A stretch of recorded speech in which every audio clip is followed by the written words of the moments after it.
What's up, guys? Welcome to our first Free Agent Frenzy, which so happens to be the 2022 NHL Free Agent Frenzy.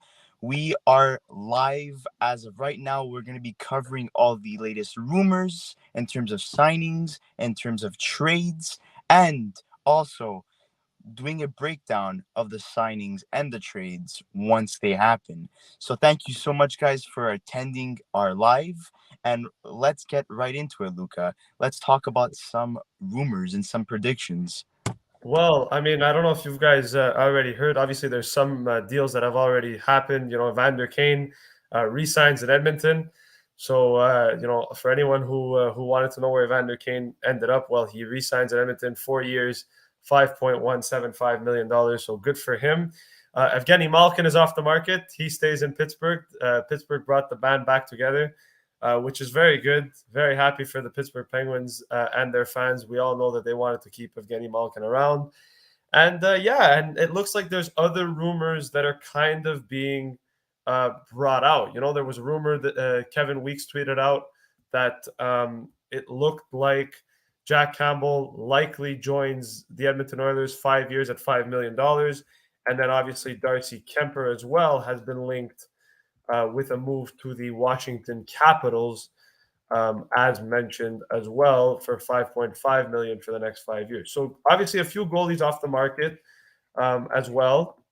If you look at some of the signings that have happened today, Darren Helm re-signed in Colorado, 1 year, $1.25 million.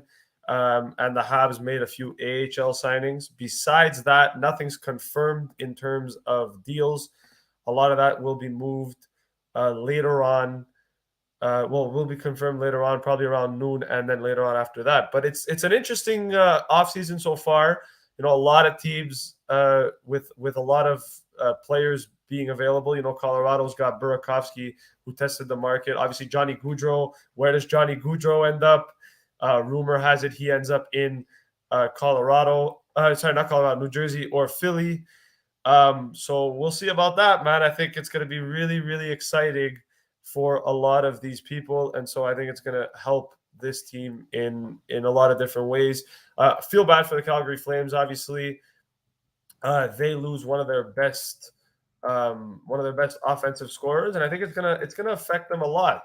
They're a team that had a really good year this year, struggled at times as well, but at the same time, they had a really good season, and Johnny Gaudreau was a big part of that. And I think that him going potentially home, either to New Jersey or even to Philly, that could be a really good move for them, especially if the Devils get their hands on Johnny Gaudreau. So, And in terms of Calgary's cap space, they have around $21 or $22 million in cap space. But the problem yeah. is that can they replace the level of production of Johnny Gaudreau in like the free agent market? And that is very unlikely. So you could bring in like any winger that's available in the free agency. But the thing is that you're not going to find the Johnny Gaudreau in the market unless maybe you go trade for one.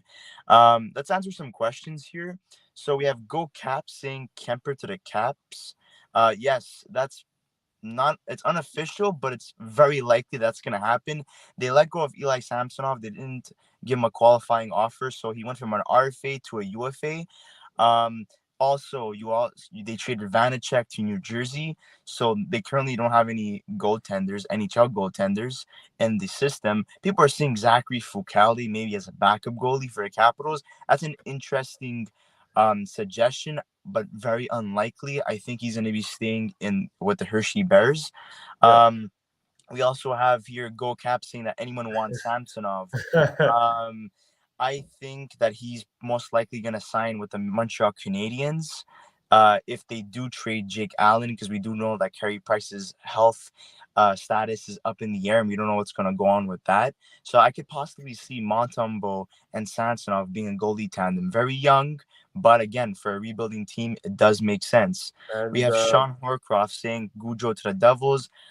Based off what I was reading, it seems likely that he will be going to New Jersey instead of the Philadelphia Flyers.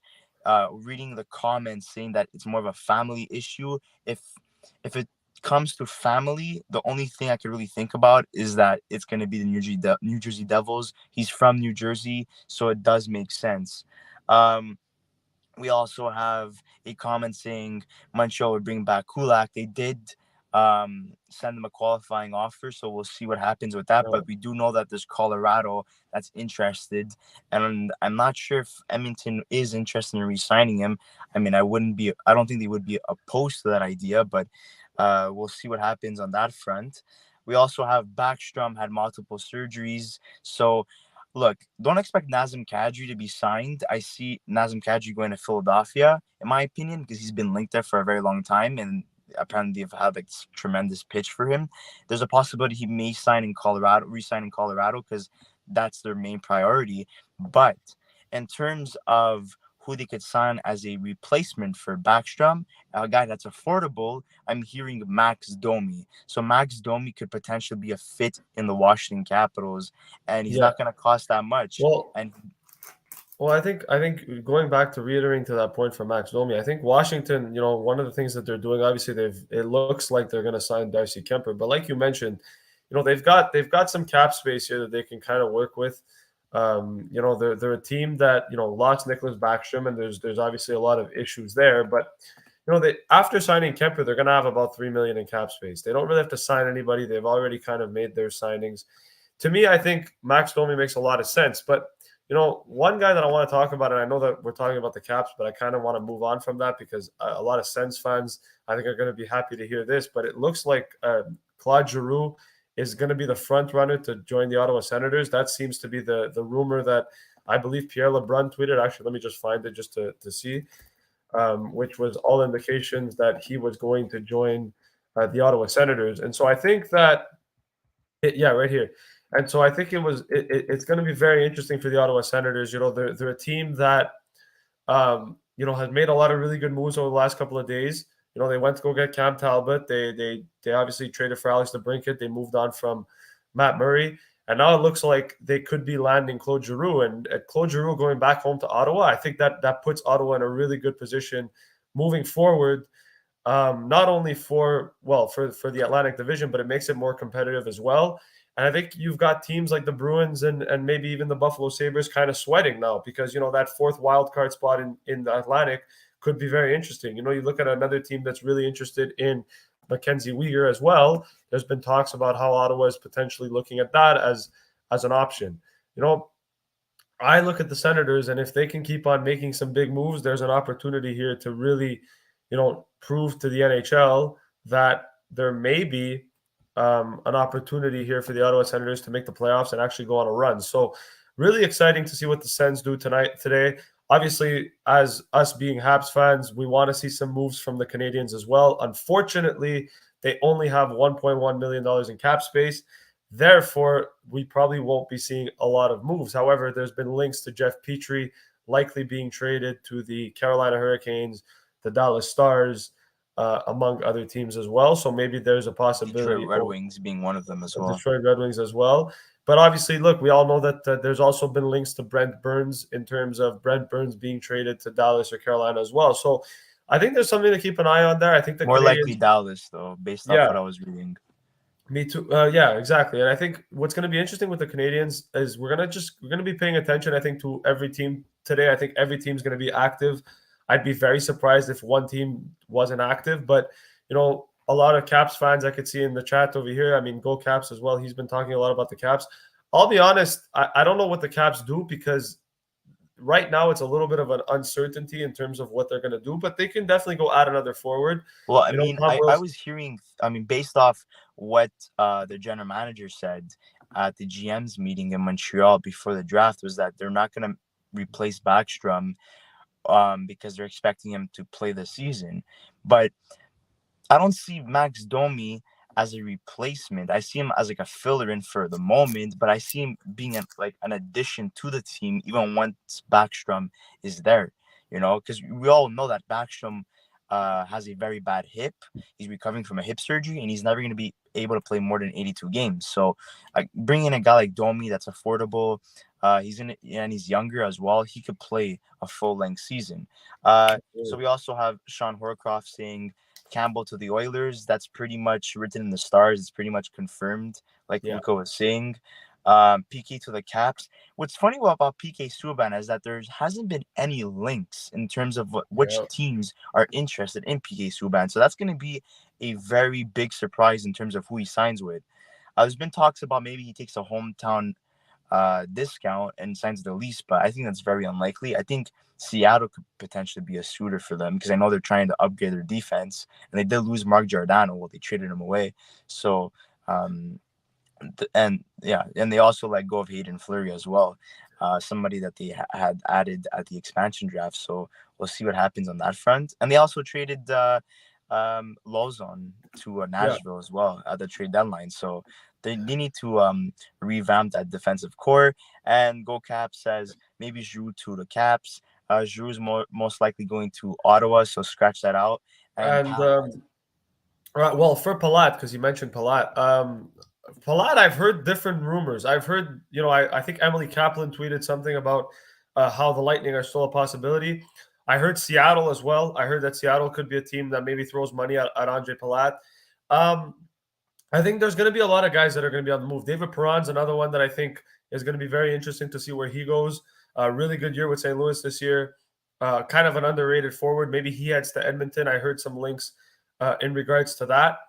But it's going to be very exciting. I think in terms of the defense, you talked about PK Subban.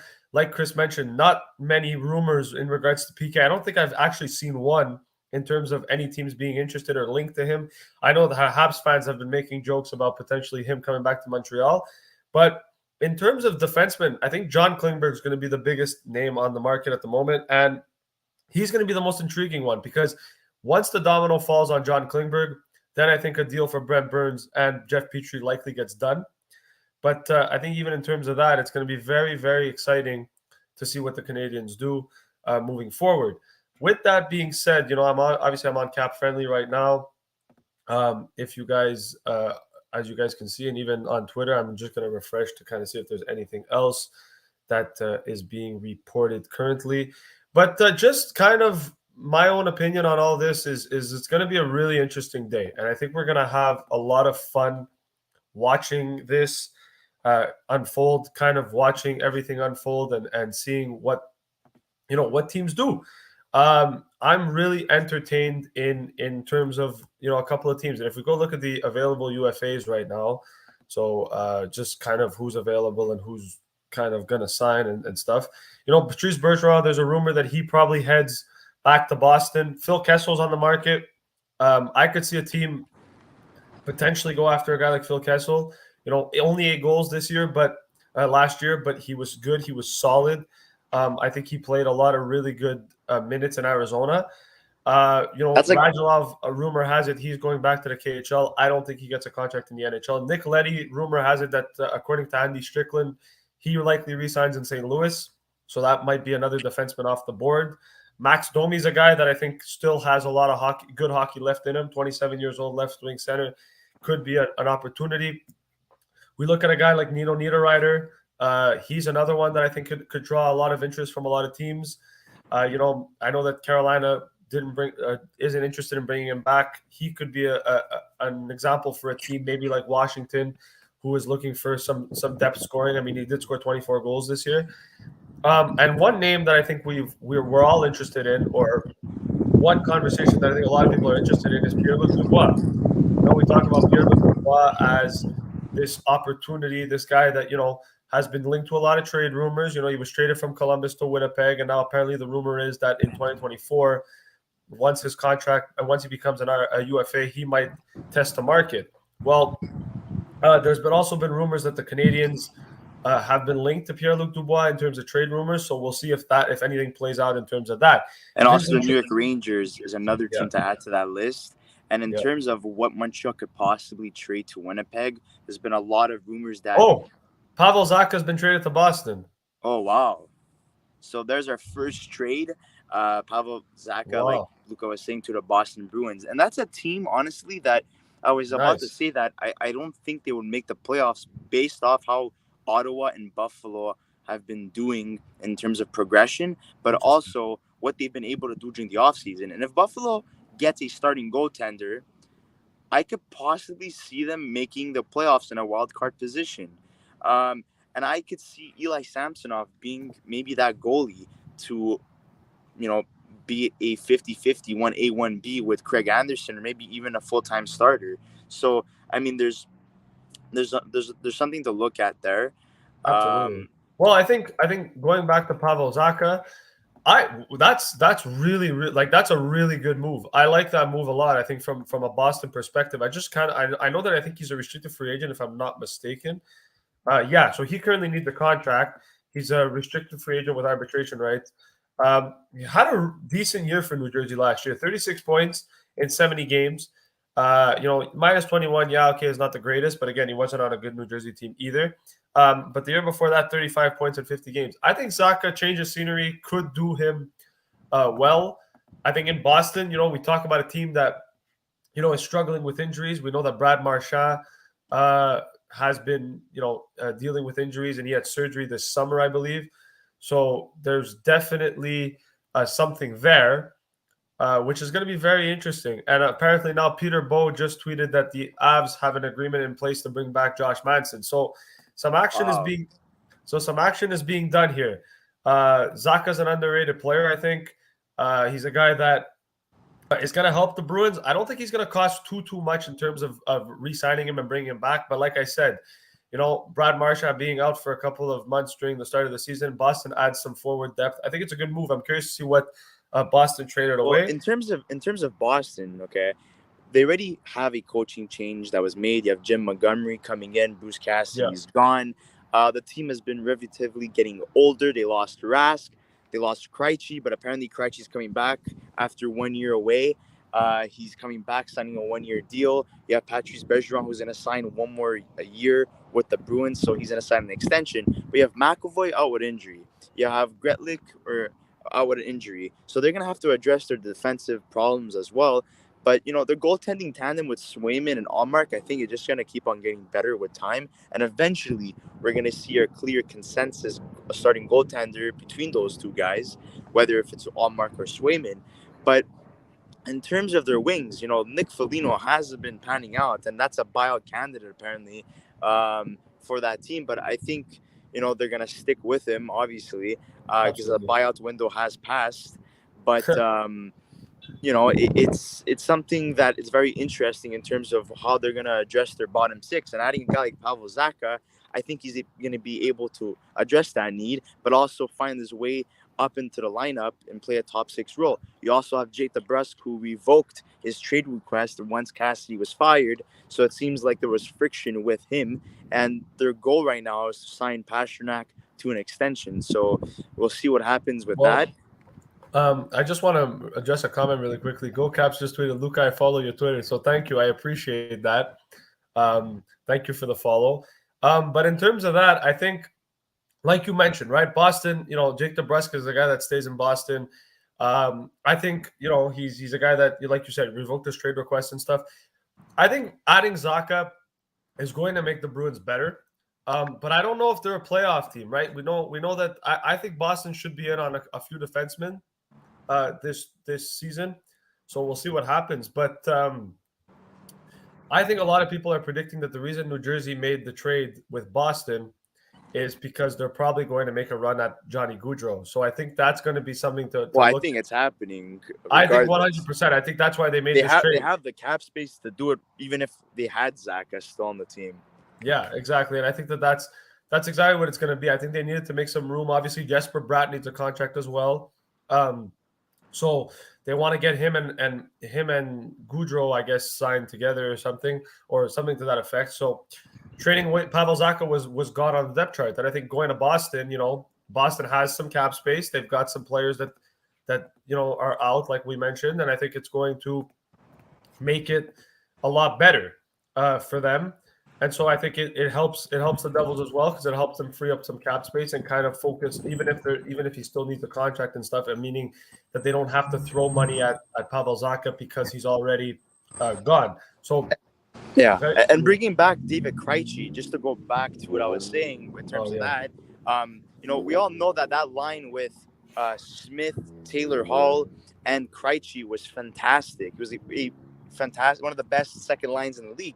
Once Krejci left, Smith's production decreased, and so did Hall's. So bringing back Krejci is gonna revamping their top six, but also reuniting that line is gonna spark up Taylor Hall's numbers and Craig Smith's numbers as well. So I think that is smart in terms of that. Krejci, he was basically dominating in the Czech league. So him coming back is like a reality check to the NHL. Oh, so it's Eric Haula going to New Jersey, and Bruins get Wow. Pavel Zacha. So I one for actually one. liked Eric Haula. I thought he was a good fit with Boston. He was playing second line minutes at one point. So Eric Haula, who I believe makes $3 million, if I'm not mistaken. Could be wrong.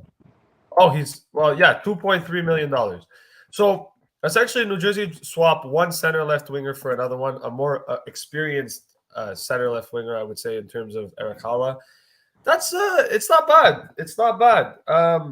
I think in terms of the Bruins in general, I would say, Haula had a decent year as a second line center. Maybe the Bruins realized, that now that they're bringing back maybe Krejci and Bergeron, that they want to kind of move on and get younger. I think Pavel Zacha adds to that. The Devils got a veteran presence in Eric Haula, and I think $2.3 million he makes. I think Zacha was probably going to ask for a little bit more, hence why the trade was made.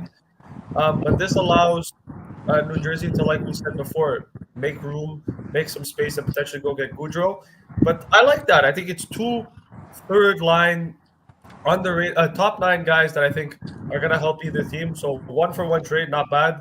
Obviously, the Bruins need to sign Pavel Zacha, which I think they will. But I mean, look, teams nowadays do not trade for players' rights if they don't have an agreement in place already. Because in the past, and Bob McKenzie just said on TSN that it looks like Claude Giroux is going to Ottawa. So okay, well, guys, get your Claude Giroux jerseys ready. If you're an Ottawa Senators fan, that's a fantastic ad in terms of leadership, but also the player himself. He's still able to put up some good numbers and put him with. We've seen him play with younger guys, and he flourished. And now he's going to an even younger team in Ottawa. Guys, watch out, because Claude Giroux is going to have a great season this year. That's my prediction. It looks like Claude Giroux going back to Ottawa, and it looks like Josh Manson stays in Colorado. I'm curious to see how much money these guys get. I'm curious to see how much Josh Manson gets and how much Claude Giroux gets. But Ottawa, man, going all in this season. That's a team that's going all in, that's heavily improved, and it's going to make the Atlantic harder than it already is. Then you have New Jersey, who's trying to capitalize on Pittsburgh being an older team, and the Capitals losing Backstrom and having no goaltenders at the moment unless they sign Kemper. So New Jersey could potentially make that jump. I don't really see Philadelphia making the playoffs this year, in my opinion. But Buffalo's another team that, if they add a goaltender and their prospects continue to progress, I think they're going to be a team to watch out for in terms of making the playoffs. Yeah, and look, there's just some other things that have just been announced here. Elliot Friedman just tweeted, "Good time to be a backup 1B." Also, the word is that St. Louis is in on Thomas Greiss as a backup option, and it looks like Martin Jones is going to Seattle. So that begs another question in terms of Martin Jones. Does that mean Chris Driedger or Grubauer gets traded now? Because Martin Jones is a decent backup. I would say Chris Driedger gets traded because he was out for like the majority of the season with injuries. So Grubauer is going to stay, in my opinion. And then Toronto's among the teams that have done their due diligence on goaltender Kevin Lankinen and Ilya Samsonov, so they're looking at all goalie options. Ooh, Lankinen would be a good fit there in Toronto. So Andy Strickland just confirmed hearing Martin Jones to Seattle. So Martin Jones looks like he'll be on his way to Seattle, and Josh Manson just got his contract details just got released. 4-year deal, $4.5 million per season in Colorado. So Josh Manson is making $4.5 million for the next 4 seasons. He stays in Colorado. I think that's a good contract. That is a good contract. I would have said 3.54 million range, but 4.5 is acceptable as well. And there was a lot of rumors saying that he wanted to go back to California, possibly re-sign with the Ducks. The team that he got drafted by and got traded from. Yeah. So maybe also San Jose, Los Angeles is another team because they've been looking to add some defense as well. And I would predict maybe Brett Kulak going to California and signing with the LA Kings. That's a possibility. Sorry, guys, in advance if I'm pulling a Kevin Weeks right now. and I'm like literally in the middle of nowhere. I am currently not home, so I'm trying to do my due diligence and try to participate in this live stream and help Luca out a little bit. I will be leaving shortly and coming back around 1 o'clock, 12:45, where obviously Luca's going to be covering all the big signings by then. But yeah, I'm going to be in and out of the podcast. And also, yeah, I mean, I hope you guys enjoy what we're doing right now. And let's see if there's any more questions. So Justin Schultz and Matt Irwin. Well, I mean, I think GoCaps is just. I think GoCap wants everybody to join Washington and wants to get rid of everybody. That's what it seems like. It's going on here. He keeps asking people who wants this and who wants that, and he keeps wanting everybody to go to Washington. But kind of going back to Josh Manson, I mean, we saw it in the playoffs. We saw how good and how much of an impact he made at the Colorado in the playoffs.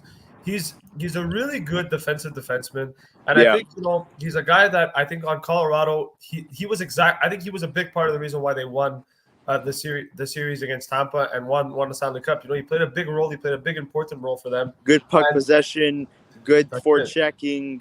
And I think defensive guy. Like you were saying. So I like that. I think in terms of he's got a no trade clause for the first 2 seasons and then a modified no trade clause for the last 2. So that's interesting. The one that I'm interested in is obviously Martin Jones going to Seattle. The reason I'm interested in that is because if you know Martin Jones, you've kind of seen him over the last couple of days, over the last couple of seasons. He's struggled. He hasn't really played up to potential in terms of where Martin Jones is expected to be, right? And so what ends up happening here is he becomes this goaltender that, there was a lot of hype around him when he went, but he's been really bad lately in terms of just his stats and stuff. I think. But I mean, look, it's 1 year.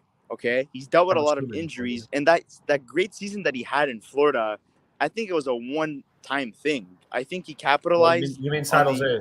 Because I was talking about Chris Driedger. Oh, Chris Driedger.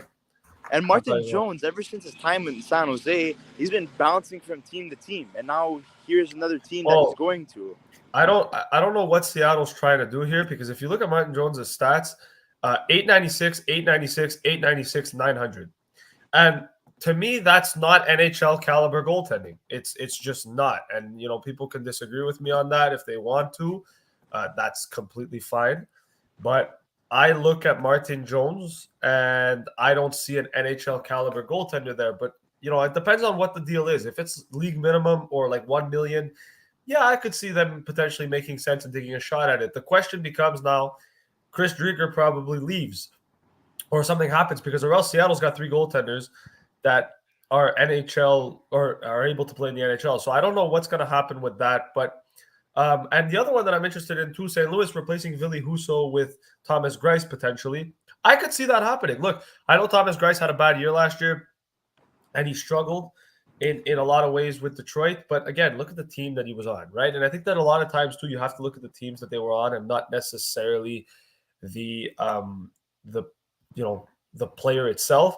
So I think Thomas Greiss has some potential to be a decent backup. I think in St. Louis, under a better defensive core, we could see better numbers out of him.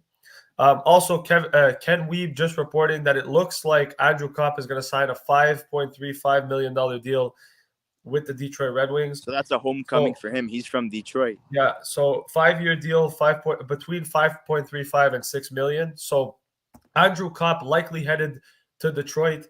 It's a good move. That, like you said, hometown kid, going back to his house, going back home where well, yeah, literally, his parents probably live there still. Well, yeah, he's probably gonna go see his parents at home, But I'm happy for Andrew Kopp. He's a guy that last year, especially in the playoffs with the Rangers, he looked good. He played really well for Winnipeg when he was there as well. It's an opportunity for them to. It's an opportunity for Detroit to show that, hey, look, our rebuild's kind of started, yes, but we're signing Larkin to an extension. We're getting Andrew Kopp as a second-line center. Detroit's making waves, right? They signed Ville Husso as well. So it looks like Yzerman is targeting more of a team trying to make the playoffs this year. they replaced their coach as well, so it's going to be very interesting. And obviously, just like like you look at their goaltending tandem, Husso and Nedeljkovic is fantastic. And by the time that Husso's contract is up, you have Sebastian Koza that's going to be NHL ready and take his spot as a goaltender, whether if it's a starting goaltender or backup goaltender. The drafting in terms of Maurice Sider, Lucas Raymond, adding Casper in this year's draft. yeah, You go on, the list goes on and on in terms of who they had. But guys to look at in terms of who they could potentially flip is Joe Veleno, who hasn't been really working out in Detroit, and Philip Zadina is another guy that wanted a change of scenery. And if we saw Pavel Zacha getting traded, a guy that wanted to get traded since the 2022 trade deadline, I could also see one of those two guys potentially being on the move. And there's also rumors that maybe Tyler Bertuzzi is on the move. So if you're bringing a guy like Andrew Kopp, maybe it's to add to the top six, or maybe it's a potential replacement for Tyler Bertuzzi. So that's interesting to look at as well. I'm So uh, I'm gonna be well. I mean, yeah. In terms of that, I definitely agree. I think there's definitely an opportunity there. One thing I wanted to mention, and Go Caps is right. Robert Thomas did sign an extension with the St. Louis Blues, 8 years, $8 million per, $64 million total. So Robert Thomas, who had a breakout year this year, 77 points in 72 games, was a solid center. Still relatively young. I believe he's 30. He's 23, I believe, if I'm not mistaken, on Robert Thomas. So, yeah, he is. He's 23. And I think that it's a good signing for the Blues. $8 million, though, for Robert Thomas. I know that he had a 77-point season last year, but before that, he never really reached those totals. So I guess St. Louis is paying for what they expect out of Robert Thomas. But really good player getting an extension in St. Louis. So good for Robert Thomas. I mean, and it makes sense, because they're forced to keep Vladimir Tarasenko because David Perron has hit the market. He's now re-signing with St. Louis, and Yeah. they're tight to cap, and I wouldn't be surprised if they try to add a defenseman because, or try to re-sign Nick Leddy, who's also a UFA, and they're trying to agree on a term but I don't think it's going to work out ultimately, and I think he's going to end up walking and going for more money elsewhere. So locking up a guy like Thomas, you already have Giroux that's there, and he's relatively young.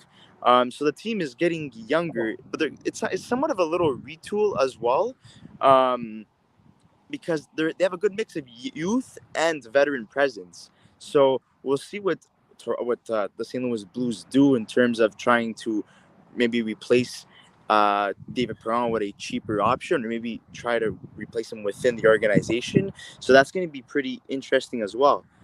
We also know, Go Cap says, wake up, it's Sonny Milano to DC Day. It seems like Go Caps wants everyone to sign with DC, with the Washington Capitals, but Sonny Milano was not qualified. He was an RFA, and now he has become a UFA. But people were surprised because he did have a good chemistry with Zegras. So, it seems like he was maybe asking for a raise. They didn't want to pay him because they knew that he wasn't the real deal, and they wanted a more bona fide top six player to replace him and play with Zegras and Troy Terry. That's it. Well, just to kind of going into, talking about New Jersey again, it looks like they're getting Andrew Brunette as an associate coach. So that's a very good ad. That's a good ad, and obviously he was a Jack Adams nominee. He was the former coach of the Florida Panthers after Joa Quenneville got fired. And Renaud Lavoie tweeted that the Montreal Canadiens are still trying to trade Jeff Petrie, but they want something in return. They won't give picks to a team that is ready to take a contract like Matt Murray. To me, I don't think Jeff Petrie and Matt Murray should even be put in the same sentence. I think in terms of making a trade, we talk about a goalie that struggled last year and dealt with injuries. I think Jeff Petrie is still serviceable in terms of being a good defenseman, and I don't think Montreal should trade him unless they get something decent. He's not a bad player, guys. Look, I know he had a really down year in terms of his production offensively and defensively. He wasn't that top 4 caliber or top 2 caliber defenseman. People were praising him, saying that he was better than Weber, and last year he had nothing to prove for it. People could say maybe age is a factor, but that's not the case. You look at the situation in Montreal. They went through a management change. They're not good defensively. Injuries were a thing, even though people don't like using that excuse. It was a thing in Montreal. Also, when you're missing Shea Weber for the whole year, and you're missing Joel Edmondson for majority of the year, which was his defensive partner, it's only normal that he's gonna struggle defensively. He's playing Yeah. with inexperienced players like Clegg and Romanov, who at the time was trying to make a push and try to take it to the next level. Ultimately, he got traded to the New York Islanders. So it's only normal. But also, there was also rumors saying that his wife was not happy with Montreal due to the the COVID restrictions and stuff, and they wanted to go closer to home, which would be Detroit. So I don't think Detroit is going to trade for him. I see more of Dallas or Carolina Hurricanes, but I do know as a fact that if Jeff Petrie does get traded, he wants to go to an American market. He wants to go back to the U.S. Yeah. And that's it. And obviously, Caps, Go Caps, I think is now just copy pasting Elliot Friedman's tweets, but Words is picking up steam. Thank you for staying consistent and active. But no, he should be the next Elliot Friedman, though. It's gonna be funny. But should be an analyst for the Capitals. That's it. He wants everybody in Washington. Which, you know what? Hey, I don't blame him. Look, you're a passionate Washington fan. I completely appreciate that. I think the Caps are going to be active, so I would say stay tuned. I think their general manager was downplaying it, saying that they weren't going to make any significant moves. Because if you're getting rid of Samsonov and you traded away Vanacek and you're signing a guy like Darcy Kemper, both goalies, I mean, that is significant moves in my opinion. Those are not minor moves; those are big moves. No, exactly. You're reshaping your goalie tandem, so I mean, of course, it's something that's really important. Yeah. I would also like to add that we did create a Twitter account, so you guys could follow that. Actually, let me just show it to everybody since we have some time here. And we also have a TikTok account that has been already made for a couple months now, but the Twitter account was made yesterday. So you guys see it on screen? That. Yeah, it's on screen. All right, perfect. So so basically this is what it is. This is the Twitter account. So if you guys want to follow the Twitter account, for any of you guys that have Twitter, please check it out. I'm going to leave it here on the screen for about a minute or two, and then I'll take it out just to kind of, get you guys the opportunity to look at it. But we decided to get on Twitter. We also have Instagram as well. So obviously follow us on there too if you want to keep up with some more hockey stuff and whatever. Obviously, I'm doing the Twitter account through my personal account because obviously we just created this Twitter account not too long ago, and so we weren't really ready to go towards our Young Guns thing. But if you guys want to follow it, it's going to be here. I will post it throughout the day as well. I'm here all day, so I will show the Twitter account more than once throughout the stream. And Ilya Samsonov looks like he's going to Toronto. Wow. So Toronto, well, we made a video bashing them for getting Matt Murray, and it looks like Samsonov is going to Toronto. So you have Eli Samsonov and a Matt Murray goalie tandem. That could either be disastrous or fantastic. You know what? I won't lie to you. I actually really like that move for Toronto. I do. I think Toronto getting Ilya Samsonov is really good. I mean, look, guys, I know a lot of people wanted Samsonov to go to Montreal, but, you're going to have to move a guy like Jake Allen. They send a qualifying offer to Caden Primo and to Montembeault. So it's only normal that, Habs fans are pissed now. Yeah, it's only normal. And, the Carey Price situation's up in the air. There's too many question marks in terms of their goalie situation to add another goalie. It's going to create more confusion, more problems. So Toronto capitalizes on that. But I had him going to Buffalo, but hey, Buffalo is very close to Toronto. You know what, though? I think one thing we got to say is I'm going to give Dubas full credit here. I'm curious what the contract is first, but I'm going to give Dubas full credit here. He addressed his goaltending, which he did by getting Matt Murray, and now he addresses his goalie by getting Ilya Samsonov. Listen, say whatever you want about Samsonov. I think he helps Toronto, and I think if they can get it cheaper than if they can get him in a 1-2 tandem, kind of like they did with Campbell and Mrazek last year, and obviously Samsonov and Murray end up improving, it's a good move. And Samsonov's a young goalie. He's still young. He's got a lot of potential. I'm surprised Washington didn't bring him back, but I think he's going to do well in Toronto. I think Samsonov's a good there was problems in terms of Samsonov. He was causing problems during that whole bubble situation and stuff, so it seems likely that they just didn't see eye to eye, so they moved on from it. And looks like Carolina's acquiring Brent Burns. Wow. So you have Hearing that the Hurricanes are close to acquiring Brent Burns from the San Jose Sharks. Deal is not done yet, but pointing that way. so that means that people linking Petrie to the Dallas Stars, you could still see that happening. Because it was rumored that, whether let's say Brent Burns went to Carolina, that Petrie was going to go to Dallas, or if Brent Burns went to Dallas, then Petrie was going to go to the Hurricanes. So at least, you got Brent Burns off the table now. So that means there's going to be a lot more interest in terms of acquiring Jeff Petrie, but it all comes down to price. What are they going to get? I'm curious. Now look, hey, Dallas could still go after Jeff Petrie. That's what I was saying before, So yeah. And then this guy Bucks Skull Gang in the house says, "What do you think Tampa do today?" They don't really have cap space, so I don't think they're gonna do much. But maybe if they can move some guys out, we could see Palat resign.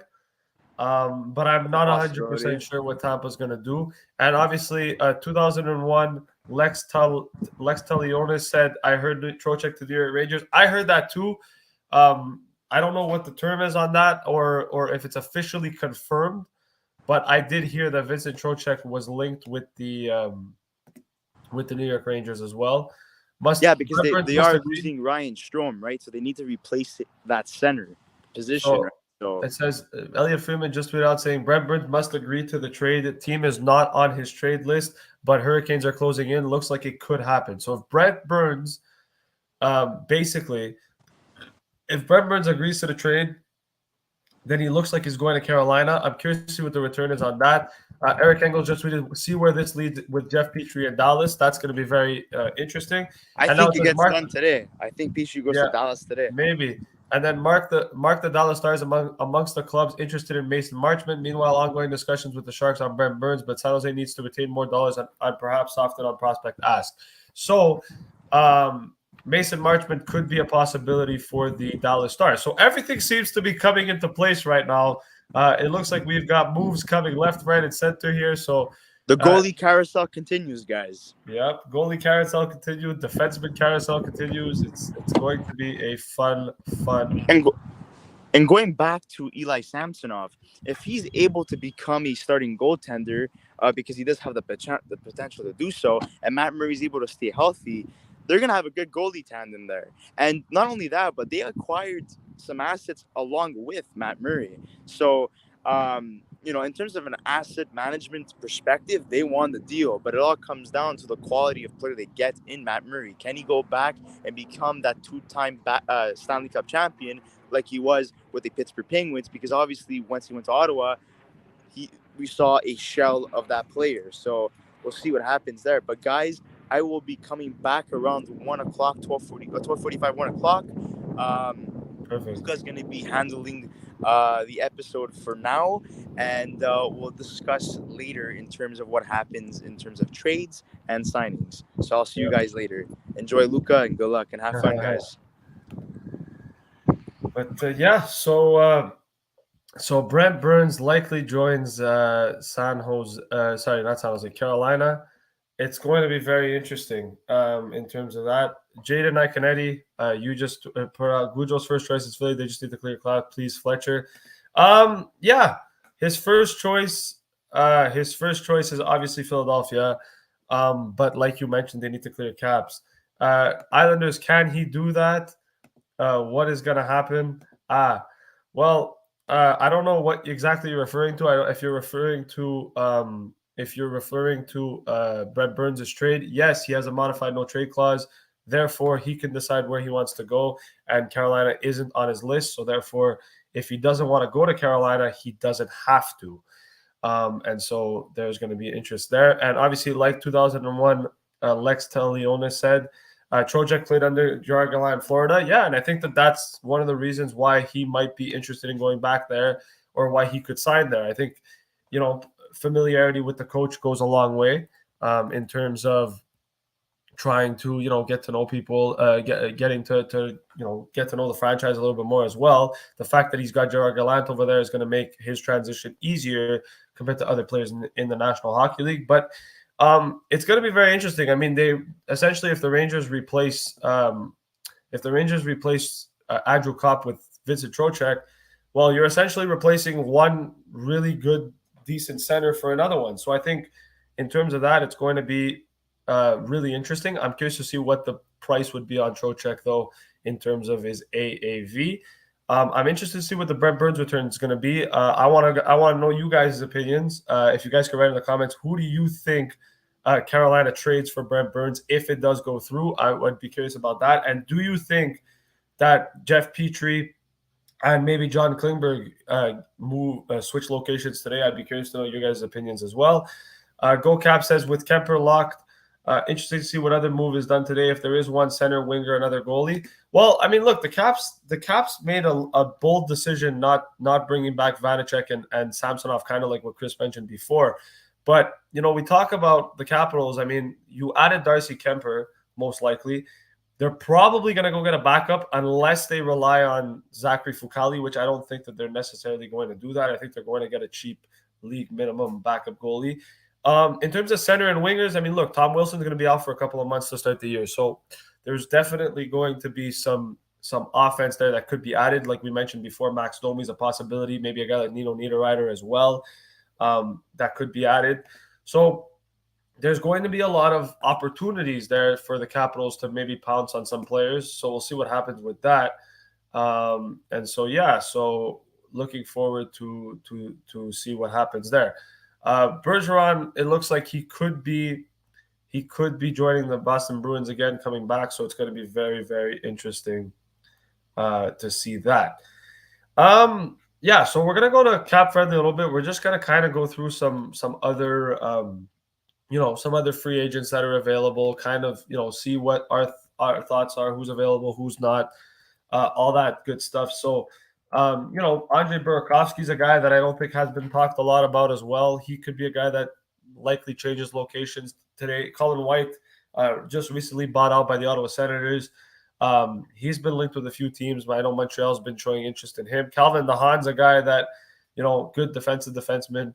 I don't think comes back to Chicago. He could be a guy that likely, gets a contract to go somewhere else as well. Ryan Strome, as we know, both Strome brothers, actually all three Strome brothers, technically, if you watch the episode or if you paid attention to free agency, all three brothers are actually unrestricted free agent. Matt Strome, who is the youngest of the three, also didn't get a qualifying offer with Philly, so all three of them are there. Alex 2001 Lex Talionis says he guesses Brady Shea going back the other way. That could happen. I could definitely see a situation where that happens, but I think Sharks want to clear cap space. So I don't know if they're willing to take Brady Shea. Go Cap says the Toronto Maple Leafs solving their goalie issues, got rid of their injury-prone goalie and inconsistent goalie, and went out and got an injury-prone goalie and an inconsistent goalie. I mean, look. Sometimes you gotta take risks, and I think that in terms of where that goes, I think that there's definitely something there. You definitely got a point in terms of the Leafs are getting an unproven or injury prone goalie and an inconsistent goalie. But one thing I gotta say about Ilya Samsonov is I think, like Chris mentioned before when he left, there's been a lot of issues, and I think he just needs a change of scenery, right? He needs to be able to have a change of scenery and be able to go to a new team and kind of show his worth. He's still young. I believe he's 25. And so going to a team like Toronto, who I think is better defensively, not better defensively than Washington, I would say, but just a defensive team that I think could help him out. I think he could, with a change of scenery, could be a really good goalie for the Toronto Maple Leafs. So depending on the AAV and how much they signed them for, I think that there could be a really interesting situation. In terms of this, well, actually, let me just pull up the Bob McKenzie tweet. But it looks like Connor Brown could be headed to the Edmonton Oilers. So another potential move there, likely to be made between Ottawa and Edmonton. So Ottawa making some moves, man. They've really been all over the place lately. Go Caps tweeting Berkey back to Caps, and then Caps keep Johansson. I don't know about Burakovsky to the Caps. I mean, I could definitely see that as a possibility. We look at Andre Burakovsky. He had a really good year in Colorado. He kind of struggled when he was in Washington at the beginning. So I think going back, I don't know if it would necessarily make a lot of sense. The Islanders 91 says Han is a good lad, but he's not coming back here. Yeah, I mean, I don't think the Islanders are going to show a lot of interest in Calvin DeHaan. I think he would probably go to a team that I think is more inclined to contend and maybe help a team like, I don't know, Toronto could be an option, maybe Minnesota, a team that, you know, needs another defenseman. So that could definitely be interesting. Caps keeping Johansson, I don't think so. I think Marcus Johansson goes. I think he probably goes to a team, that another depth team, maybe a team that needs to look for a little bit more depth. I don't think the Caps keep him around. I don't necessarily know how well he did in Washington, but I know that, he was good the first time he was there, and then the second time, I don't think it worked out that great. So I don't think the Caps bring him back. Sean Horkoff says Subban to Montreal. I mean, listen, it could happen. It could happen.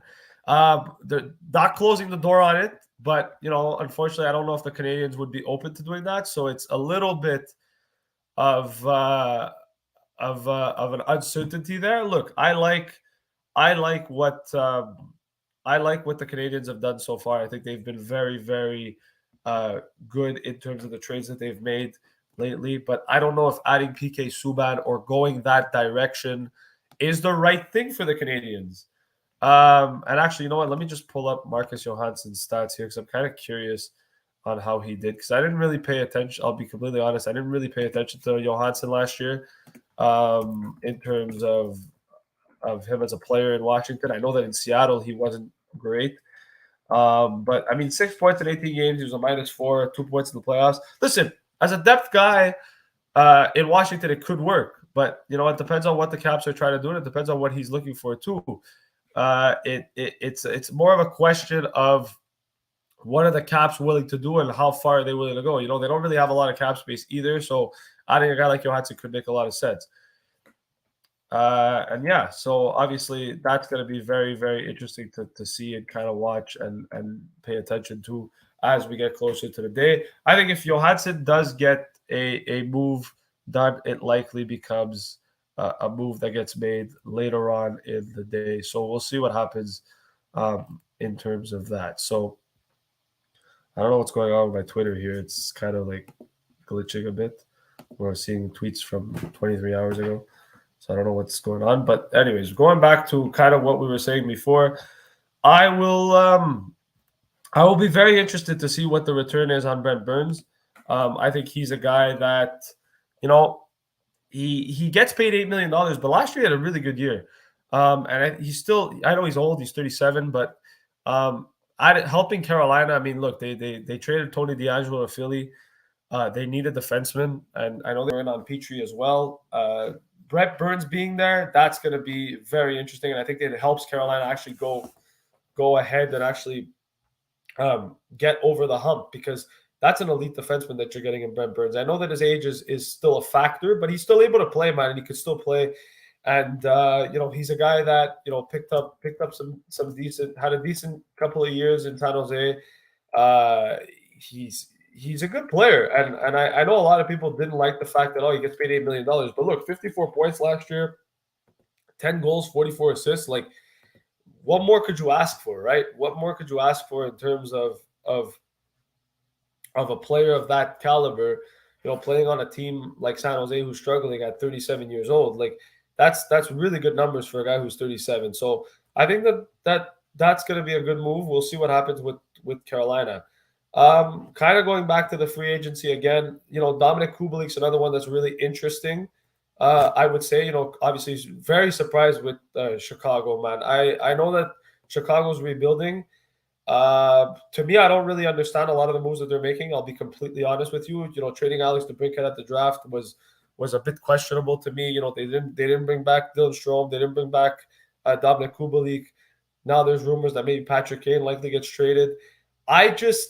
I don't know if Chicago's planning on icing a hockey team next year. It seems like their plan is to just trade everybody, which I mean is a good idea if you're trying to go for Connor Bedard. But I think that they should at least try to sign some guys. They need a roster, and so Dominic Kubalik being there and Dylan Strome not signing as well, it becomes a big issue for them. Obviously they picked up Peter Mrazek. I'm gonna be completely honest, man. I just don't know what the plan is with Chicago, and I just hope that they can figure something out here. Oscar Lindblom was another one that didn't get brought back by Philly. I was kind of very surprised about that. I know that he's dealt with a lot of issues. I know that his health issues were a little bit of an interesting situation, but it becomes it becomes a very surprise. I know he was a big locker room guy. I read a lot of things that Philly fans absolutely loved him in the locker rooms. But yeah, so we'll see what happens. And now I think I just saw a tweet. I'm gonna check it right now. Yeah.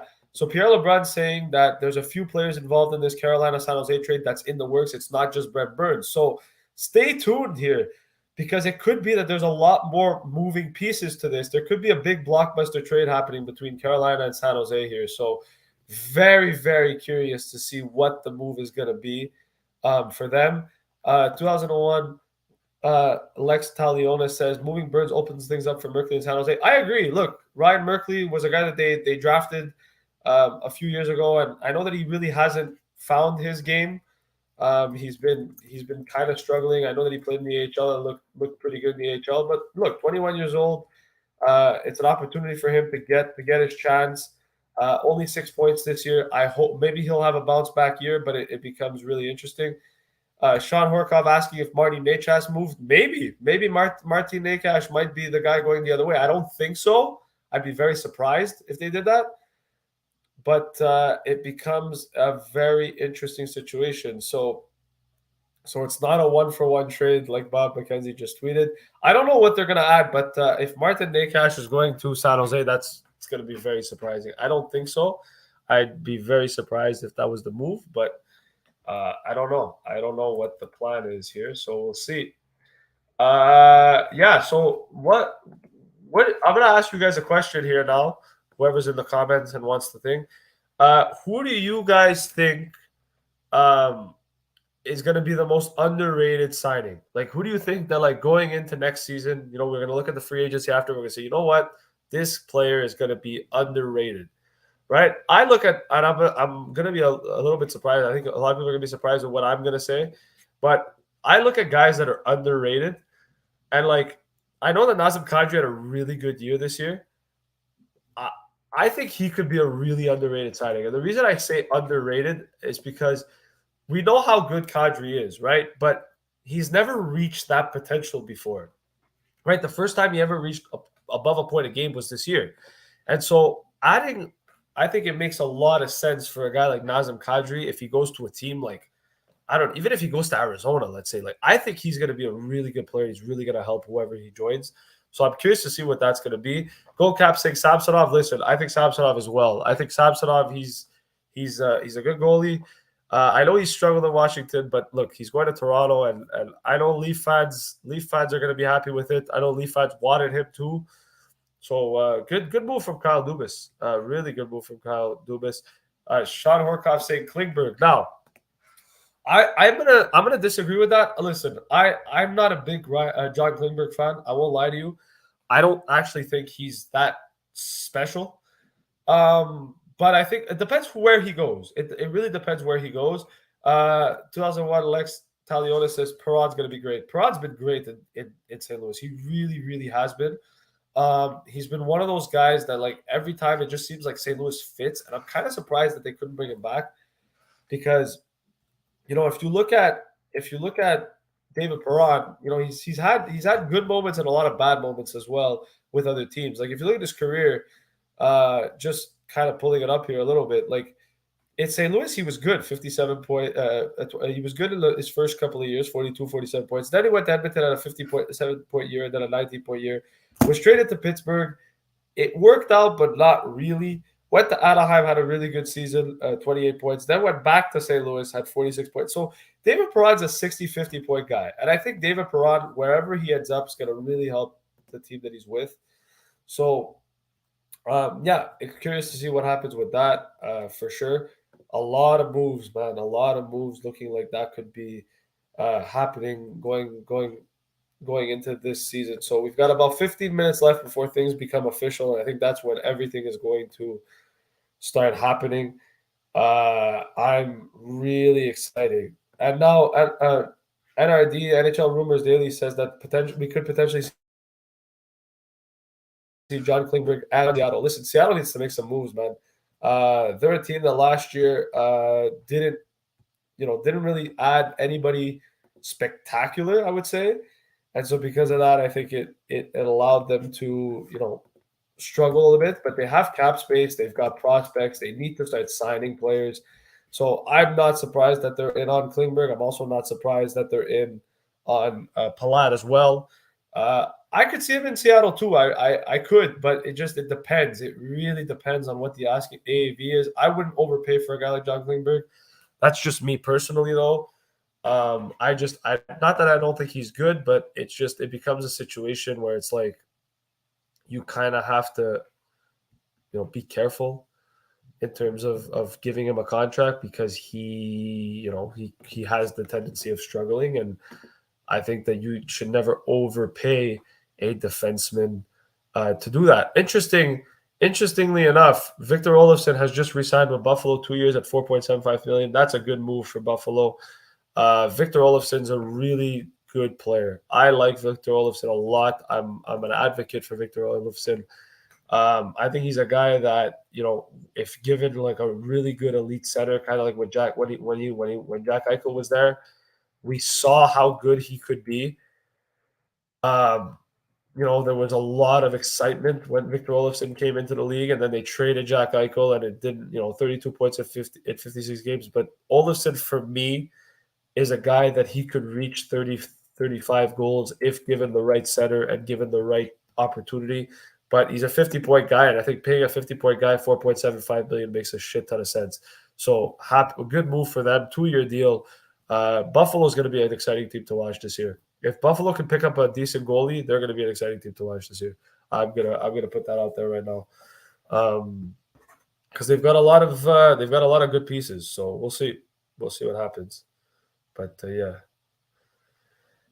exciting times for a lot of us here. So we'll see. But yeah, it's going to be really, really fun.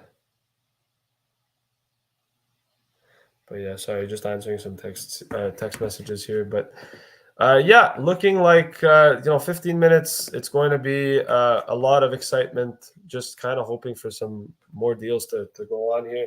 Waiting on the return for Brent Burns as well. So how are you guys doing? I'm a bit tired. It's already been an hour, and I'm a little bit tired. I won't lie to you, but we're going to be there. We're going to get there. And it's going to be exciting from 12 to 3 or whatever it is. So exciting times for everybody. And we'll see. We'll see what happens. Looking forward to it for sure. We'll see what happens. Samsonov and Sabres gear would be great. Unfortunately, he's going to Toronto, so can't really see him in Sabres gear, unfortunately.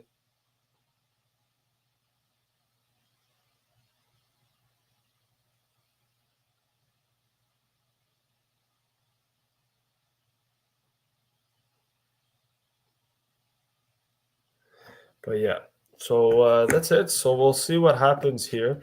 Let's continue going. We'll keep scrolling Twitter, kind of just doing our own things. Eric Halla went to New Jersey, I believe. Actually, let me just pull up Cap Friendly because I accidentally got rid of it, which is pretty funny.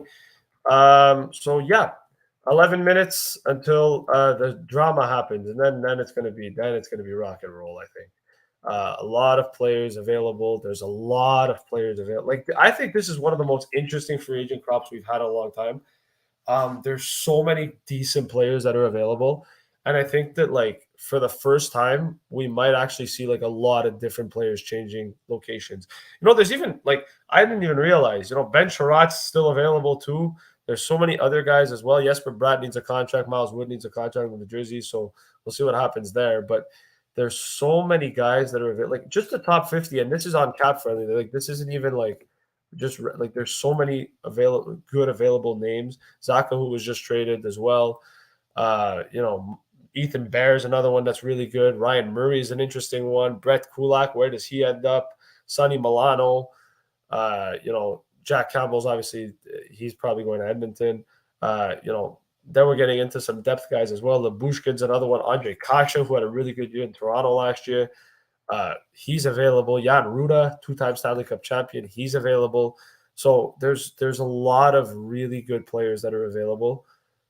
So we'll see what happens here. I'm just going to keep. Yep, and Jeremy Rutherford just tweeted, the Blues are expected to sign Thomas Greiss, their backup goalie, spent the last 2 years in Detroit. So Thomas Greiss could be heading to the St. Louis Blues, which is really good. Who could get Jake Allen get traded to? Well, look, I mean, Jake Allen's an interesting case. I don't think the Habs should move him unless they get something they can't refuse.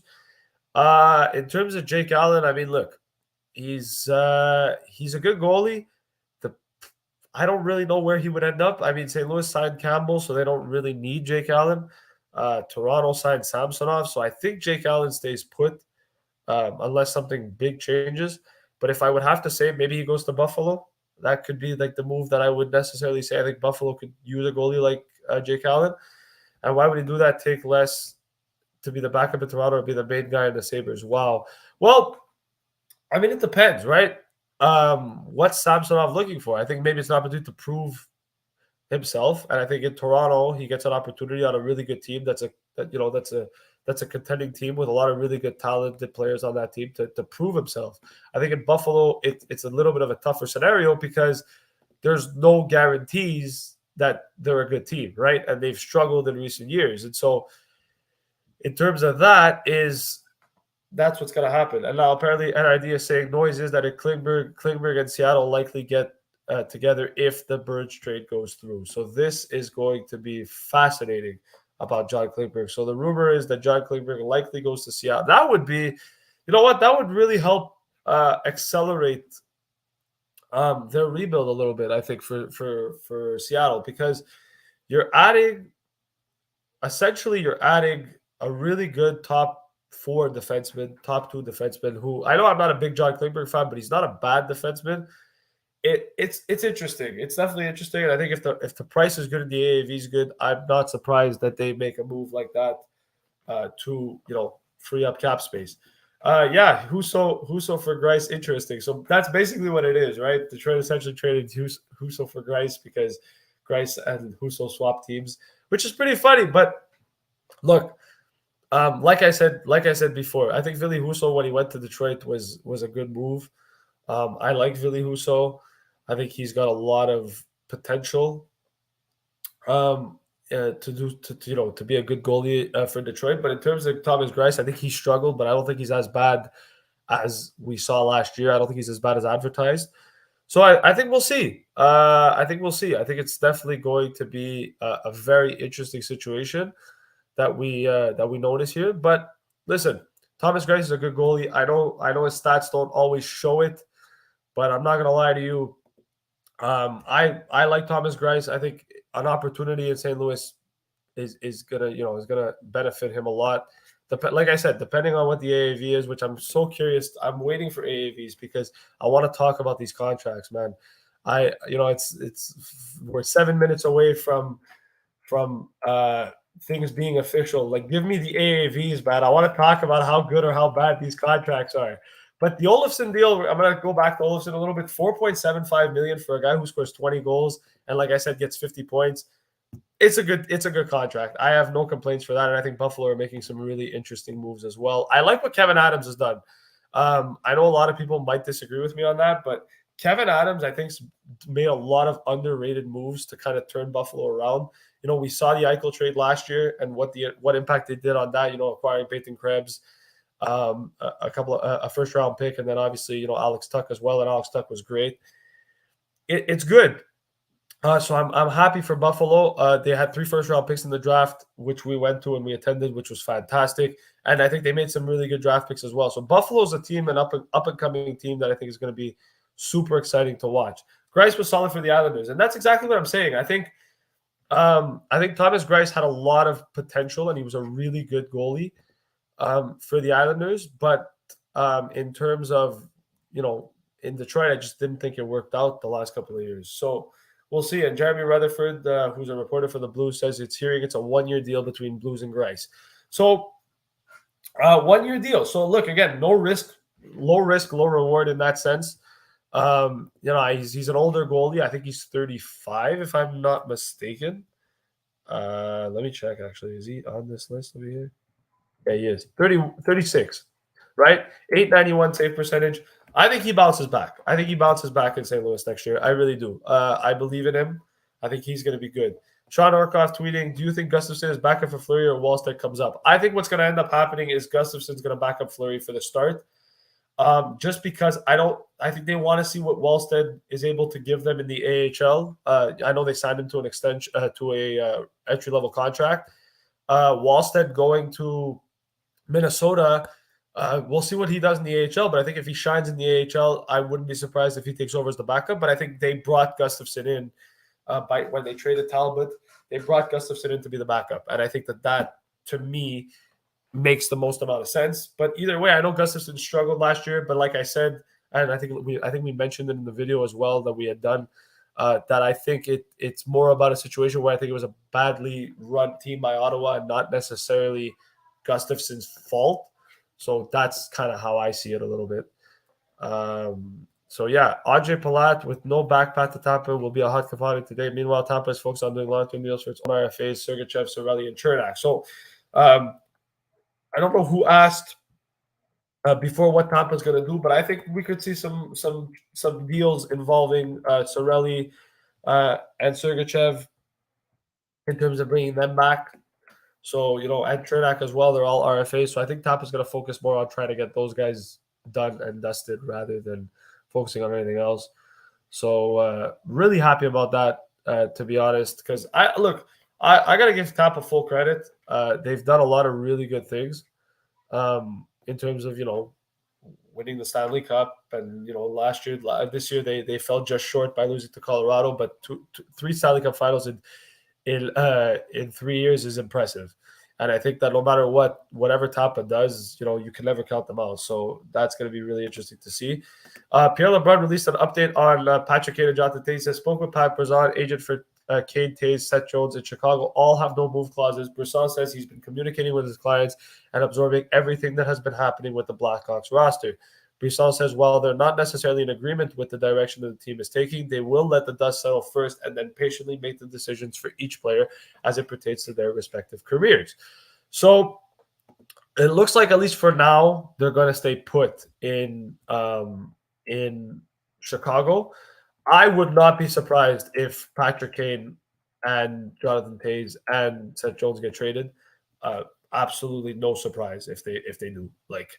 For me, Patrick Kane, a team that would be interesting, we just talked about it before, Buffalo. I think Buffalo would make a lot of sense for Patrick Kane because I'm pretty sure he's from there, and it would just speed up their rebuild dramatically. But I don't think that Chicago's in a rush. I mean, look, they've already made some interesting moves. They're clearly rebuilding. So for Chicago, it's more of a situation of just, kind of figuring out what they're going to do. Also, by the way, guys, I just forgot to mention, I'm wearing a Young Guns t-shirt. We actually made them not too long ago. So if you guys are ever interested in potentially purchasing some, and we get a lot of people interested in the t-shirts, we could definitely find a way to get you guys some t-shirts. As you guys know, we've already released it. We have some stuff in the back as well of the t-shirts. It's like our TikTok and stuff as well. But if there's a lot of people, and I'm saying a lot of people because we need to get a decent amount of people to be interested for us to actually release them out to everybody. But if there's a lot of people that are really interested in a t-shirt, I could definitely communicate that with Chris Christopher and Chris to kind of see what we could do about that. So obviously let us know, and obviously send us an email if you guys are definitely interested in them at some point. That's it. And thank you for clarifying that. 2001 Lex Talionis, he is from Western New York. So Buffalo would make a lot of sense if Patrick Kane ended up going there. So kind of excited about that. And then the Caps are stupid. Why? Listen, the Caps, in my opinion, I've been saying this for years. I think they should rebuild. And I know Caps fans may not agree with me on that. They need to rebuild.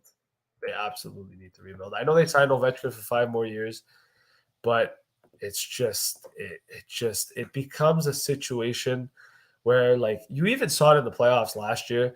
Like they're there. They're still a playoff team, but like it's time for like it's like Pittsburgh, right?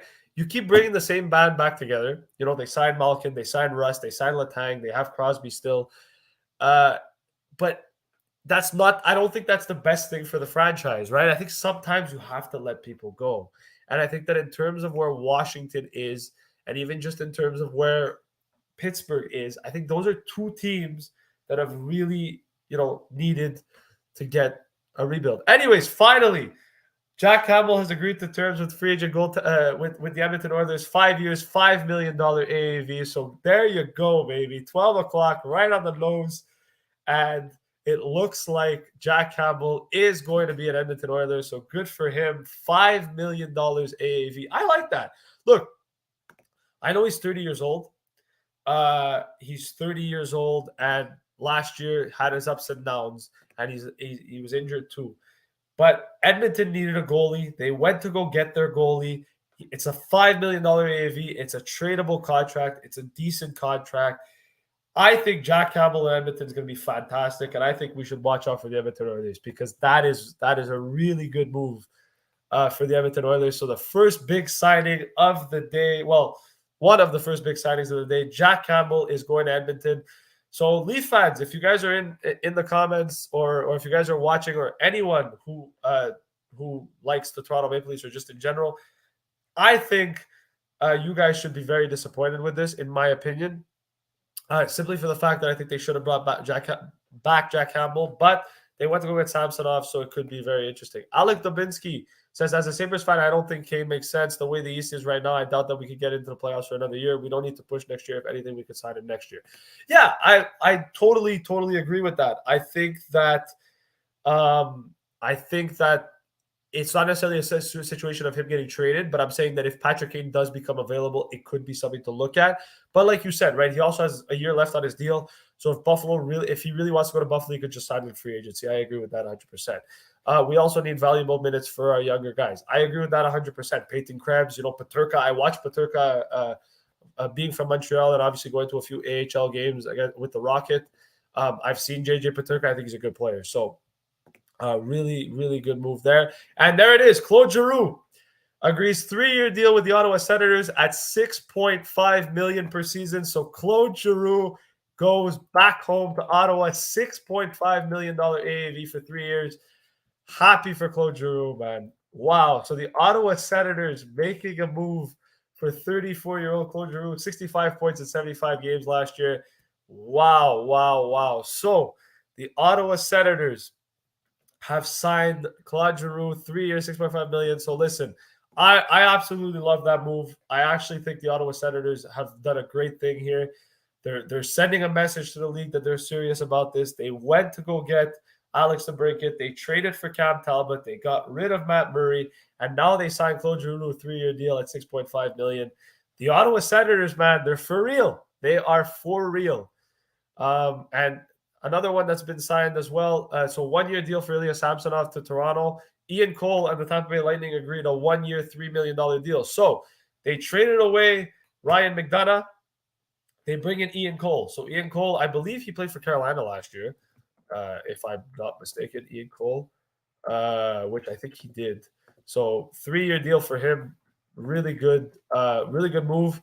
1-year contract. So they move on from McDonough, bring in Ian Cole. The Leafs have agreed to Samsonov on a 1-year deal. Curious to see what the AAV is going to be on that. And it's $1.8 million actually. So $1.8 million for Ilya Samsonov on a 1-year deal. That's actually really, really good. Like, that's a really good deal. That's kind of like a prove-it deal.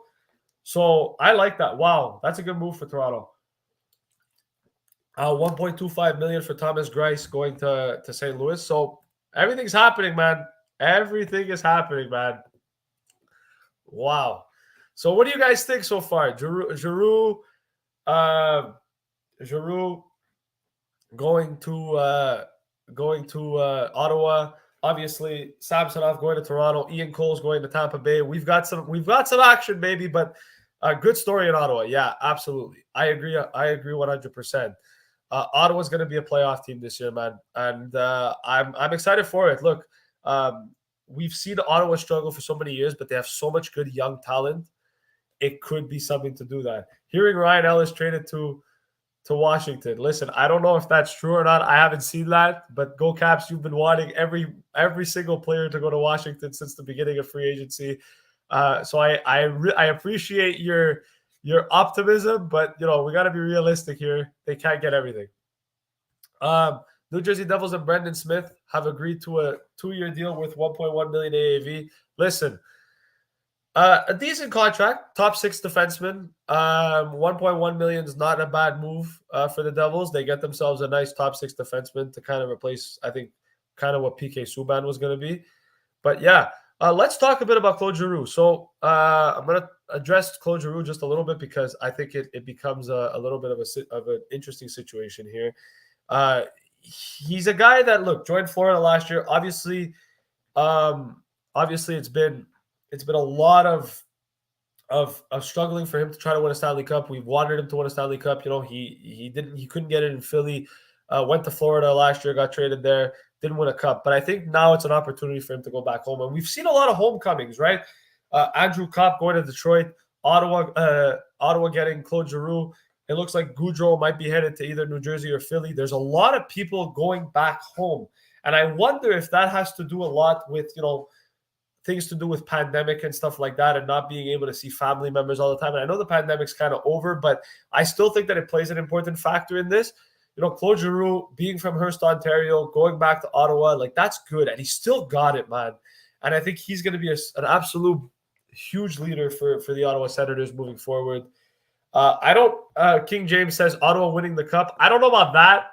I don't think we should go that far, but definitely a playoff team next year for sure. So I actually just noticed, I think Chris is on our Twitter account now because he's at work, so it's kind of funny. But he basically just said that he didn't agree with the AAV on Ian Cole. Listen, it's a lot of money, $3 million, but look, they replaced Ryan McDonough, and I think he brings a lot of opportunity there. And apparently NRD just said hearing Mason Marchment going to Carolina. So that could be something to look at. Mason Marchment likely going there.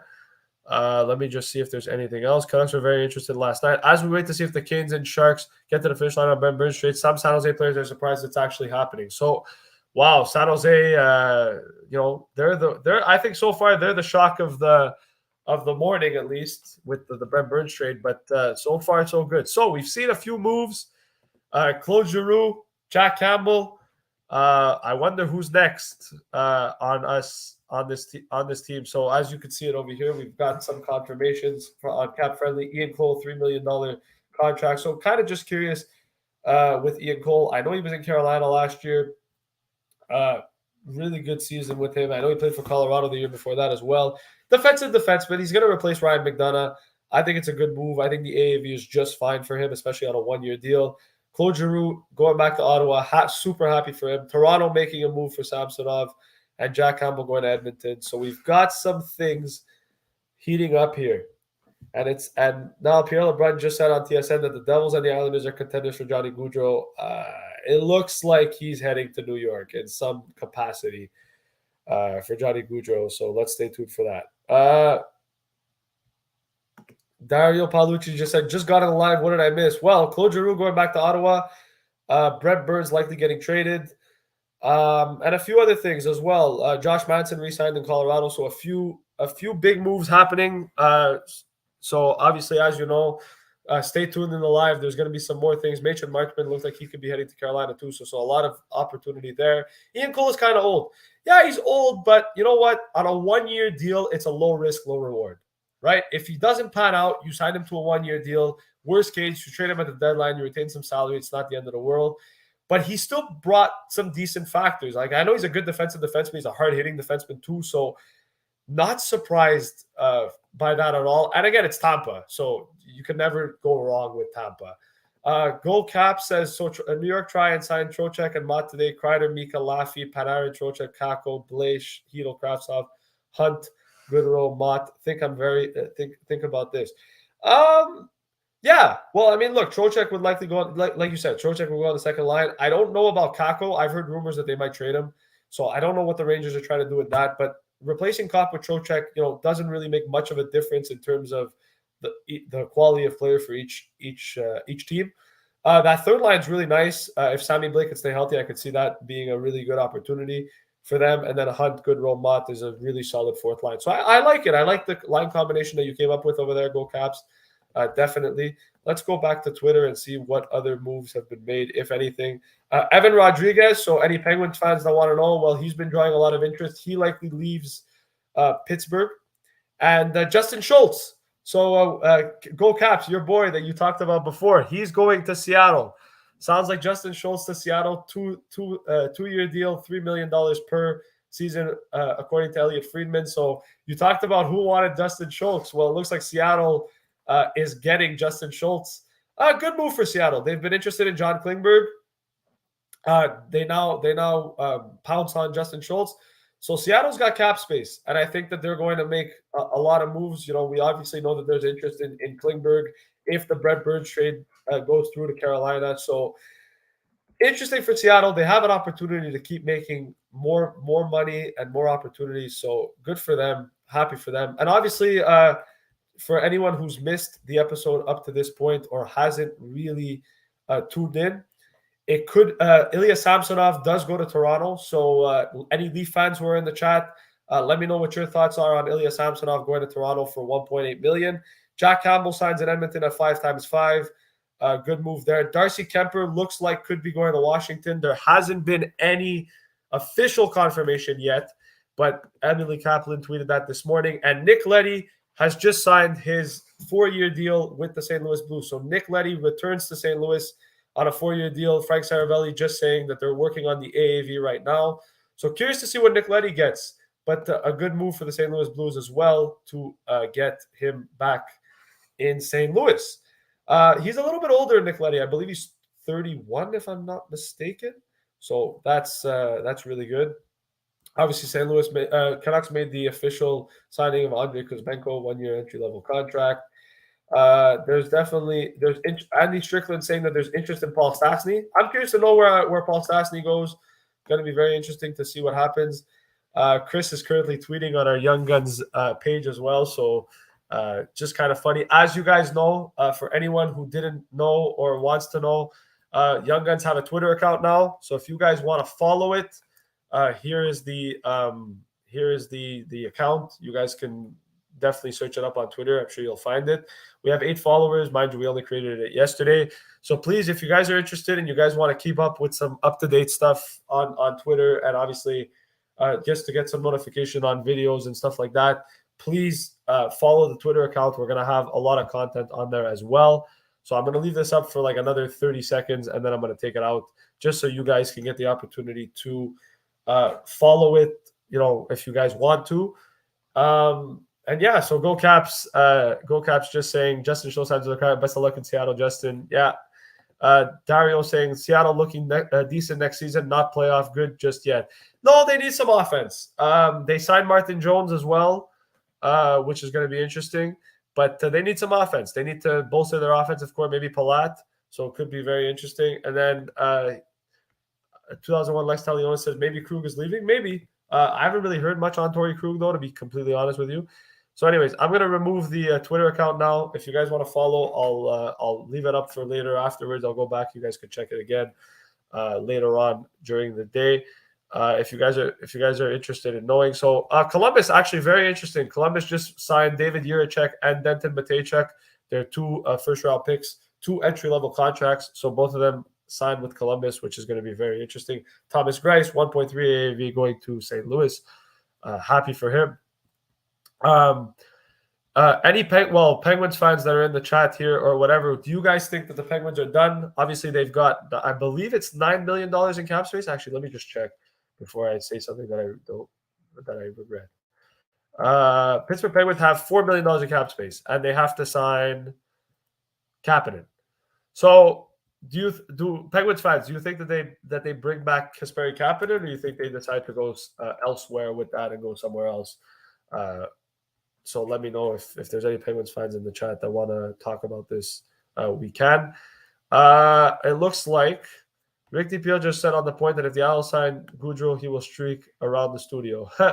Well, look, we've talked about the Islanders for a long time about how they've needed scoring. And I think one thing is for sure, if Johnny Gaudreau goes to the Islanders, that's going to help them out tremendously. And I think that they're going to be back in the playoff spot. Dario just said, don't sign Cap. He's a bum. Well, I mean, I guess that's your opinion. I don't think his Perry Kapanen's that bad, but I think, look, I don't think it worked out in Pittsburgh. I think they should absolutely get rid of him. But look, they've got $4 million in cap space. I think Pittsburgh still maybe makes one more move, maybe offense or defense. With Brian Burke and stuff like that at the helm and Ron Hextall. You can never count Pittsburgh out.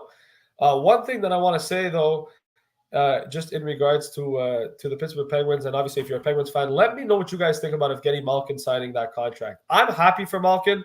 I'm happy for Letang too. I think both of them signing with Pittsburgh makes a lot of sense.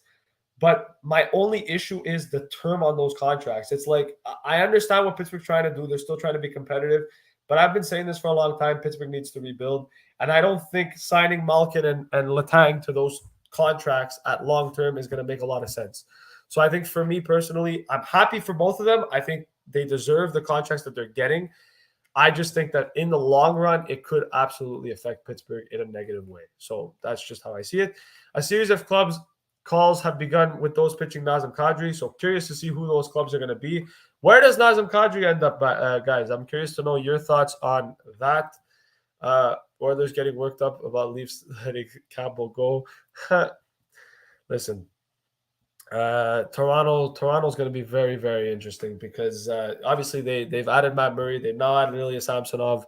So they've addressed their goaltending situation. So we'll see what happens with Toronto.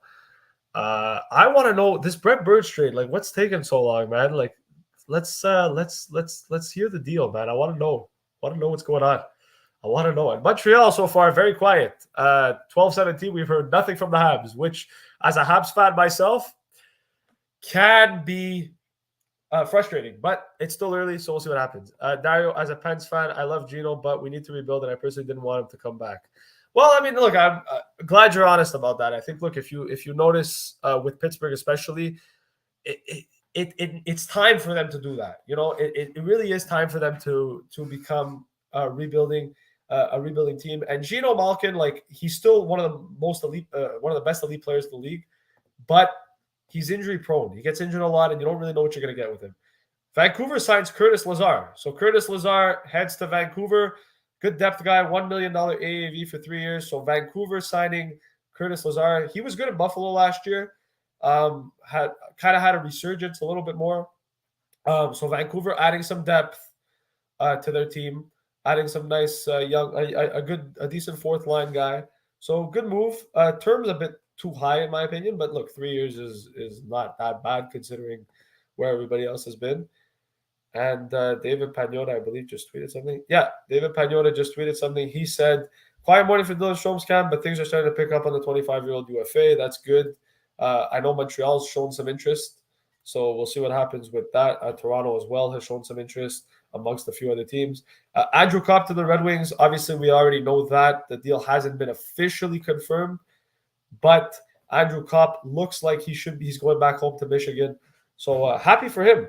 A good move for Andrew Copp going back to Detroit. Happy for him and his family and whoever else.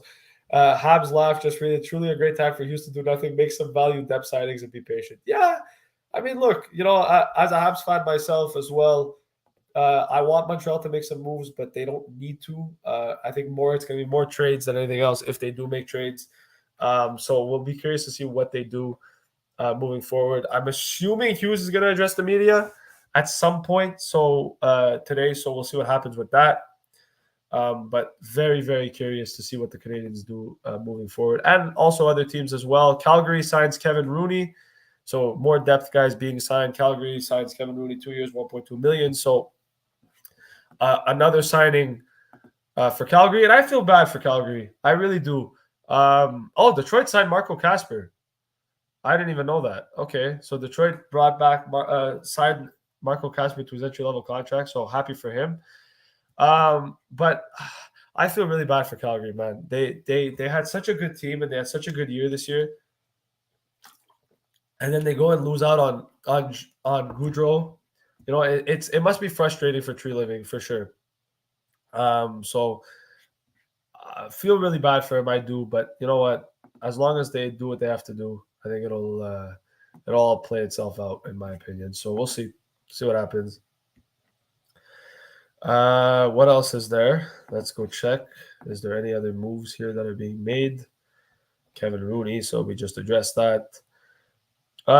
Claude Giroux on TSN, so anybody who has TSN, maybe tune into that interview if you guys want to. I will not be, because I'm going to be doing this all day. But yeah, so interesting move so far, 20 minutes in. And Xavier Ouellet. So, hey, we talked about the Pittsburgh Penguins. Well, Xavier Ouellet signs a contract with the Pittsburgh Penguins, $750,000. He heads to Pittsburgh. So, Penguins fans, you guys are getting a depth defenseman for, the AHL. He was a good captain with the Rocket last year in the AHL. So, Pittsburgh Penguins making a depth signing there in acquiring Xavier Ouellet. So, it's going to be missed in Laval. I think he was a good captain in the AHL. He helped Laval go to that playoff run as well. So, interesting moves for sure. Going to be very exciting to see what happens. So just patiently waiting here. We're patiently waiting for more deals to happen. Hopefully things start to pick up a little bit more. $750,000, $450 in the AHL. Decent. Very, very decent. So far it's been pretty eye-opening. Evander Kane. Also, guys, let me know about that. Actually, I wanted to get your guys' opinion. What did you guys think about the Evander Kane signing? Re-signing in Edmonton. I know that he's currently got his situation. So going on with the grievance in San Jose. So I'm kind of surprised that the deal got done really early. But no, in terms of the value of the contract, I think it's a good contract. I'm just surprised that it got signed now because of the whole grievance thing that's going on with San Jose. Dario Paolucci saying why. I mean, listen, Pittsburgh's going for maybe it's just a depth move. So I don't think it's anything too big in terms of that. And ESPN just announced Kemper signed 5-year, $25 million deal. I think that's what I saw this morning when they had talked about it. Like I said, I haven't seen the tweet. Maybe they're announcing it now, but it could be there. And Laurent Dauphin goes back to Arizona. So Laurent Dauphin, another Laval Rocket and Montreal Canadian. He leaves Montreal. He heads to Arizona. $750,000 for him as well. Kevin Rooney is $1.3 million, not $1.2 million. So good to know in that sense. David Pagnotta. So for the Caps fan, nothing done yet between the Capitals and Darcy Kemper. Certainly trending that way, but as of this minute, it's not done yet. So the AAV that you saw may not be accurate because they're reporting that it's still not officially finished, but it looks like Darcy Kemper will be a Washington Capital, which is good. Good move for the Caps. They need to obviously sign somebody else, though. They need another goalie because they don't really have one. But so Laurent Dauphin and Xavier Ouellet switching teams. Dauphin goes back to Arizona and Ouellet goes to Pittsburgh. Depth moves being made by a couple of teams here today, so that's interesting. Islanders saying that's huge. Yeah. Well, look, I think the Metro Division is going to be one of the most entertaining divisions of the season. We talk about two teams that, in my opinion, are really like. There's a lot of teams in the Metro Division that are good. Mentioned Pittsburgh, Carolina, Islanders, Washington. The Devils might be a team to look out for. The Metro Division, like, there's really not one bad team in the Metro Division. Like, in my opinion, I think the only bad team would technically be Philly, but even Philly, it was more of an they weren't necessarily that great. Dario just said, my dad just said, congrats for Ouellet. That's funny. So I mean, look, in terms of that, I think it's going to be very, very. The Metro Division is going to be one of the most competitive divisions. It's always very competitive, the Metro Division, but every team seems to be adding. Washington seems to be adding. Pittsburgh brought the band back together. Philadelphia brought Tony DeAngelo and hired John Tortorella, and apparently the rumor has it that they might still be in on Gaudreau. So Philly might be a team that's going to be very interesting. Carolina's on the verge of acquiring Brent Burns. They're going to be another team that's going to be looked at. The Islanders, potentially in the sweepstakes for Johnny Gaudreau as well. The Devils, who have made some decent moves, and obviously have Simon Nemec, a guy that they drafted second overall. So really good, interesting Metro division. I just think the East, man, the Eastern Conference has gotten so much better over the last couple of years. For a long time, it was always the Western Conference. It's like, oh, the West is so dominant. And now it's so cool to kind of see the Eastern Conference be dominant because there's so many good teams. And I think that if you're a fan of a Metro Division team, this season is going to be one of the most stressful seasons, especially if you're looking for a playoff spot because, there's so many good teams and it's so competitive. And it makes it fun. I think if you're a Metro team too, it must be fun tracking your team in the playoffs because you've got to compete with so many close teams that are so much near you. So we'll see. The Rangers as well are another team that I think are gonna be very entertaining. Shesterkin, man, what a goalie that guy is. But I will say this, and there it is. Emily Kaplan just tweeted: Vincent Trocheck is signing with the New York Rangers. So they lose Andrew Kopp, and they get Vincent Trocheck. So they found their replacement for Andrew Kopp. As we reported earlier this morning, Robert Thomas re-signs in St. Louis, 8 years, $8.125 million contract with the Blues. 23-year-old center, had 77 points last year. Good move for the St. Louis Blues as well. So happy about that.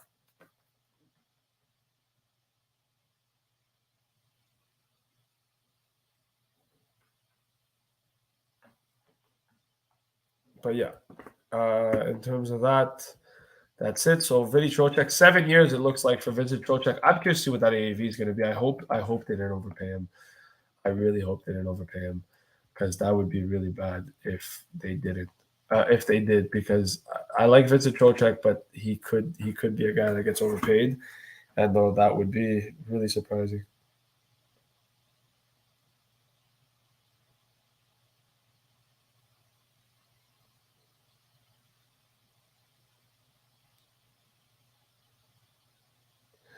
But yeah, so we'll see. Where are the Habs and where's Toronto? Well, King James, Samsonov was the only move that the Leafs have made today so far. As for the Habs, I think they're still sleeping, but I think they're still sleeping. I think that Hughes and Gordon didn't get the message that unfortunately things are, that the trade, the free agencies today. I think they're still at home sleeping, probably making some coffee or something. So we'll see. We'll see what happens. It's still very early. It's only 12:30, so a lot of things can happen. But one thing we have to know about the Canadiens is lately they've been very, they've shocked a lot of people. So, don't be surprised if they make a move today. Hearing New York Rangers and Vincent Trocheck agreed terms on a 7-year deal, I'm curious. Like I said, curious to see what the AAV is going to be on that. I like Vincent Trocheck, but I hope they don't overpay him. I really do. And that's it. Where will Kane go? Evander Kane or Patrick Kane? Evander Kane already signed with Edmonton. Patrick Kane looks like he might not be traded, at least not right away. So that's the news that I have for you on that front. Guys, let me know. What do you guys think of the signings so far that have been made? Are you guys excited? And well, you actually, it's funny you asked, King James. Well, they just confirmed that the Leafs have signed Nicholas Aube-Kubel, fourth line guy that played for Colorado last year in the playoffs. The guy that dropped the Stanley Cup, actually, fun fact. He signs $1 million deal with the Toronto Maple Leafs. So the Leafs adding some more depth, which is good. I think he's a good, decent player. Had a lot of really good metrics last year in the advanced analytics department. So good for him.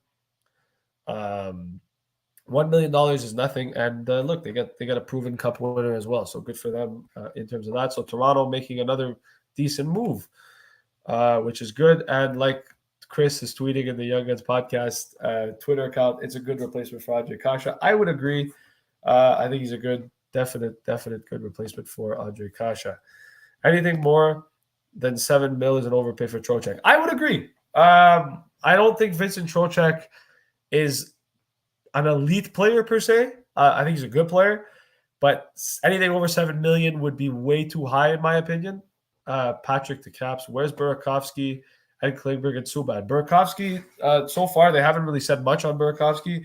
John Klingberg looks like it's likely going to be Seattle for him, unless the Brent Burn trade in Carolina doesn't work out. And Subban, likely, there's been no real rumors on PK Subban, but potentially Subban ends up somewhere else. So we'll see what happens with Trocheck moving forward here. I'm actually curious. Let's just check it here. If I go to free agents, I want to see the Vincent Trocheck stats because I actually forgot about him. Trocheck. Kachuk, Burakovsky, Klingberg, Borov, Kulik. I dub. I can't see. Maybe I can't see. Anyways, I'll search it up. Vincent Trocheck. I'm curious to see what his stats are. Yeah, very curious to see. So obviously, okay. They just put it up. 5.65, I think it is. Yeah, 7-year deal, 5.625. That's not bad at all for Vincent Trocheck. 51 points in 81 games. You know what? $5.6 million for 7 years on Vincent Trocheck. He's 30 years old, so he'll be 36 when his contract expires. It's 29. He's gonna be 36 when his contract expires. That's a good move. $5.625 million for 7 years on Vincent Trocheck. Decent move by the Rangers.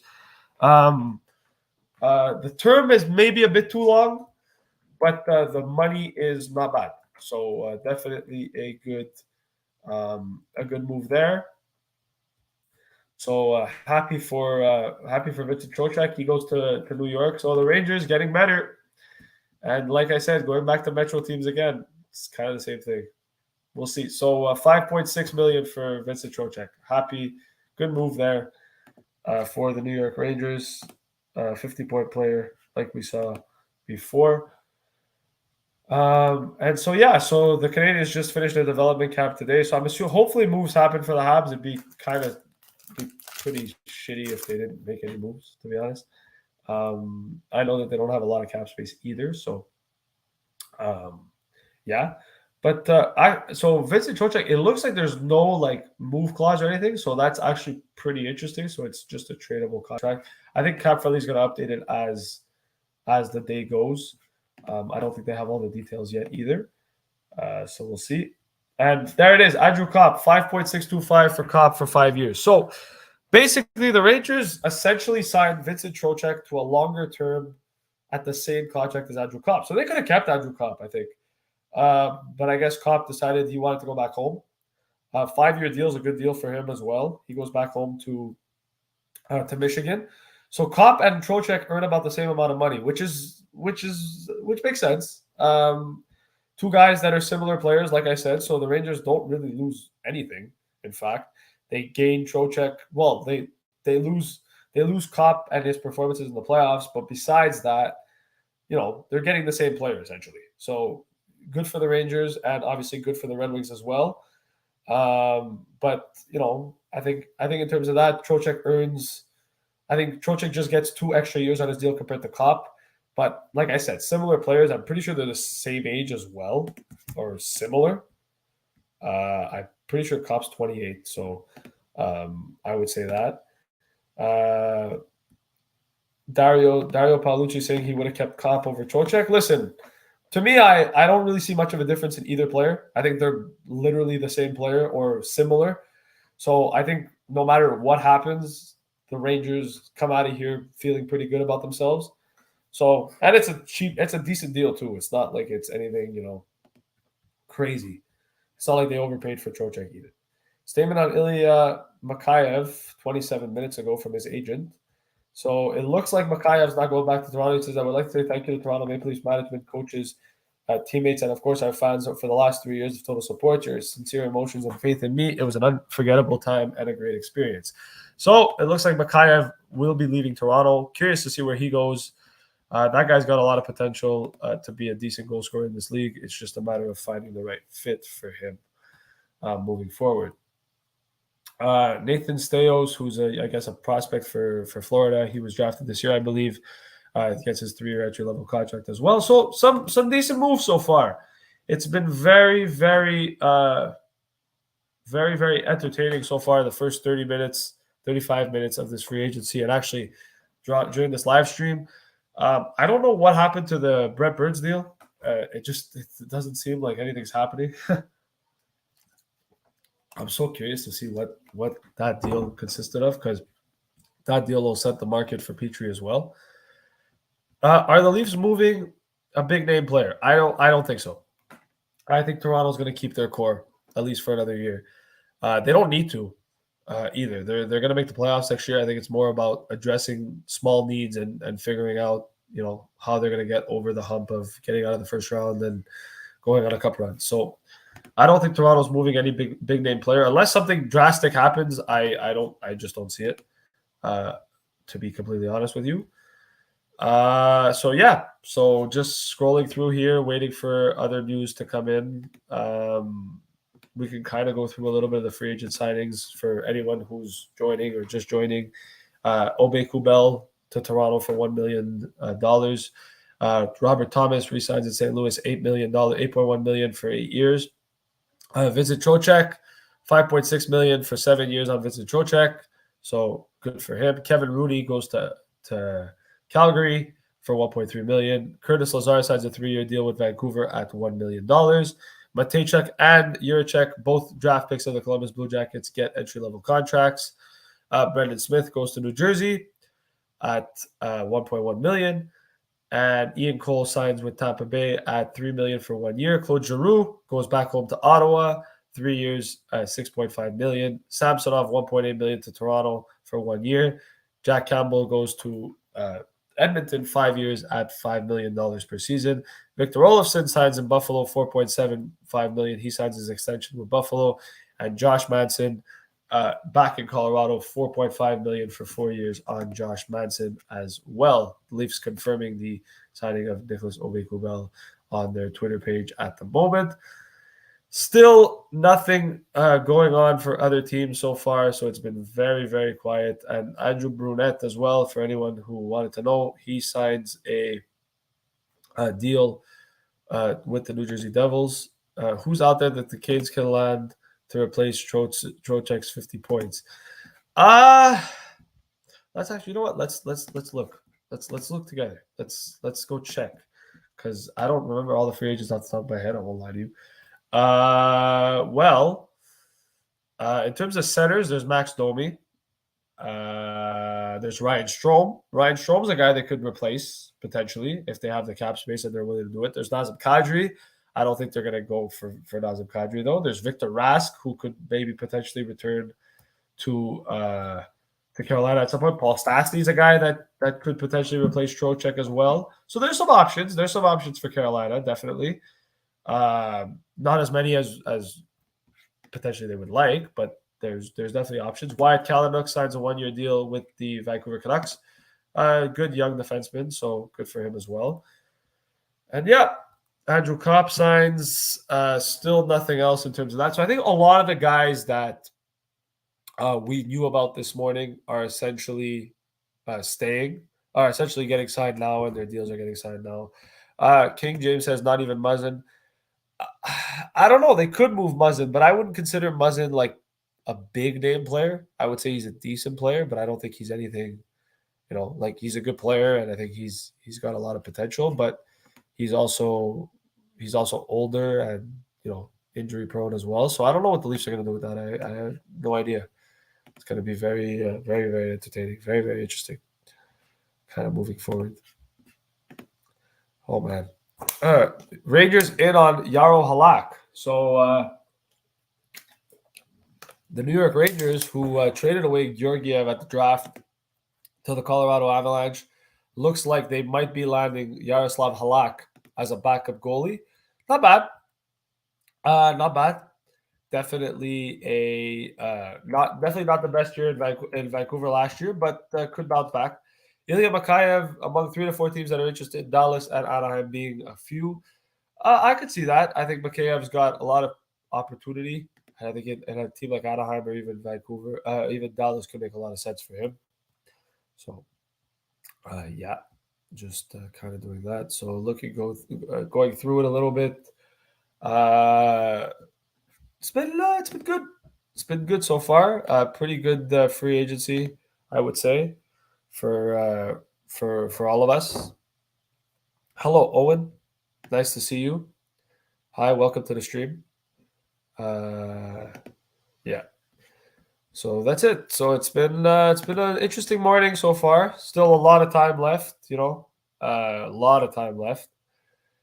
I'm curious to see if any other big moves get made. I don't know if Gaudreau signs today. I would be very surprised if Johnny Gaudreau signed today, just simply for the fact that he tested the market yesterday. I think a lot of these big name players like Gaudreau, maybe even Klingberg, Kadri, these guys might take a couple of days. So we may not necessarily see those big name signings signed today, but you never know. You never know. Obviously, there's something happened with the Blackhawks. Hold on. I went too fast. Nick Leddy 4x4 to St. Louis. So Nick Leddy signs 4 years, $4 million. Pretty good. Did I miss the Chicago thing? There was something about Chicago that I missed. I guess I missed it. Well, hopefully it pops up again. Oh, right here.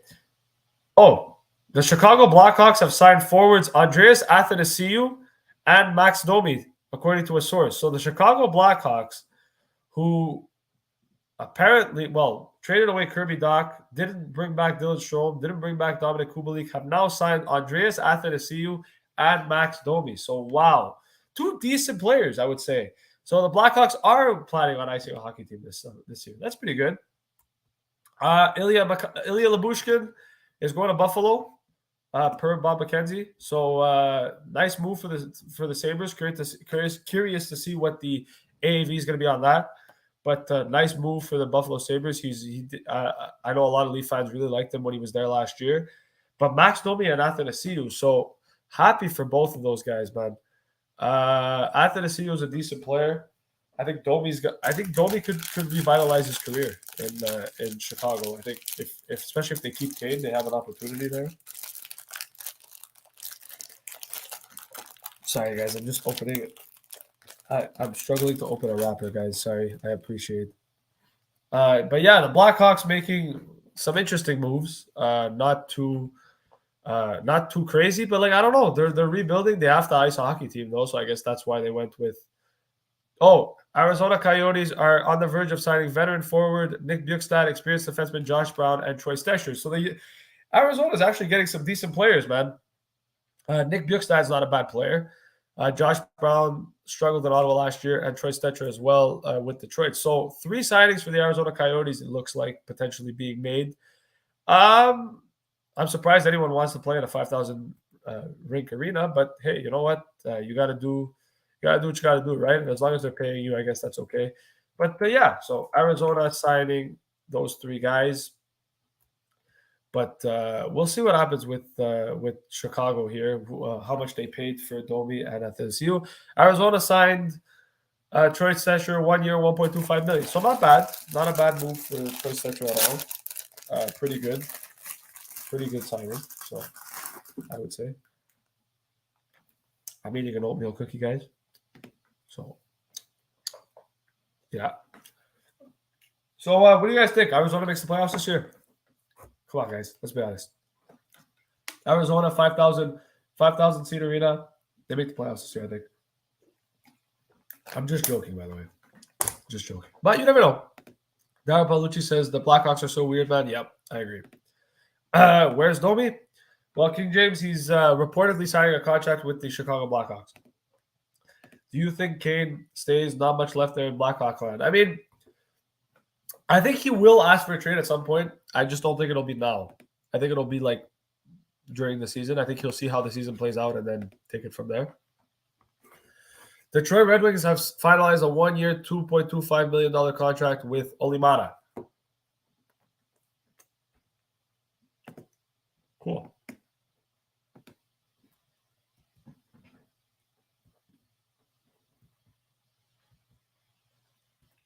That's a good signing. Olimata to Detroit. So Detroit making some really underrated moves. Andrew Kopp went to go get Billy Husso. Now they've signed Olimata. Detroit looks like a team that might be trying to improve from next season, from last year, and potentially, become a better team. Domi Hawks. Yeah, unfortunately, he goes to. We're waiting on the final details of that, but it looks like Max Domi might be going to the Chicago Blackhawks. Arizona, we already talked about that. Max Domi and Andreas Athanasiou both signed 1 year, $3 million deals each, which is good. $3 million for 1 year, so it's a risk. It's basically just here. Show me what you can do. $3 million is good, I think, for both players.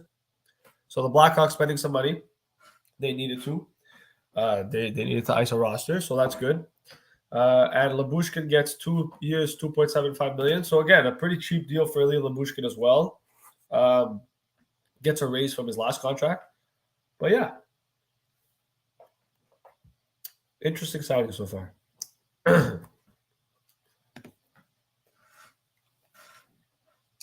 And Josh Brown, 2-year contract with Arizona.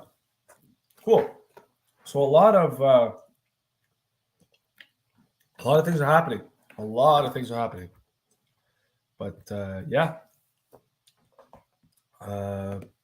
Interesting. What is Owen, my favorite team? My favorite team is the Montreal Canadiens. I'm from Montreal. Well, all three of us actually on the podcast are from Montreal. So we are all Habs fans. What about you? What's your favorite team, Owen? But yeah, so some interesting moves, guys. Let me know what you guys think about the moves that have been made so far. And let me know what you guys think. If Chicago made good moves by signing Athanasiou and Domi, you think they're going to make an impact on the team? I'd be curious to know you guys' thoughts as well. Just to start a conversation or something. Because, after a while, you run out of things to say.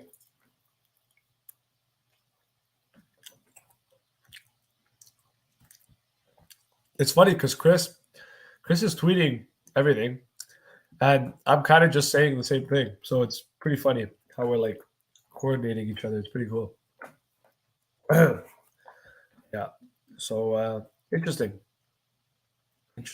little situation here. So now I don't know. My Twitter is acting up again because it's doing the whole like things from 19 hours. So let me just refresh it a few times. There you go.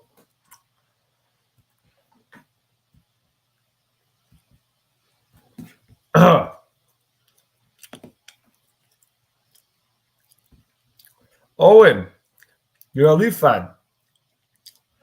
I mean, listen. You know what, man? You should be happy. You have Austin Matthews. You have Mitch Marner. You have William Nylander. They're a good team. I think they just need to find a way to get over the hump, but they're a good team. I hope Kane balls out and ruins their obvious tag for Bedard. I mean, it's entirely possible. We've seen Patrick Kane ball out before, so it wouldn't surprise me too much if he does. So yeah, definitely could see that happening. I mean, look, if he has Max Domi or Athanasiou on his line, maybe Max Domi balls out as well, and then he gets a bigger contract next year.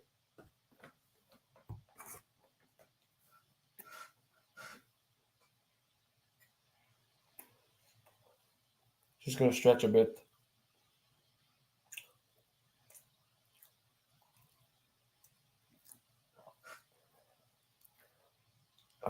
Just gonna answer some stuff here.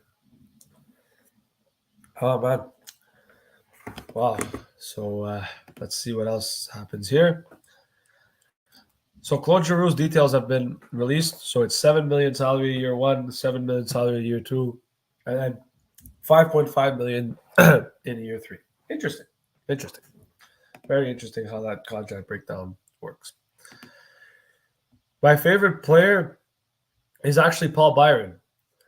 I don't know if that's a joke or if you're being serious about that, but I mean, if you are, that's pretty cool. He's a good player.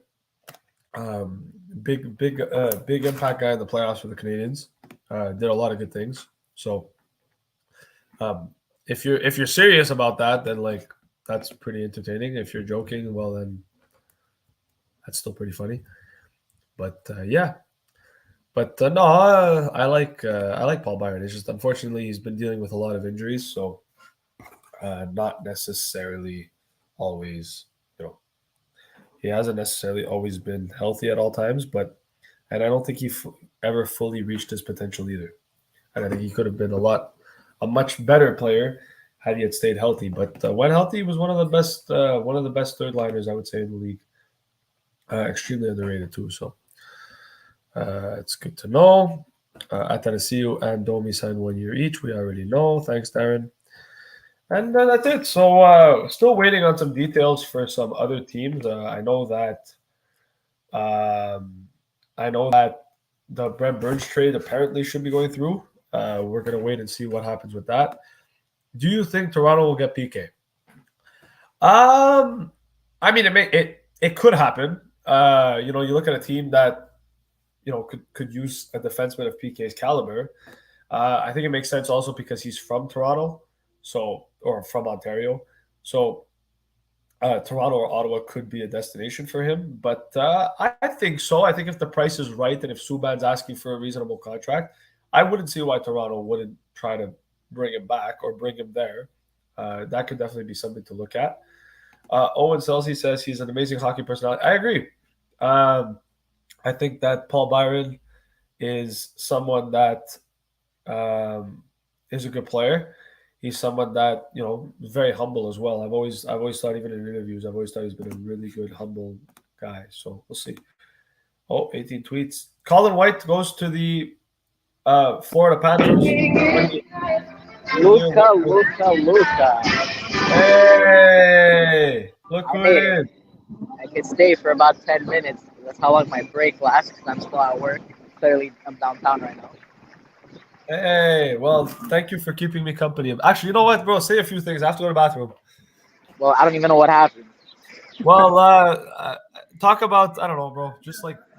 I know Cobb signed with Detroit because I get the alerts, so I know Cobb. Yeah, he did that, and well, look, I have some tweets over here. Eric Comrie to Buffalo. Colin White looks like he's going to Florida. Anyways, I'll be back in like a minute.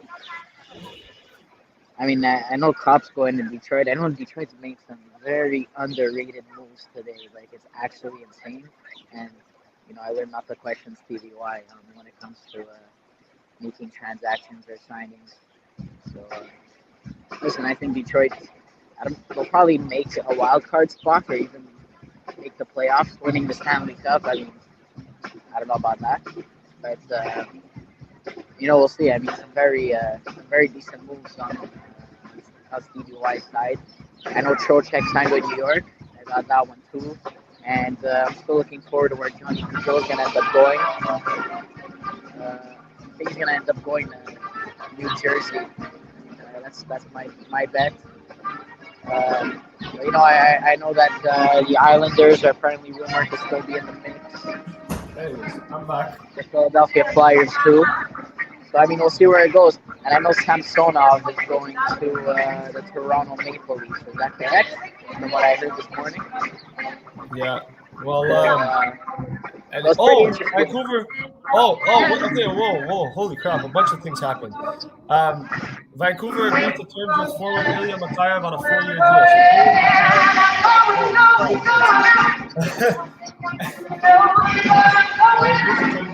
Contract with Mikheyev. And Carolina and San Jose have made a trade. Brent Burns, Lane Pedersen, for Steven Lorentz, goalie prospect Etu Makaniemi, and a conditional 2023 third-round pick, the Sharks are also going to retain 33% of Burns' contract. So Carolina, Okay, I was gonna say, I was like, they gotta retain something. yeah, so they retain 33% of the contract. Lorentz, decent bottom forward. Etu Makaniemi is a decent goalie prospect. Conditional third-round pick, which is interesting, and the Sharks retain salary. Interesting move. So Carolina gets Brent Burns. That's a huge contract. That's a huge move for the Carolina Hurricanes. 4.75 million AAV for Ilya Mikheyev to Vancouver. So happy for Mikheyev. He joins Vancouver. That's a good move. Good move for Ilya Mikheyev as well. So yeah, so those are the two big moves that have happened. So now let's see what happens with John Klingberg moving forward. Draft pick, roster player, prospect going to San Jose for Burns per source. Yep. So we just saw that. And then, do you think Phil Kessel comes back to Toronto or Boston? Yeah, he went to Chicago. What? Yeah, he went to. Yeah, Max Domi went to Chicago. Max Domi went to Chicago. Yeah. Yeah, he went to Chicago. Anyways, Chris, you're lagging out a bit. I don't know. They signed him to a 1 year deal. $3 million. For how much? 1 year contract, $3 million. So that's probably probably a sign and trade. They're gonna dump him at the deadline. Maybe. Can you hear me better now? Yeah, now I can hear you better. You were a bit laggy before. Yeah, sorry. It's because the Wi-Fi at my building isn't top-notch quality. Yeah, so Mikheyev 4 years, 4.75. Halak. Looks like Yaroslav Halak might be going to the New York Rangers. So interesting to see what happens there. Nicholas Malak, a young AHL guy, is going to Calgary, it looks like. So that's cool. Anyways, Luca, I'm not to let you guys go. All right. Most likely we'll join back in a few hours. All right. So, I'll stay posted on who goes where. All righty. Perfect. All right. Ciao, guys. Ciao, man.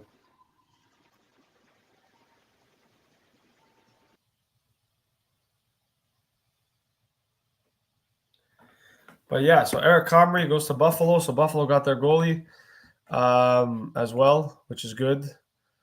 So happy about that. Yaroslav Halak, $1 year, $1.55 million contract with the New York Rangers. So another deal being done there. So goaltending carousel has been really interesting. Comrie goes to Buffalo. It looks more and more like Yaroslav Halak ends up in New York. So really good move there as well. The more I see the returns for D-men who are on term trade this offseason, I think the Habs are better off keeping Beer, especially if he likes playing under Martin St. Louis. I kind of agree with that too. Bob McKenzie says one crazy thing he heard this morning to watch out for is Columbus. They all went out. They want to do something big. They want to make a splash. Perhaps a Line A trade is being possible as well. So stay tuned for that. Maybe Line A gets moved. Nemesnikov going back to Tampa for 1 year. That's interesting. Do you think Toronto will be done, or can they get someone? Well, I mean, they signed Obe Kubel and they signed Samsonov. I don't know how much cap space they have left to make any more big moves, but they made some moves so far. Maybe they might add one more person, I think. But besides that, I think Toronto might be done, at least for now. So we'll see. But yeah, Nemesnikov going back to Tampa. Oh, and Ben Sherratt going to Detroit. Wow. So it looks like Ben Sherratt is heading to Detroit. Interesting. So much for his return to Montreal. He has signed with Detroit, according to Elliot Friedman. Interesting. Wow. So Steve Yzerman really making some moves, man. Yzerman's trying to find some common ground here and try to make his team get back into the playoffs. So cool, man. Interesting to see what the AAV is going to be on that. Eiserman signing Mario Sherrod is not something I thought would happen today or ever. Yeah, so basically, interesting. So they get some interesting defensemen, Detroit, but they're looking to make the playoffs, man. They really are. It looks like they saw what Ottawa was doing, and they're like, we need to kind of match this a little bit. So interesting. Very, very interesting. Brent Burns from the Sharks. Oh my God! So Brent Burns is a Carolina Hurricane, man. Wow. Interesting. Halak going to the Rangers. I like Halak. I know last year he didn't have a good year in Vancouver. I hope he'll find his rhythm in New York. I think that would be beneficial for everybody. So we'll see what happens there. But yeah, definitely exciting times for sure. That's about it for now. Looks like there's not much else. What did you guys think about the Brent Burns trade? Do you think San Jose wins the deal? Do you think Carolina wins the deal? Who do you think gets the better return? And yeah, so Brianna Emmerich saying that no return for Ben Sherratt. I mean, look, as a Habs fan, it would have been cool to see Sherratt come back, but at the same time, you got to move on at some point, so makes sense as well. Who do you think the Boston Bruins will get? Well, they traded for Pavel Zacha earlier this morning. They traded Eric Haula for Pavel Zacha, so that was interesting. Besides that, looks like they're going to sign Bergeron and Krejci again, so could be very entertaining, very interesting.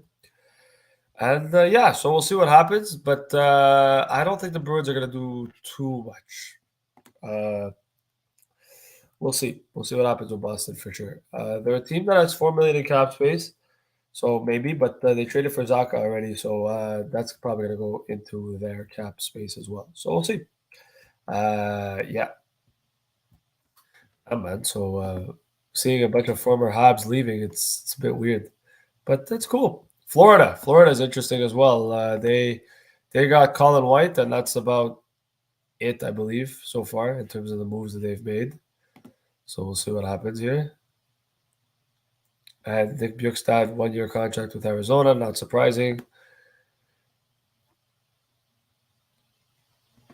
Yeah. So that's that was the return on Brent Burns. I like the deal for both teams. I think Burns wins. I think Carolina wins simply for the fact that they get a really good defenseman, and I think he's still got a lot of good hockey left in him, Brent Burns. So I would definitely say if I had to pick a winner in this trade, I would say Carolina. But you never know. So we'll see what happens. But so far, so good for this free agency so far. It's been a tiring day. I'm not gonna lie. I'm kind of tired. I think I'm gonna go relax after, but entertaining nonetheless. A lot of really good players being moved. A lot of guys that we didn't really expect joining teams that we didn't really expect. But so far so good. Well, I'm back. Hey! So I've seen that the floodgates have opened at 12 o'clock. It's been crazy in terms of the activity that's been happening. Yeah. The Halak deal, I like it, to be honest. It's affordable. It's a good, veteran presence to help, Shesterkin as a backup goaltender. We already know that in Vancouver, it clearly was not a fit. It did not work out whatsoever. The Brent Burns deal, I love that deal. Honestly, I think it's a massive win for the Carolina Hurricanes. They're competing now. They have a tendency of making the second round, but always failing to pass the second round. They're currently like the new Washington Capitals, where they can't get over that hump of the second round. I like Vancouver's signings. They had a couple of guys in the bottom six, but guys that I think are fantastic in my opinion, and for an affordable price as well. Yeah, and I agree. Completely agree. Completely agree. I think And nothing on the Gaudreau front as well. I mean, I'm pretty sure you covered everything, so I don't want to reiterate everything you're saying. Just give my thoughts. I've just been basically just sitting here waiting for other things now. But I kind of mentioned it before. Gaudreau, I think Gaudreau, if he does get signed, it's going to be in a couple of days. I don't think he gets signed today, but I could be wrong. I don't know. Teams that I'm disappointed in, the Toronto Maple Leafs, despite getting Samsonov, I'm not too crazy about their goalie tandem. It's a huge risk with an inconsistent goalie and also with a guy that has health issues. In terms of the Florida Panthers, they're losing everybody. Everybody that they traded so many assets for are just walking away and signing Well, with other teams. they got Colin White. Oh But, wow! So, look, it's nothing special. Let's be honest. He got bought out for a reason in Ottawa, and if they tried, trading him away, clearly there wasn't any takers, and they wanted to buy him out and for him to sign with another team. In terms of other teams that I feel that haven't been doing much, Nashville. They re-signed Philip Forsberg. They add Ryan McDonough, but they want to be taken as a more serious team. And they probably told Philip Forsberg, we're going to do anything on our path to get you a Stanley Cup, so please re-sign with us. But they haven't done much in terms of trying to bolster their lineup. So far this offseason, Columbus has been quiet as well. Buffalo signing Eric Comrie as a goaltender, another affordable, cheap goaltender. I thought they would have gone all in for a more established starting goaltender. I guess they didn't go that route. Detroit are big players this year, like you were saying before. Because of what Ottawa is doing, they're seeing the Atlantic is getting stronger, even more stronger than it is right now, and they try to replicate that. I like Ian Cole. Anaheim just signed Frank Vatrano, by the way, 3 years, $3.65 million. So that's a good deal. And honestly, I seriously see him as a Sonny Milano replacement. Frank Vatrano with the Rangers was fantastic. He wasn't playing at the level of production that he was doing, that he had with the Florida Panthers when he was first there. But he definitely upped his game when he went to the Rangers. He was a key piece to the Rangers' playoff success. So I like that move in terms of the Ducks. Ian Cole, going back to him, adding leadership, adding a guy to replace McDonough in terms of minutes, and also he's a more defensive guy, so that's gonna hold down the fort a lot more. It gives the time for Nolan Foote and Sergachev to also develop a little bit more into top four defensemen. You always need to surround your younger guys with leadership and veterans, because who's gonna help those guys progress into fantastic defense. So you can't always have youth all the time. In terms of the Montreal Canadiens, I don't really know what's going on. They have assets to trade. They have Armia, Hoffman, Adam Gaudette goes to Toronto, and nothing is going on right now.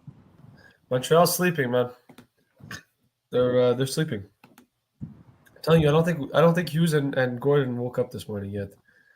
But and we're not, and going back to the Canadiens, it's not about them signing free agents. We already knew they weren't going to sign any big fish or anything.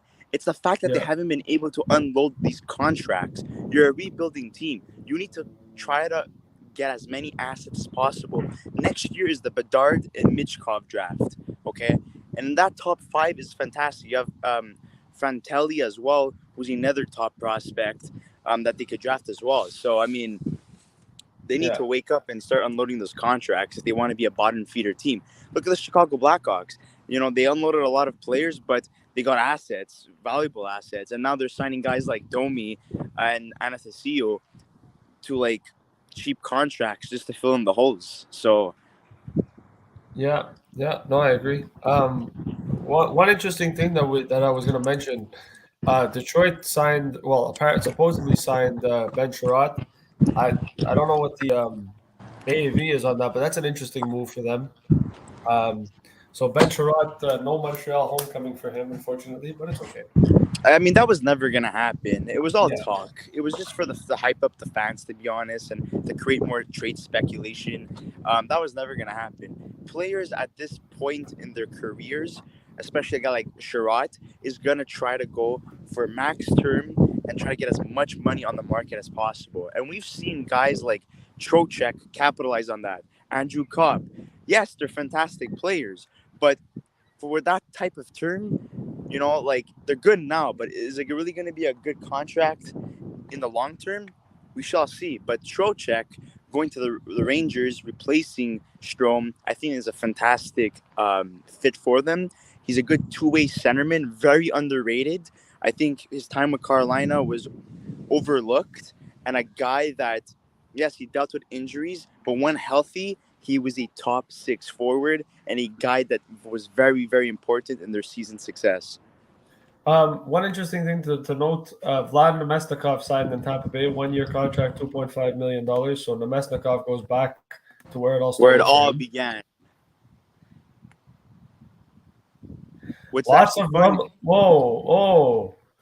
Lots of rumblings that John Klingberg and the Dallas Stars have re-engaged in contract talks. Not confirmed, not done, but makes sense with Dallas missing out on Birds. Let's see where this goes. Why? Just trade for Petrie. I don't know, man. I don't know. Look, it's not as a Montreal Canadiens fan, for the fan base, it's very boring, to be honest. I'm gonna make a bold prediction here. I'm gonna make a bold. If the Canadiens somehow don't trade Jeff Petrie, or if Klingberg ends up going back to Dallas, and Montreal doesn't really have a good partner, I'm gonna say that they end up going. They send him to Seattle. I have a question for you, Luca. Do you have the list of free agents that are still available at this time? Give me 2 seconds. I might. I just have to refresh Cap Friendly. Well, while you're looking, yes, I do. Perfect. I do. So let's see who's available. So PK Subban still available. Phil Kessel still available. Bergeron still available. Johnny Gaudreau still available. Radulov apparently is going to the KHL, so I don't think there's even a season happening there, but that's a whole different story for another time. That's it. Louis Eriksson still available. Anton Strawman. Andre Palat still available. Niederreiter still available. Burakovsky still available. Kadri still available. Kemper still hasn't been signed yet. Ryan Strome, John Klingberg, David Perron, all available. Okay, I mean, I would have, based off all the signings that have been coming in since 12 o'clock, I would have thought that it was done. But the names that you're listing right now, it's pretty impressive in terms of who's available still. Yeah, Dominic Kubalik, still available. Dylan Strome still available as well. Apparently, there's been a lot of rumblings that, according to Leaf fans, that they really want Dylan Strome and PK Subban to take hometown discounts because Brett Kulak stays in Edmonton. Wow. 4-year deal, $2.75 million in Edmonton. That's a steal. That's a fun in terms of term and salary. That's a very good contract for the Edmonton Oilers. Kulak, on the other hand, I guess he wasn't getting as much as he hoped for on the market. Mason Marchment looks like Mason Marchment might be going to Carolina on a 4-year deal. Yeah, I heard about that too. What was I want? I know Chris was here in the chat before I saw, so I missed him by a couple of minutes. Did he have any thoughts in terms of the deal so far? Yeah, he didn't really say much. He kind of just talked about Andrew Copp a little bit, and that was about it, really. Well, Arturi Lehkonen looks like he's going to be signing an extension with Colorado. So that was going to happen. I'm just curious to see how much it's going to be. He was a restricted free agent, and they traded with him with the intention of re-signing him. He's a very underrated shutdown forward. Can play up and down the lineup. Yep. PK specialist, clutch player. Scored the winning goal to seal the deal for a Stanley Cup, and also the winning goal to send the Colorado Avalanche to the Stanley Cup Finals. So, and interestingly enough, Sergachev just signed an 8-year extension with Tampa. I mean, it kind of makes sense when you have McDonough out of the equation, and you're hoping to build for the future. Sergachev is going to be their top defenseman eventually once Hedman's gone as well. So, Yeah, or at least they're hoping for that to happen. that's it. Exactly. That's exactly it. Apparently, Uh, apparently Arizona and the Rangers are working on a minor deal, potentially a cap them. So I don't know what that means, but we'll well, see. based off what Arizona did as well, it looks like they're taking the same page out of the same rule book as the Chicago Blackhawks, as just filling in holes and trying to be a modern feeder team. And I honestly see Bedard possibly going to Chicago, and I see Mitchkov going to Arizona. Those are my early predictions. Based off how things are going this offseason, they have two of the worst teams on paper right now heading into next season. So, yeah, it's not And looking good for them. Bob McKenzie, said something before. He said there's a good chance that it could be possible that Patrick Laine gets traded too. Yeah, I heard about that when I was listening to the stream before getting on. Oh, Apparently, Liney's on the move. Sergachev, 8 years, 8.5 million per season. Yeah. Look, I don't like the salary on that because Sergachev is a very good defenseman, but has he put the offensive numbers to earn $8.5 million? No, he hasn't. Yes, he's been clutch at times in the playoffs, but he has been playing a bottom pairing role, a third pairing role. I mean, now with McDonough gone, he's obviously going to be moved up in the top four, playing a lot more minutes. But let's just hope that he develops into the defenseman he's supposed to be, and he gets that offensive production increased. Because as of right now, that's the one thing I would say he has to work on. In terms of his defensive game, I would say it's good for the moment. But yeah, we shall see what happens in the following years. But I think it's too much. I think it's 8.5. I would have signed Sergachev to 6.5 or I think it's six too million. much.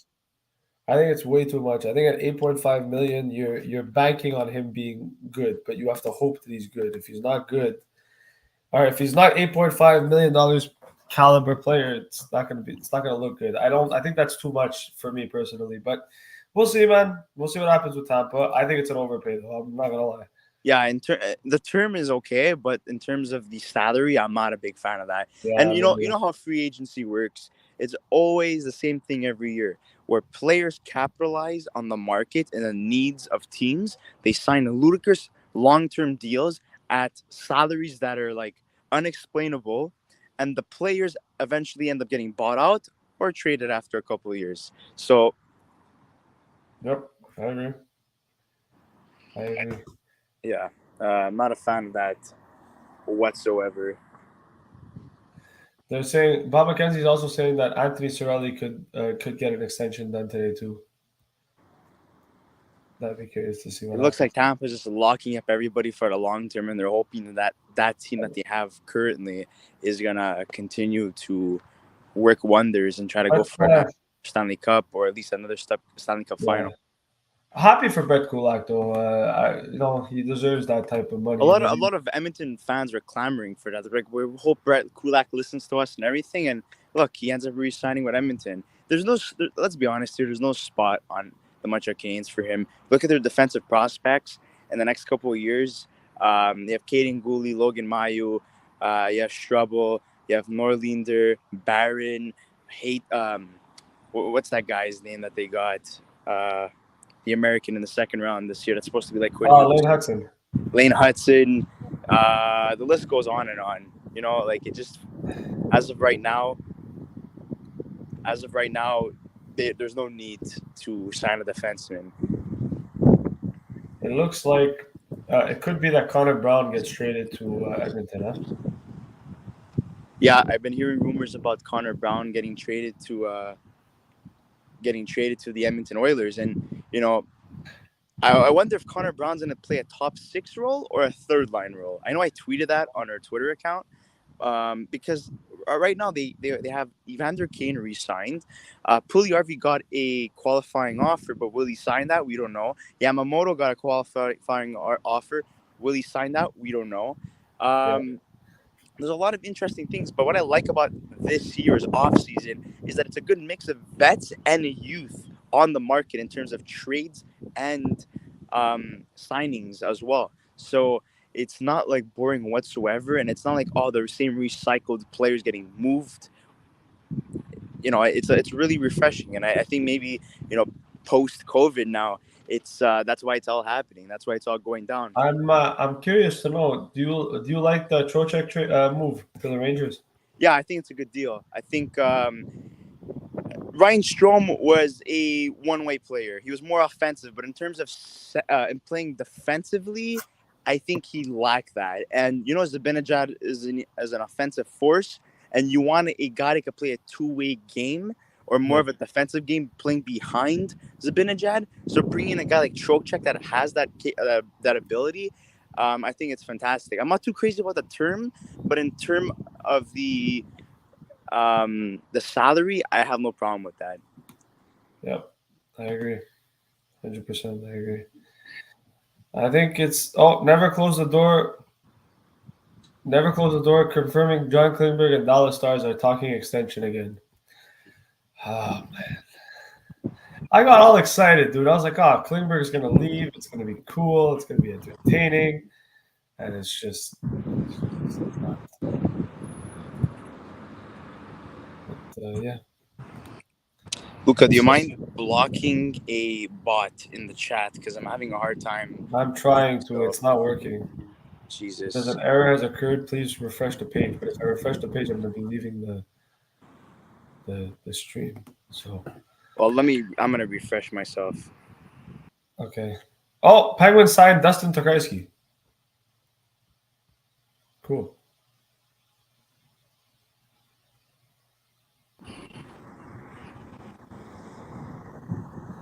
Well, it still seems to pop up.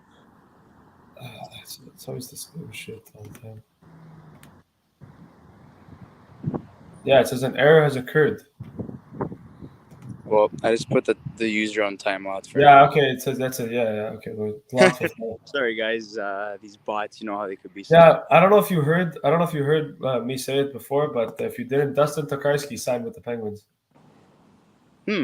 That's interesting. I mean, obviously he's going to be playing in the AHL. Yeah. So nothing crazy there. Man, I don't know. There's the goalie carousel has been crazy this year. And Cirelli, $6.25 million for 8 years. Oh, there you go. But I don't know. I just kind of find it frustrating that there's like certain teams that are making fantastic moves, and then there's other teams that are just doing basically nothing. They're just standing there on the sidelines, just watching everything unfold. And I don't know if it's because they're working on stuff, or maybe their hands are tied and they're having a very hard time making any moves whatsoever.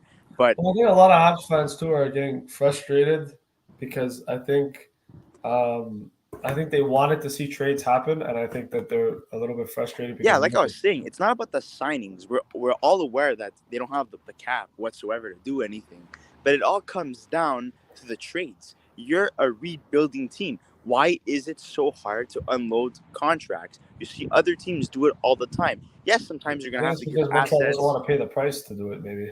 Yeah, sometimes you're going to have to give sweeteners in order to get something in return. If you want that cap space off the cap, if you want that cap hit off the cap, you're going to have no choice to give sweeteners. There's no other way around it sometimes. Sometimes you need to lose a deal in order to, to capitalize on the salary cap. Can Toronto get Andre Palat, yes or no? I don't think so. I'm not too crazy about Toronto's moves. I like Samsonov, though. I'm not too crazy about Matt Murray, and I'm not crazy about the player they signed from Colorado that's potentially going to replace Andrea Cass. And in my opinion, that's a downgrade. I feel like every signing they've made or trade has been a complete downgrade of the players that they lost. Yeah. No, I definitely agree with that. And I think it has to do with cap space, of course. And once again, they failed to try to move anybody in that core that has been there since 2016. I agree. 100% I agree. But I don't know what Montreal's going to do, man.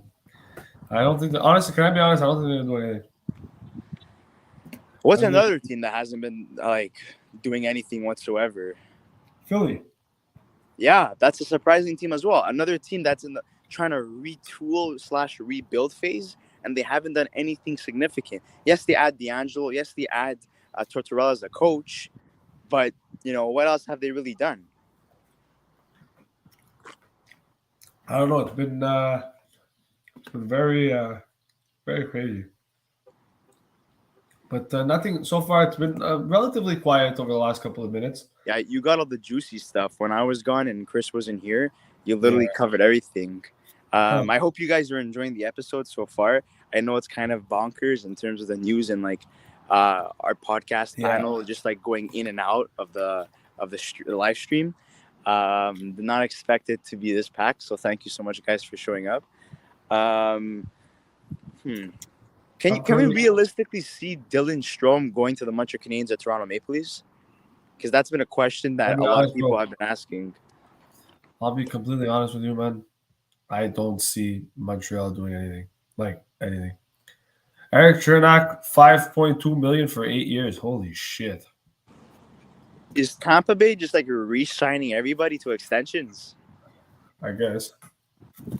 What's up with all these like long-term contracts? Like, there's a thing called short-term contracts as well. I know they want to lock up these players that have been successful for the past like 3 years on their team, but like it's going to come at a cost where eventually some of these guys are not going to be as good as they are right now, and they're going to be dealt with a bad contract that have remaining of like 3 to 4 years left. Like I don't know, very questionable stuff. Like I love Brisebois. I think he's a fantastic replacement for Yzerman. Obviously, he's taking the team that Yzerman built and helped Tampa Bay get over that hump and win 2 Stanley Cups back to back and going to a final last year.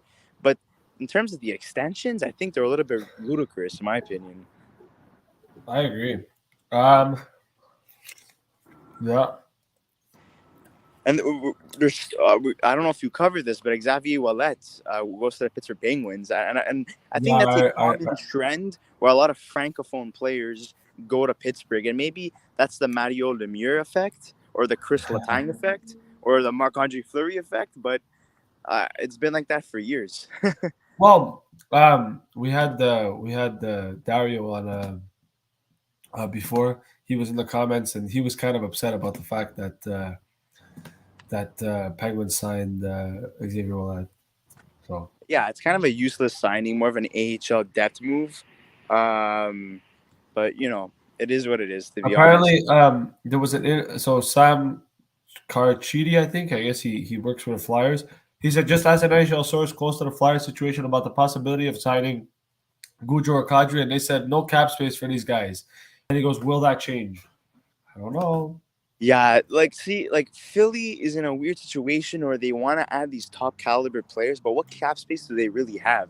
They're gonna have they could not continue going on with like having guys like Konechny who have been not panning out for the Philadelphia Flyers. A guy who has the potential to be a top 6 forward, but has been healthy scratched numerous times over the last couple of seasons. Yeah. So I mean, he needs a change of scenery, in my opinion.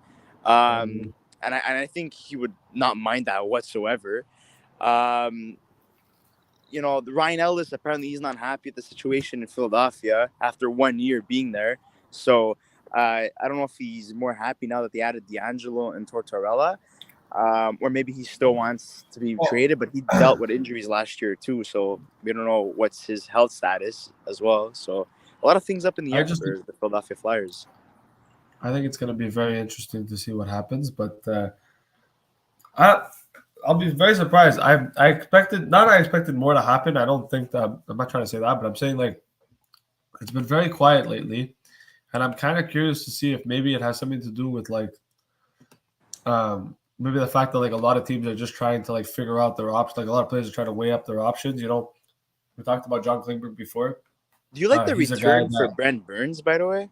Because like I like the player that they get, for the Carolina Hurricanes. Yet again, they have a second replacement for Dougie Hamilton because they had D'Angelo. Now they have Brent Burns. But in terms of San Jose, they unload a big contract for a guy that is nearing his late 30s. So I mean, they're in a rebuilding mode right now, so it only makes sense. But in terms of the return that San Jose got, what are your thoughts on that? I think they had to get what they could get, and I think the reason I say that is because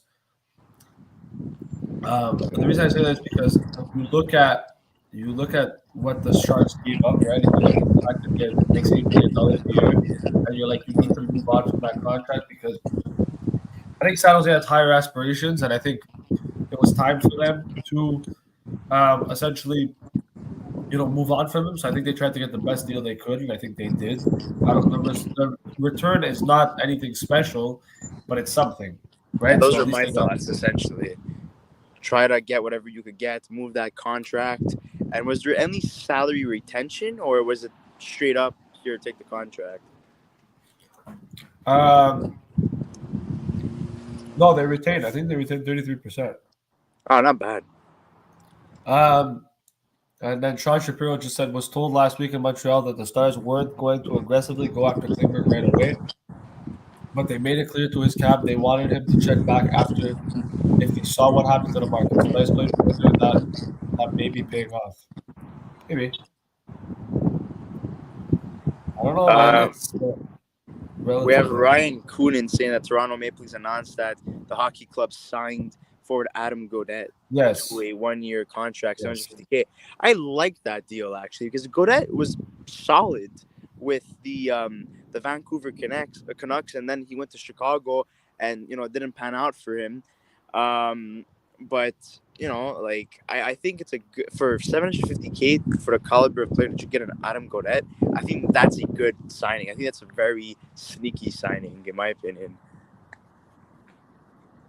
Yeah.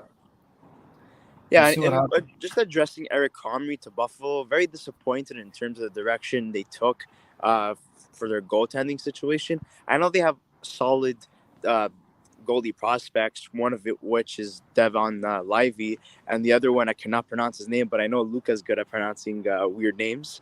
It starts with the letter L. If you know, Lukanen. yeah, Lukanen. So, I mean, that's potentially going to be their goalie tandem eventually. But when you look at how good the Atlantic got, and you looked you know, how well Buffalo progressed last year. You had Peyton Krebs playing great hockey, Alex Tuck being a good addition. Potentially, in my opinion, the future captain of the Buffalo Sabres.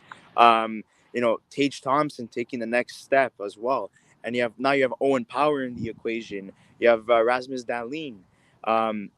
Their team's going to be fantastic, and even freaking Jeff Skinner stepped it up. Even Kyle Poso stepped it up. The team was better managed. I think Ryan Granato is a good coach, and they're trending upwards. But if there's going to be a splash, in my opinion, in Buffalo, something to revive the fan base, I will predict Patrick Kane will be a Buffalo Sabre by the end of this offseason. And I know that's a bold take, Really? but I'm following the trend of this offseason, and it's a homecoming offseason. You have Giroux to Ottawa. I potentially see Patrick Kane to Buffalo. You have Andrew Kopp to Detroit. Like, people are just signing with their hometown teams. There's a potential Gaudreau deal with New Jersey as well. It's the common theme this year. So, I mean, I wouldn't bet against it essentially. Anyways, we'll see what happens, dude. I think it's going to be very interesting to see. And We know it's pretty quiet right now, and you guys are like, "Oh my god!" Like it was booming. As soon as the gates opened, crazy things were happening. But I do have to applaud Ken Holland on his offseason so far. He gets rid of Zach Cassian. Smith is gone. Koskinen is gone. This guy secured his job for at least another season. You Yep. re-sign Evander Kane. You bring in Jack Campbell. You re-sign Brett Kulak. Things are looking promising for the Edmonton Oilers. And if you could trade for Connor Brown, I think that's fantastic as well, because now you have a guy who could move up and down the lineup, and a guy that is very underrated on the Ottawa Senators and had a fantastic season last year. Very underrated, overlooked season just because of the team he plays with. And there's a lot of players that are overlooked based off the fact that they play in a quieter market. So, Well, anyways, I think Darren Dreger just said that Oilers continue to work on Connor Brown. If it happens, it will likely see picks and returns, which means Edmonton will have to find other destinations for full player. And then he says, other option, I suppose, would be grade third team involved, so Edmonton could move out a body contract or two, get Brown in the fold, and Ottawa would end up with draft picks in any case we wait. Interesting.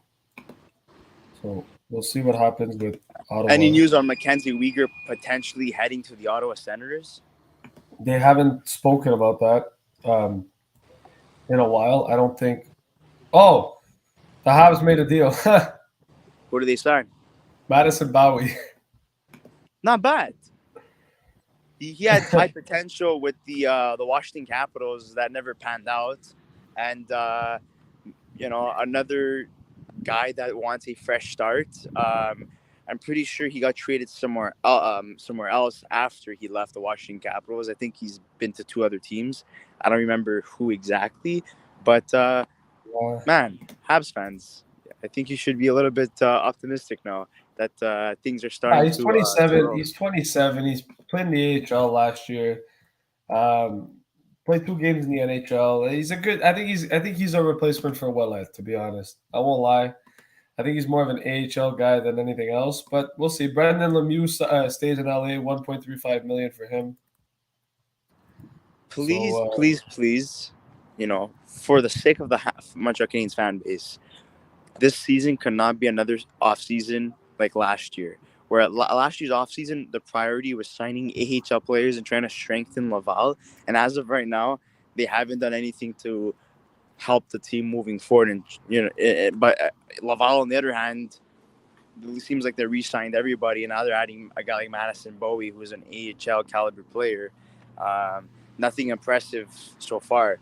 I think everyone's really waiting for the dominoes to fall down and see a guy like potentially Armia that they were trying to move, Hoffman, Dvorak, and Petrie. Those are the 4 names I will most likely like to see moving. In terms of Byron, I don't think that's going to really happen. I think he's going to be a trade deadline acquisition for a team since he has 1 year left.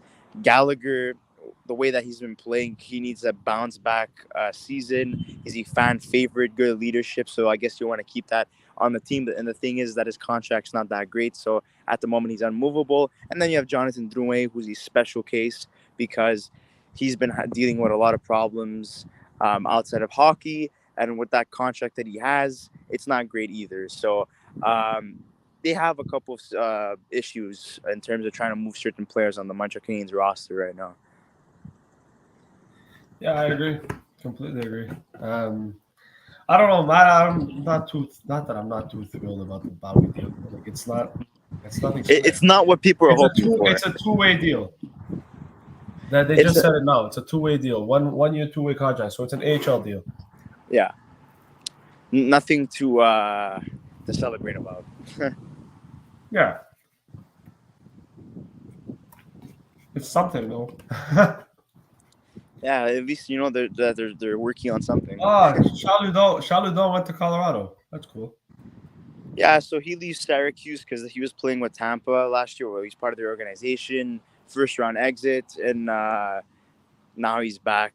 And now he's going to Colorado, another team that likes acquiring francophone players. Yeah. A very promising player at the time. Once he got drafted by the Canadiens, people thought he was a steal draft pick, but he never panned out. Went to Europe, came back, signed with Tampa. Now he heads to Colorado. Nothing special. I don't think Madison Bowie is anything like. No. There's nothing to celebrate about. There's nothing to go in depth for. It's an AHL signing, and keep it as that. Yeah, that's it. So we'll see. There's a few other things that are happening around now. Damn. So I got all excited for Madison Bowie. Great. It's okay. It's something. It's still early though. It's still 1:38. I'm sure things are gonna pick up. Look, I know a lot of people want to see the dominoes fall down with Kadri and Gaudreau and Klingberg and Strome. Well, both Strome brothers. I have possibly the third Strome brother as well, but he's not as good as Ryan and Dylan. Obviously Perron and stuff. But the thing is that when there's so many teams that are tight in terms of cap space. They're trying to get deals done to liquidate players to make the cap room to sign those players that they want to sign. So maybe they have verbal agreements on the side, but in reality, it's not an official agreement because they need to have an agreement with another team to trade certain players. So some players get impatient after they say, you know what, I'm not waiting for you. I'm gonna go sign for another team that has the space to sign me because I don't want this to be a problem heading into the regular season. I don't want to go unsigned more than a couple of days. I want to be signed to a contract. I want to get paid within this week. And these players want to, relax and enjoy their summers and continue with their training programs and get ready for the following season. Obviously, spend time with their families. So we have to think about that perspective as well. Absolutely. So there's going to be some players that don't sign today. There's going to be players that sign tomorrow or maybe in 2 days from now.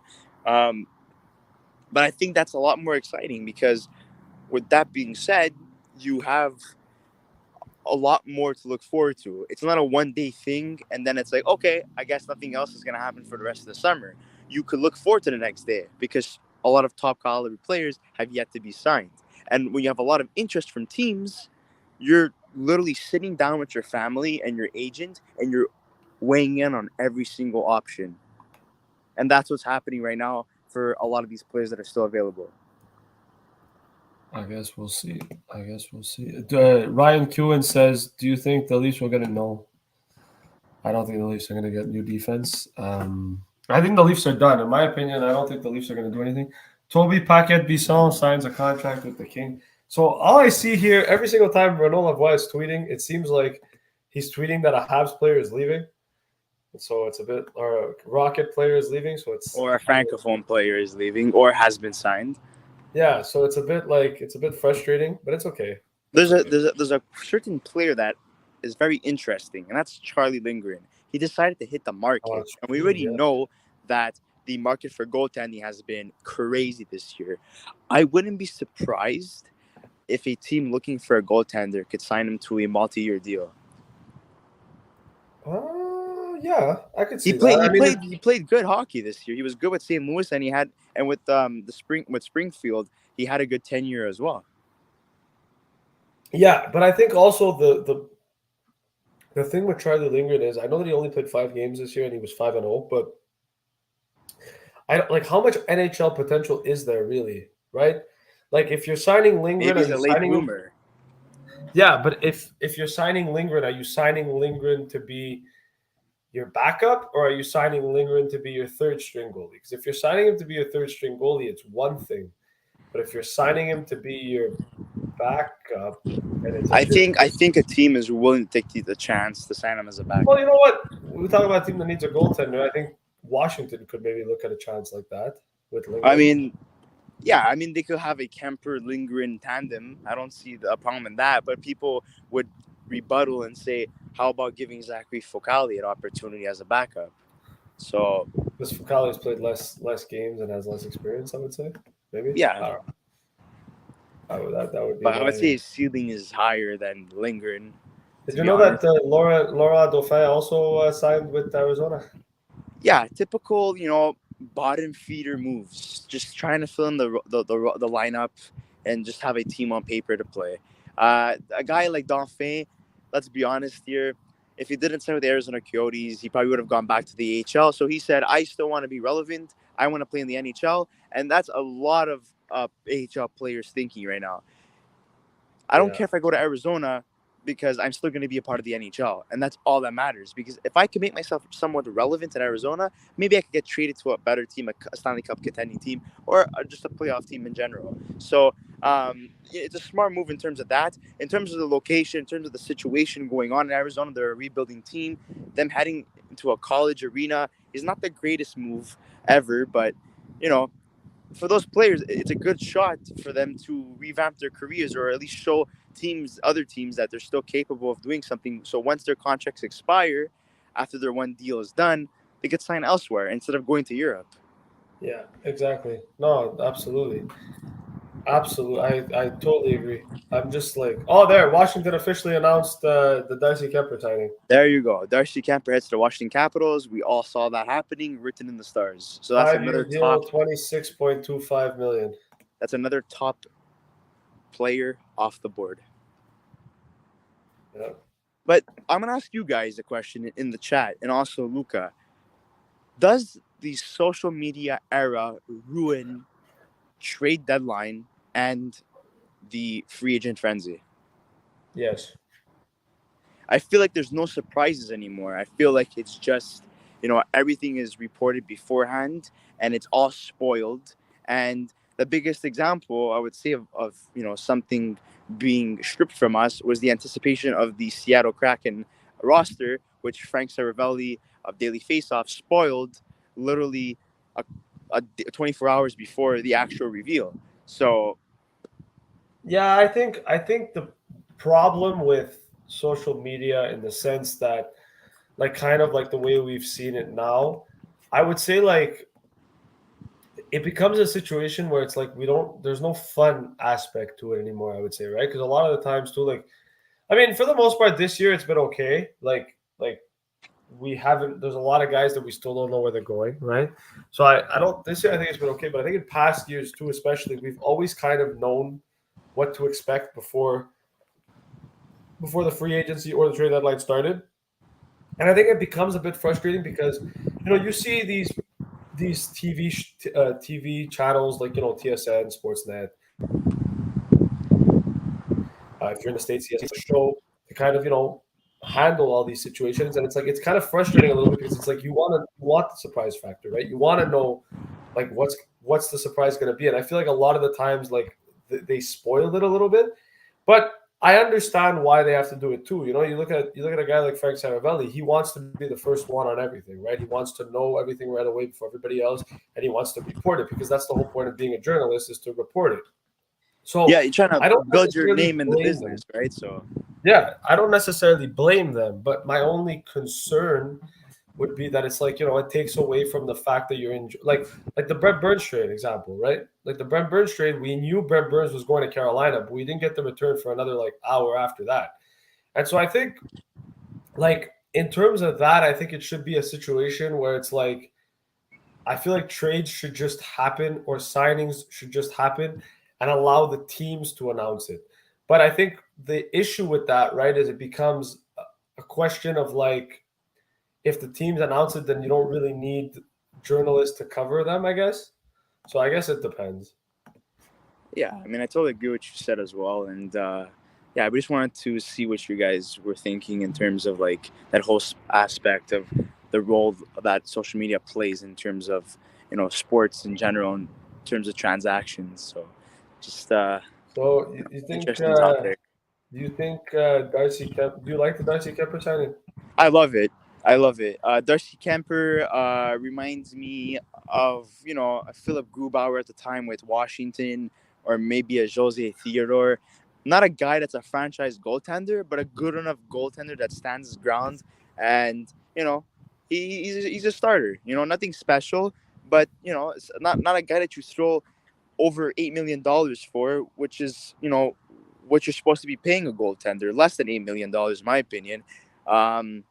Nowadays we see hockey has shifted in terms of how you construct a team, and it's not building around your goalie.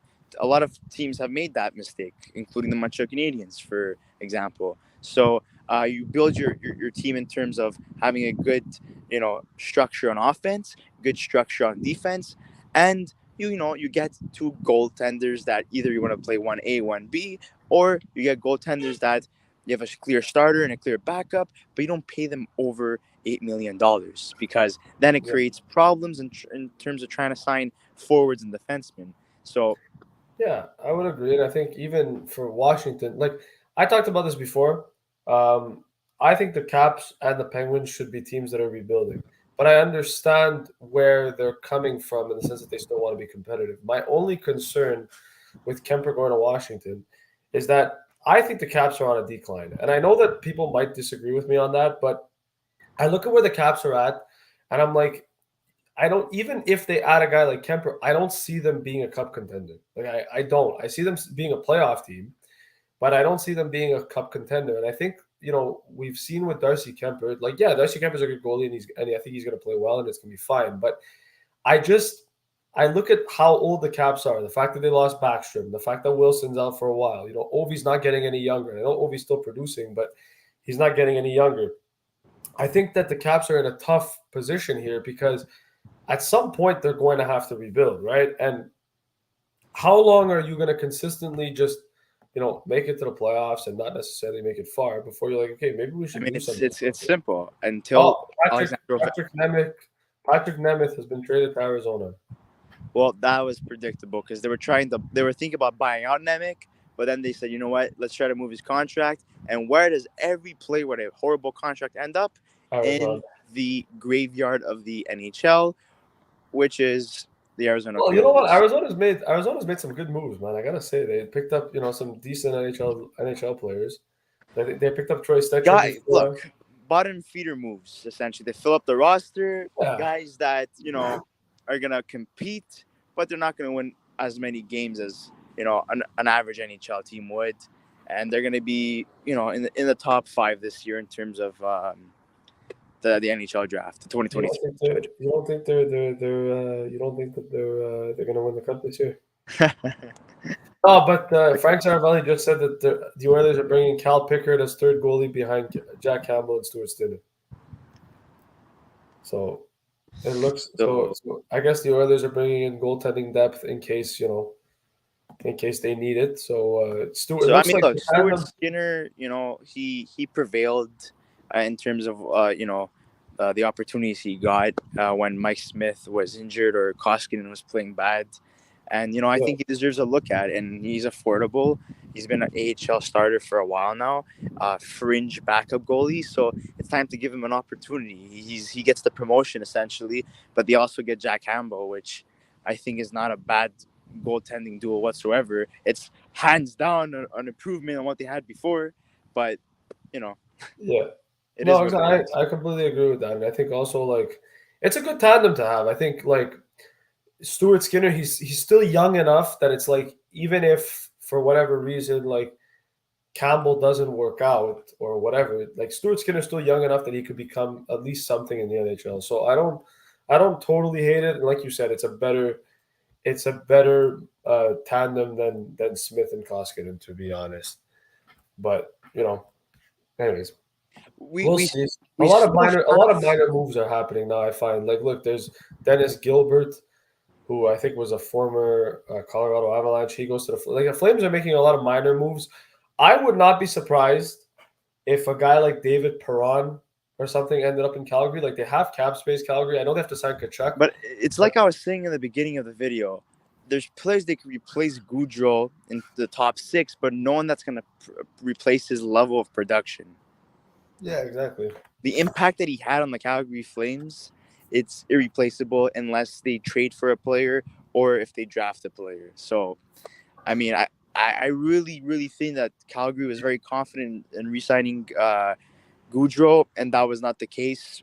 Ultimately, he walks away and he chooses his family over the team, and he's heading to either Philadelphia or New Jersey. There's also the Islanders were thrown in at a certain point because New Jersey is right next to the Long Island where the New York Islanders are. So I mean, it makes sense. It's not, realistically, you could also throw the New York Rangers in the mix too, but that's not going to happen. The Islanders need a bona fide, elite winger to play alongside Matthew Barzal, because they've been lacking that. Anders Lee is not that not the guy. Anthony Beauvillier is not that guy. They need a guy that is a bona fide first liner, franchise or elite winger to play alongside Barzal, because he's been struggling offensively. In my opinion, he could be so much better if he's surrounded with better players and younger players, because holy crap, some of those guys are really old. And so Ryan Kewen says, can Toronto sign PK? How about $2.5 million? Would that be a good deal? Listen, I don't know what Toronto's plan is, but I just don't think that their plan is to upgrade their defense. I think they're happy with their defense. They also have to sign Rasmus Sandin as well. So I don't think that they're in a position to necessarily sign a defenseman. But anyways, we'll see what happens. I mean, look, I just think PK personally. I think PK is going to be that guy that gets signed like later on in free agency. going back to one of my previous thoughts at the start of the video, we all said that the Seattle Kraken were going to be big time players, and so far they've made some moves, but nothing significant, nothing that really puts them over the edge, nothing that makes them better than last year, right? So the Rangers have $2.3 million in cap space, and they need to sign Capo Caco, Tyler Mott, maybe Ryan Strome. They're not going to sign. I don't think. Greg McCann and Justin Braun. Do you think that they trade Caco, or do you think they keep Caco? Kako needs a change of scenery, especially once Lafreniere was there. I don't think the Rangers expected to have another top 3 pick in literally a span of 3 years. You know, it just hasn't been working out. Lafreniere, we've seen progression this year. We've seen the player grow. Same thing with Hiddle as well. We've seen the player grow, but a guy that keeps regressing and his value just decreasing as time goes by is Capo Caco. You know, absolutely. I know, and not only that, like the Rangers have a top 6 locked already. Caco is not going to take Panarin's spot on the wing, and we already know that. You know, he needs to go somewhere where he's given the space and time. I know people might say, like, oh, why does he need to go to Chicago? Why does he need to go to Montreal? Teams that are in the process of rebuilding that want to give players a fresh start. But you're going to have to pay a price for a young player like that. And are you necessarily willing to give the pieces? No. When Montreal traded for Kirby Dach, they gave away picks that were not theirs to begin with. So it didn't really, affect their drafting in the 2022 draft. So, yeah, I mean, those are my thoughts on Capo Caco. Maybe I could see him going to Columbus. I think that would be interesting to see. Yeah. Columbus, I mean, they were talking about Laine getting traded, right? So I could see a situation, and I mean, I'm not saying it's going to be Laine for Caco straight up, but I'm saying I could see a situation where maybe they trade Laine in the sense that, like, if they send him to New York, maybe they get Caco and a couple of other picks as well. So we'll see what happens. But Caco, for me, he needs, like you said, he needs a change of scenery. And I think he's a good player, a young player that I don't think has been given much of a chance in New York. And I think it's an opportunity for him to go somewhere else and kind of do what he needs to do and show people that he's actually a good player. I don't think he's a bad player. And I think a lot of people that look at him that way and say, oh, I think he's a bust. Oh, he's a bust. Exactly. And I'm not necessarily saying that I disagree, because I mean, to some extent, you can look at it and say, okay, yeah, maybe he is. But I don't get the sense that he's a bust. I think he just needs to be given an opportunity. And I think that's all what it is, really. I think that if he's brought on a team that, utilizes him properly and puts him on a position to succeed, you'll find better production out of a guy like Capo Caco compared to playing him on the third line and giving him limited power play minutes. I don't think you develop a player like that either. So, and who would have thought that the Rangers would have, had the luxury of having, top picks in such a short span, and not only that, they have the luxury of being in the city of New York, the Big Apple. So it's attractive for free agents. So signing guys like Panarin, trading for Zibanejad and signing him to an extension, acquiring Ryan Strome at the time, a lot of key moves, and even when they added a guy like Andrew Kopp, it just sidelines a guy like Capo Caco, even a guy like Hiddle and a guy like Lafreniere. On an average NHL team, the line of Caco, Lafreniere, and Hiddle would be a second line. Yeah, that's it. I agree. Just a quick question in terms of you. When do you think because I mean now things are starting to get a bit quiet. Do you think that things start to pick up around 2 towards 3 o'clock? I know at 3 o'clock is when a lot of the deals happen, and then maybe a little bit longer.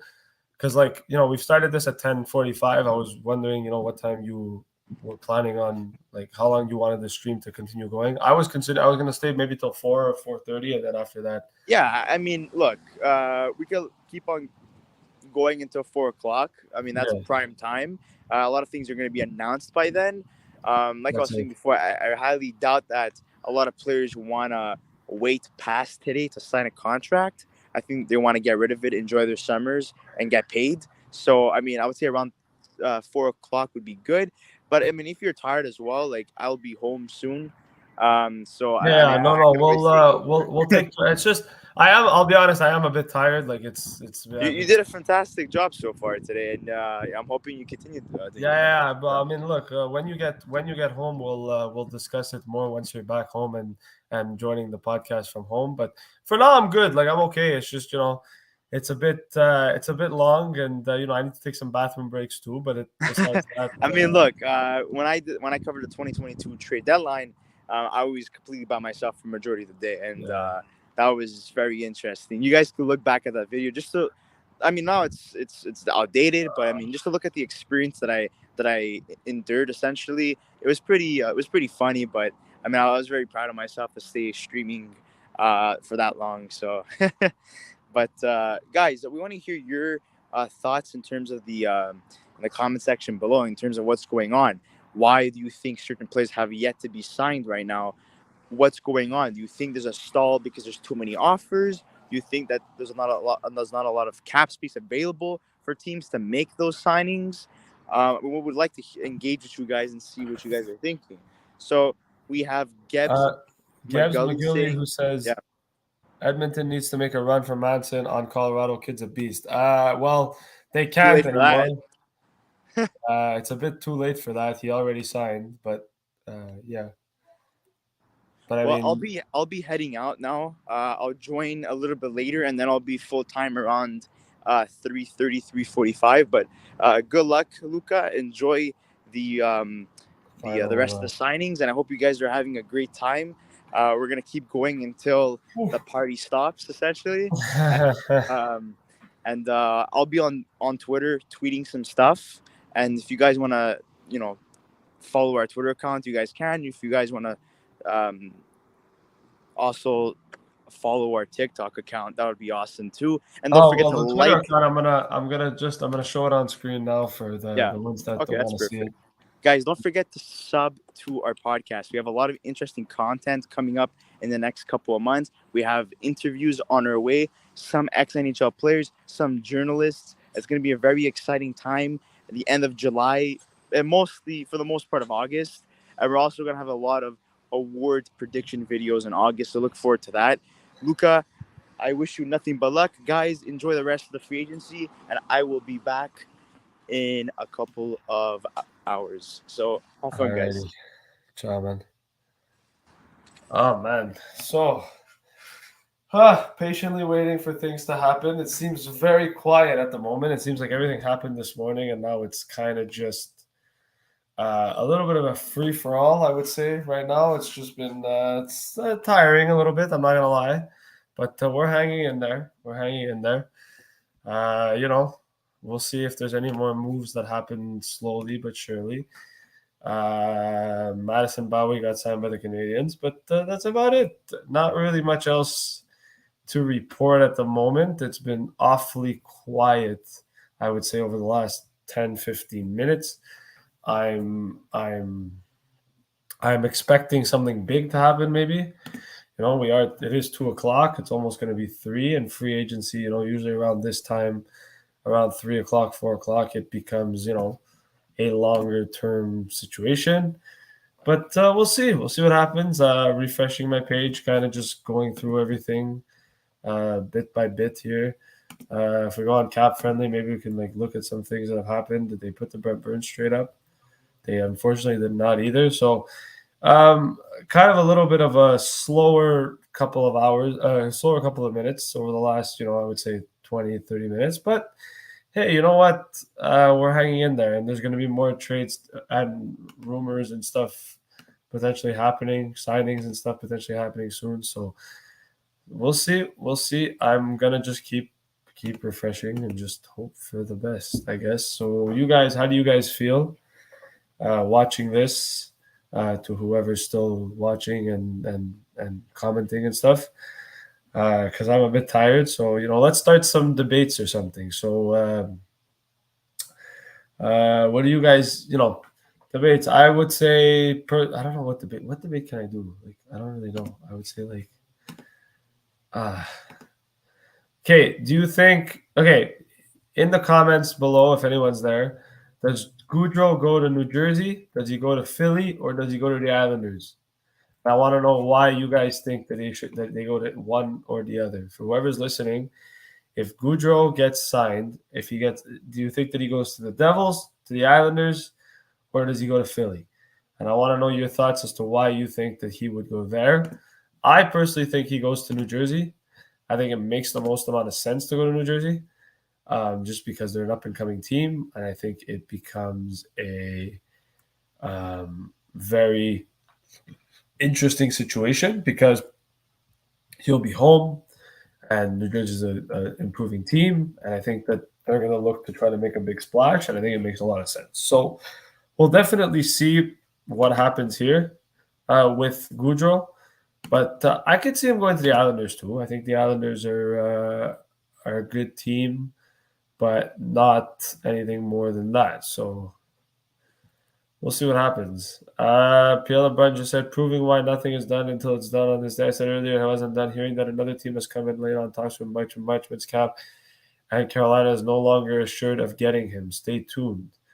Interesting. So Mason Marchment might have gotten more offers, and so now they're debating on whether or not he should go there or somewhere else. For me, Mason Marchment's an interesting player. A guy who I think last year kind of not overachieved, but I think he kind of sort of put himself in this position where he played better than I think a lot of people expected him to play. And I think because of that, it kind of shows in his stats. And I'm not saying he's a bad player. I just think that he's probably not as good as we saw last year, but I don't think he's bad either. I think he's a guy that could play, second, third line, maybe, be a good serviceable forward for a team looking for some depth scoring. So we'll see. But Carolina is a team that I think they've made some decent moves. You look at their roster. Obviously, they need to sign Martin Necas. There's a lot of talks about that. But adding Mason Marchment, I think, would help them in their forward core a little bit. So we'll see what happens with Carolina moving forward here. 4 tweets here. Let's see what happens. I don't think there's much. And, well, we talked about it, and I think Chris talked about it before, and I mentioned it, and now it's happening. So Charlie Lindgren has signed with the Washington Capitals. So I said it before. I think Charlie Lindgren made a lot of sense to go to Washington. So maybe I'm an insider and I know things, or maybe I just got lucky. But the 3-year deal, $1.1 million. So Charlie Lindgren gets an NHL contract to be a backup. Interesting.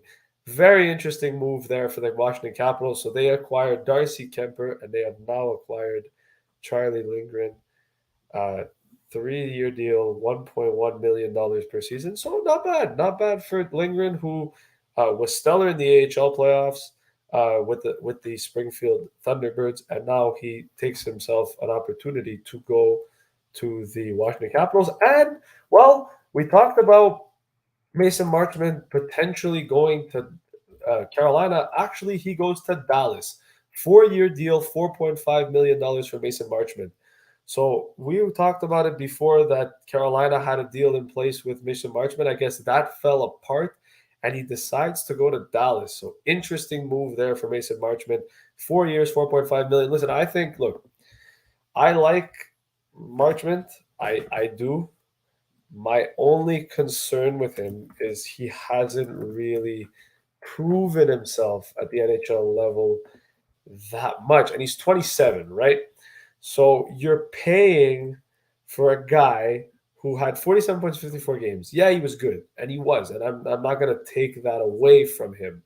But is that a one-off season? Like, he played a good year, and he obviously he gets paid for it, $4.5 million. He definitely gets paid for it.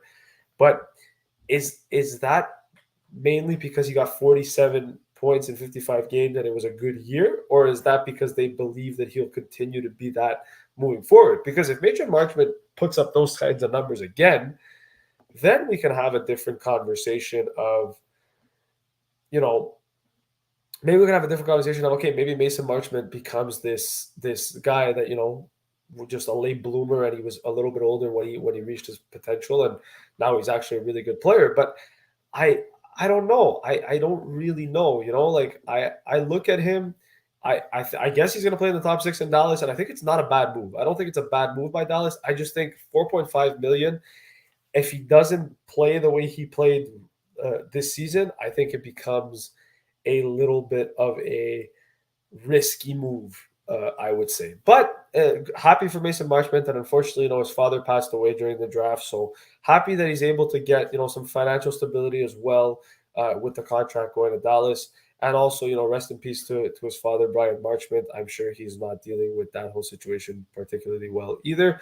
So hopefully, I wish Mason Marchment nothing but the best. And, I happy he received himself a nice contract that'll pay him handsomely for a couple of years. So that's good.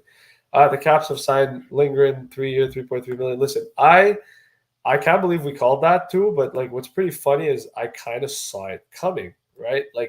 It made too much sense for me for it not to happen. I think the Caps were looking for another goalie. We'll see. Is Lindgren going to be the guy that I think Washington's going to go and be like, oh, we have this guy and we think he's going to be good but he hasn't in the NHL level. I know last year he had 5 games, he played really well. I'm hoping the Caps, or I think the Caps are hoping that they probably get that type of Charlie Lindgren rather than the Charlie Lindgren that has had ups and downs in the NHL, but he's still a good goalie. And I think he's going to be very, very serviceable. So we'll see what happens. But yeah, so just everyone confirming that Marchment is going to Dallas. We also know that Dallas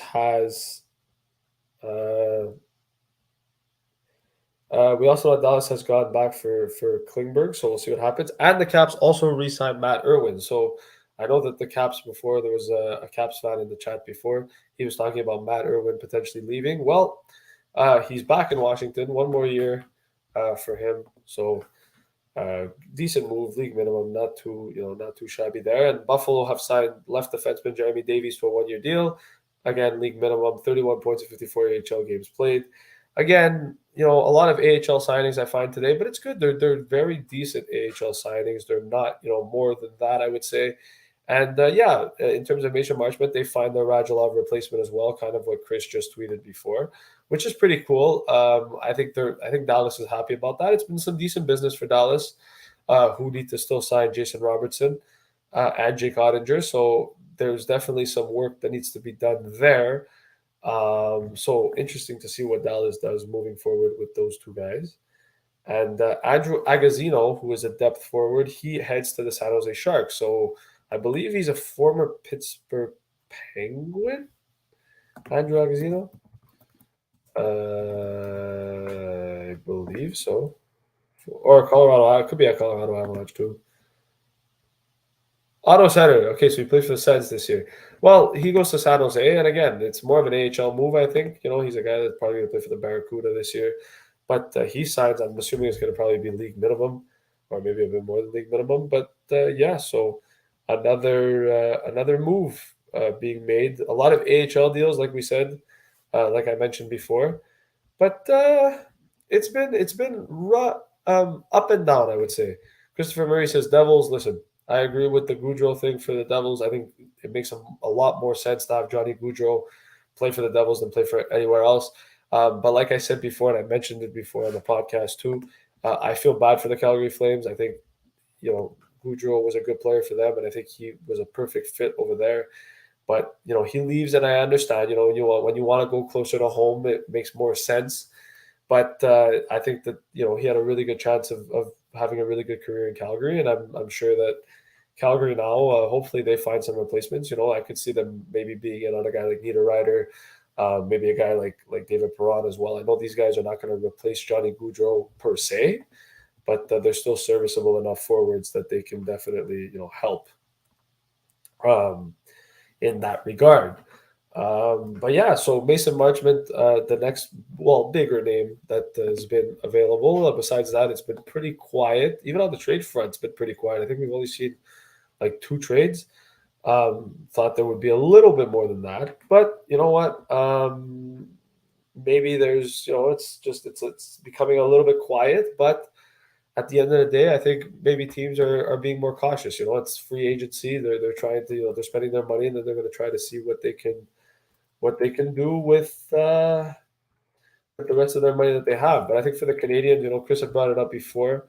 It's a little bit disappointing. I won't lie. If you're a Canadiens fan, I think we've expected a little bit more out of this team.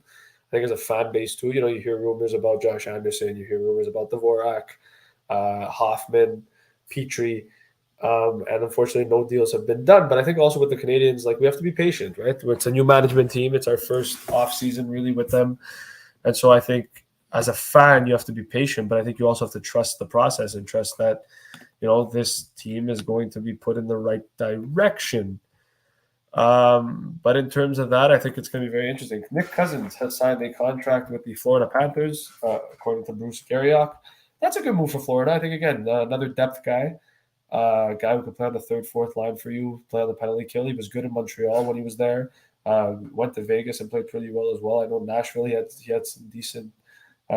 He played really well in Nashville too. So a good move by Florida. I'm curious to see what the AAV is going to be on that. Probably not too high, but again, kind of just looking at it from another perspective, I think Florida's done some interesting things, and I guess we'll see what happens with him. But Nick Cousins is a decent, serviceable third, fourth line guy who could definitely help a team out, especially a team that's in the playoffs. So interesting to see what happens.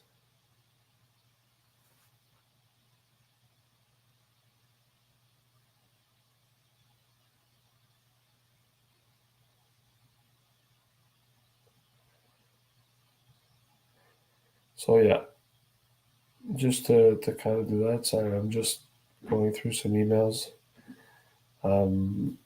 as we patiently wait for other situations to happen here. What else is there? Noel Acciari. So Noel Acciari, who leaves Florida. I guess that's also why Florida went to go with Cousins. They signed Noel Acciari. St. Louis signs Noel Acciari, sorry. So yeah, Noel Acciari, 1-year deal, $1.25 million, and he gets to go to St. Louis, and that means that Nick Cousins gets to go to Florida. So interesting move there from his perspective. So not bad in terms of that.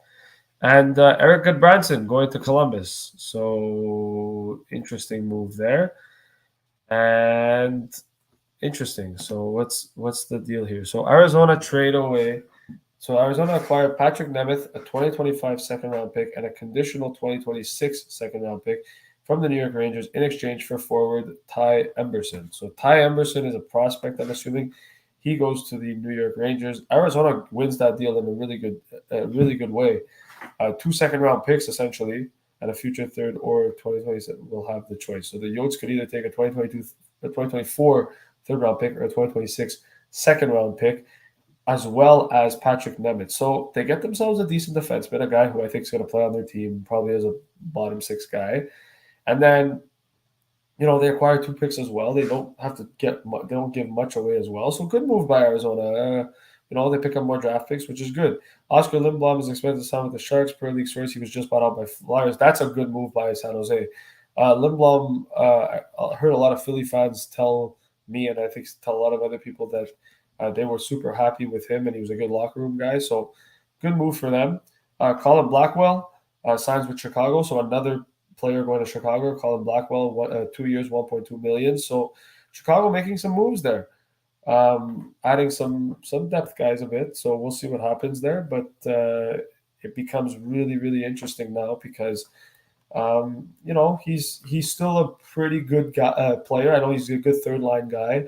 Could definitely be a good veteran player to be in. I think at $1.2 million, he's going to help Chicago out just ice a roster as well because they needed that as well. So interesting from that perspective. Congrats to Columbus. I'm hoping it's not too high. I like Columbus. They've been a lot on defense lately, but it's been good. So yeah, it's been pretty good so far. But hopefully, Branson, it's probably like league minimum, I would assume, going to Columbus. But again, Columbus getting a defenseman in Eric Branson, he's a big body defenseman. He's a guy who's going to throw the body. He's a guy who's he makes a decent amount of mistakes as well, but it allows you to play a much more physical game, and I think Columbus likes playing that type of game. So Branson makes a lot of sense. Craig Betton on TSN says, since Jake Madison is not ready to be a top 4D, and if you try to force him into that role, you're making a big mistake. He adds, if you trade Ridley Great to get Jacob Chikrin, you make that move. Ottawa's been very interesting. I know that they're very high on Jake Sanderson. Curious to see what they do moving forward with that. But there's going to be some interest. I think Sanderson's a good player. I think like Ottawa's, one of the biggest things that Ottawa's done is they've always been rushing their prospects a little bit. They have to kind of be careful. Hearing the same quiet on the Jacob Chikrin front. So it doesn't look like Jacob Chikrin's going to be moving now. It could be that he gets moved at some point, but maybe not now. Hi, Anthony. Luca, do you think a Bob trade happens if Florida decides to take 50% of his contract and confirm to get anything back from Bob in terms of compensation? I think if they retain 50%, there's a good chance that Bobrovsky could get moved. He's still a good goalie. I think if they retain 50%, it could allow a team to definitely get some compensation, maybe some draft picks, a prospect. I know Bobrovsky's had his ups and downs in Florida, and he's still a decent goalie though, and I don't think he's necessarily been the problem in Florida. The question is Florida going to want to retain 50% of Bobrovsky's salary in order to move on from it? And the other thing is too, what are they going to get back if they do retain 50% of the salary from Bobrovsky? And I think personally, it depends on the team and the interest. I mean, look, goalies come and go, right? And I think when you look at a team that needs a big goalie, there's no real market for Bobrovsky right now in terms of goaltending. I think a lot of teams are happy with their goaltenders, but I think that at $5 million, he's definitely someone that you can trade or definitely acquire to get something for. It's just a matter of figuring out what that's going to be. Compensation-wise, I think, look, it's hard to tell because, again, I don't really know what the value would be, but I would say maybe a player and a couple of draft picks, maybe, depending on what teams look at as the value for Bobrovsky. And so Montreal signed 3 players, AHLers, I would say, agreed to 2-way, 1-season contracts with defensemen Madison Bowie, Anthony Richard, and Mitchell Stevens. So these are all AHL signings, I would assume. Anthony Richard is a Quebec-born player who most recently, I think, played for the Nashville Predators, if I'm not mistaken. And Mitchell Stevens is another AHL guy. So look, the Rocket getting some stuff added to their cupboard, which is good. It's good for the AHL. 1-year, 2-way contract. So they're guys that are going to go up and down the NHL and AHL rosters.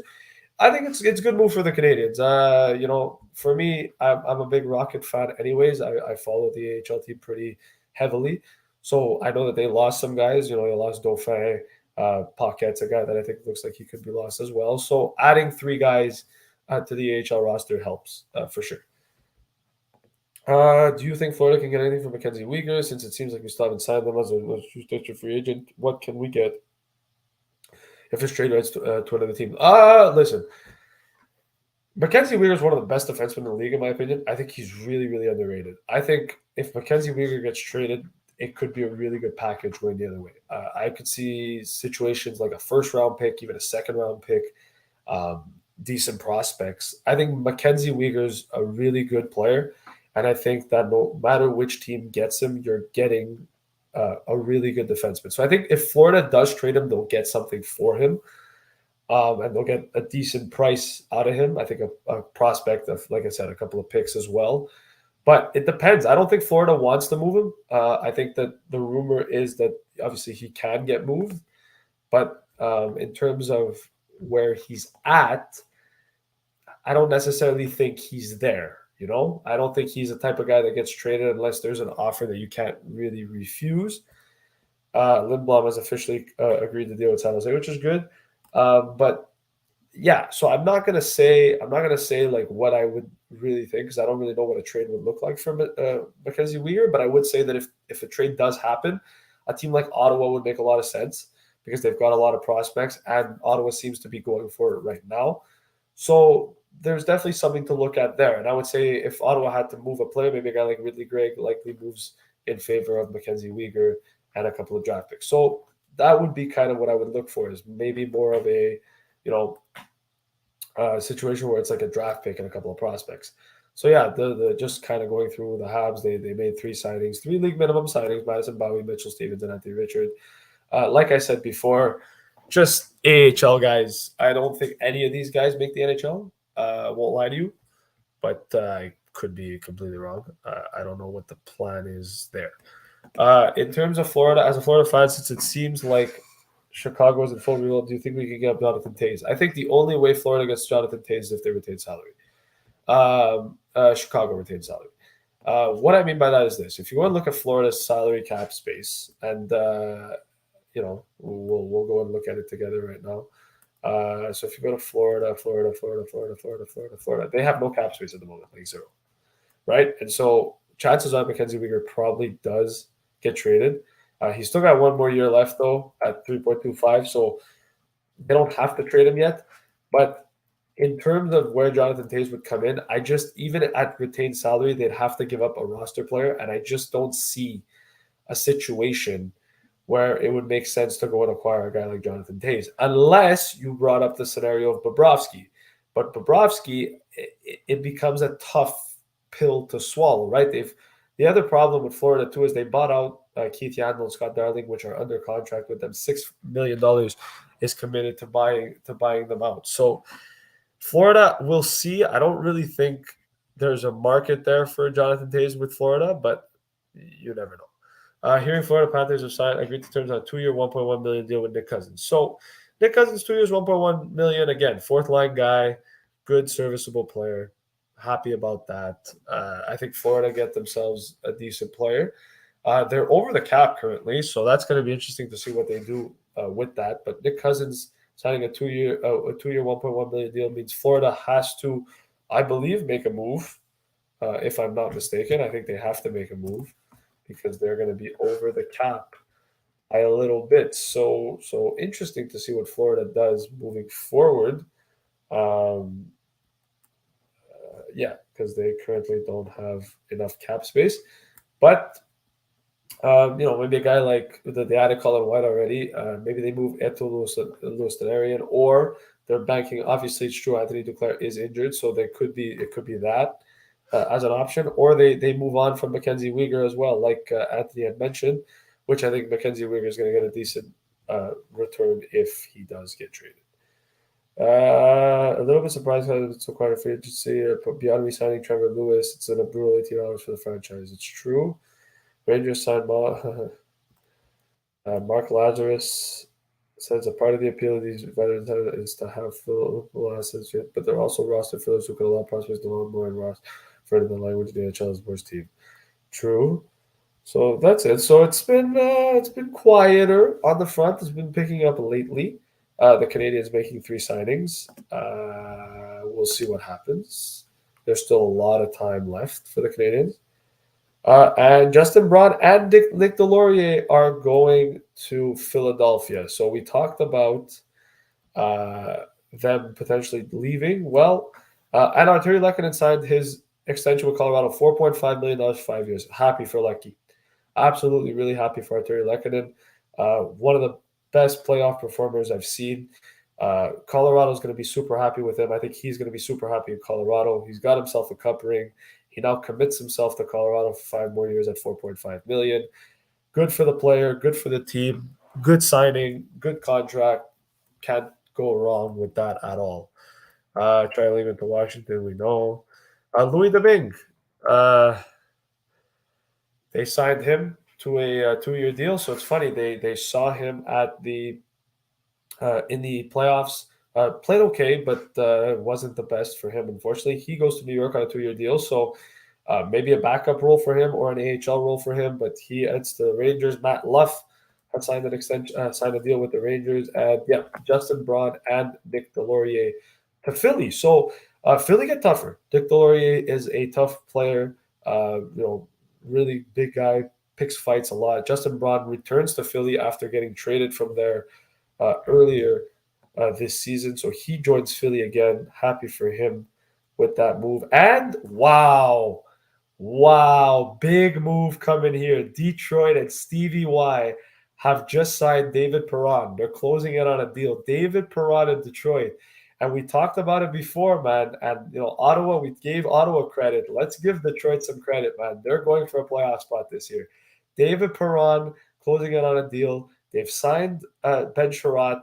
They've signed Andrew Kopp as well. They've signed Olimata, and now they go get David Perron as well. I'm curious to know how much that's going to be. But wow, that is a huge move for the Detroit Red Wings. So another winger off the board in David Perron. Oscar Lindblom, 2 years, $2.5 million. Good deal by the San Jose Sharks, signing him to a contract. So happy for that.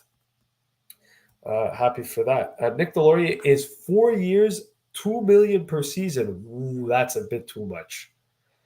I gotta say something. That's a bit too much for Delorier. I know he's a good player, and I know a lot of people like him, but 4 years is a lot of money for Nick Delorier. A lot of money for Nick Delorier. I'm not too sure I like the term or the money on that. But David Perron is the big one here. So we'll see what happens.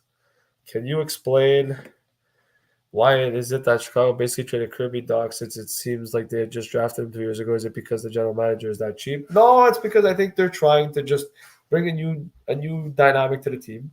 And I think by doing that, they had to trade some guys, and they decided Dach and the Brinkat were two guys they were going to move, and I guess they decided to go that way. So good for Arturi Lehkonen. And like I said, David Perron signs his deal, so we'll see what that is. Marchment to Dallas, we know. So Sherratt, they still haven't announced his contract, like his terms, but it looks like David Perron might be headed to Detroit. That is a really interesting move. I like what Yzerman's done. And I'm going to declare it right now. I think Detroit are winners. I think Detroit are absolute winners.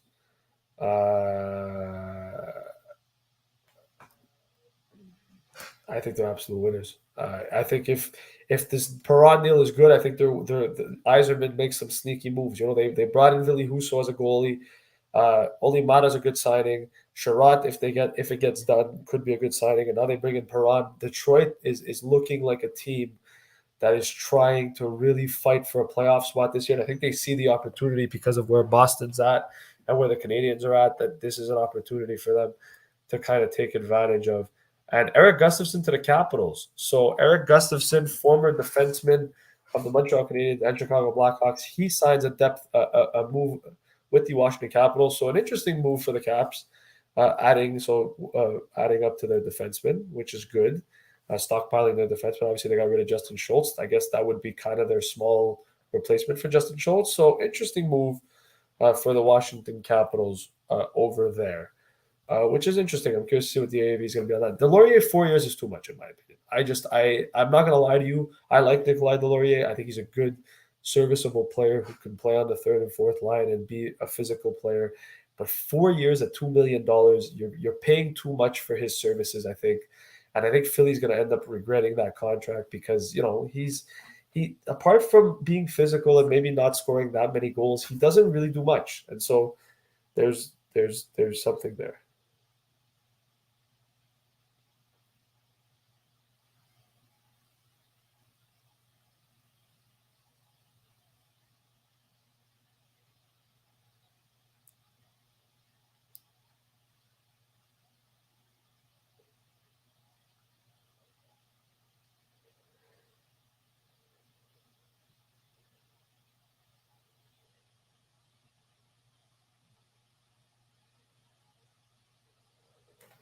But yeah, so we'll see what happens here. Moving forward, let's see if there's anything else. Erica Branson, 4 years, 4 million AAV. That can't be right? Are we talking about the same Erica Branson? Are you serious? There's no shot. There's no shot. Are we talking about the same Erica Branson?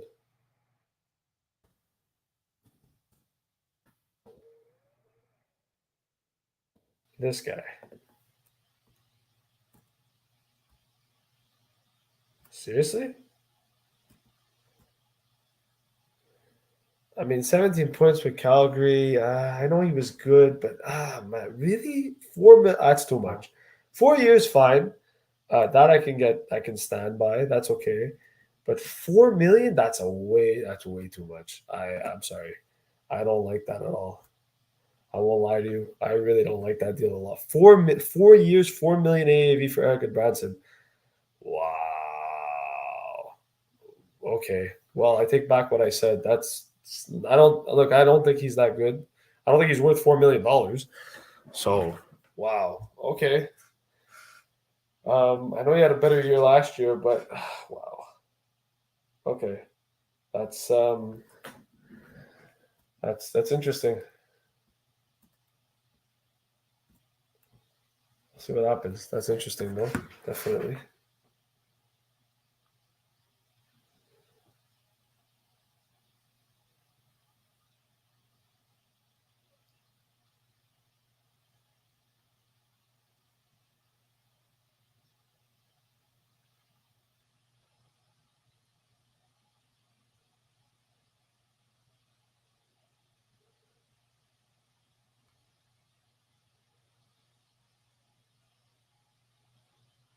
But yeah, so we'll see what happens here as we move forward.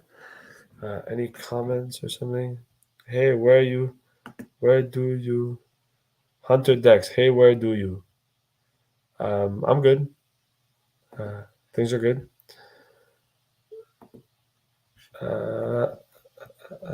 Continuing to add goaltending depth. Yep. Eric Gustafson, 1 year. I like that move for Washington. Could be a cheap deal. Branson's the one that one's way too much, man. I don't know if people agree with me or don't agree with me. And if you don't, please tell me why. But why Domi over Doc? What the hell is Chicago doing? I mean, look, Kirby Doc, not that it didn't work in Chicago, but there was a lot of ups and downs. I think he needed to change the scenery. And I think with Domi, it's 1 year, right? It's 1 year, $3 million. It's really a low risk, low reward kind of. Chicago's not going to make the playoffs this year. They're not trying to make the playoffs this year at least. So maybe that's why the whole Doc thing doesn't really make a whole lot of sense. But anyways, Jan Ruda, 3 years, $2.75 million with Pittsburgh. So any Pittsburgh fans who are in the comments, they make another move. Jan Ruda goes to Pittsburgh, 2-time Stanley Cup champion. Goes to the Pittsburgh Penguins on a 3-year deal with $2.75 million. He's a good defenseman. I'm happy for. That's a good move for the Penguins. He's a guy who's hard hitting defenseman, has done a lot of good things.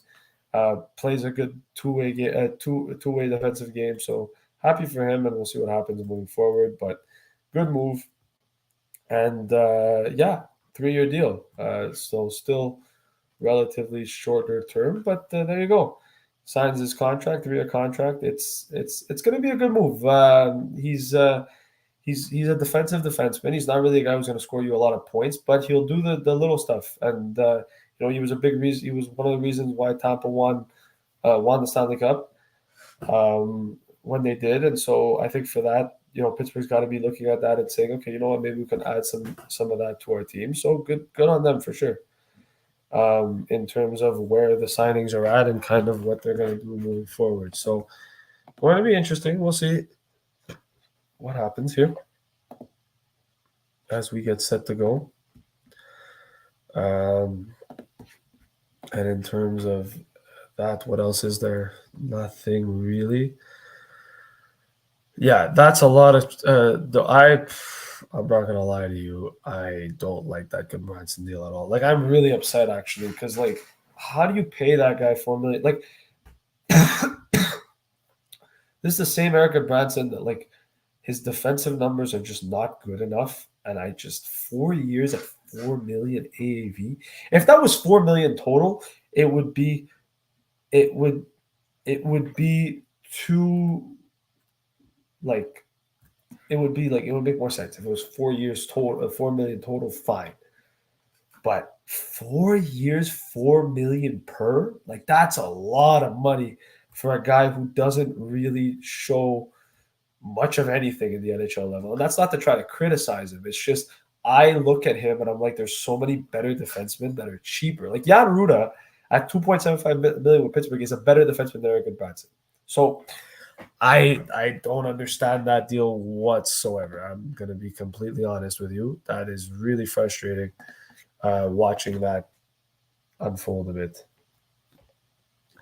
It's a bad contract. It's a bad contract, and it's going to be an immovable contract as well. I don't see Columbus making a move.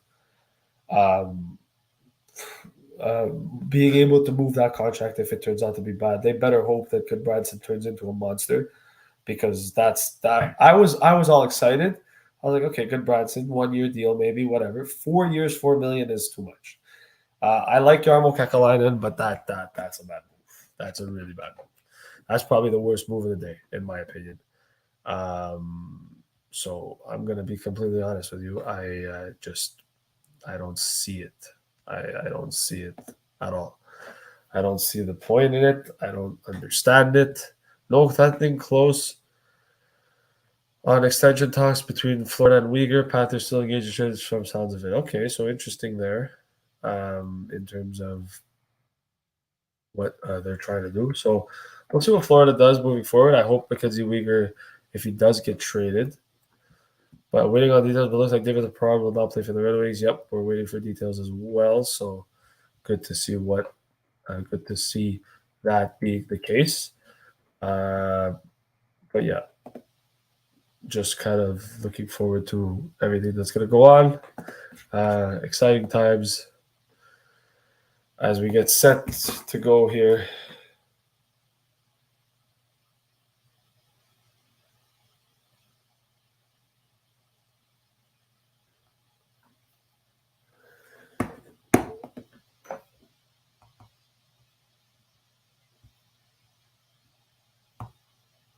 Yeah, so we'll see as we move forward here.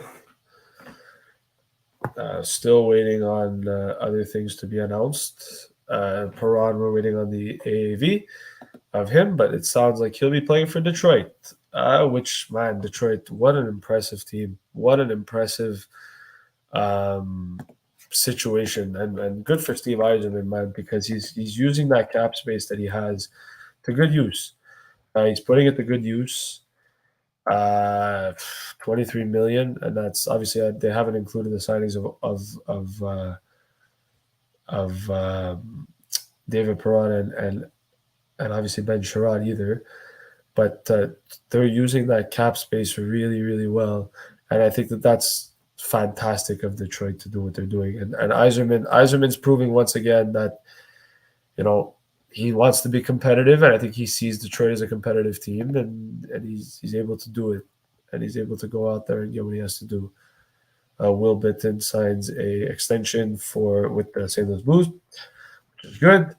We're still waiting on details for David Perron, who is a client of Alan Walsh. And wow, okay, so Ben Sherratt signs 4 years, $4.75 million in Detroit. So Ben Sherratt is going to Detroit. He's heading to Michigan.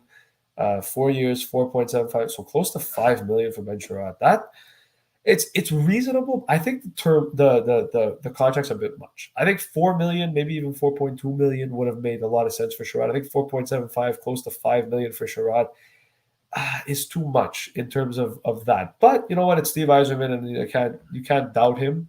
But 4-year deal for Ben Sherratt. So again, Detroit making moves, doing what Detroit does best. And that's surprising a lot of teams, but there you go. 4.75 million. Ben Sherratt is a Detroit Red Wing. He's heading to Michigan, and so that's a really good move. like I said, the contract might not be the best contract in the world, but it's a contract that I think if Ben Sherratt shows what he was capable of showing in Montreal, and I know that might be a bit crazy to think about, but Ben Sherratt's not a bad defenseman by any means. Like, he's not fantastic, but he's not bad. And there it is. The Montreal Canadiens announced a big contract today, actually probably the biggest contract of the day. They signed their entry-level deal. So their first overall pick, Juraj Slafkovsky, has signed his 3-year entry-level contract. So we got mad that the Canadiens didn't make a signing. They did. They signed Slafkovsky. So happy for the Canadiens. Unfortunately, he's already being added to the team, but good for him. 3-year contract. He's an entry-level deal. He'll probably most likely play in the NHL this year. So glad to see that he signed the contract and it's officially official. But Hughes win on that one. So good for him. So, it's nice to see, definitely. But nice. Juraj Slafkovsky, 3-year contract. He has signed his extension with the team, and Ben Sherratt for 4 years, 4.75. So good for him. The Canadiens have signed Juraj Slafkovsky already on an ELC. So that's beautiful for the Montreal Canadiens. Well, let me know your thoughts. If there's any Habs fans in the comments. Actually, King James. Funnily enough, the Habs just signed Slafkovsky. So their first overall pick that they drafted, they've given him an entry-level contract. So he has now signed his deal with the Canadiens, making it official. So good for the Canadiens there. No trades as of right now. It could likely happen. I don't think so, to be completely honest with you. But so Columbus going for Eric and Branson. I think they could have gone after Jeff Petrie, kind of like that guy said. Petrie was right there. But the Canadiens making the headlines again today. Juraj Slafkovsky, 3-year contract. He signs. Beautiful, beautiful move. And Ben Sherratt going there. So the Atlantic gets better. Sherratt's going to be in the Atlantic, which means the Canadiens are going to see him a lot more. But Detroit, Ottawa improve. Buffalo gets a little bit better. And I think Florida, some tough challenges in the Atlantic Division this year. So definitely looking forward to that for sure. Contract negotiations not going on. John Klingler told nothing close right now. Still plenty of options. All right, cool. And Eric Gustafson, $800K in Washington. You see, that's how you sign a defenseman. Young defenseman, not young defenseman. Cheap defenseman, cheap contract. Not going to give you too much, but allows the Capitals, could put him on the power play. He's still decently capable of playing, so good for him. Vegas is signing Sakari Manninen, who scored gold medal winner for Finland in the Worlds and won the Olympics. Cool. So a young prospect going there. Slafkovsky has signed, which is nice. And the Vancouver Canucks signed Colin Delia. So the goaltender Colin Delia to a 1-year deal. I'm assuming it's going to be league minimum. Would that be their backup? Probably not. Chances are he'll probably play in Abbotsford. I think Spencer Martin likely plays as the backup in Vancouver, but Colin Delia is not a bad option as a third guy in case Demko or Martin were to go down with an injury. So, yeah. Interesting. Where did Sherratt go in Kulak? Sherratt ends up in Detroit with Steve Yzerman. Brett Kulak signs in Edmonton. Sherratt goes to Detroit, $4.75 million for 4 years. Brett Kulak signs a 4-year, $2.75 million contract with the Edmonton Oilers. So those are the deals that have happened lately, which is nice to see. And there's still some more stuff to, I think, get signed potentially. Let's see what happens. So, yeah. Interesting little last couple of minutes here as we get set to go towards this. It's been very interesting, for sure.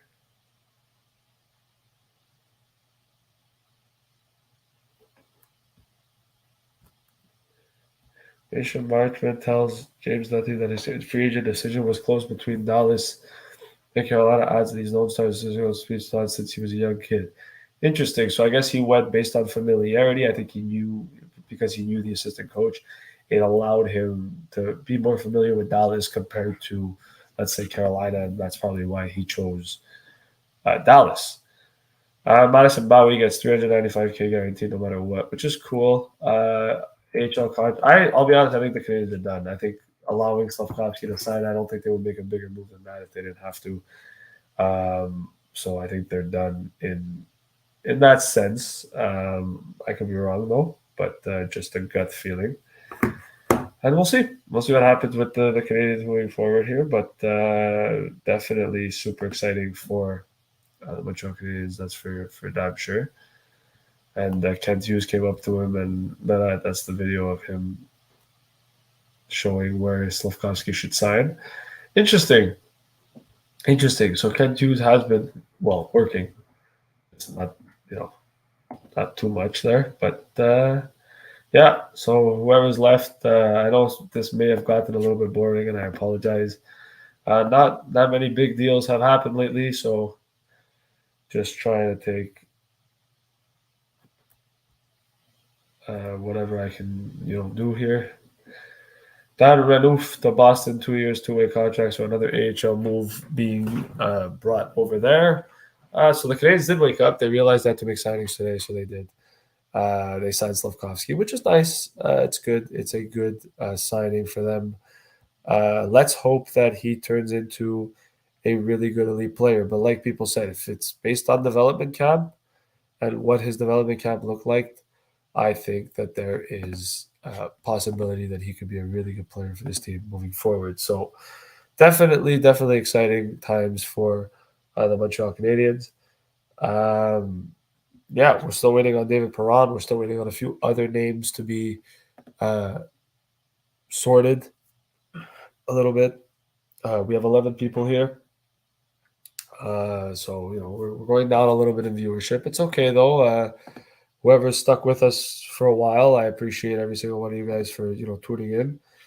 It's not easy to always, be live and do these things all the time. It puts a lot of work and effort into this. So we're trying here, but we appreciate every single person that's come to watch or even tuned in, even if it's for 5-10 minutes. I think it's important for us as well. So we're happy, and it's a pleasure for us to keep doing this for you guys. Getting live, interacting with you guys, talking to you guys as well. So if you guys have any questions, if you guys have any comments you want to make, please don't hesitate to post it in the comments. I would love to have some debates or interact with you guys as well. I want to know your opinions, your thoughts as well. We've got plenty of time still. We've been doing this for 4 hours, but it's fun and I enjoy it, and I think also Chris and Chris enjoy it as well. And we're grateful for you guys. We're grateful that we have a passionate fan base that supports us as well and sticks with us. Wow. Andrei Burakovsky is heading to Seattle on a 5-year deal. Wow. 5-year deal for Andrei Burakovsky. Interesting. Wow. So Seattle makes a big move. They get one of the big fish, Andrei Burakovsky, who just came off winning a Stanley Cup. He has gone out of Colorado and he heads to Seattle.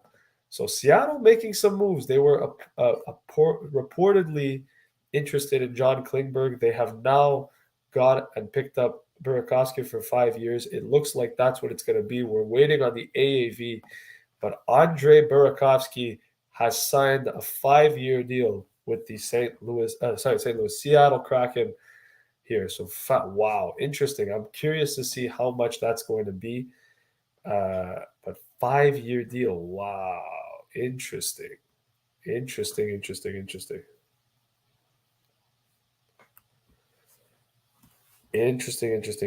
also, one thing that's interesting about Slavkovsky is he could earn for about $4.45 million in salary after bonuses. So really interesting move there from the Canadiens. They've really given him the opportunity to, achieve for more money essentially. So $4.45 million in bonuses for him. But Andrei Burakovsky, I'm curious to see. That was a late one as well. It's around $250 it happens, but Interesting. And a 10-team no-trade list as well for Ben Sherrod. So he signs a 4-year, 4.75 extension. Like I said, the money's a little bit too much. And a 10-team no-trade list as well going in his contract. So maybe a bit too much there, and maybe that's not the best deal for Yzerman. But you know what? Sherrod gets what he wants. He gets the salary that he looks for, and he's going to be playing for a team that's going to be fighting for a playoff spot. And I think that is ultimately what he wants and what he looked for. So I'm glad he's able to do that. So good for him. Vetrano, it's a 3.65 salary every single year. Again, another good move for Frank Vetrano.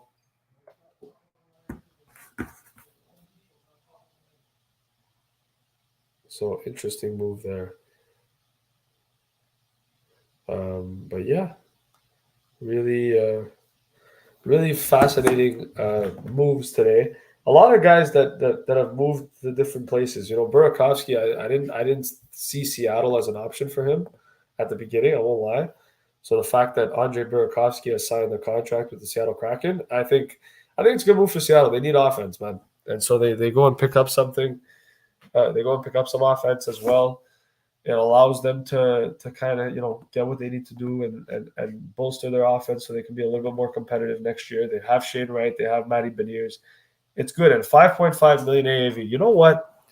That's not that bad. That's really, really not that bad, like at all.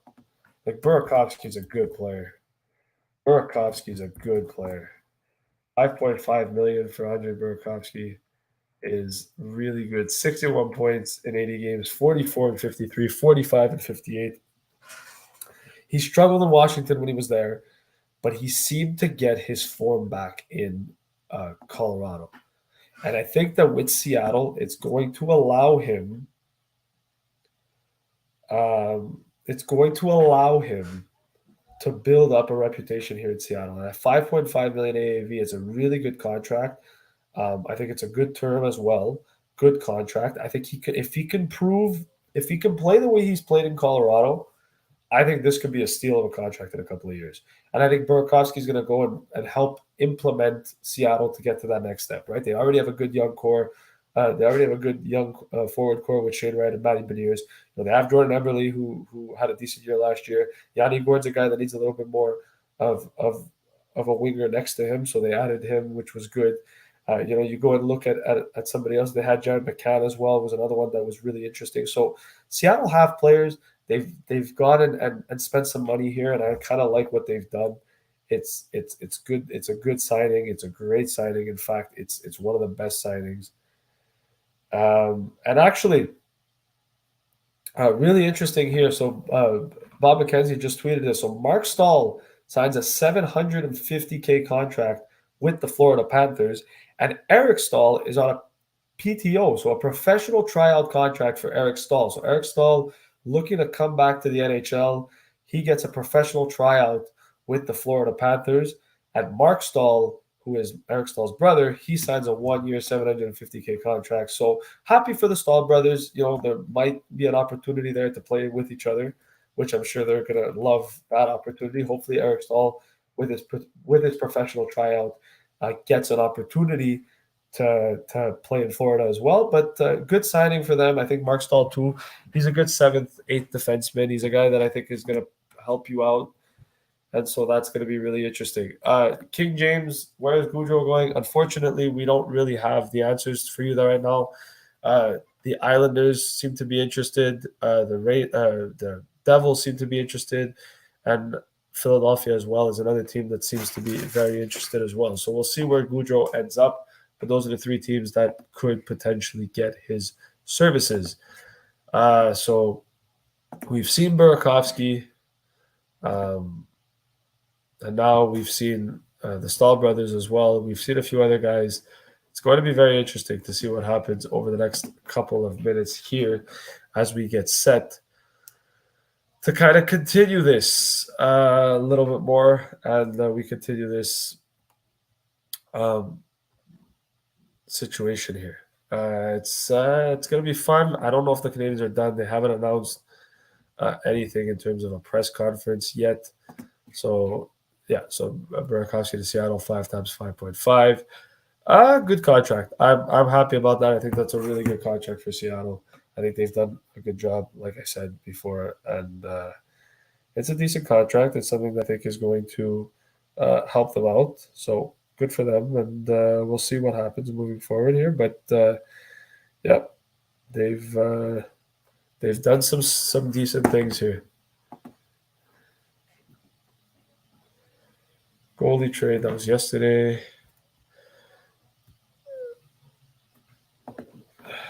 I am also a free agent once again, 6'3", 265, 50 years old, slow but strong and good hands, can bring experience, like to play only home games. Call me anytime. Also, as the owner of Hockey Club in Czech League, I am looking to sign a defenseman, no joke. Jaromir Jagr. That's funny. That's funny. Jaromir Jagr doing it. Habs signed the Canuck. Yeah, they signed Madison Bowie, who's a young defenseman. He's 27. He's just an AHL deal for the Canadiens. Not too much there.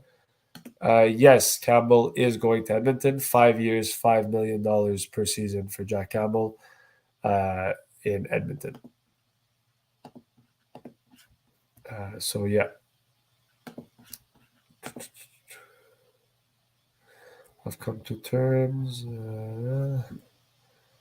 We'll see what happens here as we move forward. There's still some other signings that could be made. It's going to be very, very, very interesting to kind of see what the Canadiens are going to do and what other teams are going to do. Philly has been very quiet. I think the trade front has been very quiet in general. Not the best in terms of the trade front. Not really many trades have happened, so it's been awfully quiet in that front. But in terms of signing contracts, I think they've done a decent job. I think teams have done a good job, and I don't think there's been bad contracts being given out. I think for the most part, we've seen decent contracts. PK Subban is an interesting one because I don't know where he ends up. So we'll see what happens with PK Subban.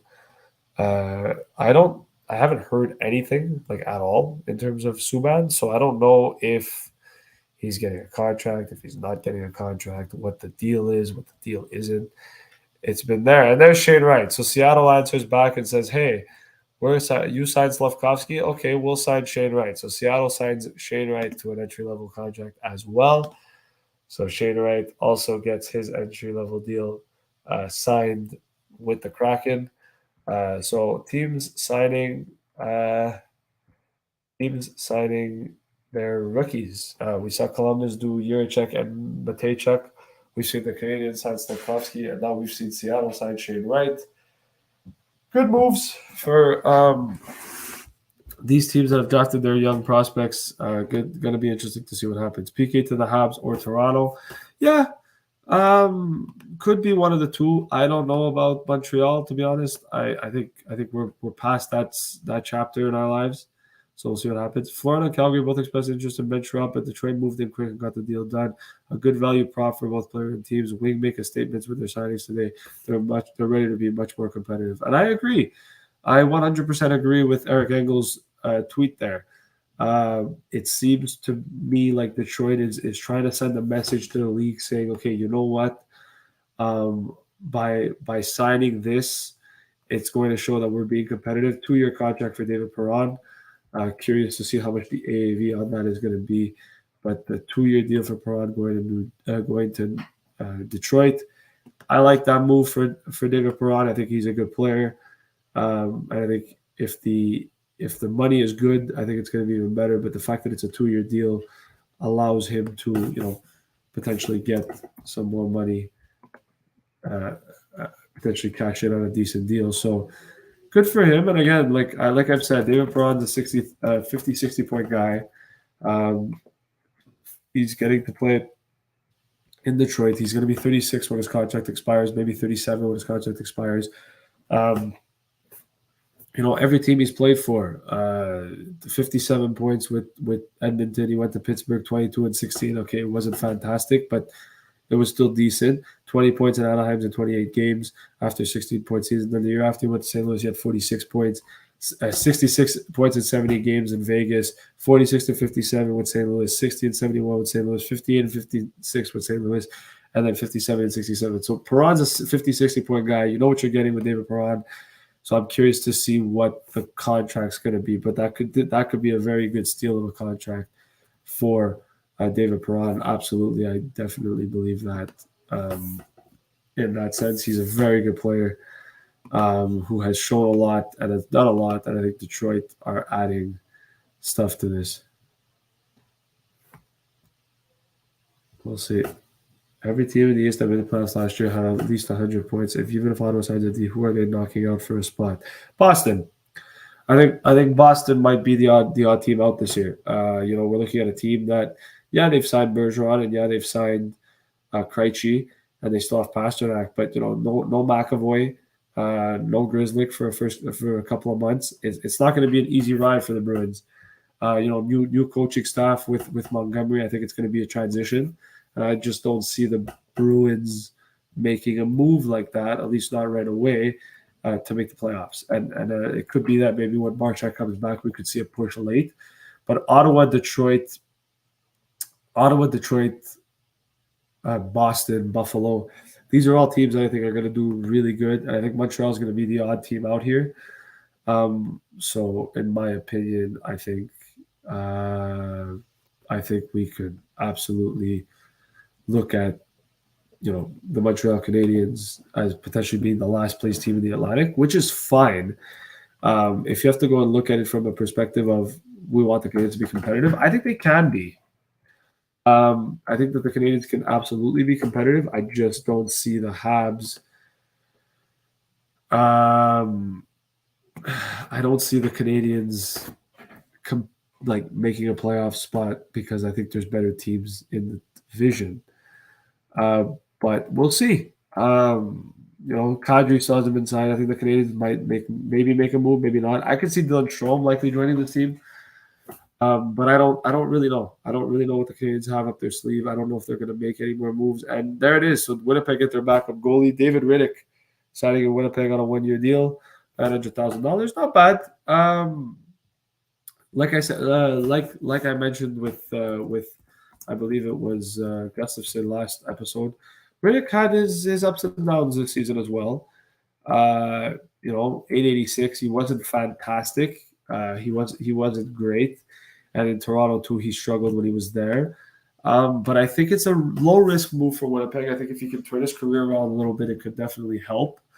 But, he goes back to Canada, where he's been for most of his career. And so we'll see what happens in Winnipeg. It's a good backup opportunity for him, though. He replaces Eric Comrie. So nice move there for Detroit, I would say. Kirby, look, basically they traded Kirby Dach because I think they realized that it just wasn't working in Chicago, and I think the reason for that is just because he's dealt with a lot of injuries before. He's been in, he's had his ups and his downs. He hasn't necessarily always lived up to the expectation of the third overall pick that he was. And so I don't think it's necessarily a question of Kyle Davidson being cheap. I think it's a question of they just needed to move on from Kirby Dach. And so they made that move. And I don't think Chicago's upset about it. I don't think they regret it. I think they're happy about it. But that would probably be why they moved on from Kirby Dach. I think they realized that, this wasn't working. And I think they wanted to see him get a change of scenery. So that's probably why. In terms of contracts. Let's see what happens here. Nothing so far. Awfully quiet, like I mentioned. Curious to see if Kent Hughes addresses the media at some point today. And if so, how much, what time does he do it and what he's going to say. But exciting times for if you're a hockey fan. Especially if you're a Canadiens fan, because you get to see a first overall pick, which is the first time we haven't seen that in a while. Oh, and Pierre Dorian says, we're really excited to have Claude here. We're really happy to have Claude sign on board. So it looks like Ottawa might be done for today, unless something else happens. But I don't think Ottawa's ever going to be done. I think they still might make a couple of more moves over the next couple of days here. But Yeah. And is there a way you can check the plus minus for Anton Lindell for this past season, including the playoffs? Yeah, sure. Anton Lindell, he had a decent playoffs. Played 9 games in the playoffs. Well, he had a plus 33 during the regular season. His playoff stats, I don't think I have them. He was a -1 in the playoffs. So in the regular season, he was a plus 33. In the playoffs, he was a -1. So he struggled a bit in the playoffs, Lindell. But as the season went on, he got better. And as for Kubalik, no answers yet on Dominic Kubalik. We don't really know where he's going. No teams have really been linked to him. That could due to the fact that they're going for other players for the moment. But yeah, nothing on Kubalik as of right now. But that could change. That could absolutely change. Giroux says he started thinking about this move a couple of weeks after the season. Interesting. I like that move for Ottawa. Let me know what you guys think about Giroux, but I like it. I think Ottawa did a good job there. They brought Giroux back to Ottawa, where he belongs, and so I think it definitely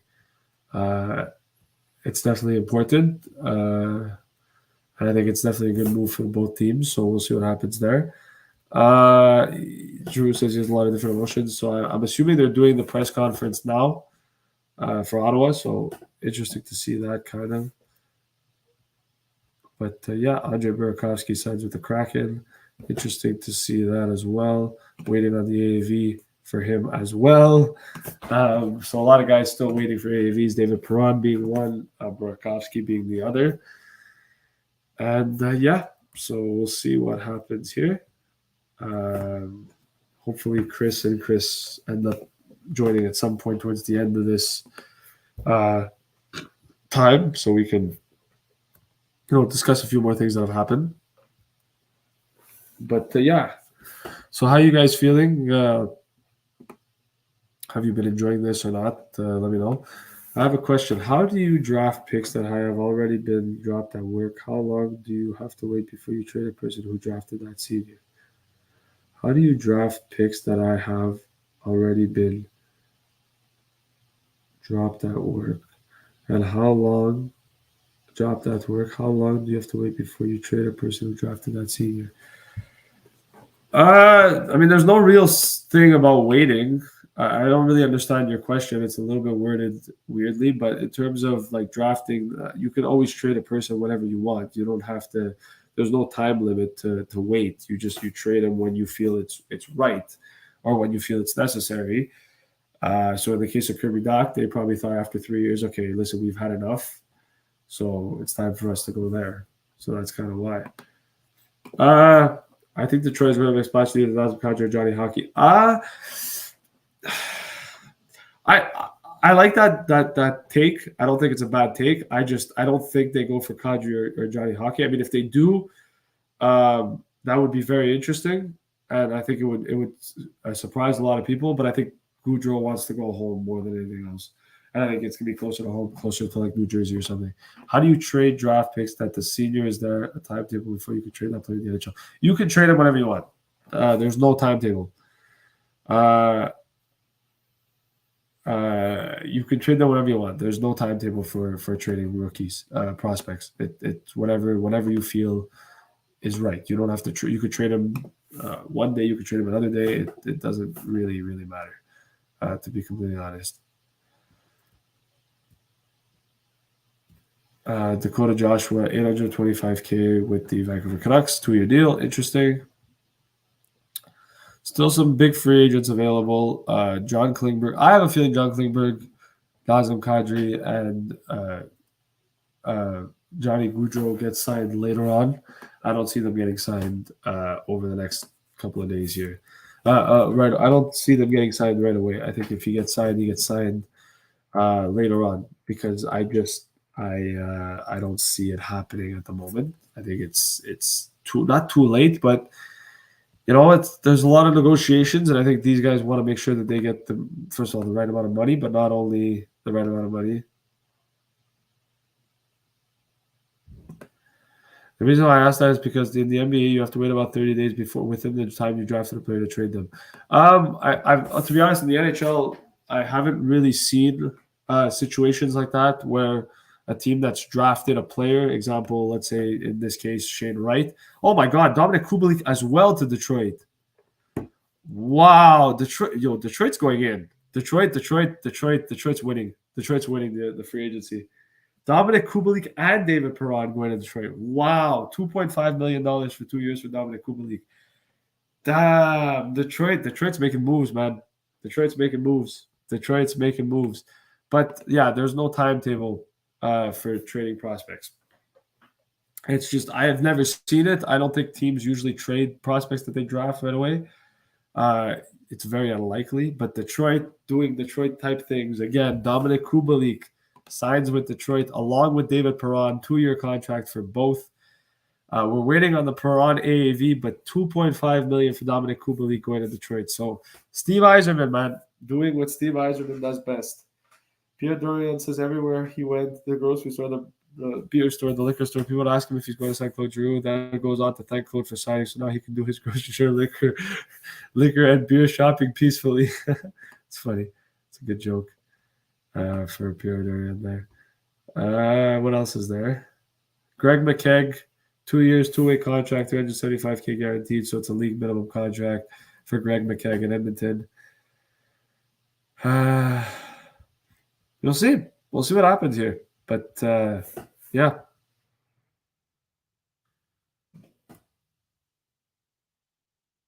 They signed Schultz. That's true. Seattle did sign Justin Schultz as well, which hasn't been announced, I don't think.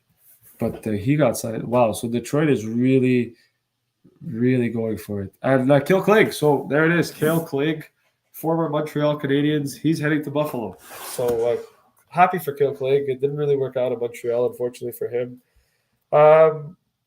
Hopefully it's a cheap deal in Buffalo, and maybe you can re-find his form in Buffalo. He's still a young defenseman. He's got a lot of potential still to potentially, be something relatively decent in the NHL. But a good move for the Sabres there. They get some young and up-and-coming things. Anthony, what do you expect the Panthers to sign the extension with Hubie Luka, because the extension hasn't been signed yet? I know that they signed Alex to look extension already, but not Johnson.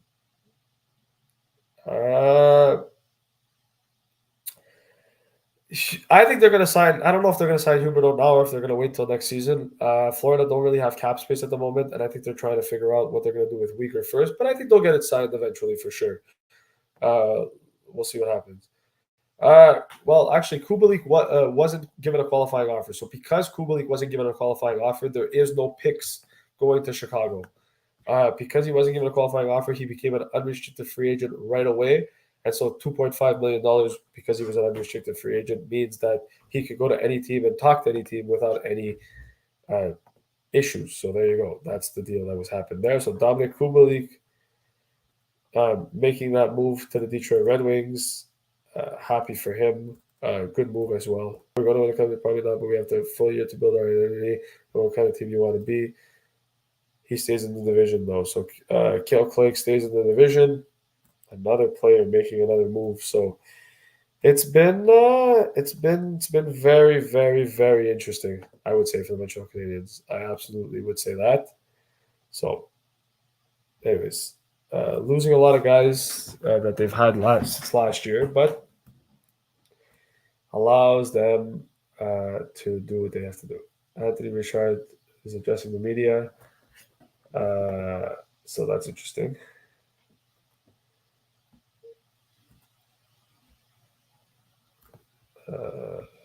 Yeah. Tanking for Bedard. Chicago. Yeah, Chicago's tanking for Bedard. With the money work with this trade, the Panthers trade Bob to Arizona. The Panthers get Jacob Chicken because I think Spencer Knight is ready to be a starter for 60K. Not 1-for-1. Florida would have to add it. They don't have the picks to add Chikrin. I don't see Chikrin going to Florida because they don't have the picks unless they trade Spencer Knight. Arizona would not take Bobrovsky for Chikrin. They would want draft picks. They would want prospects. I just don't see Florida as a team that as a team that could get him. So I don't know. Maybe if this was during the trade deadline, maybe, but now forget it. Nick Patan signs a 2-way deal with Minnesota. That guy he's had an up and down career. He's been really interesting, but he's also struggled at times too.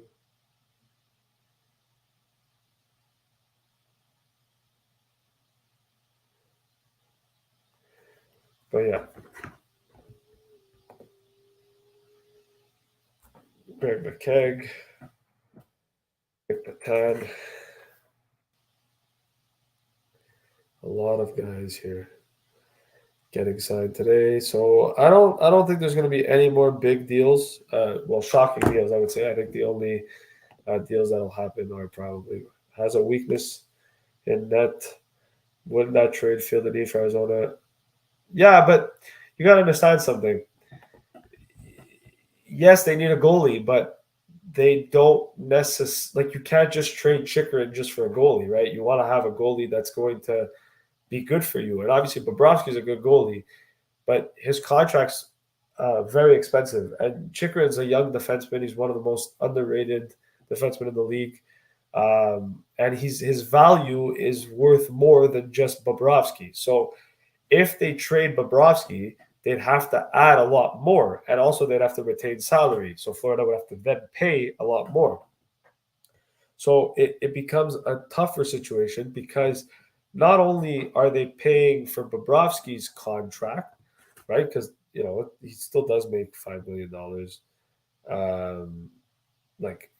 He still does make $5 million, even if you retain half. But it allows you to kind of still do your thing and do what you have to do. So anyways, it doesn't matter too much in terms of that. Let's see what else has happened here. Sheldon Rempel, two-year deal with Las Vegas, 2-way deal as well. So interesting. Kale Clague signs a league minimum contract with the Buffalo Sabres. That's good. Detroit's won the free agency, I would say, so far. Let's guys, for anyone who's watching or whoever's watching and paying attention to this, Young Guns Podcast on Twitter. This is our Twitter handle. So if you guys want to go and subscribe or follow our Twitter account to show us your support, you absolutely can. The Twitter will be here.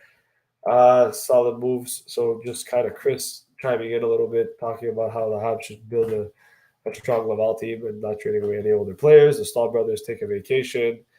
Slavkovsky's reaction to him signing in October. This one was funny. Steve Yzerman saw the Sens moves and said, "Hold my beer." So Chris tweeting through the Young Guns Podcast Twitter account. He should be back on the show sooner rather than later. So we will see him relatively soon, I would say. Besides that, it's been pretty good. Pretty interesting day so far. But so Anthony, if that answered your question, I don't see Arizona taking Bobrovsky. If you're suggesting Bobrovsky and stuff for Chychrun, then sure, but you have to add. You can't just trade Bobrovsky straight up. It wouldn't work, in my opinion. I think it would. I think it would absolutely not be something to look at for sure. I don't know. I think Arizona would be dumb if they did that, to be honest. But but Bobrovsky's not a bad goalie by any stretch. But Arizona has weaknesses everywhere. It's not just goalies. So that's kind of where I'm at with all of that. I think it's more than just that. So definitely an interesting situation. And Florida signed Alex Lyon as well, Calder Cup winner with Chicago Wolves last year in the AHL. He signs with Florida, so good for them as well.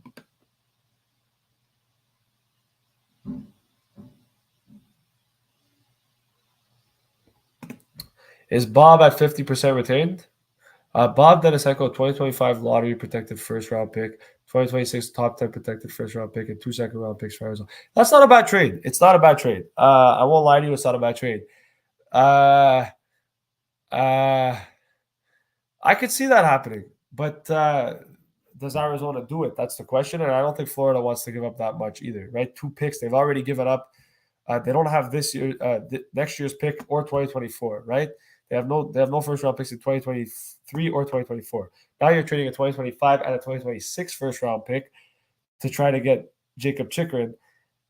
It's a lot of first round picks that you're trading for, right? So I'm not saying it's absolutely 50% retained on Bob's contract. Okay, so listen, that's definitely a really good trade. I think Arizona wins that deal. I'm not gonna lie to you.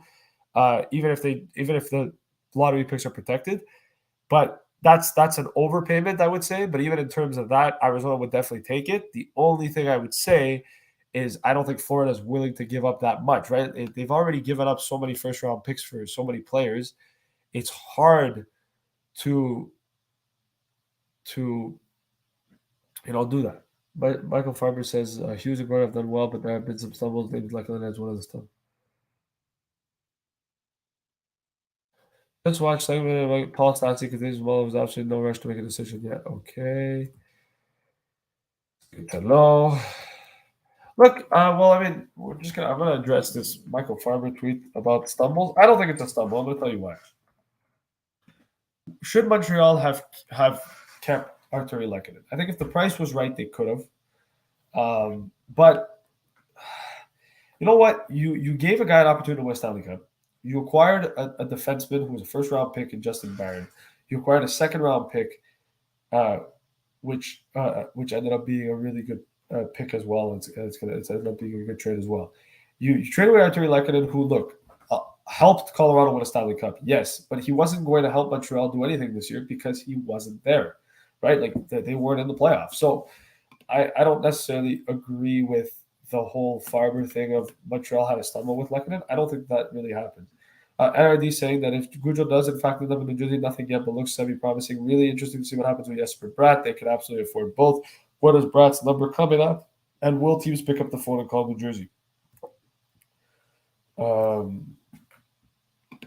don't know. I don't know what teams are going to do.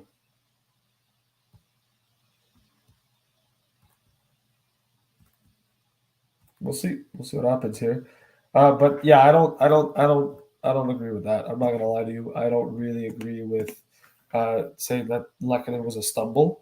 I think in terms of maybe, like, if you have to look at it from a perspective of, okay, they maybe could have gotten more. Sure, yeah, fine. I'll say that they maybe could have gotten more. But in terms of stumbling in the sense that maybe they should have kept him, Montreal wouldn't have been able to afford Artturi Lehkonen anyways. So I don't think it really becomes that big of an issue. But happy for him in Colorado.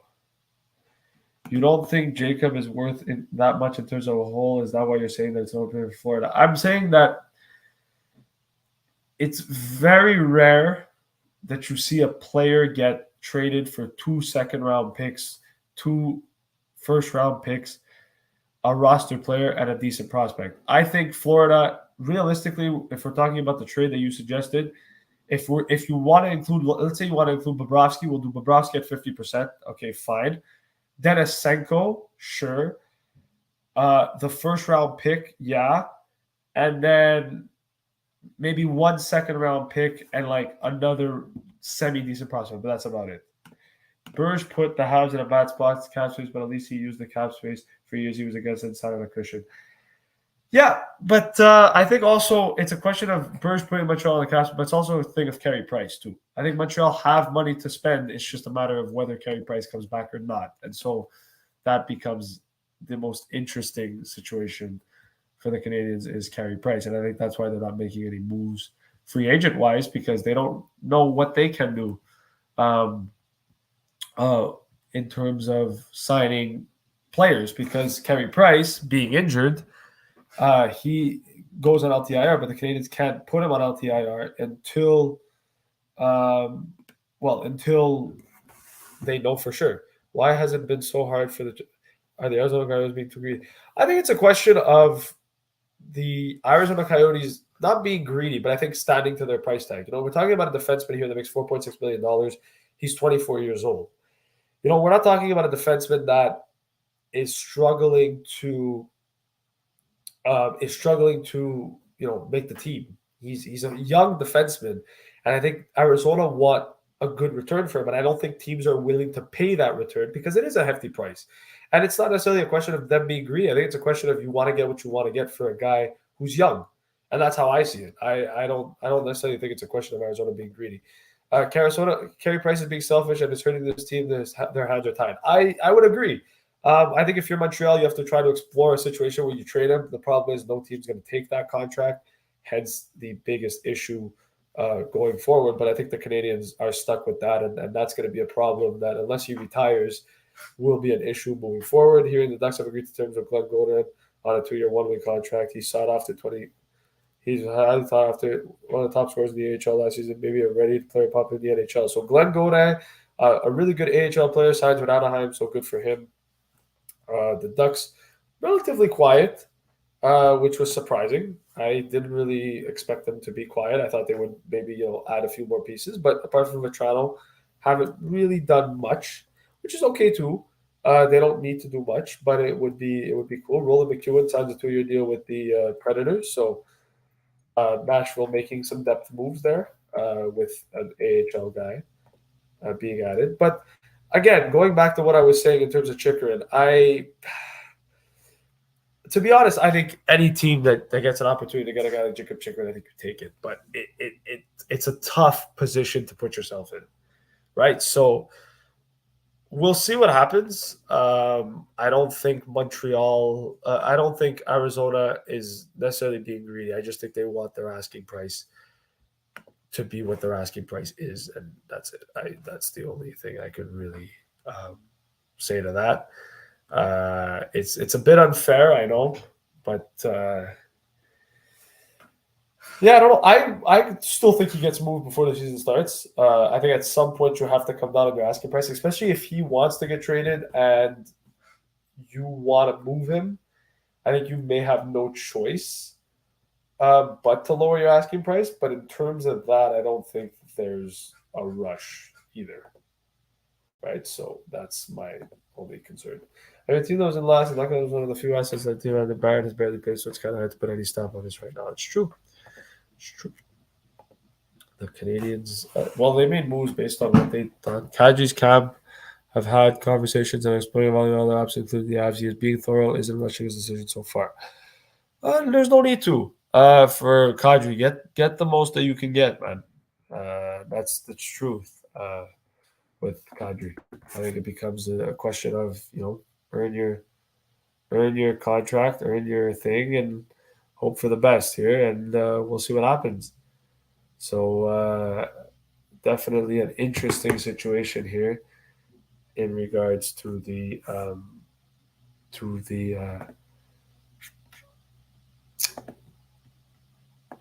whole situation. So we'll see the Kadri situation. Dakota Joshua, as we already know, signs his entry level deal.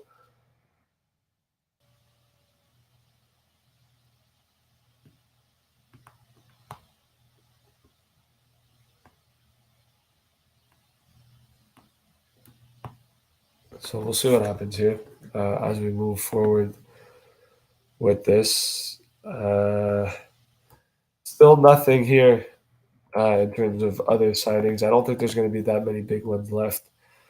I think for the most part, everything that we've seen is pretty much going to be it for today. There might be one or two more. We'll see. I don't actually know. But it's going to be interesting for sure. So I think that's going to look into that, and we'll see. But in terms of everywhere, we'll see what happens here. Florida making some more moves. There's nothing this way thing. I think Gaudreau is waiting to see if Philly can make space. I think so too. I think Claude Giroux wants to play for Philly, which isn't surprising. But Philly are unable to make salary cap space, and I think at some point you'll have to make a decision. But I don't think he wants to commit to a team that he might not be interested in going to, right? Like you look at New Jersey. If New Jersey offers him 7 years, does he really want to go play for New Jersey? I don't really know, right? So we'll see what happens here. Brent Burns is a Carolina Hurricane. It's cool.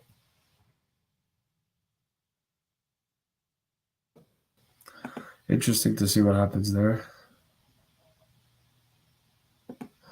But yeah,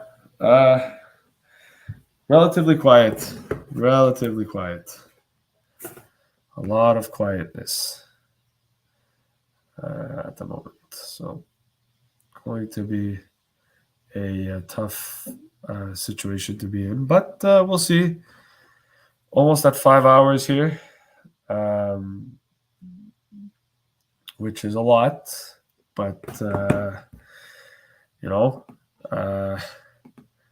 we're almost done. And then we can kind of focus on other things and take it from there, I think. But yeah, it's been very, very interesting today so far. It's been pretty fascinating. I won't lie to you. Just in terms of that, so we'll see. Not so many deals being announced. There might be 1, maybe 2, maybe 3 more deals. The perk of being season finals when the team sees the leaf player and the fan base freaks the fuck out. I'll be able to call a few mutuals because I should play for like 2 years. I know they're good. Yeah, so just waiting patiently for more deals to be announced. We're down to the wire here. Down to the wire. I want to see if there's maybe a couple of more deals that get announced. Maybe that Perron deal. I want to know what the AAV is on that before making any decisions in regards to David Perron. So I guess we'll see. I'm very curious to kind of see what he would do. So yeah, definitely an option there for sure in terms of that. Let's go see if there's anything else that got added. Oh, so it's now official. The Brent Burns trade to Carolina, which is cool. Klingberg. Oh, man. So, yeah. See what happens here. So how are you guys feeling for the 10 people that are in here? I don't know if any of you guys have been watching since the beginning or not. I'm starting to lose my voice. I don't know if you guys noticed that a little bit, but I'm starting to lose my voice a bit. It's been a lot of talking for the last 4 hours. So after this, I'm going to go take a nap, I think, or something. We'll see. It's a bit tiring, though. It's been not a tough day. It's been a good day, but it's just been, a lot. There's a lot of things going on, and sitting on a computer screen for 5 hours isn't always, the smartest thing. But hey, we did this. We did this for you guys. We did this for us. We wanted to have a little bit of fun, so we did it. And yeah. I don't know where.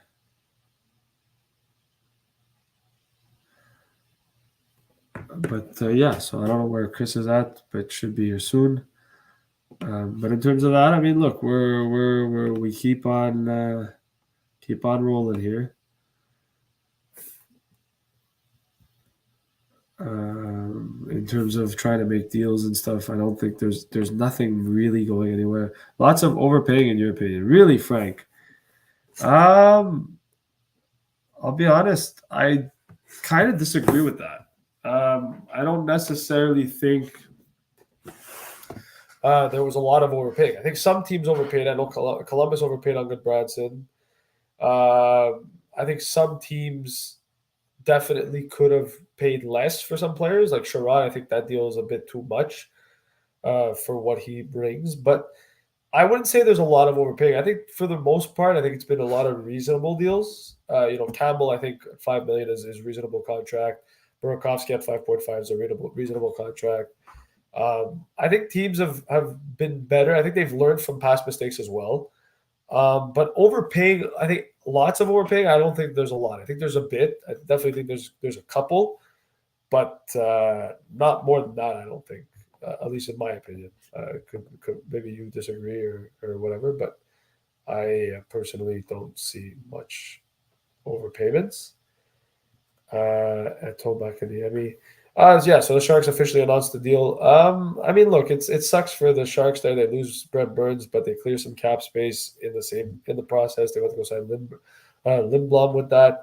But Brent Burns, I think he's going to be a great defenseman for Carolina. I think he's a perfect replacement for Dougie Hamilton. So we'll see. We'll kind of see how that happens, and we'll see how that works, and take it from there. And yeah, going to be fun. Going to be fun to see what Carolina does from here. But yeah, they moved on from D'Angelo. Marchment got way too much for only being 2 years in the league. That I agree, and I kind of talked about that a little bit in the episode. I don't think Mason Marchment. I think getting paid for what he did this year, although he was good, it's a bit risky because he hasn't necessarily proven it at the NHL level in a long period of time, kind of like you mentioned, only being there in the league 2 years.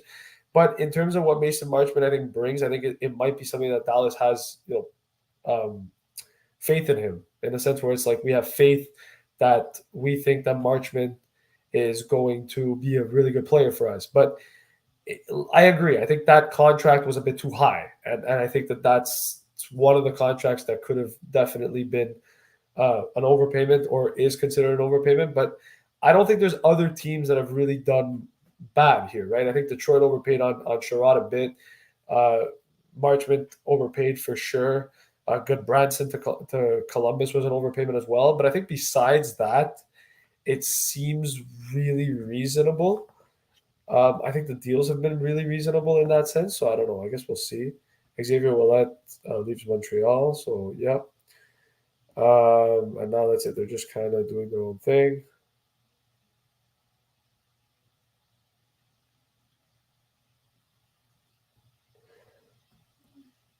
So we'll see. But the Canadiens, not really many moves there for the Habs today.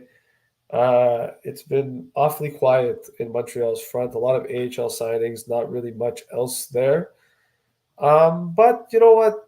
They don't need to make that many signings. Let other people do their things, and then eventually, things will fall into place shortly and do what they need to do. So.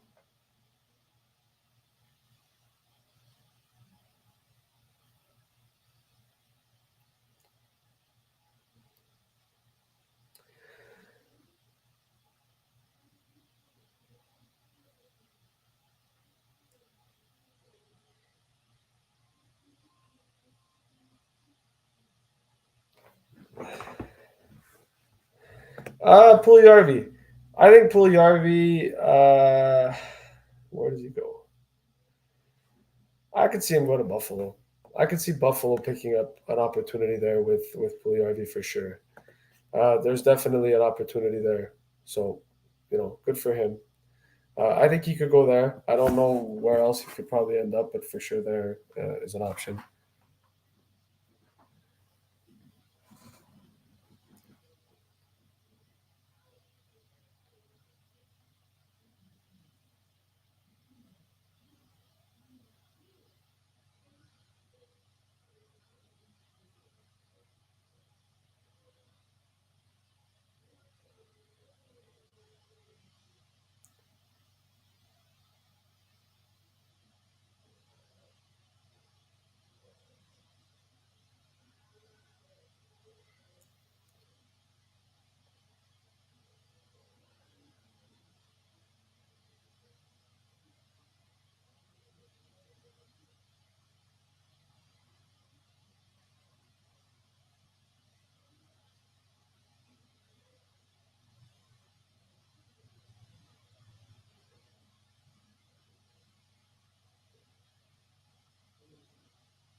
Yeah, sorry guys, I'm just answering some text messages.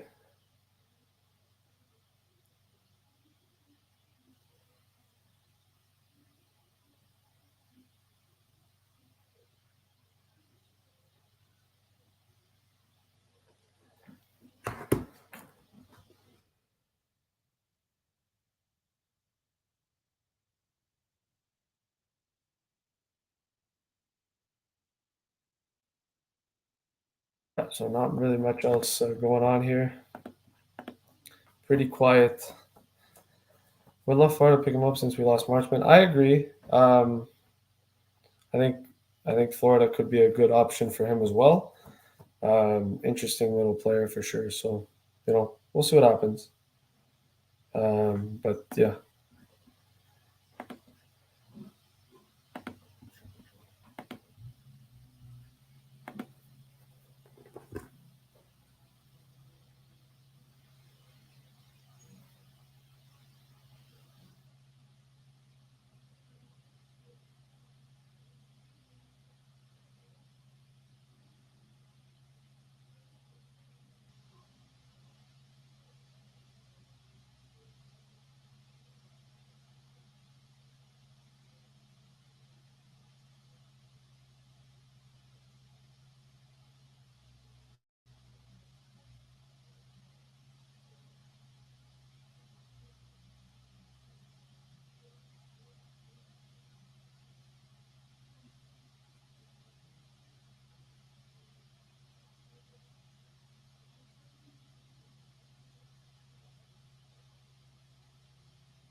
Yeah, there's not really much else that's going on. I think we're gonna keep this a little bit longer, and then I think we're gonna end the stream soon because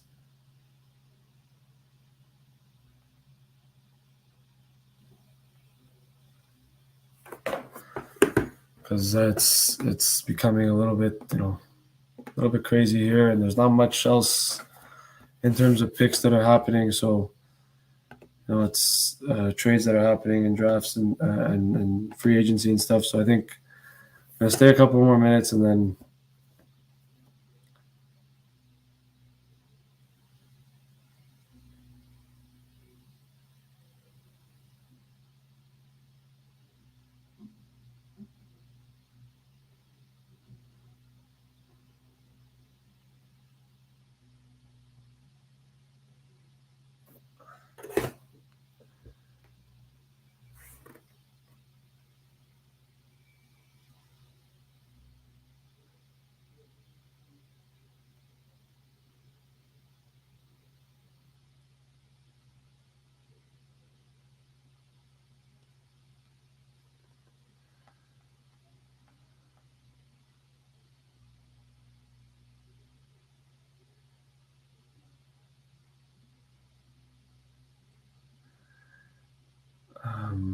So yeah.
team presentations. There's a good possibility decision will be made today. Venus Copley, 1 year, $825K with the LA Kings. So I guess it's a more like a third string goalie type of role. Yeah.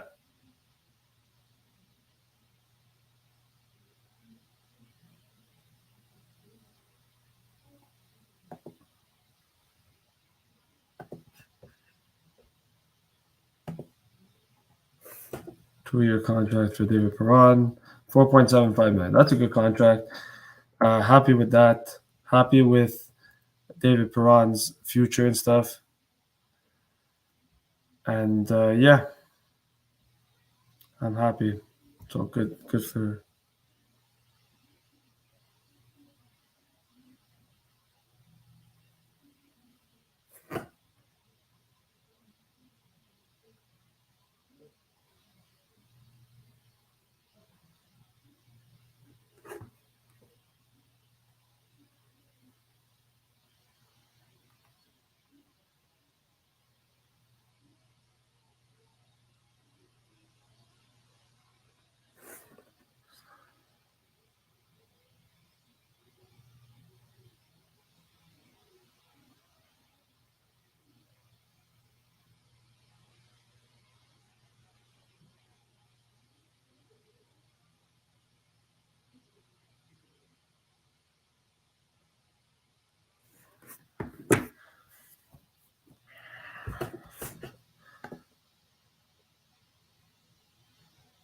Perron, $2 million, 4.75.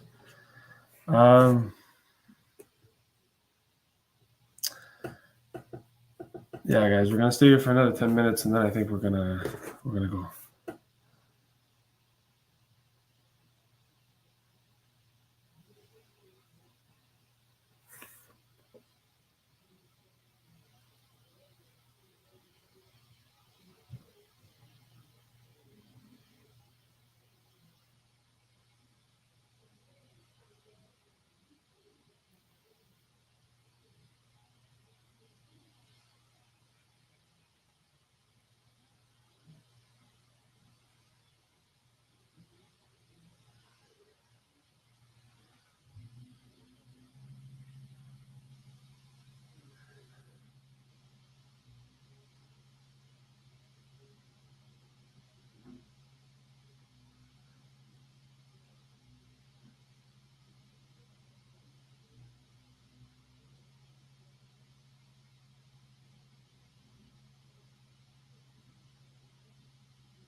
Anyways.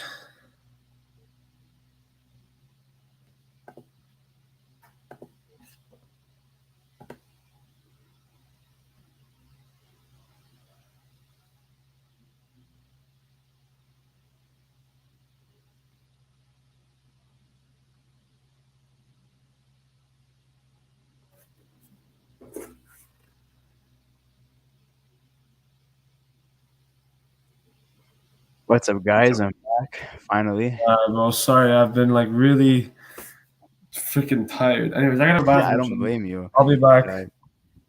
Finally, Luca gets a break and I'm in. And I'm not in a weird area now. I'm not outside. I'm back in my studio, aka my room. Let's take a look here in terms of, I mean, there's really nothing to look at. Nothing's really happening at this moment.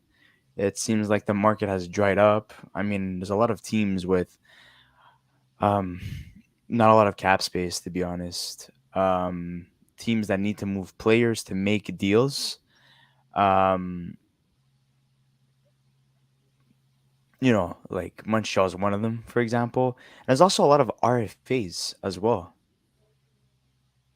that have yet to be signed.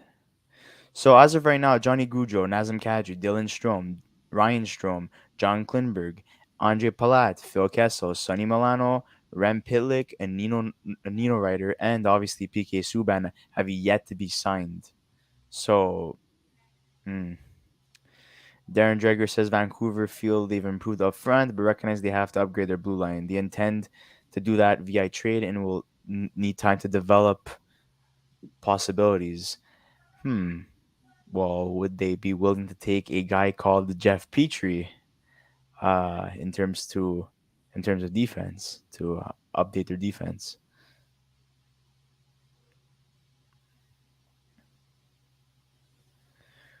Let's see.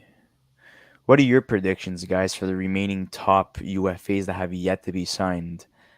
And why do you think these guys haven't been signed yet? Do you think it's because teams don't have the cap space to get it done?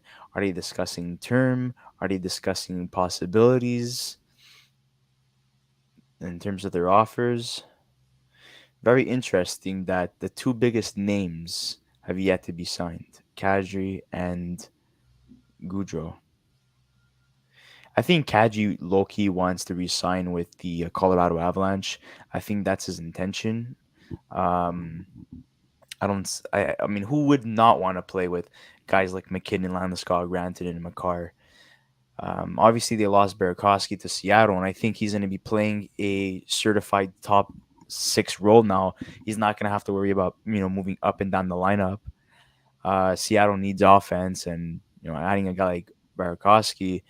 He struggled a little bit, like Luca was saying before in Washington, but once he headed to Colorado, the guy really picked up his game. I mean, he showed flashes of greatness with the Capitals, but I mean, their top six was essentially locked for a while. So Burakovsky was playing third line minutes at one point. So and then he was paid for. He was due for a payday, right? So he essentially couldn't, do anything about that anymore, and they had to let him go. Unfortunately, I know Seattle said they wanted to improve a lot more. They still have a lot of cap space. I really hope that they add some more pieces. I hope they don't just do nothing, add like one or two guys. Burakovsky's a good start, obviously, but I don't know. I know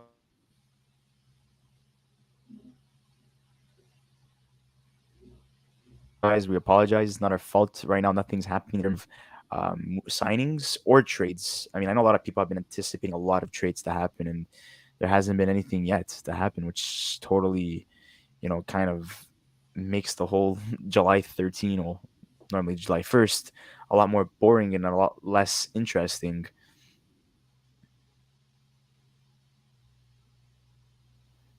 I really believe that PK Subban could go to a team like Seattle, a team that needs a flashy player, try to put that team on the map. When they did their expansion draft, they didn't really get that type of player. They could have drafted PK Subban, but the thing is that they don't want to have to take that contract. Now he is a UFA, so maybe they try to revisit that. uh Maybe a team like Columbus. I know there's been Toronto that's been floating around a lot. So I shall see about that. I know people are saying, well, maybe there's a reunion between Montreal and PK Subban. Keep dreaming, guys. It's not gonna happen unless Petrie gets moved and they want a guy that has experience and leadership.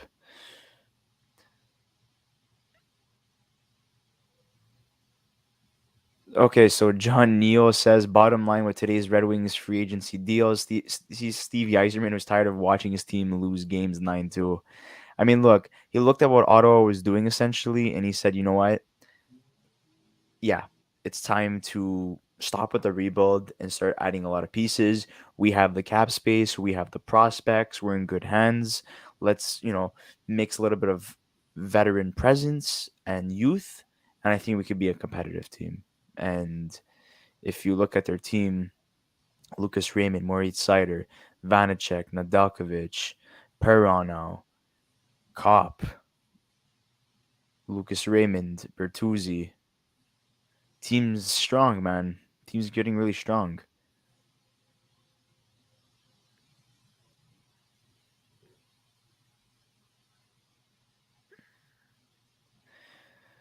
Canadians, in terms of Montreal Canadian fans, I know you guys didn't have the greatest day so far. They're still Oh looking boy. for an assistant coach. They still need to unload some of those contracts like Armia, Byron, Petrie, maybe even possibly Hoffman Drouin, if they're even movable at all. There's still a lot of questions. So, Boys. Luca, what do you think? We call it quits at max 4:30? Bro, I want to call it quits before, bro. I want to go sleep. I'm not gonna lie to you, but it's up to you. If you want to stay up, you could stay. But me, bro, I've been here I mean, since. look, I think everyone that's still here is, here for a reason. They're waiting for the Gaudreau and Kadri signing. Something we've been waiting all day. But the thing is that will we make it in time to record it and to get our live reactions and our analysis? I do not know. I truly do not know.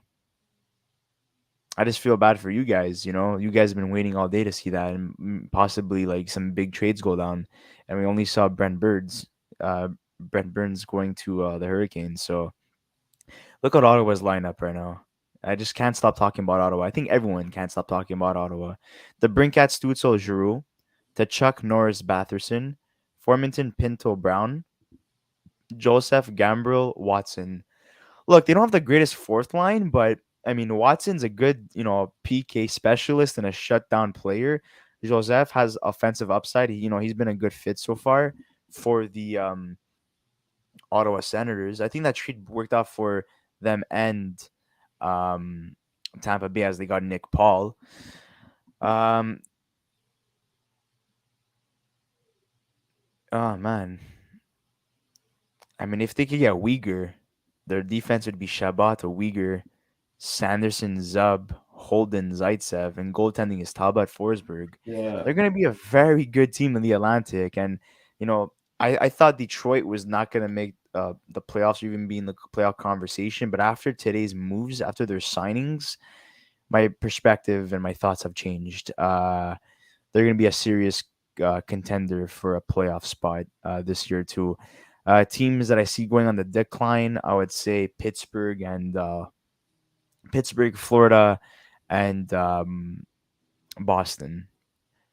Uh, Washington, they added Darcy Kemper, they added Charlie Lindgren, good and affordable um, dynamic there in that goalie tandem. They still have the core there. Wilson's gonna be back before December or early December. Um, Backstrom, that's a whole different story. If they're gonna get like a center to temporarily replace him, but also be able to play in the lineup once Backstrom comes back, if Backstrom even comes back. There's multiple questions concerning Washington, but I still think as long as you have Alexander Ovechkin on that team, you're gonna find a way to make the playoffs. So I have no doubts about Washington. Pittsburgh, Malkin, he's not the same player anymore. He declined. The tank's still very good. Crosby's still very good. They have Raquel. They resigned Rust as well. Um, I don't know. For me, it's their defense. Something about their defense that isn't, adding a guy like Xavier Wallet that's played majority of his time in the Montreal Canadiens organization as an AHL player with Laval. Um, that's not a good addition, in my opinion. I don't know. We shall see. But every time people doubt Pittsburgh, and we always say that Pittsburgh is not going to do anything. Their time is up. That consecutive playoff streak is over. They always find a way to surpass expectations and make people eat their own words. So we shall see about that. Um, There's not really much else, bro. It's the same thing over and over again. I've been freaking scrolling. Everyone's like, yeah, I want trades already. Oh, Free Agent Frenzy, Andrew Cup. Okay, it's the same thing. Ryan Miad says that New York Rangers have no cap space. Kadri wants the bag and he deserves it. New York Rangers have to pay Flaff, Miller, Hiddle next year.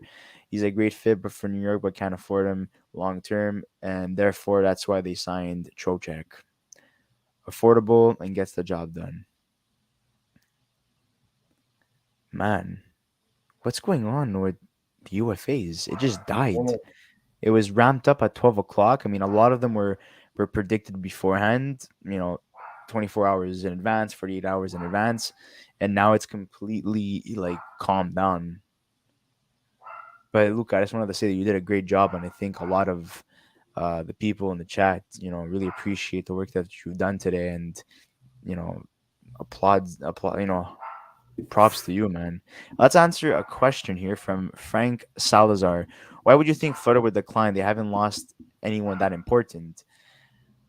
I mean, look, when you go all in and you give us so many assets and you don't sign Risharat, you don't sign Giroux, you lose Mason Marchment, you traded Frank Vertrano, Achiri leaves as well.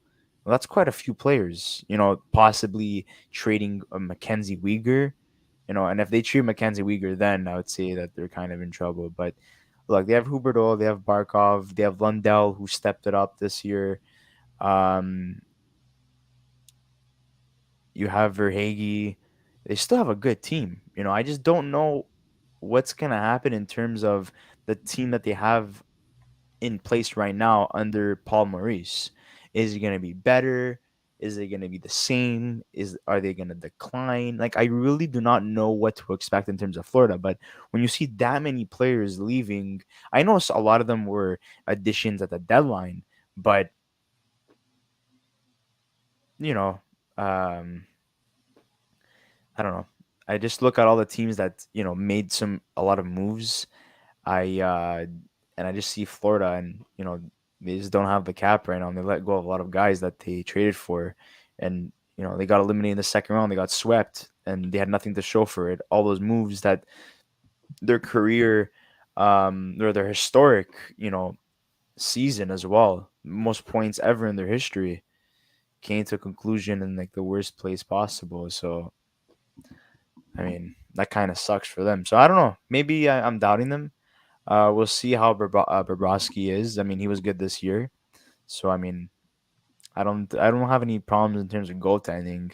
I think, yeah, it's all up to basically how can they come back together as the team that they were before the deadline, because many of those players left. Can they get back to their winning ways and go, build chemistry essentially again without those players that they added at the deadline? And how are they going to be under a new direction like Paul Maurice?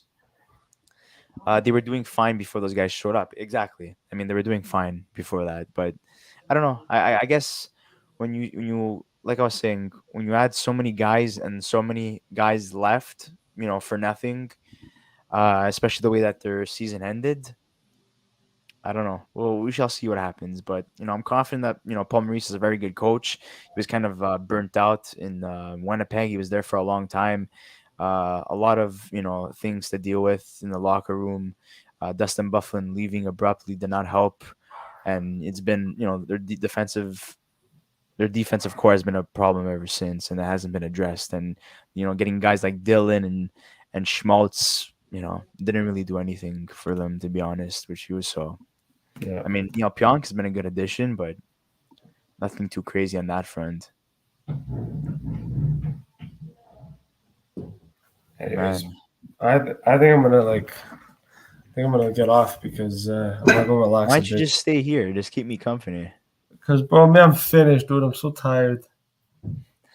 Guys, we know Lucas says bro a lot. He's just an Italian.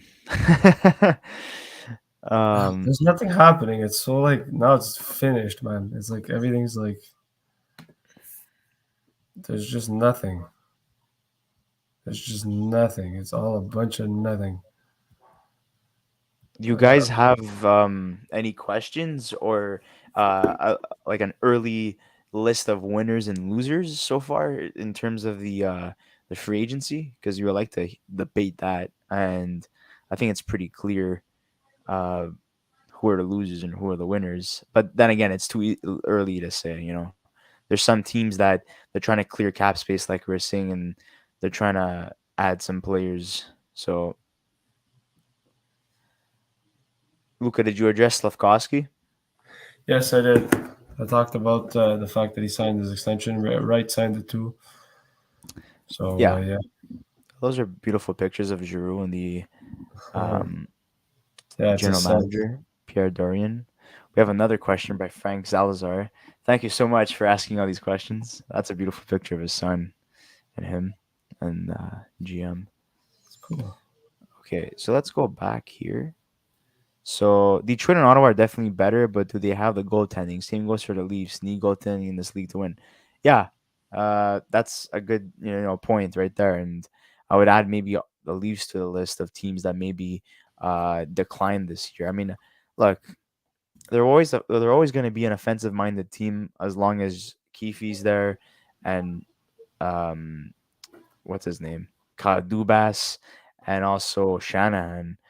That's been their mentality since all those guys, have been, either promoted or signed to those roles. They clearly, it's clear to all of us that they don't care about defense, and it's been a problem for quite some time now. And they're always gonna be a good regular season team as long as Matthews, Marner, Tavares, and Nylander are there. But in terms of a playoff team, when you look at them, they don't scream playoff team. So yeah, I do see them making the playoffs, but are they necessarily going to pass the first round? I don't think so. Honestly, I don't. I mean, adding Bunting was a very good addition, a steal of his signing last year. You know, he went to his hometown of Toronto, left Arizona, the the the graveyard of the NHL. So, I mean, yeah, I mean, it's not. You look at Chicago's moves and Arizona's moves, and you already know what their intentions are. They're going all in for a tank this year, and maybe that's why the Canadiens haven't done anything either. Maybe they're going for a tank as well. I wouldn't be surprised. They are a real rebuilding team. Why would they want to get better? But they do. They do, and this is like a necessity. Have to clear cap space to sign Cole Caulfield because that's going to be an issue. Yeah, I agree. Well, guys, I think we're gonna stop it at 4:30.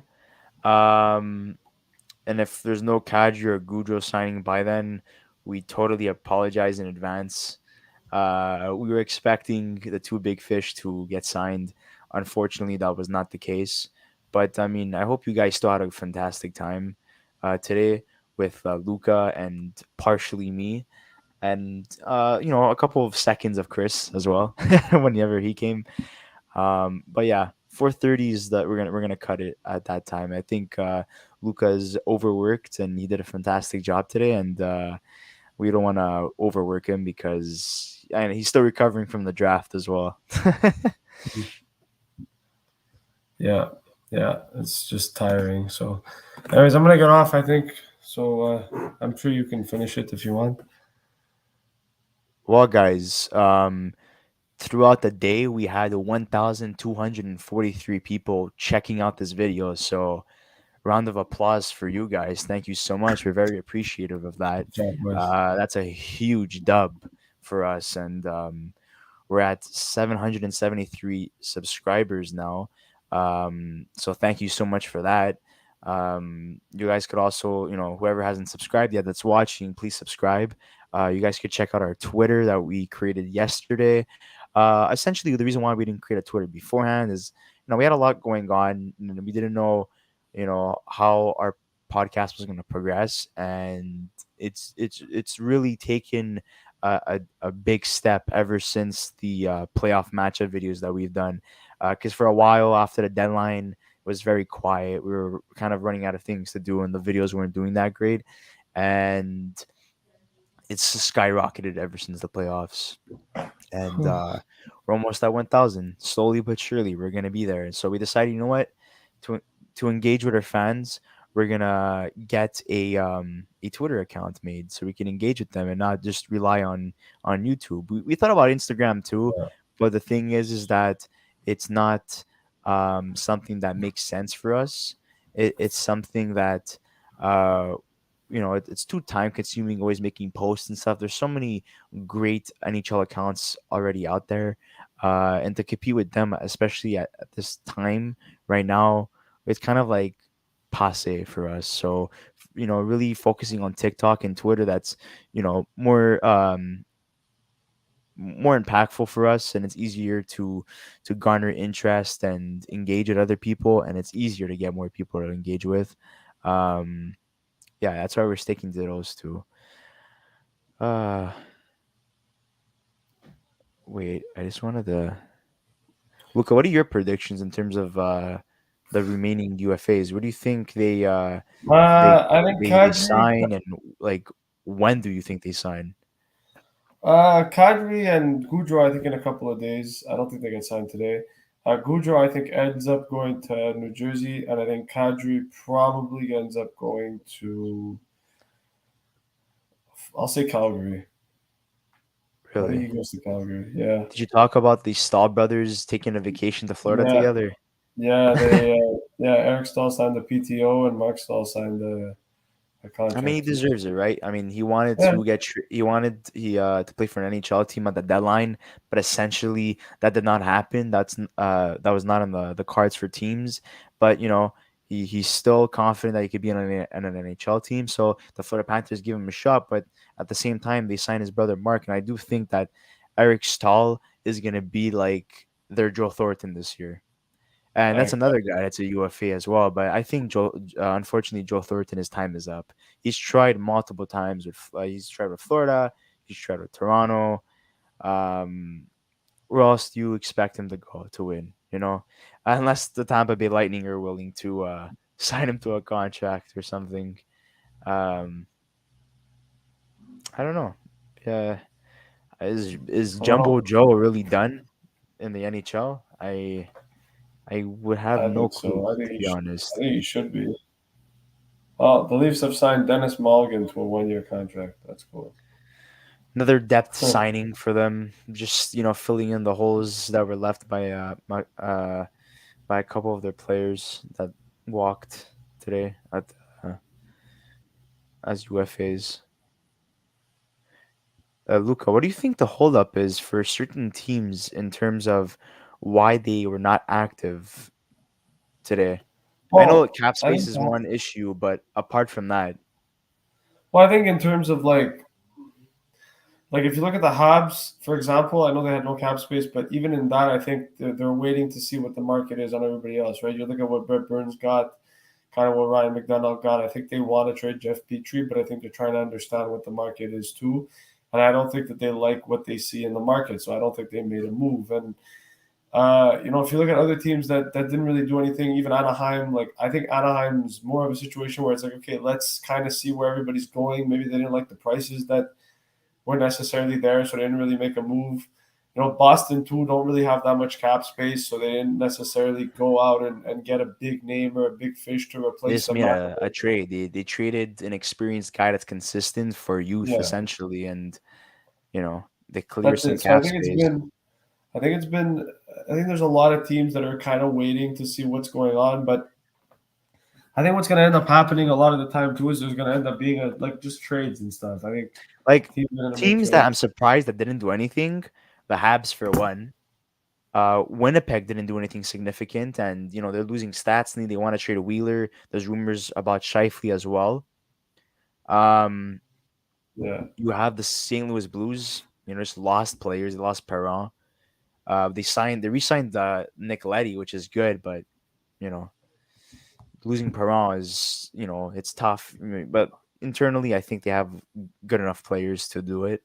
Um, Vegas, we don't know what's up with them. They've been really quiet, and we know that Vegas always tries to be in trade talks and signings, and they always try to be in the public eye. They didn't do anything. Ducks were quiet. Mini, there's really nothing more to do. They kind of like got rid of.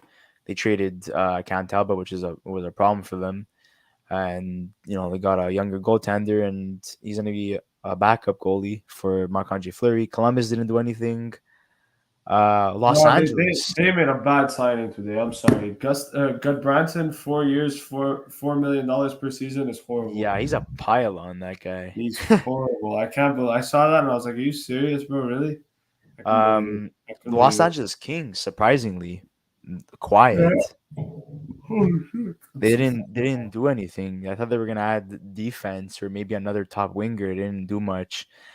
Philly, it looks like they're going back to their old ways. They're adding grit. The Broad Street Bullies are back. I guess Delorier, Braun.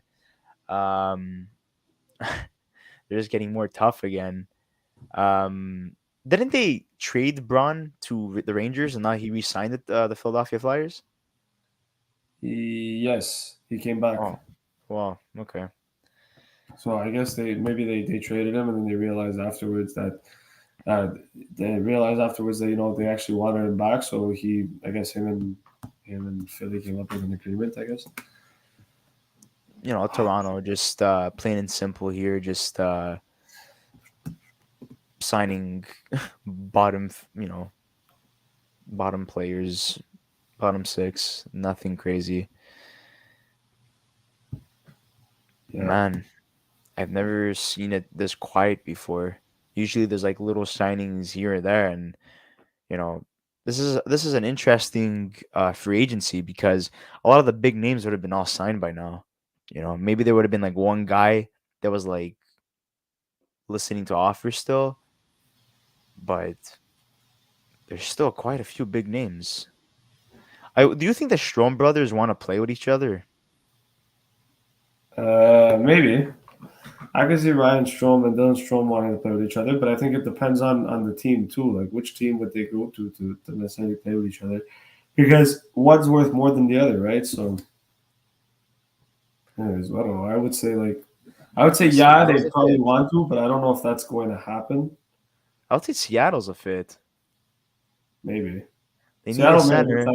They signed I would say they Burakovsky. need a center. I mean, yeah, they have Matty Berniers and they have Shane Wright, but um, are those guys? I mean, Matty Berniers is going to be on the roster 100%, but realistically, is Shane Wright going to be in the NHL at the start of the season? I don't know. Maybe I think he still needs some time to develop since he lost a year. Yeah. I was saying before that Burakovsky, signing there, you know, it basically solidifies that he's gonna be playing a top six role because we've seen him his whole career with the Washington Capitals in Colorado that he was always in the bottom six, the top six, up and down the lineup all the time, playing on the power play, on the first unit, second unit, like he was always everywhere. He didn't have an actual, spot where they wanted to keep him. Yeah. And they need firepower, right? You need firepower. Like I think many of us were very let down by, what Seattle did last year in terms of their expansion draft and how they were at the trade deadline. And even after the expansion draft, before the season started, they didn't really try trading their assets and try to get prospects or picks or anything. They were very boring. Like I think they just tried to like win now mode like Vegas, but I mean they clearly do not have the team to win now. They at the time they had a good defensive core. That was pretty interesting, but obviously it didn't work out. And now they have 3 goaltenders, which is interesting as well. Grubauer, Dreiger, and who's the third one? The one that they got today? Martin Jones. Martin Jones. So I would realistically think that Chris Dreiger gets flipped, in my opinion. If Martin Jones played as a starting goaltender in the AHL for Seattle, that would be laughable.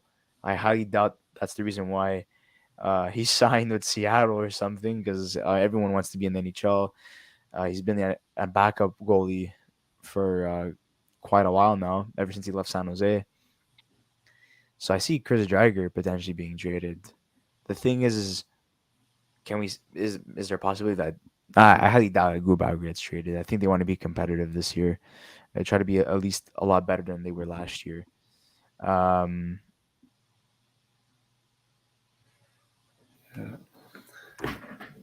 I don't know what to say anymore. Me neither, bro.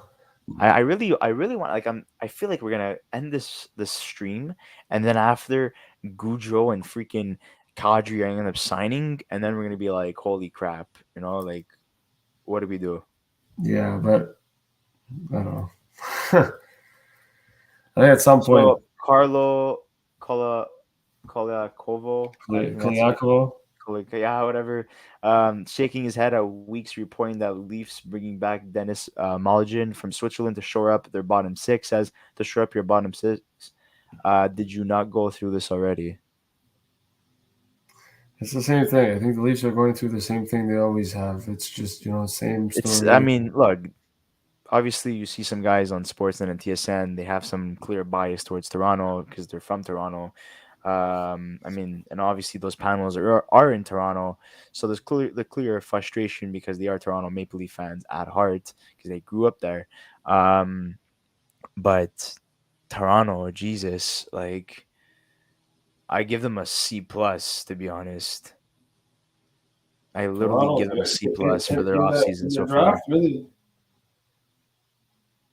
In free agency, I'll give them a B because I don't think they did that bad. Like they weren't really supposed to add anybody big, and I think they kind of addressed their goaltending a little bit. So I'll They're give really them a banking on Matt Murray like being like this bona fide starter and like legendary player like he was at Pittsburgh. Like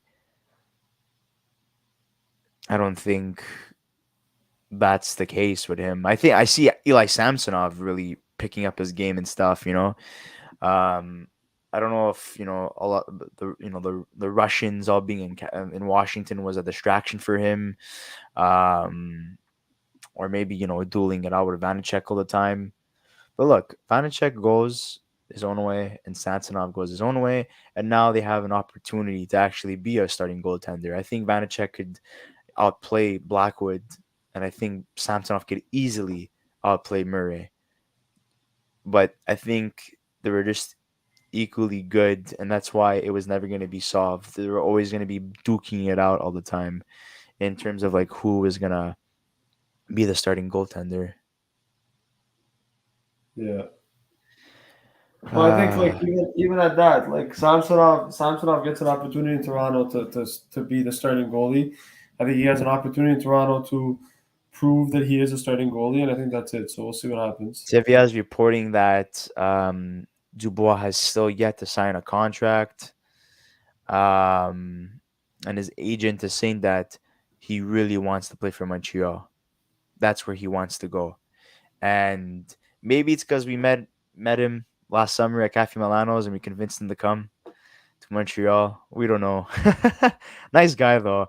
Not too much of a fan of the car he was driving. But he was trying to be low key. Martin Leclerc says that the Canadiens were very close at acquiring Dubois at the draft. So maybe Kirby Doc was a plan B after all, and Dubois was the main plan. I don't know. Something to Yeah, interesting thing with Vegas here. A little low key signing.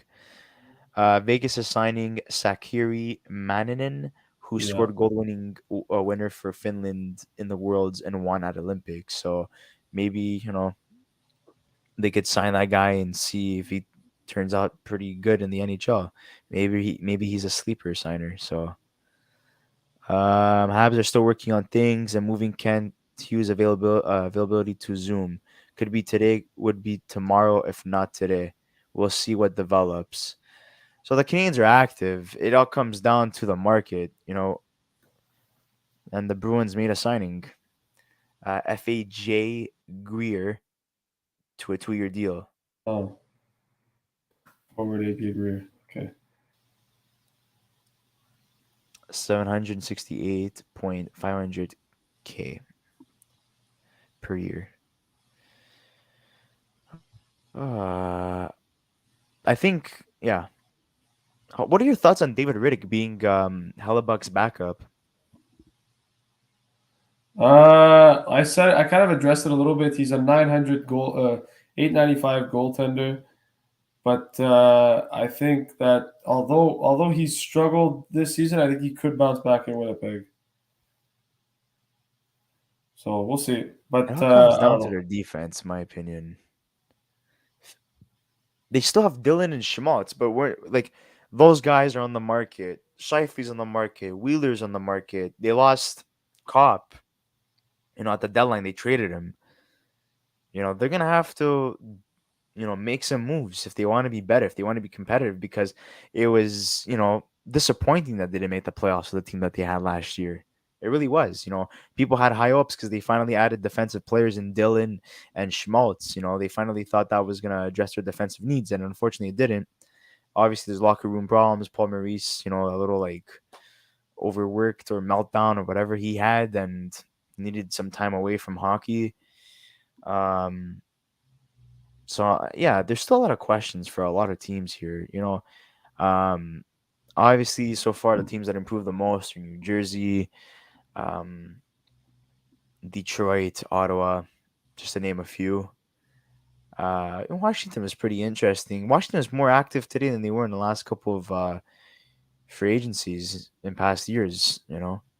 They shifted their goalie tandem a little bit. I mean, completely actually, and Charlie Lindgren, like we said, guys, we predicted it that he was going to go to Washington as a backup goalie, and they had to give him a chance. And now you have two former Canadian prospects in the system, Zachary Focali and Charlie Lindgren. Maybe they duke it out.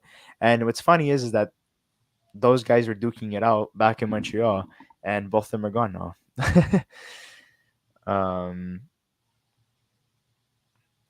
Yeah, so now Habs fans, I know we've been seeing a lot of like Habs fans referring to that a lot. Because everyone's anticipating what they're gonna do. They did select first overall. They do have a lot of players to move.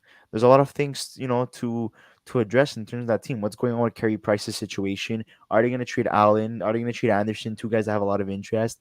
Petrie on a bad contract and had a little bit of a decline this year, a bad season, but a bad season for the team in general. Luca, do you mind refreshing the page because I think there's some Habs news, but my phone died. Yeah, I got you. I'm just gonna stop. Tell me what. Move it because he's still working on stuff, and then it says is mulling over. Zadorov is mulling over a few things. That's it. There's not much else. Nothing for Habs news yet.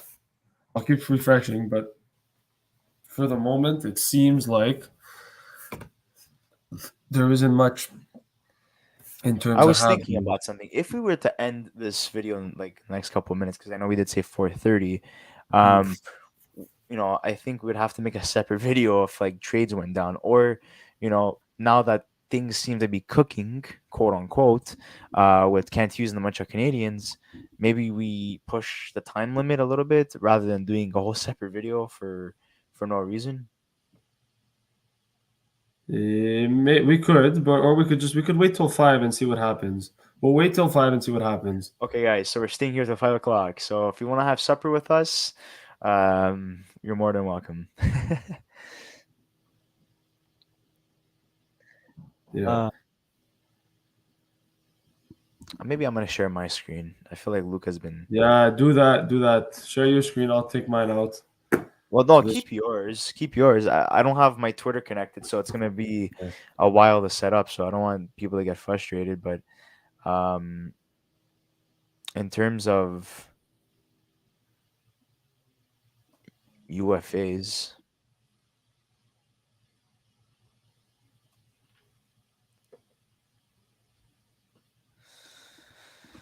All right.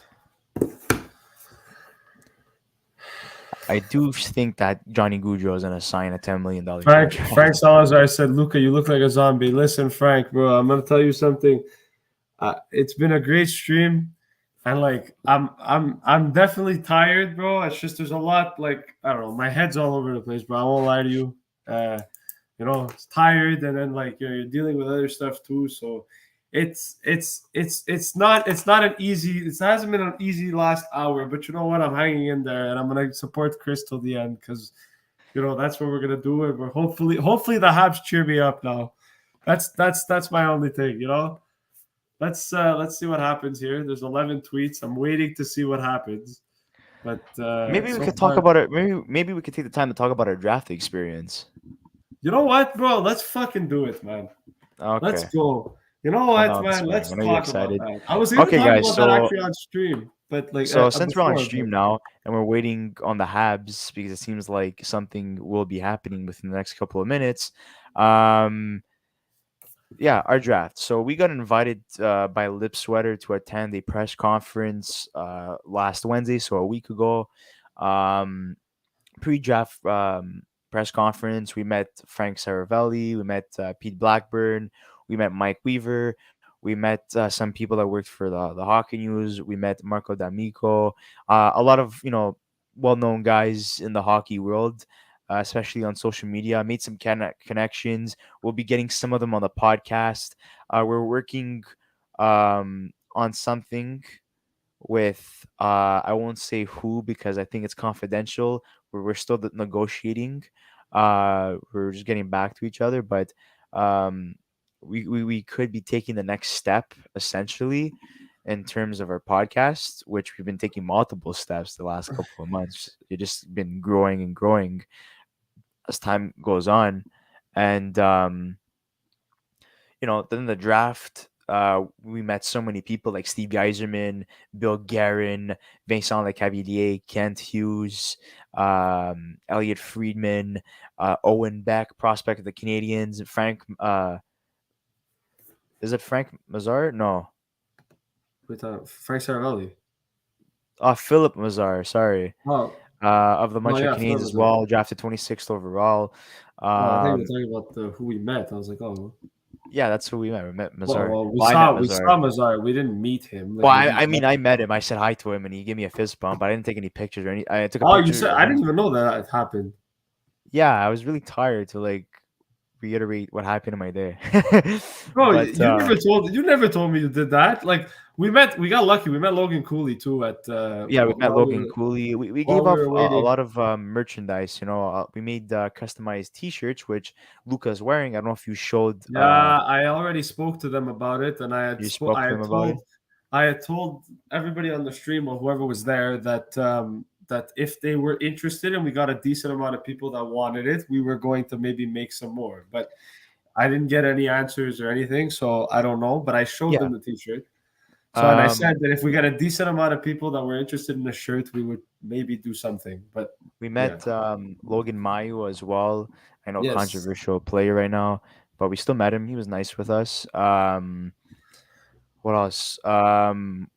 We met a couple of fans actually at the draft. People were chanting Young Guns podcast and stuff, and we gave out some T-shirts to some young kids because just as a thank you gift, and these kids are young and they're experiencing a once in a lifetime opportunity, right? So being able to do that really warms our hearts, and to see that absolutely. we're appealing to a younger audience and even to be recognized in general.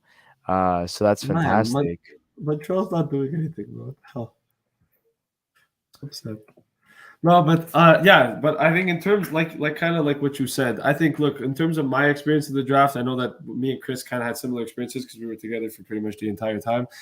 But I gotta say something, as a hockey fan, I always wanted to experience a draft as a kid. And I think being able to go to the draft, meeting, people like Elliot Friedman and Renaud Lavoie, and even just, a lot of the hockey personnel, like Bill Guerin, Steve Yzerman, Kent Hughes, Vincent Lecavalier. I was super appreciative of those moments. And the reason why I was so appreciative of those moments is because in life, I think you always have to kind of go for what you dream about, right? And I don't want to get too motivational here, but hockey's my dream, hockey's my passion. I do this because I love it, and I'm doing this podcast because I love it and I love talking about hockey. So being able to meet all these people live in front of me, sitting face to face pretty much with Joe Sakic, the GM of the being in the same room with these people, the same arena, right. Seeing them walk by, like Roberto Luongo, Jason Spezza, to name a couple more, meeting them as well, so we've shown on our social media account on our individual Twitter accounts and also individual Instagrams that we met those people. We posted pictures even on the Young Guns podcast as well. We posted. We didn't post anything on the Twitter because the Twitter was made yesterday. Pierre LeBrun said that the Flyers could be out on Claude, on Johnny Gaudreau, which means I think the last two teams that are available are New Jersey and the Islanders, and then apparently this is Columbus is a possibility. They want to make a splash, so maybe Columbus trades Laine and goes for Gaudreau. You could always go back to Calgary. I mean, they still have the cap space. They didn't Yeah, sign I don't anyone know. significant. I'll be honest, man. I feel bad for Calgary. I really do. And I said that today. I said that multiple times too. I was like, I feel really bad for Calgary. I think they were kind of done dirty because it's like they were so optimistic. If they would have known, I think they would have tried to trade his rights to a team, but they didn't get nothing out of it. And Gaudreau's a huge loss. So like the guy's he's not a franchise player, he's an elite player. I think that it's one of those things where Such a it's good player, man. yeah, that's exactly it. That's exactly it. So spontaneous, so talented. There's nothing. The And Habs he had a aren't. good. I mean, Calgary has a good team. Like if he would have stuck around, I would see them, trying to make a playoff run again. I know they attempted to do that. They had a very good season. The playoffs were a whole different story. They got eliminated against the Edmonton Oilers, and that was a disaster. But I mean, I guess he was just. I mean, it was rumored since before that he was just tired of Calgary. It was time for him to move on, and I think Calgary did this final push to try to convince him, and he was not convinced. And despite getting guys like Toffoli and Janmark, and having the team that they have, like Lindholm, Tkachuk, Markstrom, it just wasn't good enough Oh, for him. Seattle just tweeted incoming deals. I don't know what that means. Oh, they signed a bunch of AHL guys. Nice. Cool. Casper Rafferty. Froden, Magnus Hellberg, and What a Brogan. legendary name, Rafferty. Brogan Rafferty, bro. His name is Brogan. I'll be back. Give me a second, Luca. I'll just give me like 2 seconds. Don't leave. I know you're tired. No, I'm not gonna leave. Don't stress. Colin Blackwell and Alex Stalock.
Oh boy.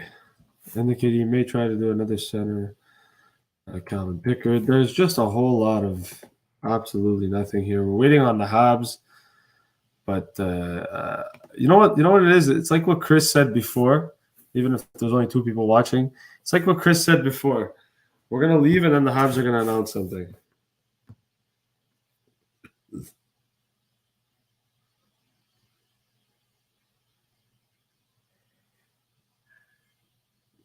I am back. Sorry about that. Um, yeah. It looks like teams like the Habs, like you were saying, they're they're making us wait. And one thing that was said on Twitter was patience. And I think with this, being patient is something that the Canadian fans are not used to. We're always like, oh, we want things now, now, now, now. And, that's also an example of how, fans have been against the rebuild for so many years, right? So, um,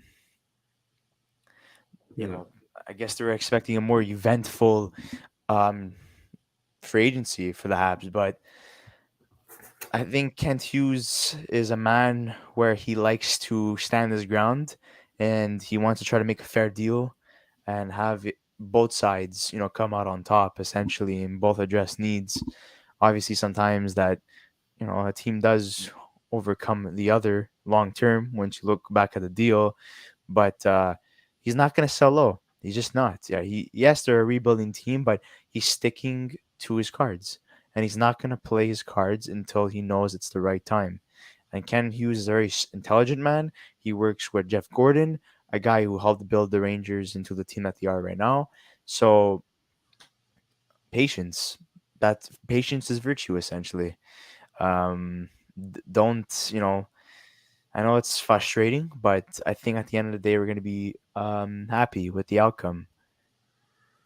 I think a lot of teams are just waiting it out, like Luca was saying. People are just, trying to evaluate all their options available, and that's why it's taking a long time.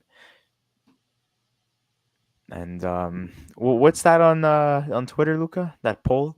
I want to participate in it. It's the first player under contract who will be moved out. So he tweeted, Petrie, Dvorak, Hoffman, or Giroux for the Habs. Okay, who do you think? Don't click it So who do you? because I think Dvorak. Petrie. I think Petrie. Okay, let's go with Petrie. 74.4%. And yeah, my pick was second. Kent Hughes ne parlera pas aux médias dans la prochaine heure comme prévu parce qu'il travaille actuellement sur plusieurs dossiers. Whoa. You know what that means, Luca? We're Well, I staying don't. a lot longer. Oh my god, You bro. can't leave, Luca. You just Okay. You can't. know what This I'm is gonna your do though? freaking Okay. You know what I'm team. gonna do though? I'm First gonna of be all, back. I'm gonna be okay. I'm not gonna leave. I'm gonna be back in like 2 minutes. I'm just gonna bring stuff downstairs. Except I've had okay, this well, since like, like freaking remove your screen so it doesn't look weird. yeah, I won't. But I'll be Okay, guys. So we want to hear your predictions now. The Canadians are working on multiple dossiers. What can these moves be? Possibly. Is it Petrie? Is it Dvorak? Is it Hoffman? Is it maybe a signing like Dylan Strome, Ryan Strome, both Stromes, Jake Allen maybe on the way out, or Joel Armia, Paul Byron? We want to hear your thoughts in the comment section below.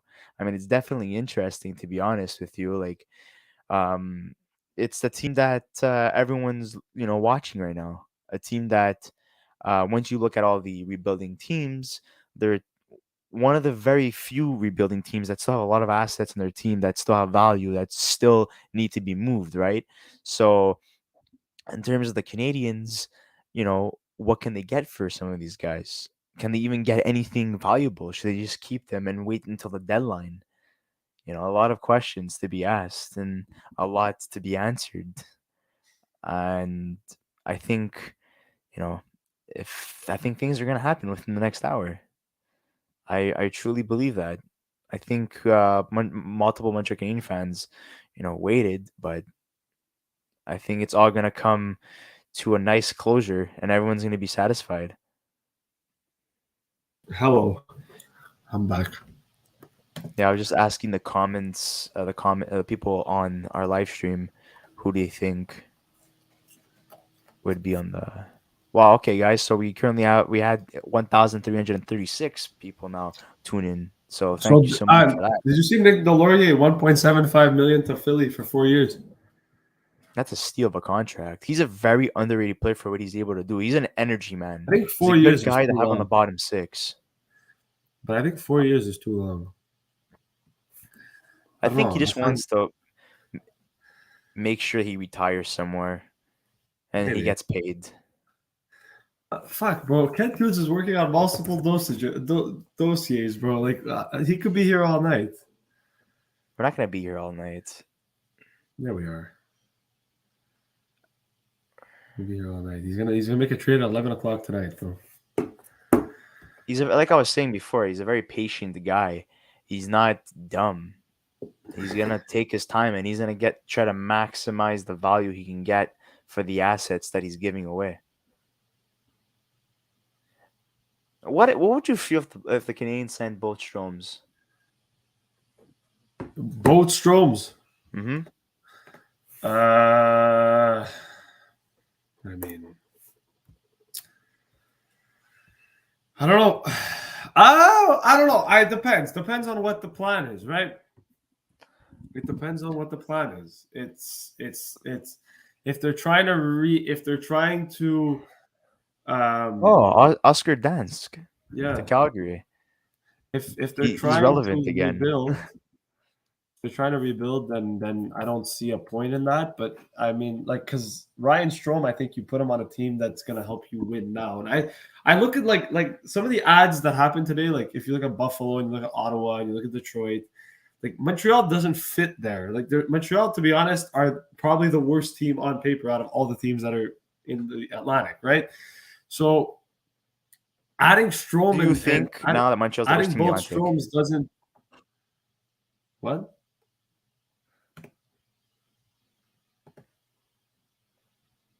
What? I said, do you think they're the worst team in the Atlantic? Oh, yes. Well, that's the Yes. whole point. It's all about rebuilding and going for Bedard or Mitchkov. Yes. Question They're from King James. the worst team in the What Atlantic. did the Habs do? Well, the Habs haven't done anything, but they're working on multiple dossiers. That means I would suspect trades first, then signings. Because you need to clear cap space first. Yeah. Unless like you just like stopped like the live stream now and it's like, okay, let's wait and then let's just do like a Habs related video. Yeah, Because they're we're gonna gonna make stop. We're gonna stop multiple the live moves. stream. We're gonna stop the live stream, and as soon as we stop it, there's gonna be a trade. Like as soon as we stop it, because that's just that's always what happens. Like when the It's like Tom Kent Talbot Hughes. trade It's like happened Kent Hughes was yesterday. waiting for everyone to just go to bed so he could be like, "All right,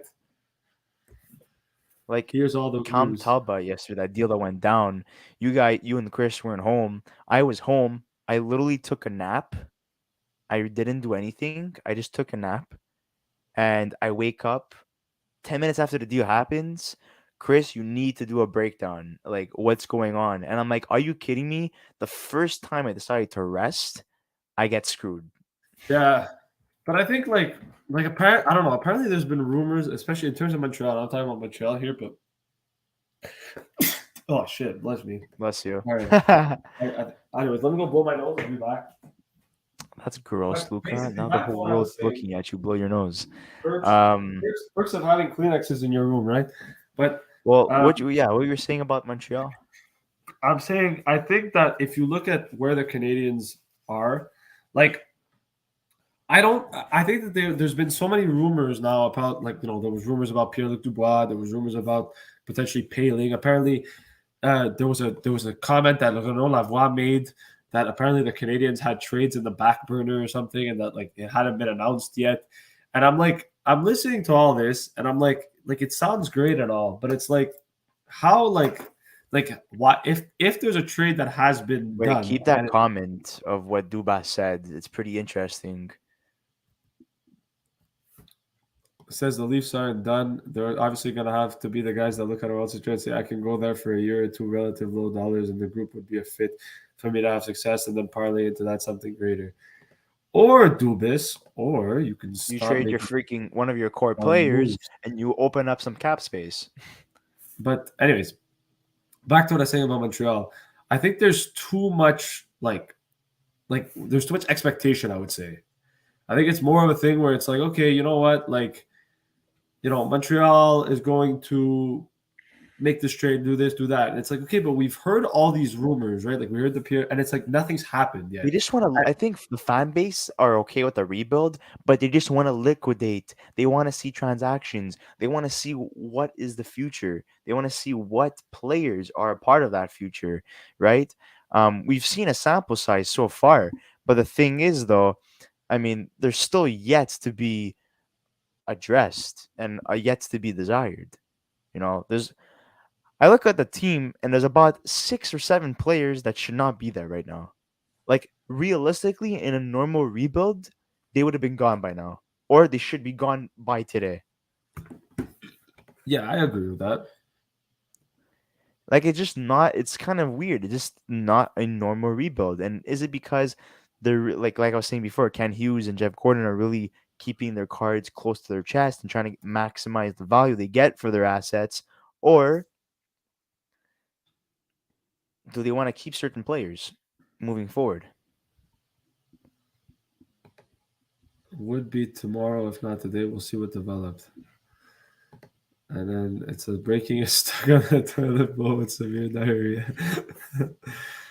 I mean, look, when a team, like I was saying before, when a team still has a lot of assets and they're rebuilding and they haven't done anything yet, there's frustration and there's a lot of expectations because they're the team to look at.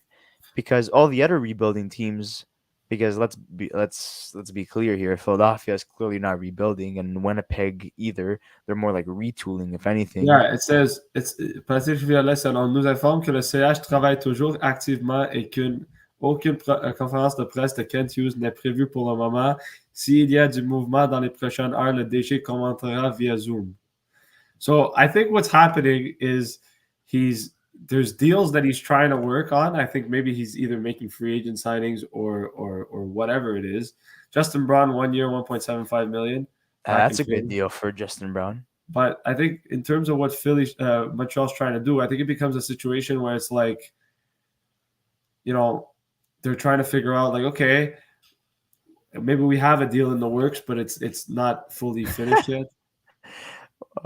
It's not surprising that Kenny's him still to working move on his media files. there are probably not files concerning the Rocket. Let's put it like that. To be continued, bro. I swear, this was gonna end up. Okay, I spoke to my mom, and she said that like we're eating at 6, so at 6 o'clock I have to leave no matter what.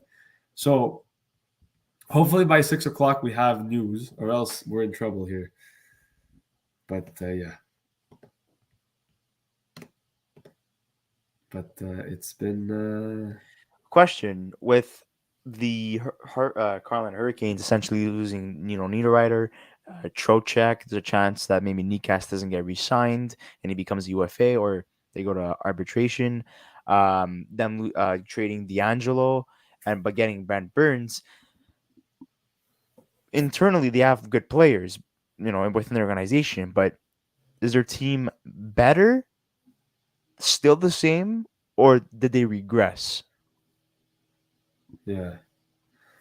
Well, I think in terms of Carolina, if we're talking about Carolina as a team, I think they not regressed. I don't know where they stand. It's a tough position to be in if you're the Hurricanes, to be honest. They're a good team, but I think they've done a lot of bad things and a lot of not so good things. Like acquiring Brent Burns to me doesn't really make sense. I won't lie to you. D'Angelo was a Hamilton replacement, and now Burns is a D'Angelo replacement. Yeah. Well, look at their defense. Signed a bunch of AHL guys. Slavin, Burns, what's Montreal up to? They're still not signed to a contract as well. Brady, Luca, you already know this all the time. I always mispronounce this guy's name since he was with the Rangers. I used to call him Brady Shea. I used to call him Skiji. I used to call him that too when I was a kid. I used to always be like Skiji, and then I heard one day I was like I think it was on TSN or something, and he comes and like I think it was like Pierre LeBrun or something. He's like, "Oh, Brady Shea," and I'm like, "Who the fuck's Brady Shea?" And then like they showed the name, and I was like, "Oh, that's how you spell it. That's how you say it." As of right now, looking at this team, you have Teravainen, Sebastian Aho, and Jarvis, the first line, not bad. Svechnikov, Kokoniemi, Nikas, not a bad second line, but Kokoniemi, can he really be a second line center? Martin Hook, Stahl, Fast, not a bad third line, pretty solid. And then fourth line, which is weak in my opinion, Ryan Suzuki would be playing his first season, Jack Drury, and Elaine Pedersen. So they're, as you could tell right now, they're a very, very young team right now. That Absolutely. blend of youth and vet presence they had for the last 3 to 4 years, it's now over. Now it's the injection of the youth movement. But can the youth replace what the vets have left behind? That's a question that has yet to be addressed, and we're only going to find out this season. Is Kokiniemi going to be the center that they hoped for? Come on, Montreal, make some moves. Yeah, let's go today. Fuck, there's nothing. Kent, come on, Kent. So we're staying here till 6. Is that what you said? Well, I'm leaving at 6. If you want to stay here longer after, you can stay here longer. Jeez. I have to leave at 6 because I have to eat. Okay. So Oh. 6 o'clock. This is like the breaking point. Okay, we're not. It's surpassing, literally like we said, an hour 4:30. away. If Montreal doesn't do anything in an hour about it, I think it's hopeless. Yeah, we'll just do a separate video, I guess, if anything. If it's like a huge trade, yeah. Imagine it's just like, Montreal trade like a 3rd-round pick for like. If it's a Hoffman deal, Petrie, Drouin, Byron, any of those guys, then yeah. But if it's like a prospect or something that's never played a game in the NHL, I mean, that wouldn't make any sense either way. I feel like imagine like the dossiers are like freaking, like, I don't know. It's just some random like trade or something. Like it's like not even. It's just like some they sign like guy. Star and stuff, like prospects and Yeah. It's no just trades. like yeah. Give me a second. I'm gonna check something out on my phone because something is brewing in Montreal. He didn't cancel his press. He moved his press conference. Come on.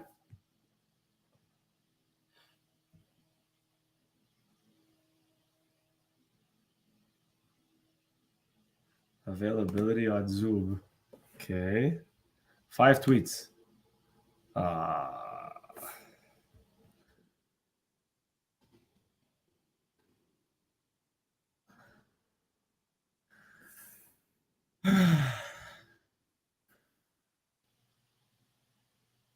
Oh, man. Oh, boy. Nothing's going on here. Montreal.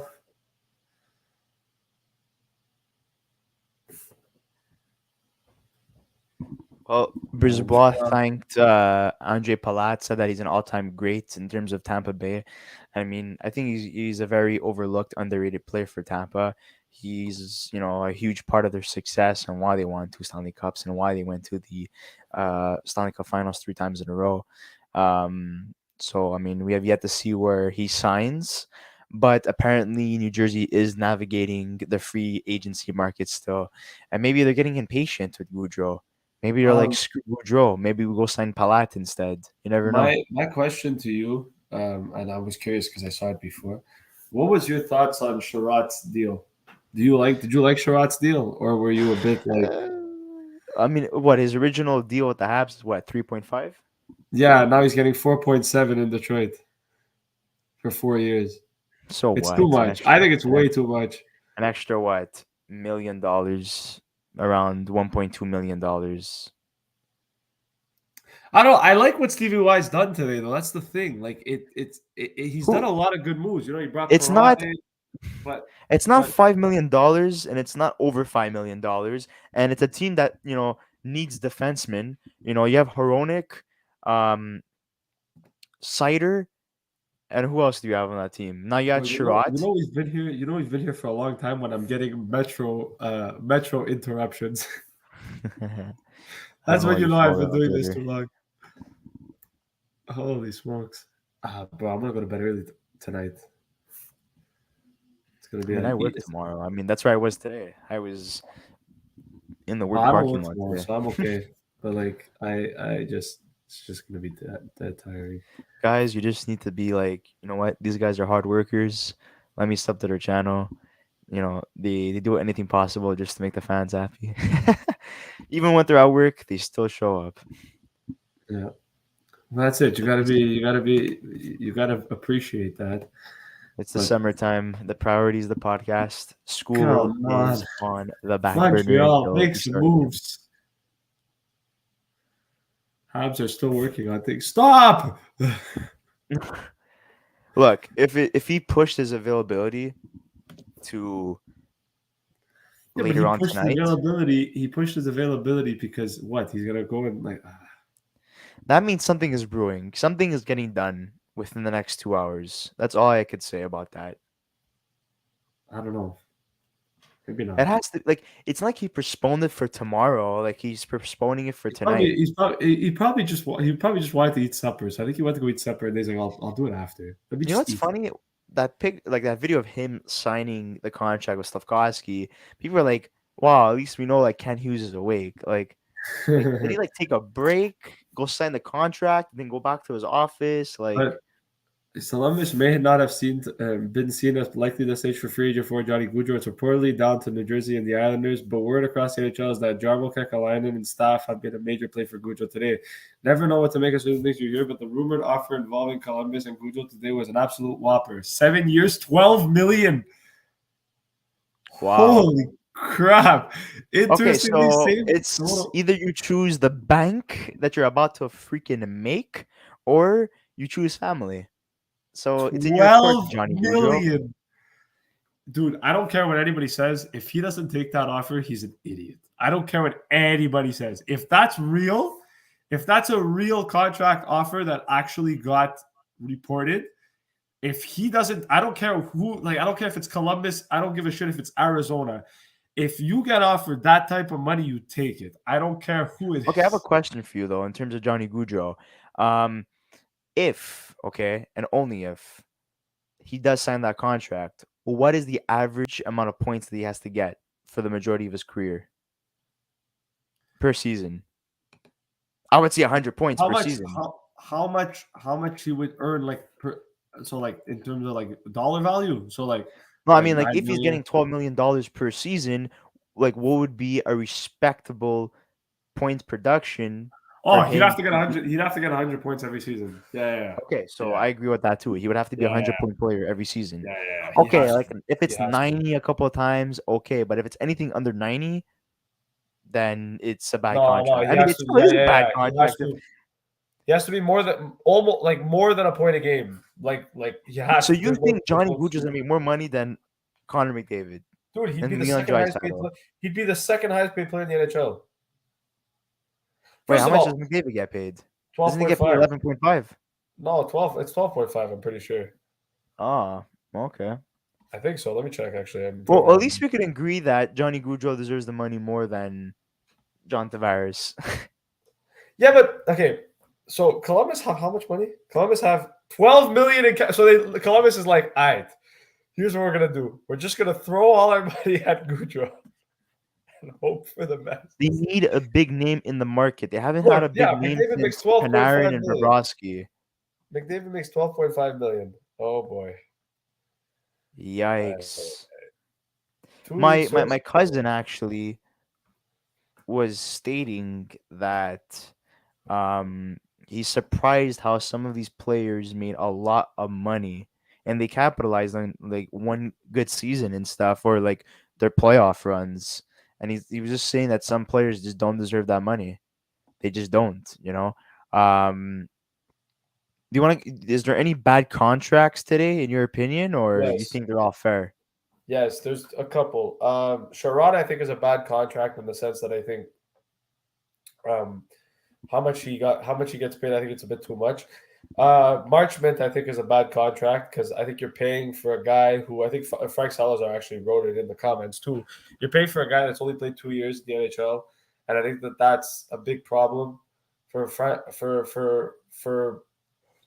Dallas because he makes four. Yeah, I know he had a good year last year, but 4.5 million I think is a bit too much.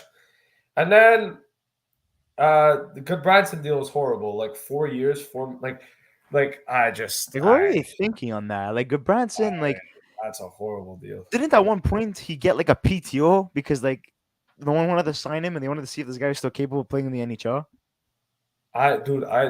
Listen. Like, and that was like what, like a year or 2 years ago, where he got like received the PTO. Like, I won't lie to you, dude. Like at all. the guy is laughing. He My only capitalized my on a only worry situation with where this they needed Canadians, defense. my only worry with this Habs thing is that no other like reporters are reporting this except for Well, let's be Montreal. honest here. Eric Engels is the guy that covers the Habs, and he works for Sportsnet, so he's the go-to. So No, I know, wouldn't but you? usually like Saravelli or like Friedman would be like, yeah, we're reiterating this just to say like, yeah, the Habs are definitely working on something. And like nobody said anything, so it's a bit weird. But So anyways, guys, we'll see, man. It could be if that the you're Habs are watching, still like on the phones and stuff. I if don't you know. guys are watching as of right now, the three pressing concerns for us two, at least I don't know about you guys, is A, what are the Montreal Canadiens going to do in terms of clearing cap space, and which players get moved, and which players can they potentially sign? Two, where does Kadri and Gaudreau go? And three, teams like the Islanders, St. Louis Blues, Anaheim Ducks, and I would also put in the Vegas Golden Knights as well as teams that haven't done anything or little to Well, there was a nothing. rumor that Pacioretty might get traded for Vegas at some point. Anyways, I want to answer King James' question. What's the Habs thing Lucas talking about? Basically, there's he was supposed to have a press conference, Kent Hughes, and apparently they moved the press conference to a later date or to a later time. So either it's going to be later on today or tomorrow, because apparently the Habs are still working on stuff. Now I don't know what that means, but we're taking that as a way to be like, that's why we're continuing the stream, because we're curious to see if in the next hour there's going to be a change in the Canadiens roster. Maybe Jeff Petrie gets traded or something. But clearly, it seems like Kent Hughes is working on something, because if he's not addressing the media today, chances are it's because he is working on either a deal or a free agent signing or And something. yeah, I honestly agree with King James. Wouldn't it have to be Dubois? It would have Oh, to be. GM Kent Hughes apparently still working on things, and we'll hold this free agent media availability either tonight or tomorrow. Great. Something that was interesting that I know a couple of signings that the Canadiens made. Slavkovsky, one of them, their first overall pick. They signed Anthony Richard, who was actually part of the Ryan McDonough trade that Tampa sent. No, Nashville sent to Tampa, a part of that deal, and he chose not to resign, and he resigns the Canadiens. I guess because hometown boy, right? And that's a common theme. Like I was saying today, how many hometown players signed with their hometown teams? Yeah. Sorry, how many players signed with their hometown teams and took a discount? Well, yeah, I think it's that's the thing. I think it's a question of like, I think that's the thing that's crazy is like a lot of players want to play at home, so they'll take a discount to go and do it Do you because that's think what COVID they has a want. factor with that? Like, let's say if like things get worse again, players just want to be like at home in a safe space. They don't want to be stuck in the States, for example, or they don't want to be stuck in Canada. They want to be stuck somewhere where they're comfortable, surrounded by family. Because like then with the whole traveling and the whole like restriction thing is just gonna get in the way of stuff. And it's gonna be very stressful for the players too. Do you think that plays a factor in why a lot of players are signing with their hometown team? Well, I said it today, and I think maybe you can kind of chime in on this a little bit too, but I feel like I know that we're out of a pandemic now, but I feel like the pandemic has played a big role in a lot of these decision making processes. And what I mean by that is, you know, in terms of Johnny Gaudreau, he's an American, living in Canada, and he was playing for Calgary. And during the pandemic, it's hard, right? You don't get to see your family, you don't really get to spend time with them as much as, especially since they're all in the States. And I think that a lot of this has to do with the fact that if this does happen again in the near future, I think players want to be closer to home, closer to family, so they don't feel, that they're alone. And I think that I'm just speculating here. I don't actually know, but I get that feeling that that's the impression I get, right? You look at a guy like Andrew Kopp as an example, right? A guy that played for Winnipeg and then ended up in New York. Well, we know how strict the COVID rules are in New York, right? And so maybe because of the fact that there's an opportunity there where it's like, oh, if it does end up happening and we do have to go into shutdown again, I'd rather be closer to home where I can go and actually travel to see my family. So I think in Cobb's case, staying in Michigan, I think makes sense. I think same thing with Gaudreau. I think Gaudreau being in Canada, there's a lot of uncertainty in regards to the pandemic and kind of, where everything was at. And I think that whether people agree with it or not, it's still very much there, and I think that there's still a possibility that things could shut down in the near future. And I think the players are kind of preparing themselves to be like, listen, if it does happen, at least I'll be at home and I'll be able to spend time with family and I won't have to worry about what's going on because I'll already be there. And so I think that that's kind of one of the reasons why is I think that the players are just kind of like trying to protect themselves as well. But it could just also be a situation where it's like they have a dream about it. Pierre-Luc Dubois talked about, there was a rumor there that Pierre-Luc Dubois talked about when he got traded to Winnipeg that, his dream still is now to play for the Montreal Canadiens. So, Pittsburgh signed Johan Larsson. That's cool. Nice. But yeah, so it's a little bit interesting in that sense, but I think there's a lot of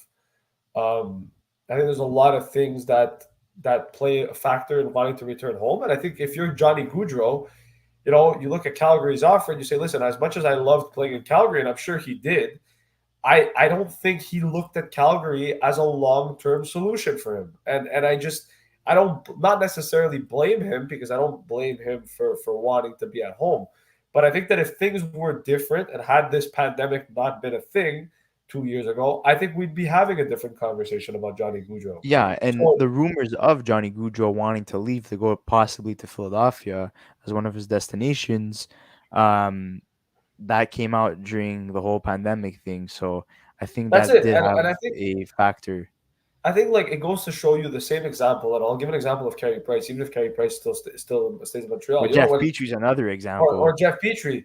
Jeff Petry asked for a trade request not because he didn't want to stay in Montreal. He asked for a trade request because his wife couldn't take care of the kids, and here, and his mother-in-law and his mother couldn't come and take care of the kids when he was out of town and help his wife out.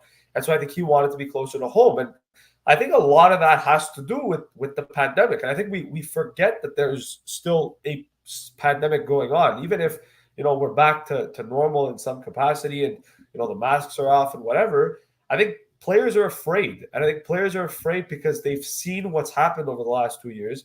And I think that they're afraid because they're like, we want to be able that if something does happen, we still want to be able to spend time with our family and not be so far from them during this unprecedented time. So, we talk about Jeff Petry wanting to get traded. And I don't think they should trade Jeff Petry for peanuts.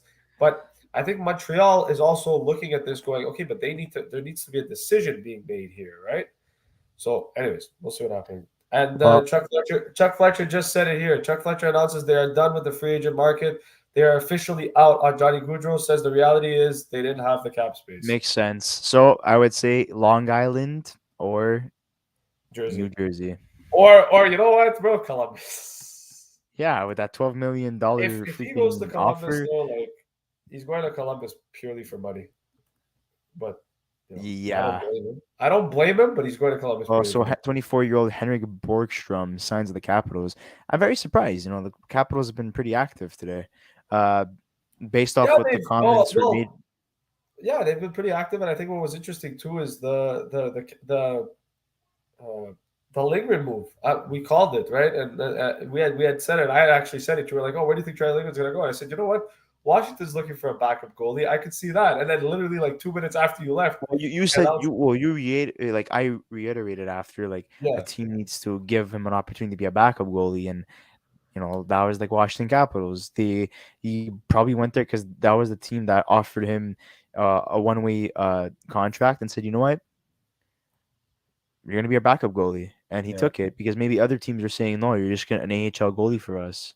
That's it. But what I like the moves. I'll be honest. Look, I still think the Cap should rebuild, but I like they the still moves need a center. I think that so far it's been a very successful free agency for the Capitals.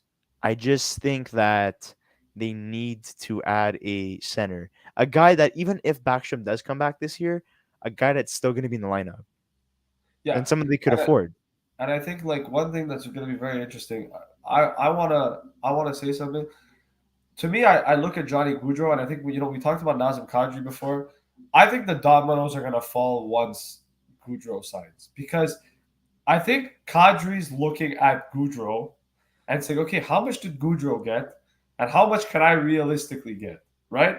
And it's not a question of like, I'm not saying Nazem Kadri's worth more than Johnny Gaudreau. What I'm saying is that a lot of the times what ends up happening is we always want the big fish to fall first. And the big fish in this case is Johnny Gaudreau, and he hasn't fallen yet. And I think Klingberg too. There was rumors about him potentially re-engaging in talks with Dallas. I don't think we're going to see anything about any one of those players until Johnny Gaudreau signs, and that's just because teams are going to they're going to do their due diligence, right? If you look at trade talks as an example, right? Teams are not going to go after Jeff Petrie if John Klingberg's still available. Teams are not going to try to make trades for guys like Mike Hoffman, Christian Dvorak, Josh Anderson if Nazem Kadri and Johnny Gaudreau are still available. And the reason I say that is because teams are always going to look for the best player available, right? And in this case, the best player available is Johnny Gaudreau and Nazem Kadri. And then they're going to look at alternative options.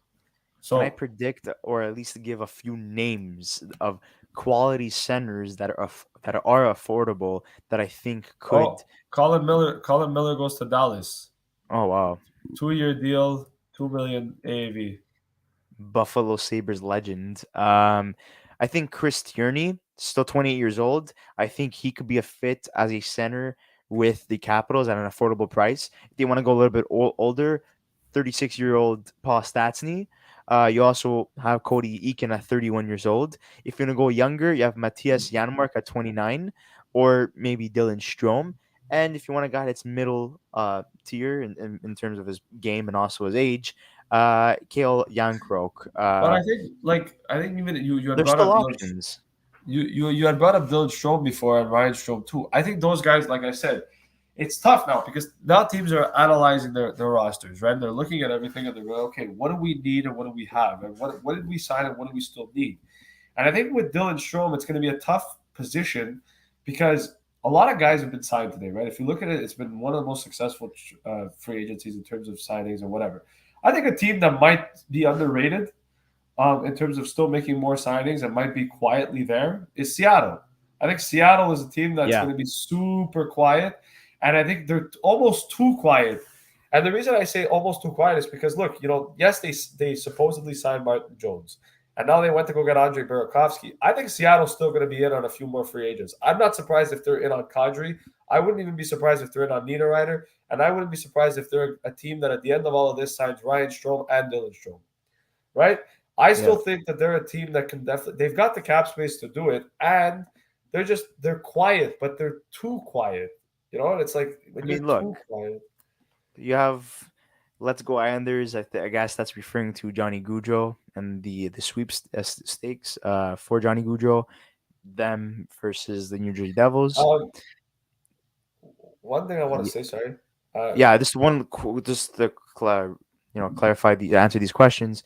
All bottom guys that we mentioned, but like we were saying before, yes, they are bottom guys, but temporary pieces that are replacing or somewhat replacing Backstrom's production, because you're going to probably have Elder playing second line, but who's going to be playing a third line role? So those guys that we mentioned could definitely be possibilities. And once they come back, well, Backstrom, if he comes back, then you put Elder on as a center, and you maybe shift one of those centers on the wings, and King James also says except Ryan Strome, but we didn't mention Ryan Strome. It was a possibility. It was a fit that I spoke about in the rebuild/retool video that we made for the Washington Capitals, that Ryan Strome could be a possibility for the Washington Capitals, but I at this time I don't think so. They did sign Henrik Borgstrom, who is a center, 24-year-old, so maybe that's a project they're working on, see what he's capable of doing. He comes from Chicago, and he heads to Washington, and both Stroms in Seattle.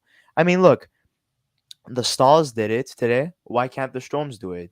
I mean, all three Stroms, because there's 3 on the market right now. Yeah, and I think that's it. Seattle, to me, I look at Seattle, and I'm going to say one thing about Seattle. I personally, I think they're they could be a much better team than what they are, and I If don't they think they should utilize pass. their cap space, Oh yeah. Well, let's take a sneak peek while we're at they're it. gonna have a healthy Yanni Gourde this season too to start the season. It's not gonna be like last year. And Chris Tanev is Look, gonna be back from his 15 injury. million. They've got over 15 million in cap space. Like they're good, and they don't. Do they have anybody to sign? Like I don't even know if they have anybody to sign. I mean, I think they traded everybody. Oh, they have Morgan Geeky. Okay, Morgan Geeky. Like How old is that's he? he's what 29? No, 23. Like Oh, that's come on. They could sign him for like less than $1 million. but like that's what I'm saying. Like Seattle has so much like possibilities here. Oh, Josh Archibald is going to be a Pittsburgh Penguin too. That's cool. That's a very underrated signing for Pittsburgh. I see the Archibald signing as, something like Evan Rodriguez, some type of, player like that. Someone that could be up and down the lineup, penalty kill specialist. If you want hits, that guy delivers hits. And the reason why he was let go is because he didn't want to get vaccinated. And he had to be vaccinated in Edmonton. So that's why he was gone for a while. So I mean, now he goes to the States. Get away from that.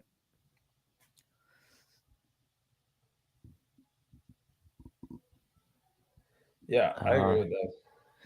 I think that's a good signing. Look, Pittsburgh.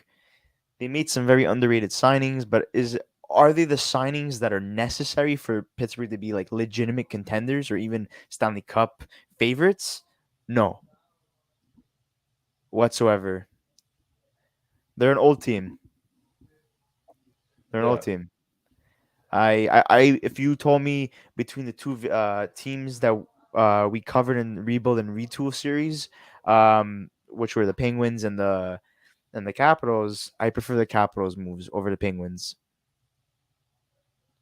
because they were not scared to strengthen their goalie position, goalie tandem in general, because both goalies are gone, Vanacek and Samsonov, and said, you know what, we don't want mediocre goalies who are going to be dueling it out for number one for like God knows how long. We want a legitimate start and a legitimate backup. We're tired of this. We've done this for like what 2 to 3 years now. It's time to move on. And they clearly couldn't pick which goalie they wanted to get rid of, so they got rid of both.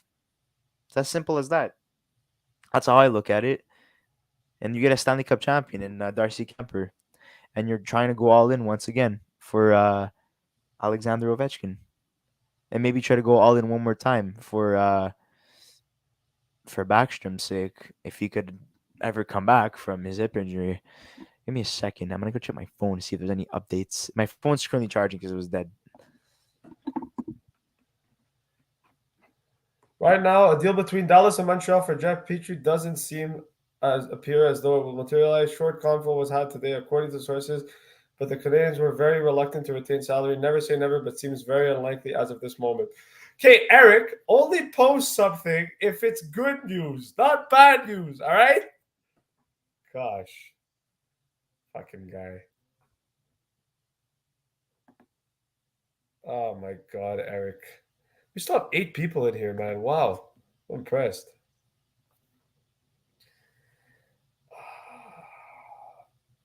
Canadiens are very reluctant to retain salary. Never say never, but seems very unlikely as of this moment. Listen, I only want good news. Yeah, people are saying, Steve Yzerman masterclass, Perron, Sherratt, Kopp. All right, Good signings, man. I'm just gonna go to the bathroom really quickly. Adding Villa Huso as well. Detroit's a team to look at this year. Very interesting, especially with that promising youth factor that they have going on with all those prospects that they drafted the last couple of years. Look,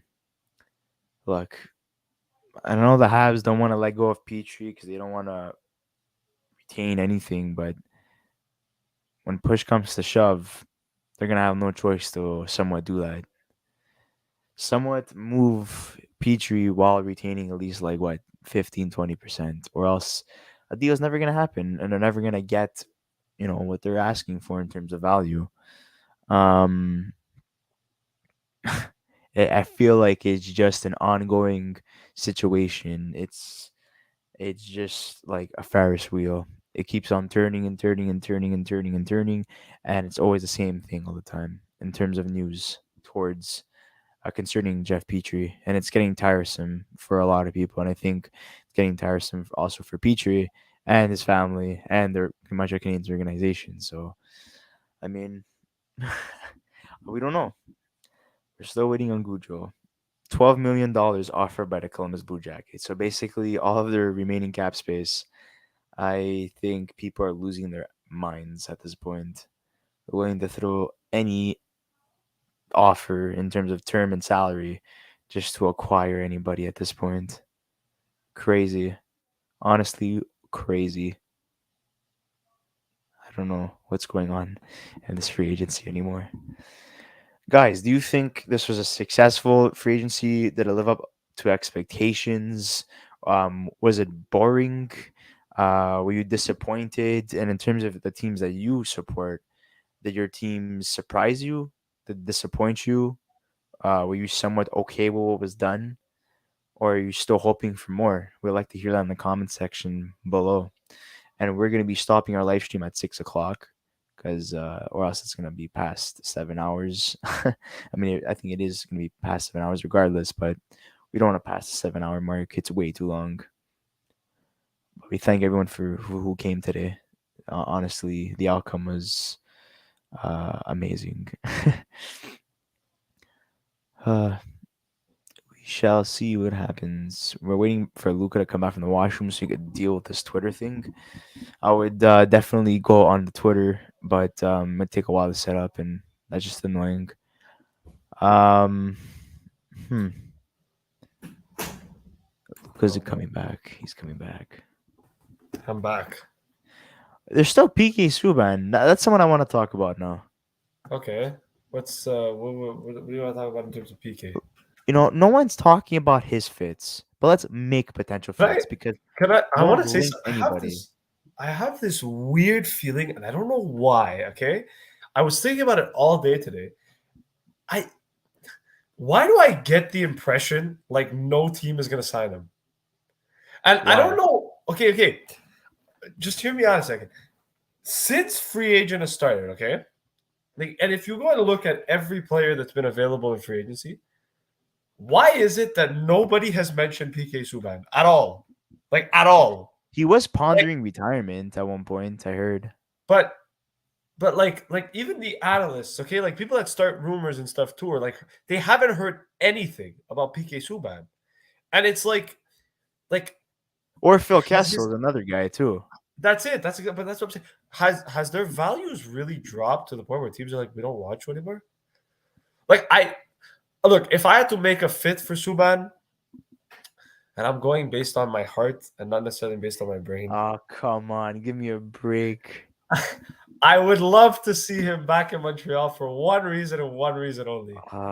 Because if Carey Price comes back, I want to see that infamous hat trick again. The one that Michel Terrien banned. Yes. If that's the only reason I want PK Subban back. Because if Carey Price, that's such a horrible reason. You've been disowned by the podcast. Whoa, be nice to me. But no.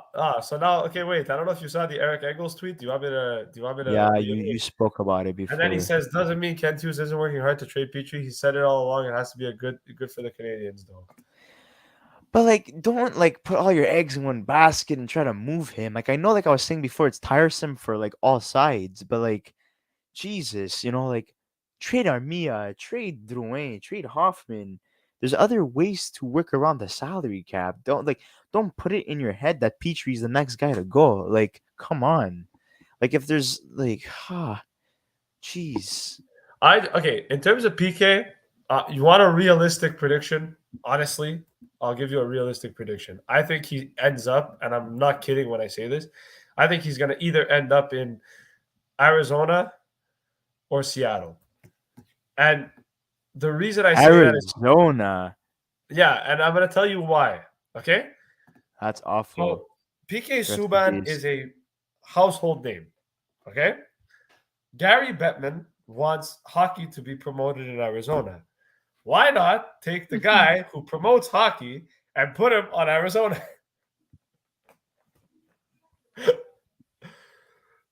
Why, you don't agree? No, at all. At all.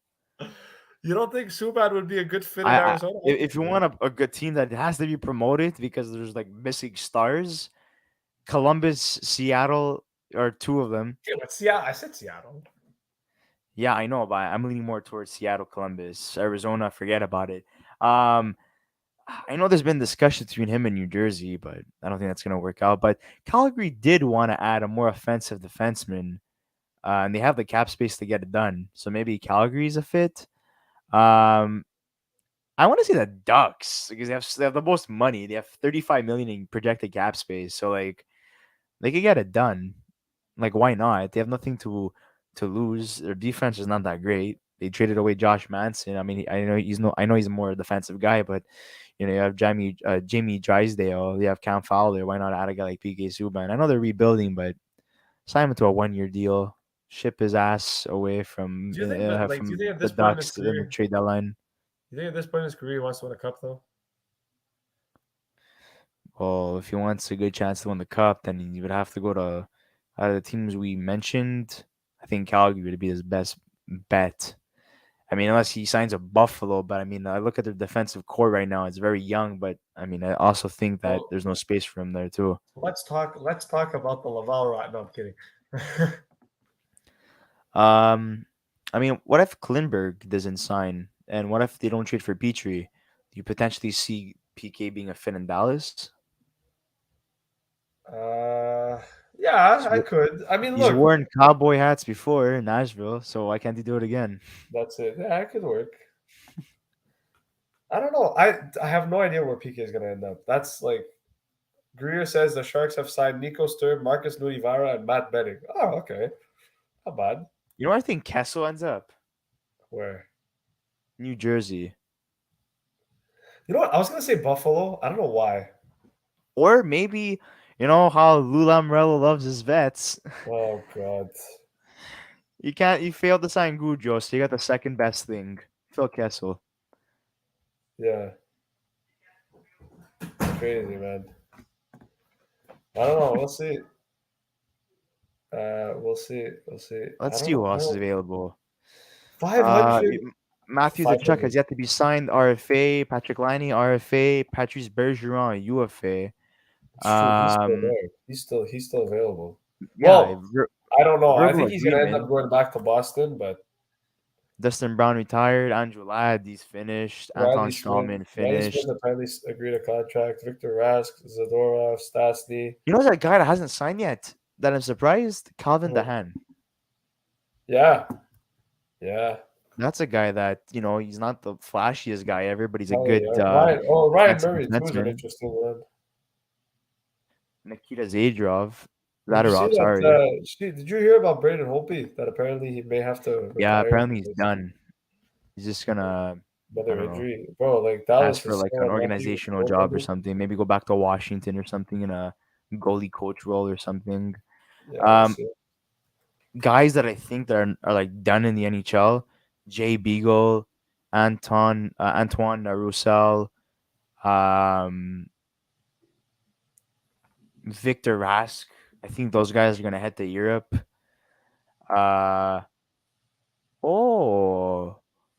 Someone we forgot to talk about that had verbally agreed to Vegas but not officially.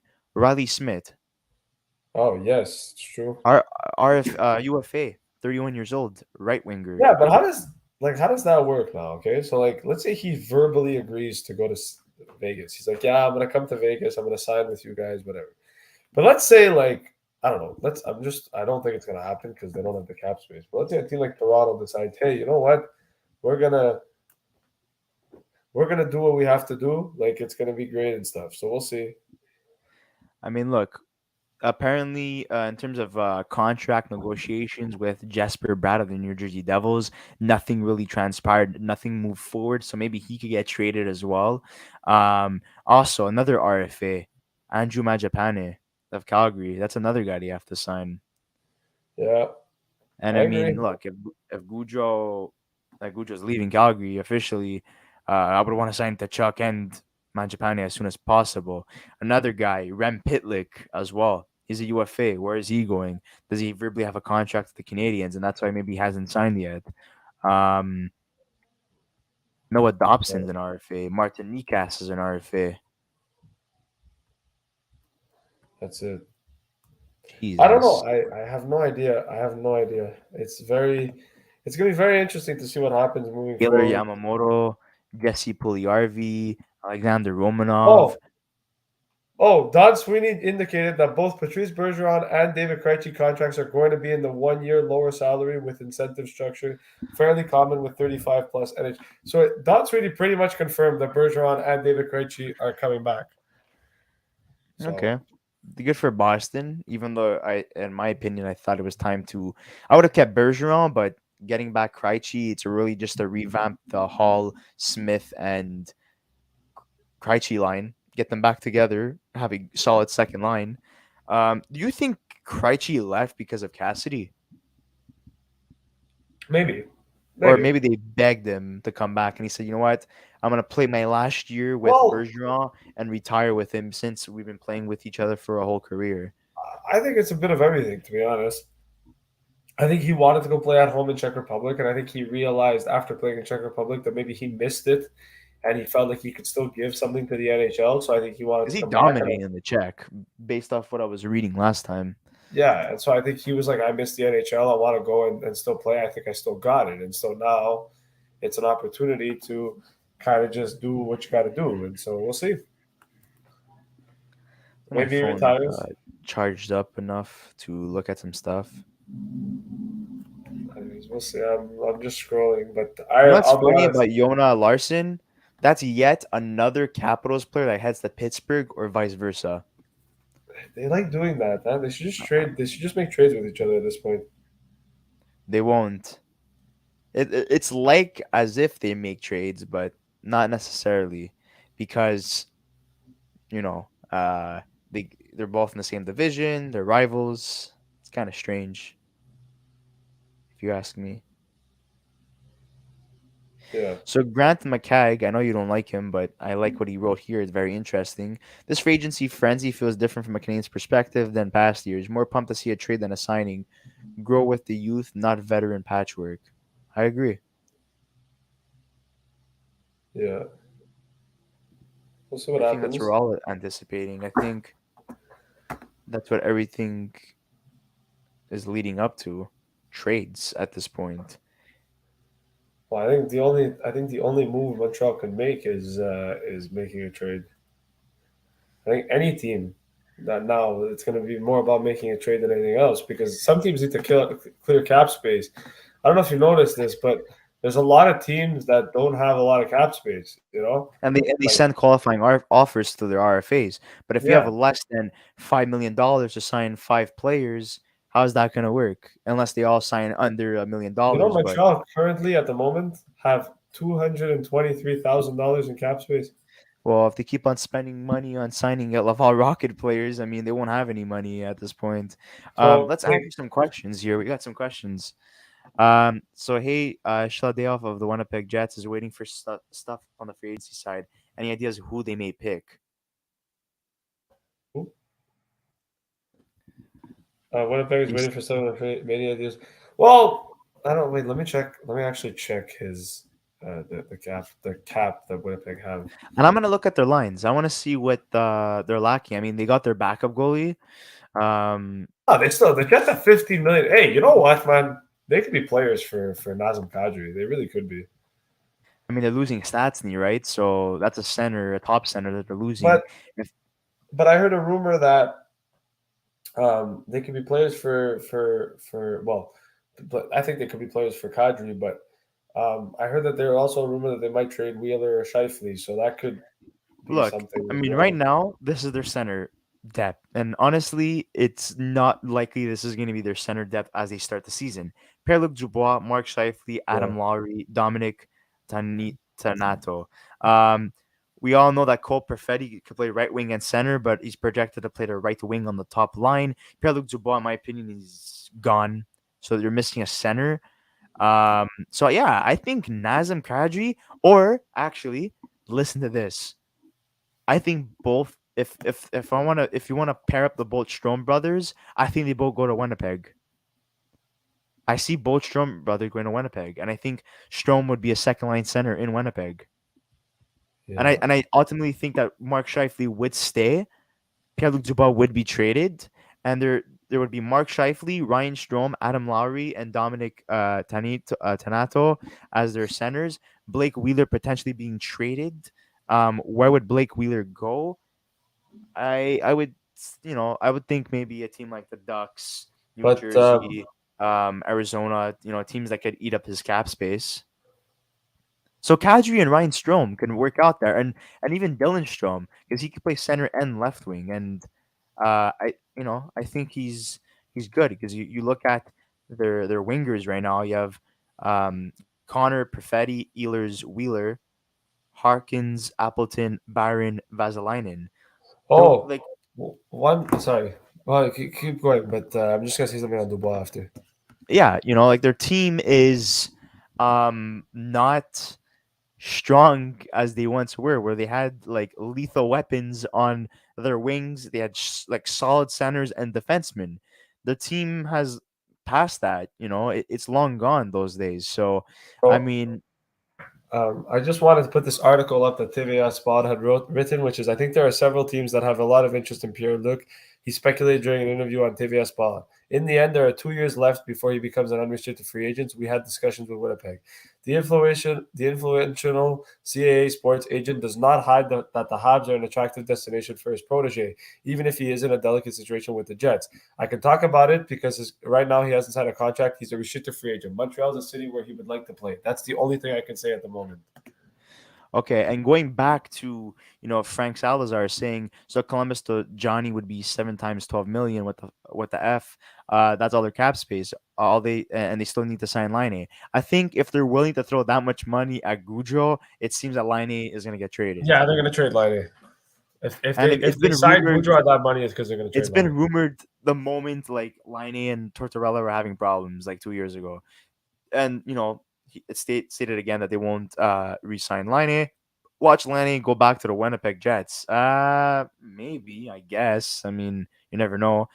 Joe Maleka, any blockbuster trades you're expecting? Okay, so I'm gonna give my top 5 players that could be included in blockbusters: Blake Wheeler, Patrick Laine, Pierre-Luc Dubois, Jeff Petrie, and Christian Dvorak. Those are my 5 players that could be implicated in a blockbuster deal. What about you, Luca? Jeff Petrie, Mark Scheifele. I'm going to say Line. I think Line could be implicated in a. Okay, so we're pretty much on the same page here. Yeah, well, it's because I'm trying to think. It's because those are the guys that are available. You know what? Matthew Tkachuk. Wow. Matthew Tkachuk's going to get traded. You know why? Because I know Calgary has the cap space. For what? I think the reason why he's going to get traded is because I think because Johnny Gaudreau left, I think Tkachuk's going to want to leave. Wow, that's a bold prediction right there. Bro, Young Ben's prediction. That's my blockbuster trade. And anyways, one last I really got to go because I got to go eat. So, Chris, bro, I apologize. That's okay. I'll take over then. I mean, it's not 6 o'clock, though. You liar. Yeah, well, it's 5:47, and I just got a text from my mom telling me I have to go. You could always come back. Yeah, but you're gonna stay on until the Habs make an announcement? I'm not in any rush to go anywhere. Okay, Another comment here. He is gone. I heard they're finalizing a trade with Montreal for Dubois. Look, there's been so much speculation. I think at this point, it's actually going to happen. The agent's confirming it. The media is confirming it. Wow, there's a blockbuster deal. Max Pacioretty to the Carolina Hurricanes. What? Wow. Oh boy. Oh, bro, now I can't go anywhere. There's a rumor that Laine wants to play with either Sebastian Aho or Barkov. Well, guess what? They don't get Laine. They get Max Pacioretty. So Max Pacioretty traded to the Carolina Hurricanes. You better not go anywhere, Luca, or I will murder you. Charles says, "Wow, are you serious?" Yes. They were trying to move Max Pacioretty. They were having, problems with their cap space to try to fit in Wait a Jack minute. Eichel, Wait a minute. and it looks like Max Pacioretty is the guy to go. He has 1 year left on his deal. So Max Pacioretty, holy crap! So Charles saying, And Dylan Coughlin. I have been listening in the background, but this is a blockbuster deal. That's one guy we didn't mention out of our top five. You know what's funny? Going back to Joe saying, "Is there any good blockbuster trades are you um that you're expecting?" Well, guess what, Joe? You got Max Pacioretty. Well, I'm gonna say one. I'm gonna say one thing, bro. Thanks, Charles. We appreciate it Fuck, so bro, I much. gotta And, go eat, man. Like it's bad. I really gotta go eat. I can't leave. and we have Sean Horcroft saying, "Oh my God, holy crap, guys, holy crap." Well, things are getting interesting. Bro, And I guess just what? read. I just fucking. What the fuck? What? Well, Okay, it was okay, it was for rumored at the what, start of bro? the free agent frenzy that um they were trying to move him. Hey, 37 points in 39 games. Like that's a good player, man. That's a good. What did Carolina? No, did they trade Nechas? There's no way. There's no way. Well,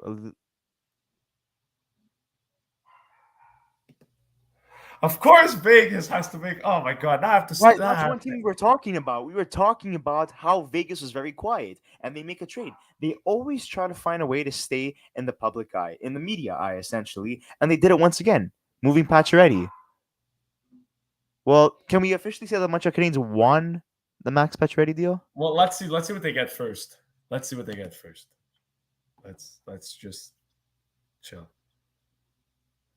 Okay, it's okay. It's okay. I still have time. I still have time. You still have time. You have 10 minutes. Still have a bit of time before I have to go eat. So, oh my god, they have to announce the deal like live though. What the hell, man? Pacioretty? I think the dominoes are gonna start falling now. Essentially, oh my god, Dylan Coughlin's a good player though.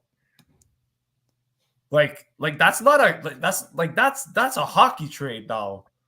So Luca can eat later. Johnny G will sign somewhere if he eats. Lol. Well, I'm not going anywhere at this point. I mean, I have no choice, and I think Luca has no choice to come back after eating. So Joe's saying that don't follow them much, but anything rumored to happen with Patrick Kane, it's more than likely at this point that Kane will not be returning to the Chicago Blackhawks for the upcoming season. I think Kane could definitely go to the New York Rangers. Would be a possibility, in my opinion, Confirming because Pacioretty it's in New York, right? It's close to Buffalo, but essentially everyone's linking him to the Buffalo Sabres, and they have cap space. Okay, so this trade is because they have to confirm Riley Smith's contract. I know you guys are Habs fans, so who did they sign? Nobody yet. We're waiting. So yeah, in terms of Kane, I would link them to the Rangers or Buffalo, and for me, it's honestly Buffalo because a lot of people are saying, why Buffalo, but Buffalo's been going through a rough patch for the last 15 years. A lot of fans are losing hope with the owners, the organization in general, and last year was a very positive step into the right direction.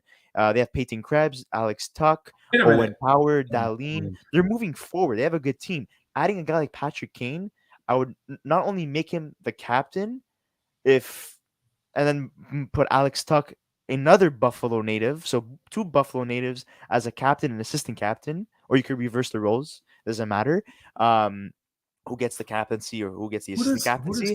And I think it would really it would restore the hope of the Buffalo Sabre fans if they would get Patrick Kane. And getting a guy like Alex Tuck, I mean, I think that generated a little bit of Why is everything happening now? Why? Stop! Connor Brown is heading to Washington. Wow. I have to And go you wanted to in. end this freaking thing? You wanted to end it? Jesus, I Are you swear. serious? Nah, there's no way. What? Wait. Pacioretty and Dylan Coghlan to Carolina for future considerations. Are you serious? They wanted to clear cap space. Yeah, but you This couldn't is a get complete anything. steal for the Hurricanes. Oh, the Hurricanes won 100%. 100%. Washington, man, very active, very very active. For a general Okay, so manager all said that that they weren't going to I do waited anything. for the return on future. Are you serious, bro? So Vegas turned Nick Suzuki, Thomas Tatar in the second round into a few years of Pacioretty with 0 playoff success, and then traded Pacioretty for cap space. Let's see the more question. Okay, we already answered this one. Charles says Kane not in a Black Ops uniform will just be weird. Yeah, I mean, we've seen Kane and Taves, go hand in hand for years, since 2007, 2008, if I'm not mistaken. And Oh, yeah. This is the worst trade in NHL history, man. yeah, so I mean, yeah, it definitely would be weird. But look at the direction, and both Taves and Kane want to be a part of a winning team. So I mean, I don't blame them. I heard the Coyotes might go after Kane.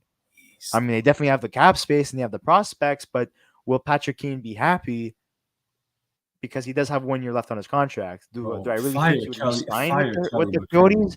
I don't really think so. And it's nothing against the Coyotes organization. It's more of, he wants to go back home. And we see this common theme being played out this offseason. A lot of players are heading to their hometown cities. Oh, and Carolina also signed Andre Kasha. Holy crap. Wow. Canes, man. I met Don Waddell, and he told me when I met him that, us, we're always going to be active. So, I mean, well, there you go. I mean, like, these guys, when you meet them in person, they're so, like, honest with you. Because they come off as they're joking, but in reality, they're not joking. They traded Pacioretty for Joe says we will love it in Buffalo. Yeah, I think we would love it in Buffalo. Are you stupid? And I think the fans would be happy too. Sean Horkoff says that also as an Oilers fan, what do you think of their moves? I think the Oilers are absolute winners in this offseason so far. Get rid of Cassian, get rid of Smith, Koskinen. You re-sign Vander Kane, you get Jack Campbell. You know what started Vegas' downfall? Trading for Jack Eichel. Yeah. He's a curse. Kadri might end up in Vegas. You know what? At this point, Vegas always likes to put their fingers into everything. I mean, you know what?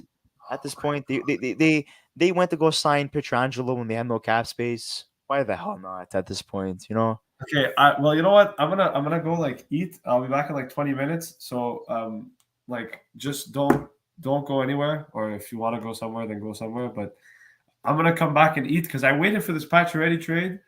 Well, refresh the page, but I'm gonna be going on my own Twitter because by the time I set my own Twitter up on the laptop, it's gonna be frustrating for people.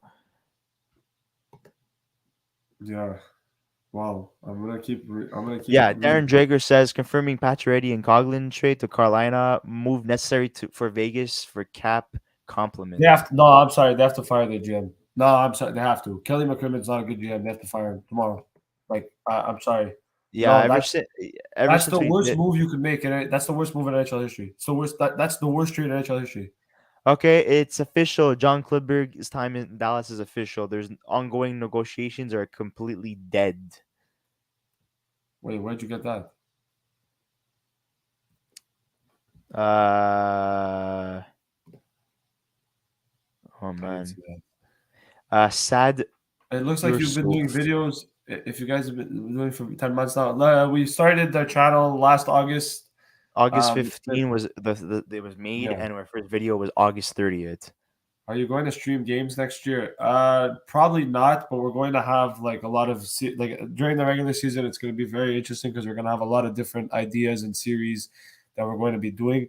But the streaming games, I don't think is an opportunity. We could definitely look into maybe watching Habs games together and streaming. That could be an idea that we can look into, but I don't really know what the plan is. It's not our domain. We see that happen a lot, and people capitalize on that to get subs, and then when they stop doing that, they start losing subs. We're a podcast. We're Oh, not second round pick in 2024 for Connor Brown. I think that's an absolute steal for Washington. Yeah, That's Washington it? sent me a second round pick in 2020. That seems like it. That is an absolute steal. Connor Brown's production last year was fantastic, and just his Oh, time the with the new Ottawa agent Senators was for also Michael good as well. Poor Dylan Goggly gets traded and his name dispelled. So 2 big trades. You guys asked for blockbusters, you got blockbusters, man. Connor Brown to the Washington Capitals and Max Pacioretty to the Carolina Hurricanes. Anyways, I'm gonna go eat now because or else I'm gonna get yelled at by like family members. So I'm gonna go eat and then I'll come right back Such a unless young you child. end the stream. All right. So, So someone wrote on TSN's page for the Max Pacioretty deal, future considerations is like a bag anyways, of I eggs. gotta. I'm gonna stop screen. Okay, guys. Well, it's up to me now to carry the weight of the podcast, of course. I think I'm gonna access my Twitter now. Might take a while because Luca left me with no choice.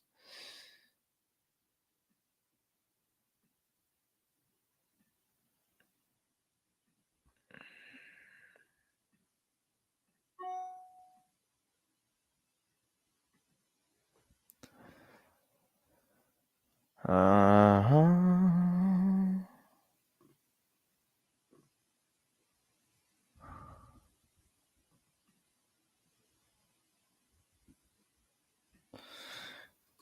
Yeah, so what are your thoughts on the Pacioretty deal? Is that a complete steal, or does it make sense for the Vegas Golden Knights?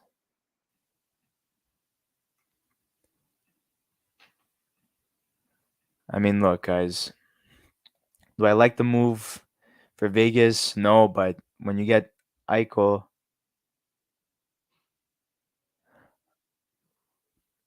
that's what happens. You need to sacrifice a core player, something that the Toronto Maple Leafs would never think of doing. Um, you always carry the podcast. Thank you. I appreciate it. I mean, everyone puts in their own work as well, but thank you for the compliment. I appreciate it. 100% steal. I think it's a robbery. The Hurricanes, man, they somehow always get help from the league. I don't understand why, but they always get help by the league. It's a growing franchise, baby.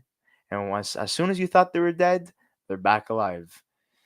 Oh man, this is interesting. Don Waddell, nice guy. I met him at the draft. I spoke to him about the Kokaniemi um, deal and stuff, and he says he takes the deal seriously.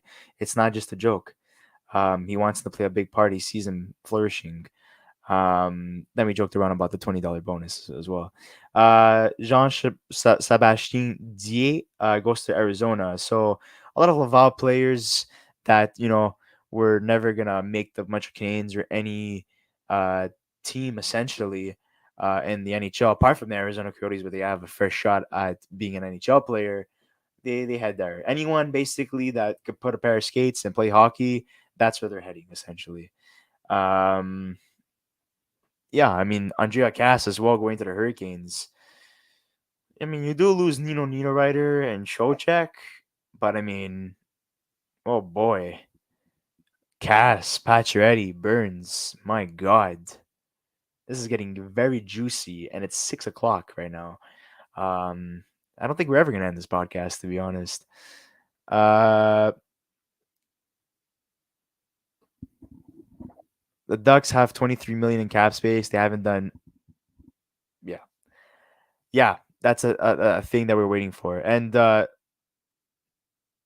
sorry, Charles, I didn't mean to insult you. It just look. You need to think about the perspective of a player. Okay, they are moving to a college arena. The market is not the greatest. The location is not the greatest too. I mean, apparently they have a great casino there. I mean, that's what I heard. So I need to check it out for myself. But look, as long as they could respect the salary cap floor and be above it, that's all that matters to them. And any player that wants to play for the Arizona Coyotes, despite if they're using them to, have a potential shot at staying in the NHL rather than going to Europe, they'll do it. And they've been capitalizing on getting a lot of bad contracts, so they get assets, because we all know that they got penalized a couple years ago because their old general manager kind of did something at the combine, and they lost a couple of their draft picks for the years to come after that. So they've been trying to stack up, and they're going through a rebuild as well. In terms of their prospects, watch out. I think the Coyotes are going to be a serious team, but in terms of the team they have on paper right now, it's nothing special. And I think they're rebuilding essentially in order to not only be a successful team in the league, but also to try to garner interest from other players, most specifically Austin Matthews from Arizona. Currently playing with Toronto, has 2 years left, and things are not working out in Toronto right now. They failed to pass the first round, so maybe it's all leading to that. And that's my team. All that hurts. I'm sorry, man. I hopefully my explanation clarified what I meant by that. Winnipeg still has 50 million, be able to pull something out. Yeah. I think that's quite possible. Like I was saying, maybe the Stroms could be possibilities since they're lacking at the center position. Maybe Kadri too. Especially if they trade Scheifele or Dubois, which the rumors are that both or one of them are going to get traded, and Blake Wheeler, a winger, might get traded as well. Max P got traded. Yes, he did indeed get traded. Laughable. Yes, because they put themselves in that situation. They tried to chew on too much in terms of trying to add so many players, and it bit them in the ass essentially, and they had to unload a player, and that was Max Pacioretty. Dealing with injuries the last couple of years too. Still a very good player, elite sniper, but one of them had to go. It was not going to be Stone. It was not going to be Eichel. It was not going to be Pietrangelo. So they made their pick. Max Pacioretty it is. Okay. Still trying to log into this Twitter. I don't think that's ever going to work out. So I'm going to be accessing my Twitter on my phone. Because Luca abandoned me. Players, the Vegas Golden Knights have been forced to unload for no or minimal return due to salary cap crunch. Max Pacioretty, Evgeny Danilov, Marc-Andre Fleury, Nate Schmidt, Paul Stastny, and Cody Eakin. Cody Eakin, Stastny, Schmidt, nothing crazy. Even Danilov to a certain extent, nothing crazy. But Fleury and Pacioretty, wow. And all these players could have got interest, and have value to a certain degree, but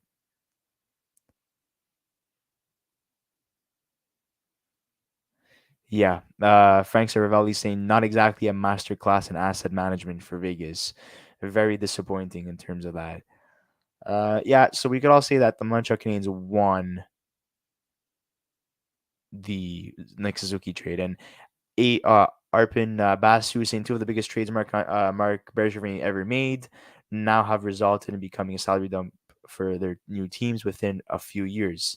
Hey, don't doubt the gun master. When I mean guns, I'm talking about guns, not the young guns. Mark Bergevin's arms. Blaine Podvin says, without a Hughes press conference to signal a temporary end to Frenzy Day, Habs fans will continually hit a refresh. Yes, indeed, they will. Man, as soon as Luca had to go eat, I can't believe it. 2 blockbuster deals happen. Hopefully, we get Chris back. Hopefully, he makes it on time. I don't know what time he would finish exactly, but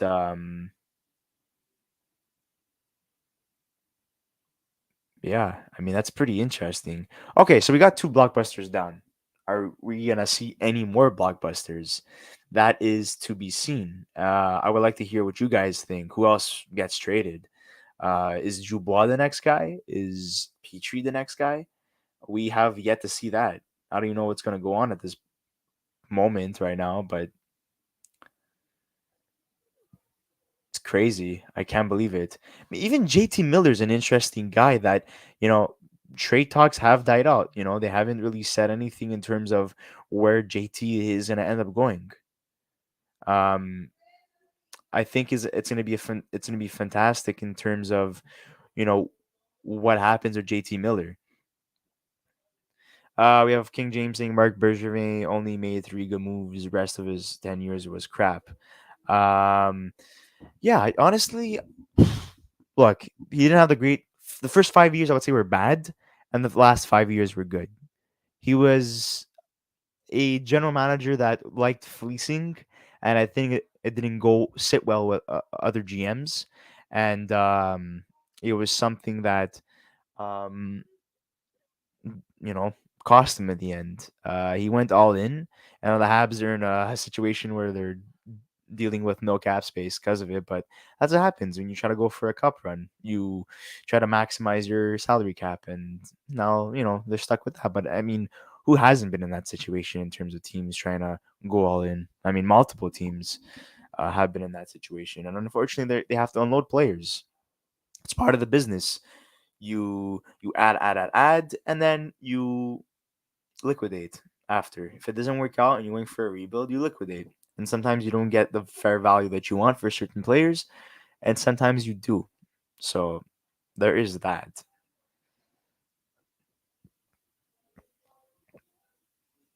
Man, I really hope more interesting things happen.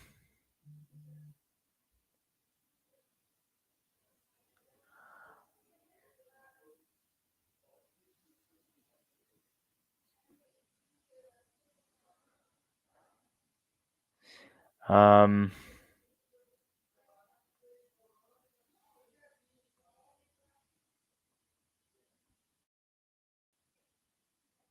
let's see what Anthony Manzano says. Chris, I asked Luca this question, but I want to answer what can the Panthers get for Mackenzie Weegar, and what team would be willing to trade prospects for the rights of Mackenzie? Um, hmm, good question. Ottawa is a team that is someone to look out for. They want to, you know, add more defense. Also, there were mentions that Jake Sanderson's not ready for the NHL, even though he's a top prospect in that organization. Um, we don't know what's going to happen there. Ottawa is definitely a fit. Where else can Mackenzie Weegar go? I don't know. Honestly, I don't know. I only think about Ottawa. Maybe the Ducks. I don't think they would shy away from adding more defense. Seattle, they don't have. I mean, they would love to add defense, but they just don't have the picks, the assets. They need to gain more. Essentially, they're only a second-year team, so I would say no to that. What if the New Jersey Devils can't sign Jesper Bratt? Do they send Jesper Bratt to the Florida Panthers and try to get Mackenzie Weegar, a defenseman, so it fulfills a defensive need? And I mean, if they're gonna sign a guy like Johnny Gaudreau, why the hell not? Um, does Boston or Los Angeles have enough per in terms of compensation for Mackenzie? Boston, unlikely. But I would say that the Los Angeles Kings could, because they do have cap space, and I mean they are looking to add on their defense, so that would be awesome to see. Flyers at Adam Brooks from Winnipeg. Well, not just Winnipeg, Vegas, Toronto, and Montreal. He played for 4 teams this year. He was going everywhere. The guy was traveling. He was on a journey, maybe a self journey. We don't know what was going on with Adam Brooks. Habs Chronicle says, so we traded Pacioretty for Suzuki, Tatar, and a pick that became Norlinder. Vegas traded him away for future considerations. What a joke. A lot of Hab fans taking shots at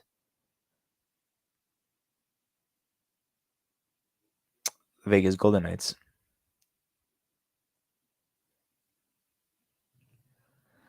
Bruce Garrick says that now Claude Giroux would wear number 28 since Connor Brown is gone. I mean, I highly doubt that played a factor in why he got traded.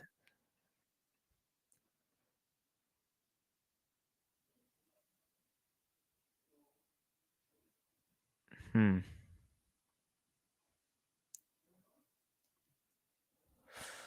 Where is Luca? Where is Chris?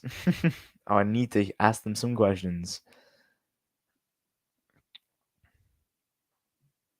I don't think it's ever going to end today. I think we're just going to be on until 12 o'clock at night. Like Luca was saying before, the moment we get off, something's going to happen, and then we're going to get screwed. And we're Hey, not gonna friend. be- Oh, thank God. Luca, can I go eat now and you cover this? There's a lot of questions and stuff. I mean, I Wait, you have covered. to eat. You have to eat now. Yeah, I want to rotate. Okay. Can you wait like 2 minutes? I'm just gonna go to the bathroom first, and then you can Okay, go. go Please. liquidate what you just ate. That rhymed. Yes. Sorry for the jokes, guys. We're trying to keep this PG or PG-13, but also try to be funny at the same time.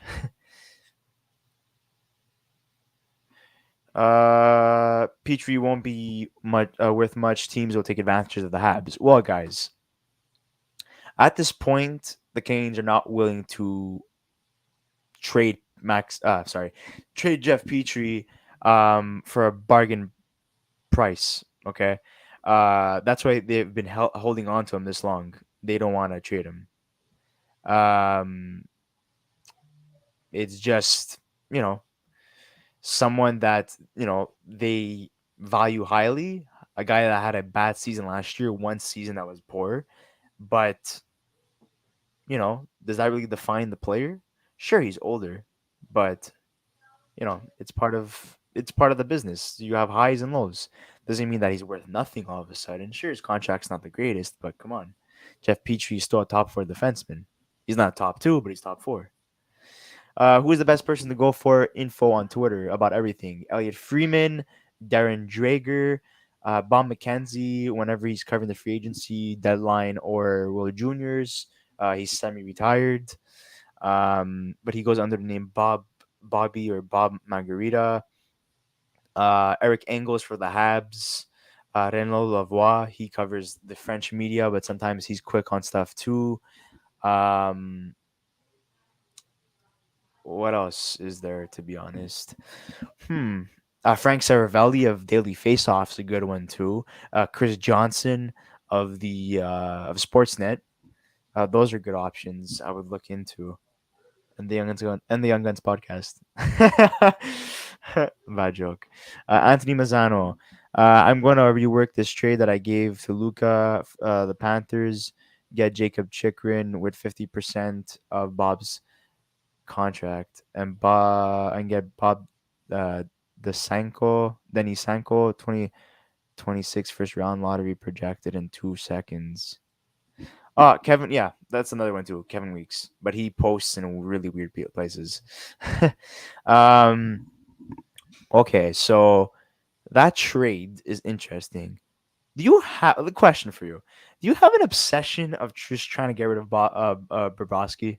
Just like try to ship him out of Florida? Because I know at the deadline you're asking questions about Bobrovsky being traded in the off season. Okay. Bobrovsky's gonna stay with Florida until maybe his term is cut shorter and they could try to move him. But since his term is long, I don't see him going anywhere. And Spencer Knight is not a lock as a starting goaltender for the moment. So we'll see what happens there. So, and Jacob Chikrin, they're being very picky in terms of what they want to do with him, in terms of like how much they're willing to let go. And like him and Petrie are both top defensemen that they're not going to trade for lower than the asking price. They're not going to sell low. They want to sell high as possible, or at least at a fair value, right? So, I mean, look. Oh yeah, Anthony asked me this trade before. Yeah, and there was no disrespect, like asking if it was an obsession or anything. It just that it was just like asking you, like, are you a Florida fan and you really want to see Bobrovsky being moved? I was just asking. I was just a little bit, um, what's that word? Curious, essentially. No, I don't have exception. I just trust Spencer Knight to be a starter from the start of the season into the playoffs with a veteran backup, Chris. Well, thank you for clarifying, but like again, didn't mean it as an insult or anything. Just wanted to know if you were a Florida Panthers fan and you really had like this dislike towards Bobrovsky, or you just wanted to see that trade happening, essentially. I will be back. I won't be surprised if the trade breaks down. I'm gonna go eat very quickly. Me and Luke have been rotating all day, back and forth. We were supposed to stop this at 4:30, then 6 o'clock, and it seems like we're not slowing down anytime soon. Well, you know I think what, we're- bro? I'm gonna stay here till like whatever time, bro. I think we should just go all day at this point, bro. Like we're here, we might as well. you know what? We're getting a lot of people participating. We're getting the views. I think we're currently the longest lasting live stream on YouTube at the moment. Go, guys. Uh, We're gonna make it. So, I mean, we can't thank you enough for the support, so far. But we're at 775 subs. If you haven't subscribed yet, please subscribe to our channel. Guys, this deserves a sub, though. Come on, we've been on here for 7 hours and 33 minutes. We're currently at 1,517 views total for this episode. So thank you so much, guys, for tuning in, and we're gonna continue going at it because I feel it in my heart. Habs fans, you feel it too. Ken Hughes will do something. And then thank you, the Islanders. We will be hanging in there, the Islanders. Don't worry, bro. We're not going anywhere. And you will be hanging in there too, because I know you want Gaudreau so badly. And if it's not Gaudreau, maybe it's something else. Well, we're all anticipating it. We are not leaving until three things happen: Kadri signs, Gaudreau signs, and the Habs. Bro. Listen. I love the podcast and all, but like, dude, I ain't staying here till midnight, bro. We ain't doing this. Okay, let's put a respectable time frame. 8 o'clock. 9. Okay. 9. Not 9. We stop, bro. Whatever happens at 9 o'clock, we stop. Anyways, keep refreshing that damn button. These people want answers. These people want to know news and our takes. Oh, and I'll be back. I'm going to the washroom, and then I'm gonna go eat. I'll be back. We're getting so great. So he's gonna be back in an hour, guys. You guys are becoming like family to us. We're just saying whatever's on our mind at this point. Bro, it is a podcast. We're supposed to be, straight up. I'm gonna sleep so well tonight, bro. It's gonna be crazy. So we'll see. But do you guys? Oh wait, hold on. Did I do something? Oh. I just realized I was scrolling on Twitter, but it was the wrong freaking tweet. Oh, well, Seattle just announced that they signed Justin Schultz to 2 years, $3 million, and Martin Jones to 1 year, $2 million. So we knew that they were both signed. We just didn't know the term and the salary. Well, there you go. At least it's confirmed now. But you know what, guys? You know what, guys? Ask questions. Let's go in the comments. Let's start asking. Rapid fire. Come on, guys. Just start asking questions. Make trade scenarios. Do whatever you want. Let's go. We're here all night. Let's go. Predictions. Where does Kadri go? Where does Gaudreau go? Where does Nino Ryder go? Where the Strome brothers? Is Chris gonna leave me alone the rest of the podcast? I mean, you did a good chunk by yourself, but hey. I mean, I prevailed. I did my part. I came in here and there a couple of times. Yeah, so, but like we have to, Anyways, Chris, don't leave me here too long, right? Please. Okay, I'm going right now. Let me do my things, and I'll try to be quicker than you were. Okay. Yeah, I don't know about that. Anyways, guys, so I'm back. We're just gonna refresh some pages here. So if you guys have any trade proposal, trade requests, whatever it is. Please feel free to ask, and ask away. Don't be afraid. We are not going anywhere anytime soon. So, all quiet on the Tarasenko front today. Pretty quiet. Well, I had heard a rumor. Nathan, I don't know if you're a Blues fan or not, or what the deal is there, but I had heard a rumor that they were looking not to move him anymore because of the fact that he was happy there now and stuff. So I don't think the Blues are actually going to move him. I think it might be just a situation of they're just going to keep him and kind of hope for the best. But Anthony, what do you guys think? Matthew Tkachuk ends up being traded too because he apparently does not want to stay with the Flames. Well, that's exactly it. I made that comment before. I think Matthew Tkachuk does get traded. I think if he does get traded, it likely is to another team in maybe the Eastern Conference or something. But I do think that with Gaudreau leaving, I don't see a situation where Matthew Tkachuk leaves. I do see a situation where Matthew Tkachuk leaves now. And in terms of where he ends up, in terms of where he's going to go, To be honest, there's a lot of really good, like if we look at the teams together here, I'll pull up cap friendly so we can look at some teams that have cap space. Okay, if we look at the teams that have cap space, Winnipeg's an option, but I don't think he goes there. Ottawa still got $15 million in cap space. Buffalo's a team that he could definitely go to. New Jersey, if they miss out on Gaudreau, could be a team. And then there's Anaheim. I do think that there's definitely an opportunity for one of those teams that do have cap space to potentially go there. The reason I say that is because, Matt Tkachuk is still, he's a good player, but teams are cap strapped right now. So unless Tkachuk goes for another roster player, I could see one of those bottom teams that I mentioned likely get him. But I would not be surprised if a team like, Nashville, the Rangers, San Jose maybe, even they put in an opportunity to get a guy like Matt Tkachuk if he becomes available. So I would say those are the teams that I would go for. Nathan, I think Tarasenko still wants out, but must not be getting the return Armstrong wants so far. And you know what? I agree. I think, Tarasenko's a good player. He's played a lot of minutes. He's been a guy that's dealt with injuries at times too. But he's had some very good seasons for St. Louis. And this year too, 82 points in 75 games.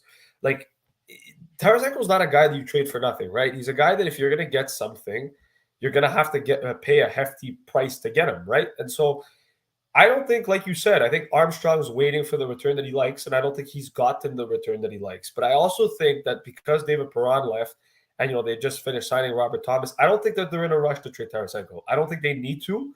I don't think they really need to. But if they want to, there's an opportunity there. And I'll make Nathan happy. I could see Matthew Tkachuk being traded to St. Louis because of the fact that Keith played there majority of the script before he went to Arizona. And then Nathan says, Tarasenko and all the picks for Tkachuk, bring the kid home to St. Louis. Listen, hey, you know what? If Calgary's open to that, that could be a possibility. And it absolutely can be. Tkachuk's still young enough. His dad did play for the St. Louis Blues, and he's a legend, Keith Tkachuk, legend, St. Louis Blues legend. So there's definitely a possibility there. Absolutely. And there's a fit there for sure. My only question is, how do you, go about things and stuff like that? And so I think it's going to be really fun to see what happens there. Then you answered Matthew Tkachuk would go to Ottawa, but that would be it. He could. There's definitely a possibility that happens. If he does become available, he could go to Ottawa. I think if he goes to Ottawa, he goes and plays with his brother. There's definitely a trade possibility there, and I think Ottawa would definitely be open to it. It would be kind of cool to see Brady and Matthew play together, to be honest, though. That would be really fun to watch. I think they're two players that play the same role and kind of do their own thing. So I like that, and I like the way they play. So we'll see. No Tommy Fitz availability yet tonight. Still grinding away on the Gaudreau front. So it looks like New Jersey's also canceled their media availability. So that could be something to look at as well. Maybe Johnny Hockey does get signed tonight, actually, guys. So it could be that Johnny Gaudreau ends up receiving a contract, and the Devils just signed AHLer Mason Gertson.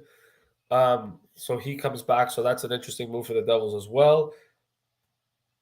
And look, this is what's crazy. Jay Fresh Hockey, he's the guy that does a lot of advanced analytics and stuff. Max Pacioretty, acquired by Carolina for literally nothing, is one of the league's elite snipers, a high-end creator of scoring chances who's consistently excellent at finishing them.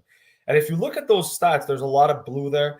Max Pacioretty is still a really good hockey player. That's why getting him for nothing was absolutely shocking to me. And I absolutely think that there's something completely wrong here because it doesn't really make sense.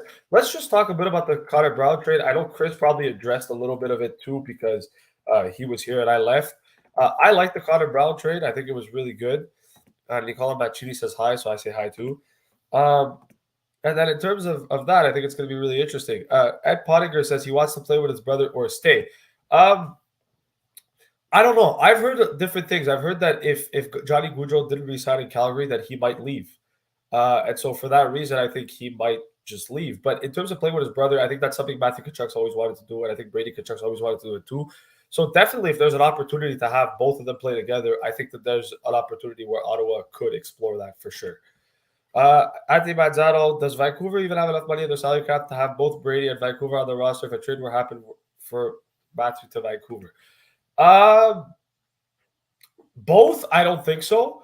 Matthew Tkachuk, they have no. Vancouver's like got zero cap space. They're actually at -2 cap space. If you noticed, they're at -2 million. So they'd actually have to trade someone. But I will say this: if a Matthew Tkachuk trade were to happen where he'd end up in Vancouver, JT Miller likely goes the other way, right? And maybe they can find a situation where someone could take Oliver Ekman-Larsson and Tyler Myers as well. So there's definitely an opportunity where something like that could happen, but I just don't see it at the moment. So we'll see. Martin Jones. And then people are just still talking more about like what's going on with the Gaudreau front. Not really much else. And so people are kind of just waiting on more news, more responses. It doesn't look like the Canadiens have made any moves, at least yet. Could be announced soon, could not be announced soon, but we know that the Canadiens are working on something. So we may have a media availability later on tonight or tomorrow in terms of that. But yeah. So to answer your question, no, I don't think Vancouver have enough cap space to do anything anymore. I think Vancouver's done in terms of actually making trades or signings. But you never know. You never know in this day and age, and in with everything going on nowadays, we all kind of assume that there's never things going on, and then there always is. So you have to always keep your eye out, for sure. One thing I want to say though, just going back to reiterating to Tarasenko, when are we going to know the move? When are we going to know when the Canadiens make a move? We don't know. To be completely honest, we have no idea. We heard that they might make a move today, might make a move tomorrow, but it doesn't look like anything's imminent at the moment. So until that's the case, we have to just kind of wait around. So it's just a waiting game, at least for today. I don't know about what's going to happen tomorrow and every other day, but for the moment, it looks like the Canadiens will be at least standing pat for the time being. So we'll see what happens moving forward. But yeah. Let me just refresh the page here so we can see if there's anything else. The moment doesn't seem to be. For the time being, it doesn't seem to be. Okay. Let's go back to check some comments. Luca, this is a question. Wait, let me read this. Luca, this is a question in terms of developing projects constantly into the NHL. If both Florida and Tampa or consistently Cup playoffs, is it going to be higher production? Well, it depends, right? So in terms of developing a prospect, I think when you develop a prospect, you have to look at different criteria, right? So obviously, as you know, there's first-round picks and then there's seventh-round picks, right? So every round, there's different players that get drafted. I think projection is all based on kind of like where you think the player's ceiling is. So, for example, a guy that I'm using as an example would be Anton Lindell from Florida, right? Florida, they drafted Lindell pretty low. I think it was 11th or 12th that they drafted him, 12th overall. And, he's a guy that had a really good year and produced really, really well. But that could be a factor of a lot of things. It could be a factor of the fact that he's just highly skilled. It could be the fact that he's playing on a good team. It could be the fact that it's a mixture of the combination of the coach and the players around him and the ambiance that he's in. So I think it's a mixture of everything. And I think when you develop a player, you have to kind of put him in a position to succeed. So in Florida's case, or the example would be that Lindell was put in a position to succeed, right? He was put in a position where he was given power play time. He was given penalty kill time. He was given 5-on-5 minutes. And so because of that, it allows you to do that. And it goes, okay, let me clarify. And what I mean is where you see a huge boom of more minor league hockey teams like you saw when the Kings were in the playoffs constantly in the early 2000s. What are all these interesting questions? This, Chris, I don't know. You have to help me answer this question because I don't really know. Okay, let me clarify. What I mean is where you see a huge boom of minor league hockey teams, Wait, like you saw when the Kings were in the playoffs consistently in the early 2000s. Chris, you already ate? Yeah. Holy crap! And I did my lunch for work tomorrow. Nice. So we're stuck here the rest of the night. Let's go. I mean, when I think about up and coming teams that were youthful in the early 2000s, I think about the Ottawa Senators as one of them. I think about, I mean, Detroit was old. You know, I had a mixture of like a lot of older guys and some younger guys. Um, like Nicholas Lindstrom was younger at the time, but you know, Yzerman and all those other guys, Shanahan, were older. So, um, and New Jersey, Colorado, older in age as well. Team I could really think about like that was like really like surging. Ah, two teams in the early 2000s. Make that three. Washington, Pittsburgh, and Ottawa were teams in the 2000s that, you know, were not good for a couple of years, and then they got guys like Ovechkin, Crosby, Malkin, Letang, Alfredson, Spezza, Danny Heatley, um, and then they started booming after. Relatively young team for all three of them. Yeah. So yeah, let's see what. Let me continue clarifying in terms of state developing more hockey prospects into the NHL, not the NHL teams in the state in that state.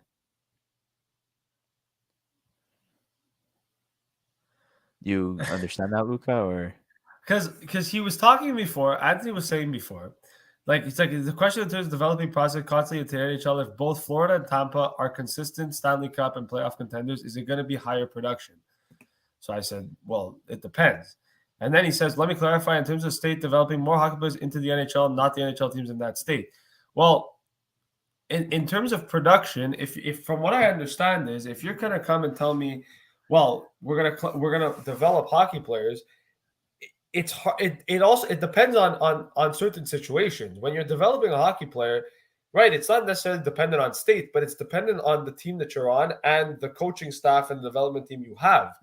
Some teams are better at developing players than others. You look at Florida; they might be better at developing players than Montreal, right? And so a first overall pick that gets drafted by the Habs might not necessarily be the same caliber player as if he got drafted by Florida. It's because it's dependent on how he's used, dependent on, if he plays enough minutes, if he's put in a position where he's allowed to be himself, right? Is the coaching that he's getting is it good coaching, right? So there's different factors in terms of that. And I think now in the 21st century compared to the past, I would say it's a lot easier to develop prospects now because there are more video, there's more coaches, there's more techniques. I think now that even in terms of skills, right? You see a lot more players that are skilled. Trevor Zegras being an example of a guy, who's very skilled. So it's dependent on, a lot of factors. And I think if you have to go back to kind of where we were in the early 2000s, obviously it's different because the game is different too, right? Okay, so his question is in terms of like the development of prospects. Yeah. Not just like which team had good development and which teams were successful because of good development. Devil's GM is not having a media availability, huh? Yeah, I was about to state that. And Ryan Whitney says it's incredible watching how poorly run the Vegas Golden Knights are. What a complete dog show, bro. Can we have an honest? No. Like Ryan Whitney is my president. Never forget what he did at Pearson Airport. Can we have a honest conversation about the Vegas Golden Knights? Like I want to have an honest conversation about the Vegas. The most loved team to the most hated team in the NHL. I want to say something, and I don't. If there's any Vegas fans that are in the video, I'm gonna offend you guys. So I suggest I don't say I didn't warn you. Okay, that's all I'm saying. This team has to be the worst run franchise in the NHL. I'm sorry. I don't want to be mean. I don't want to be mean, but they're making Arizona look good, and that's embarrassing. Okay, how is it?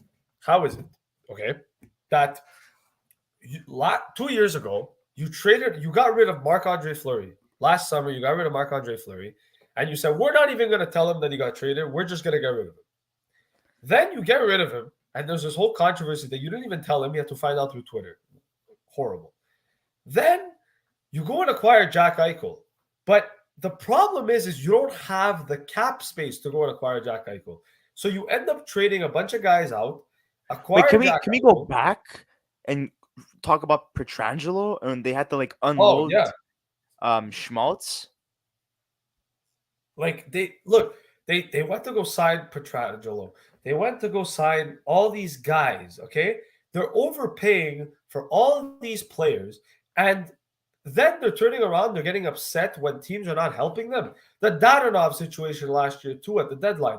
Like, how poorly run do you have to be And the put in Canadians took advantage of that. like, Like, it doesn't make sense. And then look, you traded Dylan Coghlan, 24-year-old defenseman who's got decent amount of potential, and Max Pacioretty to the Carolina. Max Pacioretty, who had 82, who had a point a game player, by the way, for the Vegas Golden Knights, and they were like, "Oh yeah, by the way, you know what? We're just gonna trade him for nothing." can I ask an honest question though? Can I ask an honest question? When was the last time the Vegas Golden Knights won a trade? They haven't. They lost Like, the Eichel trade too, by the way. yeah, Peyton Krebs and Alex Tucker are turning into fantastic players, and they got what picks out of it too. Like, you can't ask for more. I had to You also have. Sorry. You also have. Oh yeah, you go. Anthony Manzano put opinions here. What I think in terms of expansion after Seattle, the next states in the United States, the province of Canada gets a team. First it's Quebec, then it's either San Antonio. I'm going to tell you one right thing right now. I don't think Quebec gets a team. I think Houston gets a team. Simply for the fact that Bettman doesn't want one here, and it doesn't really make sense. I know that they have the arena and they have the capacity and they have the fan base to do it, but it's just Bettman doesn't want to go into a Canadian market. In terms of American teams, listen, San Antonio could be an option. I've heard Kansas City. I've heard Houston as well as potential destinations. So that could be something to definitely look into. I know that Houston has a good fan base, and I think Houston and Dallas as a rivalry in the NHL would be really fun to watch. And Kansas City is one that I think would make a lot of sense too. So I think those would be the three that if I have to choose, it'd probably be those three teams or three. For me, it's Houston. Houston would be an expansion team, and Quebec would be a relocation. And it's not going to be Arizona. I know you guys are going to be like, "Oh, it's Arizona." No, it's not. Guys, well, anyways, I have a poll here for you guys. So whoever wants to answer the poll. So what are your guys' thoughts on the Edmonton Oilers after their offseason move so far? So, Chris, what's your thoughts? Are they much improved? Are they somewhat improved? Are they about much the same? improved. Their They're much goaltending improved? is better, in my opinion. It's like Ooh, vastly better. people disagree with you. People think they're somewhat improved. Go to bed. Come on, Well, guys. I know I Ken completely- Hall doesn't have that many fans, but like, look, Keith is gone. Smith's gone. Kostinen's gone. Cassian's gone. They're most likely going to get rid of Puljujärvi and Fogel.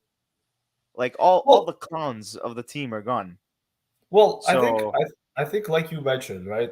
They re-signed Brett Kulak. They get Evander Kane on a really good contract. They signed Jack Campbell. I think everything Ken Holland said out to go do, he did. And I think that in terms of improvement, we talk about a team that struggled with Don't need to goaltending treat last year. Tyson Barrie anymore. I would just keep him at this Yeah. point. But in terms of like I'm saying, goaltending wise, we all talk. Every single podcast episode that we did about the Oilers, it was always they need better goalies. They need better goalies. They've addressed the one thing that everybody's been asking them to do, which is get better goalies. And I know people are going to be like, "Oh, it's Stuart Skinner. You know, he's not an improvement on Smith and Koskinen." Yes, he is. Campbell is. And Jack And Campbell Jack is too. Campbell is far superior than both those guys that are gone. So Edmonton, one of the winners. Detroit, one of the winners for adding Kopp, Perron, Sherratt, even though the Sherratt deal is not too crazy, not too great. They're winners. The Senators adding Giroux today, but not only that, trading Connor Brown, making some cap space to potentially maybe go after somebody else, and also getting a second-round pick out of it, adding Cam Talbot, getting rid of Matt Murray over the course of the past week. They're all winners. And New Jersey, But if they sign Gaudreau, that they're going to be winners. well, one thing I wanted to bring up in terms of Vegas, because we were having the Vegas conversation. First, second, and third for Tatar. Tatar plus Suzuki plus Norlander. A pick for Pacioretty. Pacioretty for nothing. Well done. And that's exactly it. How the heck? Look, we can criticize Marc Bergevin all we want, but Marc Bergevin made Vegas his bitch. Okay? And like that's the truth here. And I think that Vegas, like, how did Max Pacioretty not get anything? I don't understand that. Like, I'm so mad because it's like Because they how told Vegas, you are in a bad situation in terms of cap space. We're gonna utilize that. for So free.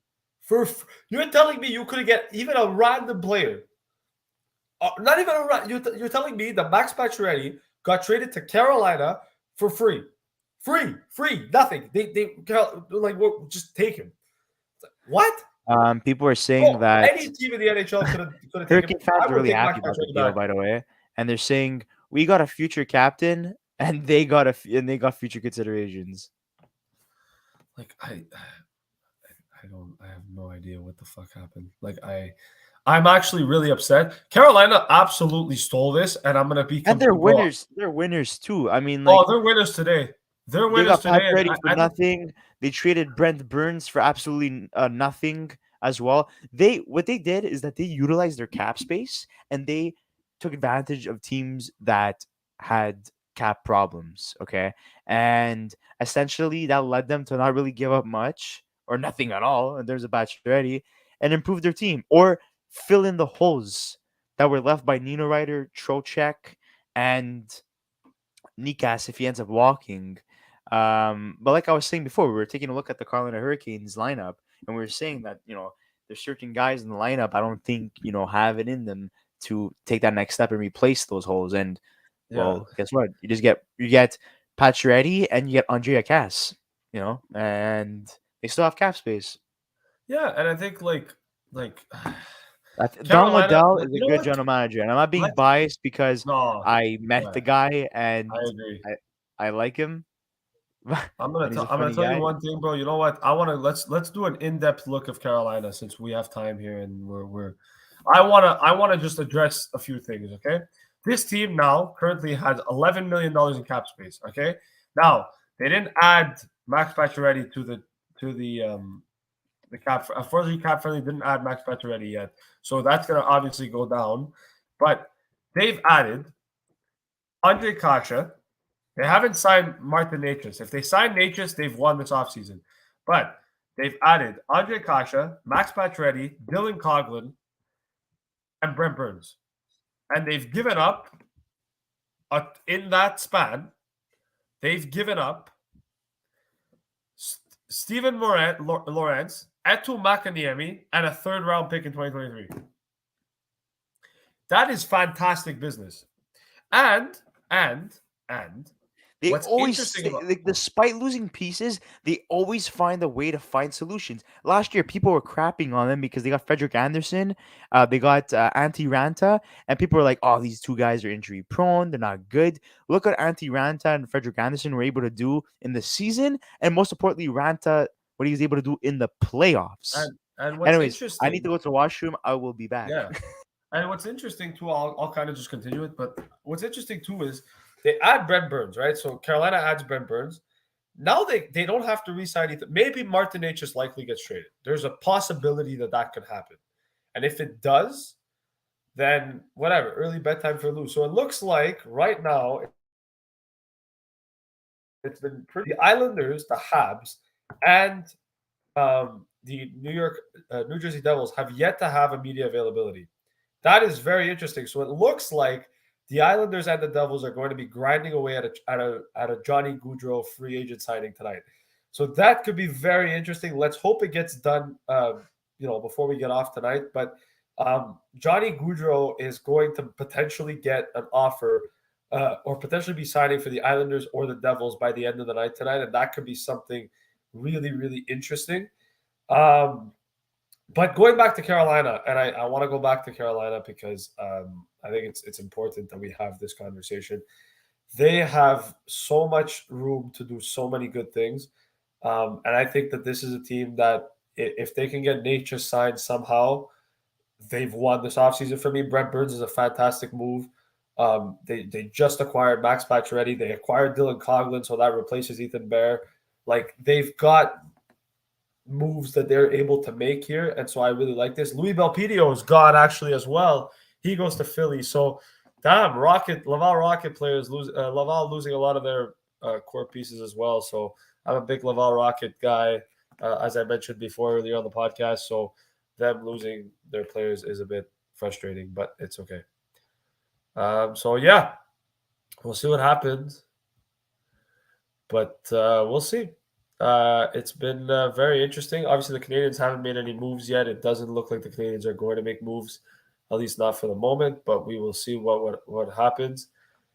It's been really crazy. I want to know what you guys think about Max Pacioretty's trade. If you guys want to talk about it a little bit.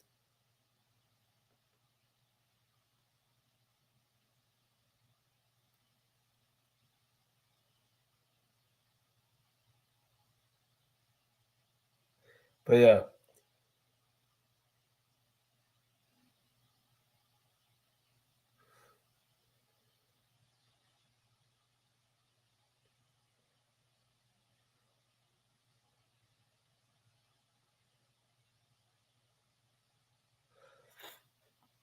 But yeah, so it's a bit all over the place in terms of where we're at and kind of what we're doing. But that's it. We'll see what happens here moving forward. I'm just gonna keep refreshing the page, kind of see if there's any other moves that could happen. But yeah, so like I said, if anybody else has any other questions, I'm open to anything. Let's keep chatting. Let's keep talking. Bring your opinions here. We want to hear them all. You also said you're a big fan of Okanagan as well. I think the problem with Canada's market, or even in terms of Kelowna as well, I just don't think that there's a market there anymore. Like I think the only way that hockey goes back in Canada is if a Canadian team relocates. And so in that case, it would have to be probably Ottawa, right? But I don't think Ottawa relocates because I just don't think that happens. I think if they sell their team and they find another owner, I think they're going to keep them in Ottawa, and I think they should. It's the nation's capital. I don't think it would make a lot of sense to move Ottawa from where they are. However, what I will say is that in terms of locations in the NHL, I don't think they need to expand now. They're already at 32 teams. They don't need any more. So neither Devils GM Thomas Gerald nor Islanders GM Lula Morello will be addressing the media today, which is very interesting as we kind of pay attention to the Johnny Gaudreau sweepstakes. Both Islanders and Devils GMs will not be addressing the media. So that means that they're negotiating with Gaudreau or something's happening. So there could be something going on tonight with Johnny Hockey, probably the biggest name on the free agent market right now. So it's going to be very interesting to see what happens. And it's Mr. Pizzuto. What's up? I'm in the metro station right now, or subway as the Americans call it. Bro, we've been live since 10:45 this morning, man. Yeah, I know. Like, big respect to you, man.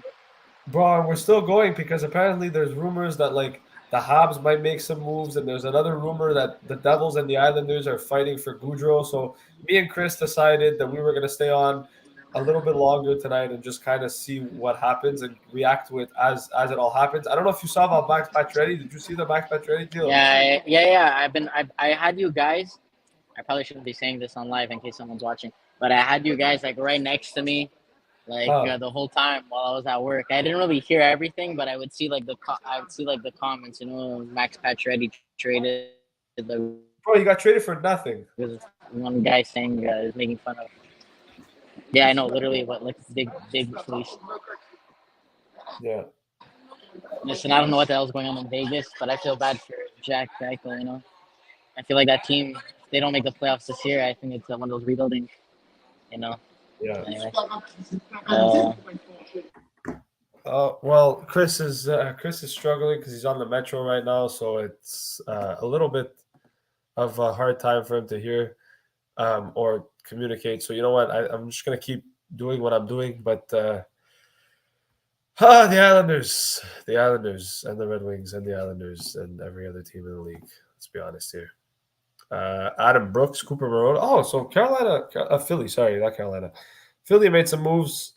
According to Cap Friendly, they signed a bunch of HL guys. Troy Grosenick, Louis Belpedio, Kevin Connaughton, Cooper Marody, and Adam Brooks. So that's pretty cool.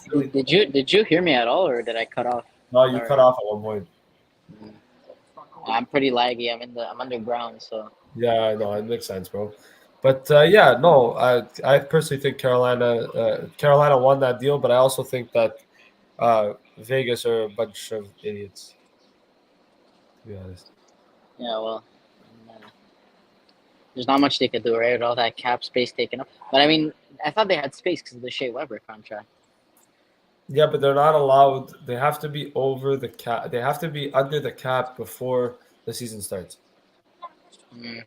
So they have to still move cap space because Shea Weber, they can throw him out LTIR, but that's only when the season starts. But they still have to be under the cap comes preseason. So they would have had to have made a move. And it's like Montreal. Montreal, technically, if Carey Price doesn't play, he has cap space. They have cap space. But they can't use it because, Yeah. Well, I'm hoping for a Petrie trade any minute now. Petrie or, you know. I'm hoping the Habs do something, dude. They've signed a bunch of AHL guys all day, and that's about all they did. So I know Wallet ended up in Pittsburgh, huh? So. Wallet in Pittsburgh, Dauphin in Arizona, Belpedio went to Philly. Toby Paquette-Bisson, who used to play for the Rocket, he went to LA. So a lot of guys gone from the Rocket, especially, which sucks because I'm a big Rockets guy. So I don't know. I'm kind of upset that a few of these guys left. But hey, you know what? It's okay. They added some guys as well. No news on Johnny Gaudreau. Actually, news in terms of the fact that both Islanders and Devils GM didn't hold the media availability. So Okay. You're cutting off a bit. Or I don't know if there's like a noise in the background.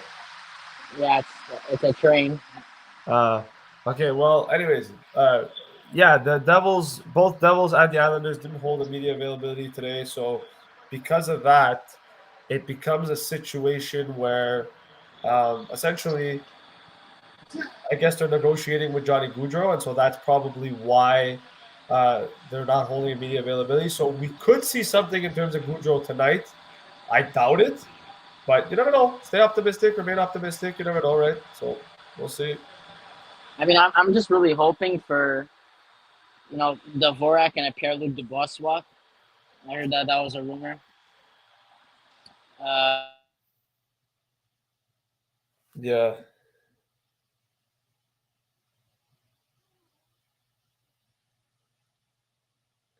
Yeah, you're cutting off a bit. So, anyways, gotta just kind of continue the way things are going by the side. Yeah, sorry, I lost connection again. Yeah, it's just, the Metro keeps doing that. It's okay. Chris went to the bathroom, so he left me here all the way. But anyways, I was saying I was hoping for either a Pierre-Luc Dubois trade with Dvorak and maybe something else. Something like that to go down today for the Habs. I know Logan Mailloux is actually might be playing for the Habs this year. So. Well, I don't know. I don't know what. If I go on Twitter, it doesn't seem like anything is happening right now. It looks like the Canadiens are still looking. I think I have a feeling that he's working on something, but the problem with the Canadiens and the problem with this whole situation is we don't actually know, right? Like we know that Hughes canceled his media availability, which means that he's doing something, but we don't exactly know what that is, and I think we may not find out till tomorrow either. So it might be a little bit frustrating tonight. I just hope it's not too late, that if he does announce a deal or something, that it doesn't happen too late. But we'll see. Maybe the Canadiens have a few things in the works, because according to Eric Engels, he did say that the Canadiens were working on a few things. So it could mean more than one. Anyways, I'm going to have to let you go again because the connection, they keep cutting on and off. I'm going Lincoln Tunnels right now. That's fine, bro. I mean, if we're still on when you get home and you want to join, welcome. Just come on. Sounds good. All right. All right, bro. Ciao, guys. Ciao, man. Anyway, so that was Chris, guys. For whoever's still here, I feel really bad. I know you guys must be bored of me. You guys must be really bored of me. You know what? I don't blame you. I'd be bored of me too, to be honest. You know, it after a while, you know, when you hear the same guy talking all the time, kind of. But it's okay, guys. We do this together. If you guys don't ever want, look, my friends get bored of me too. It's fine. It happens. You know, I understand. I don't want to. I don't want to say anything. Jeff Merrick just said, "I've learned the Devils will not have immediate availability this evening," and then he goes, Jeff Merrick. So stay tuned. I have a feeling Gaudreau ends up in New Jersey. I'd be very surprised if he didn't. But you know what? We heard about that Columbus trade that apparently the rumor is that Columbus might be interested in, or that Columbus offered like $12 million, I think it was, for like 7 years. I'll be honest, he'd be an idiot not to take that contract if that's the best offer on the I know he wants to stay close to home, but like, dude, like $12 million, you know, like he's not even worth $12 million. So if that's the real trade and that's actually something that happened, I'd be very, very surprised. Ash Glover Hockey was the first guy to talk about this, and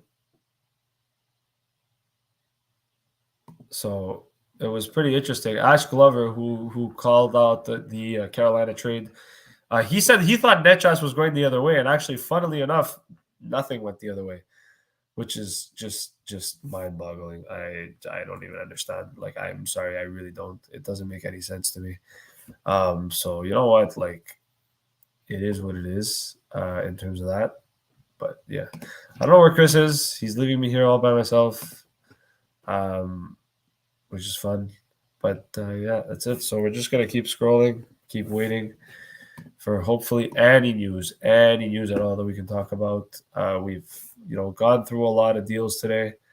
I believe according to Cap Friendly, they're saying that $771 million in free agency spent today, which is absolutely ridiculous money. But teams are willing to move. And they're willing to become active, and so that's good. It's good. Let's search up Jeff Petrie on the trending, kind of see where everything is. Latest news, if there's anyone here, where's Petrie going? I have a feeling a Jeff Petrie trade is going to happen. I'd be very surprised if it didn't. It just seems like it's too destined for it not to happen. I think it has to benefit the Canadiens too, but we'll see. Oh, Eric Gustafsson, Dubois to Habs. Listen, I don't want to say no, and I don't want to say yes. I don't actually know. I mean, Dubois to the Habs could be an option, but I have a feeling that if Hughes is making a trade, the chances are it's because it has to do with Jeff Petrie, because or else I just don't see the point of making a trade. But I could definitely see Dubois maybe ending up in the Habs at some point within the near future. So we'll see.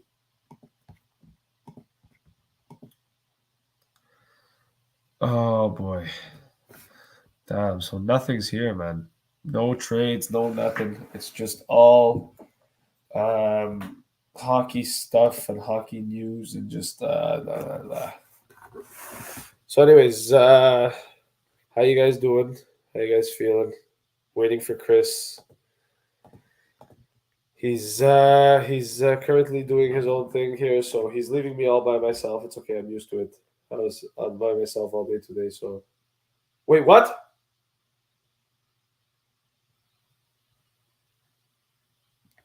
Guys, we have a winner. Johnny Gaudreau is going to Columbus.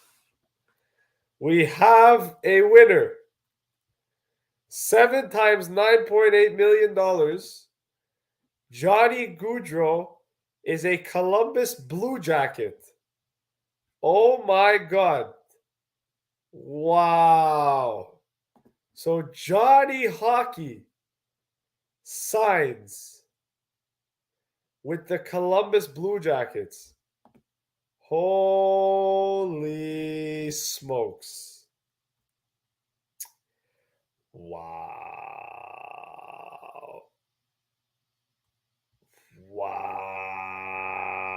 that's crazy, man.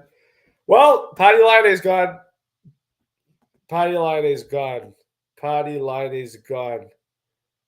Columbus signs Johnny Gaudreau. Can't believe that. Wow. That's insane, man. I know I did call it. That's crazy. What?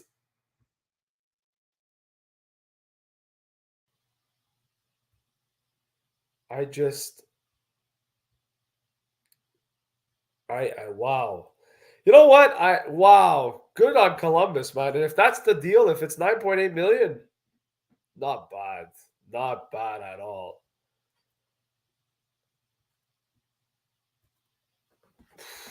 Wow. So Johnny Hockey, what? Jeez, man.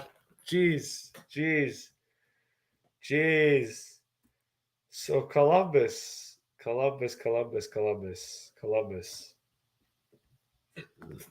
Yeah, line is gone. There's no other way to put it. Line is gone. Ah, man. Wow. Yeah, Line is gone. There's no way Line stays. There's just no way. They have to trade Patrick Laine. There's like, wow. It's interesting. Well, so possible Laine destinations. Where could Laine go realistically? I don't even know, man. Like I don't even know. I'd have to look. Let's go look. I'd have to look. Yeah, there's no chance Laine stays in Columbus now. A team like, I don't know. He could go to New York, maybe. I don't know. San Jose, Nashville could be an option. Chicago, Seattle, Detroit, the Island. You know what? Look. He could end up in the Islanders or New Jersey. He really could. I mean, they didn't go after. They didn't sign Johnny Gaudreau. So those are two guys that I think could absolutely go for Patrick Laine, Islanders and the Devils. Now that Gaudreau's gone, now that Gaudreau's not available, I could definitely see that happening. Holy smokes! This is just. There's just 7-year contract. So I guess, wow. So I guess Columbus must have really been attracted by Columbus then. King James says Montreal, Vancouver, Islanders. I don't think Montreal gets Laine. I really don't. I don't think Montreal gets Laine. I don't think they should go for Laine.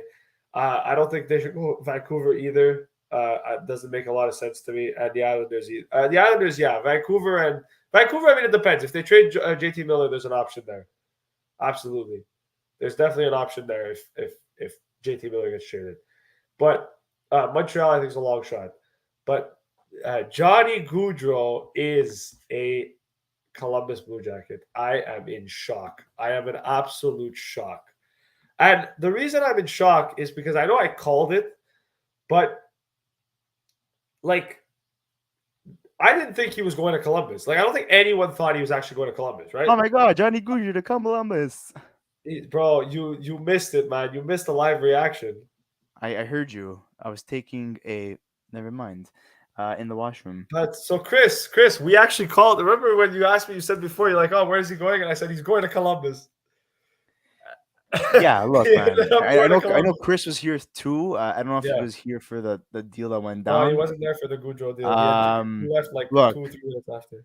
The fact that both Lula Morello and Fitzgerald, Islanders GM and New Jersey GM, were not able, to do a press conference tonight means that neither of them got it done.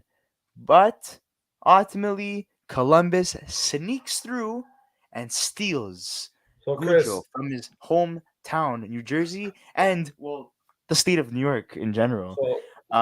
So Patty Line trade watch is on. Okay, you know what? Prediction time. Well, we've already kind of started it a little bit. Islanders and New Jersey failed to get Gaudreau. Johnny Gaudreau. They go for the second biggest fish, baby. Patty Nazem Kadri. Oh. Well, you know what? Look, let's go. Let's actually go through cap friendly. I'm gonna go through cap friendly right now. Let's see who's available, right? So if we take Gaudreau off the list, who's still available? Realistically speaking, we have Nazem Kadri, right? Phil Kessel still available. Nino Niederreiter still available. Ryan Strome still available. Klingberg still available. Stastny still available. Dylan Strome still available. Well, so the big names go. Are you kidding me? Johnny Gaudreau. Yeah. Johnny Gaudreau. Go to Columbus. I can't believe he went to Columbus. What a joke. So he left. Seriously. He left Calgary to go to Columbus. And they were offering That makes around the same. absolutely no sense. I guess Like- because maybe he wants to play in a team where they have a brighter future. I guess he wants to play on a team that will never win the cup. Dude, Calgary has so much of a better chance than winning if he would have stayed. Yeah, but You're not wrong about that. I think he wanted to play in the States. I think that's what it was. I'll be honest, I think that's what it was. I think he wanted to play in the States. Patty Line is like 100% gone. Like, it's done. Oh, yeah. I said that before. Line is not resigning. He's done. I think he's gone. But you know what? Listen, that makes a lot of like Line now. I feel really bad for him because he's such a good player, but I just think no teams want to keep him long term. I don't understand why. But you know what? Fair play to Columbus, man. Fair play to Columbus. You can say whatever you want. Very good. Columbus are the winners. Gaudreau is the loser, in my opinion. Johnny Gaudreau signed 7 times 9.8 by Columbus, is an elite playmaking winger, a singularly gifted passer, puck handler who possesses the ability to score as well, a dual threat off the rush, and one of the best high danger passes in the sport. Wow. See, a lot of people are messaging me privately right now, and they're saying that Johnny Gaudreau is winning Zilt. He's winning nothing. He's there purely for the money. But then again, New Jersey had cap space. The Islanders had cap space. Even for freak's sakes, even Calgary had cap space, and they were willing to offer him a deal in the $9 million range. Columbus still didn't get it done. Columbus clearly had cap space, or else they wouldn't have made the deal. But NRD it's right. It's true, though. Also, the legend himself, TSN Bob McKenzie, was the only one this morning that even sniffed the possibility of Columbus shaking things up. That's why Bob is the GOAT. Man, Bob McKenzie semi-retired, my ass. Still the best in the business, man. Oh, shit. Now we're going to... But so Johnny Gaudreau wants to hear the cannon for the rest of his life. Man, this is absolutely bonkers right now. Jesus. Yeah. Anyways, I'll be back. I'm gonna go get some something to eat. Chris, we can't really hear you. We only hear the metro. Can you hear me now? Yeah. Okay. I have to be really close to the screen, though. But, a lot of weird things happened today, man. Chicago signs Max Domi for some kind of reason. Very odd. The Habs are not making any deals except for AHL right now. Very odd. Columbus is getting Gaudreau, out of nowhere. Pacioretty getting traded for literally a bag of pucks. Honestly, what the hell is going on? It's insane. But I think we could all agree that this is the most exciting free agency and draft we've had, or off-season in general, we've had in a very long time. Oh, yeah, for sure. I mean, listen, excited free agency. I mean, I don't know. I think the Johnny Tavares one was still pretty exciting for me because, there was a chance he could have probably ended up on the Habs, but, that was shut down after, a day. But, this one's pretty exciting, too. It's interesting to see the moves that some teams are going in, in the direction that some teams are going.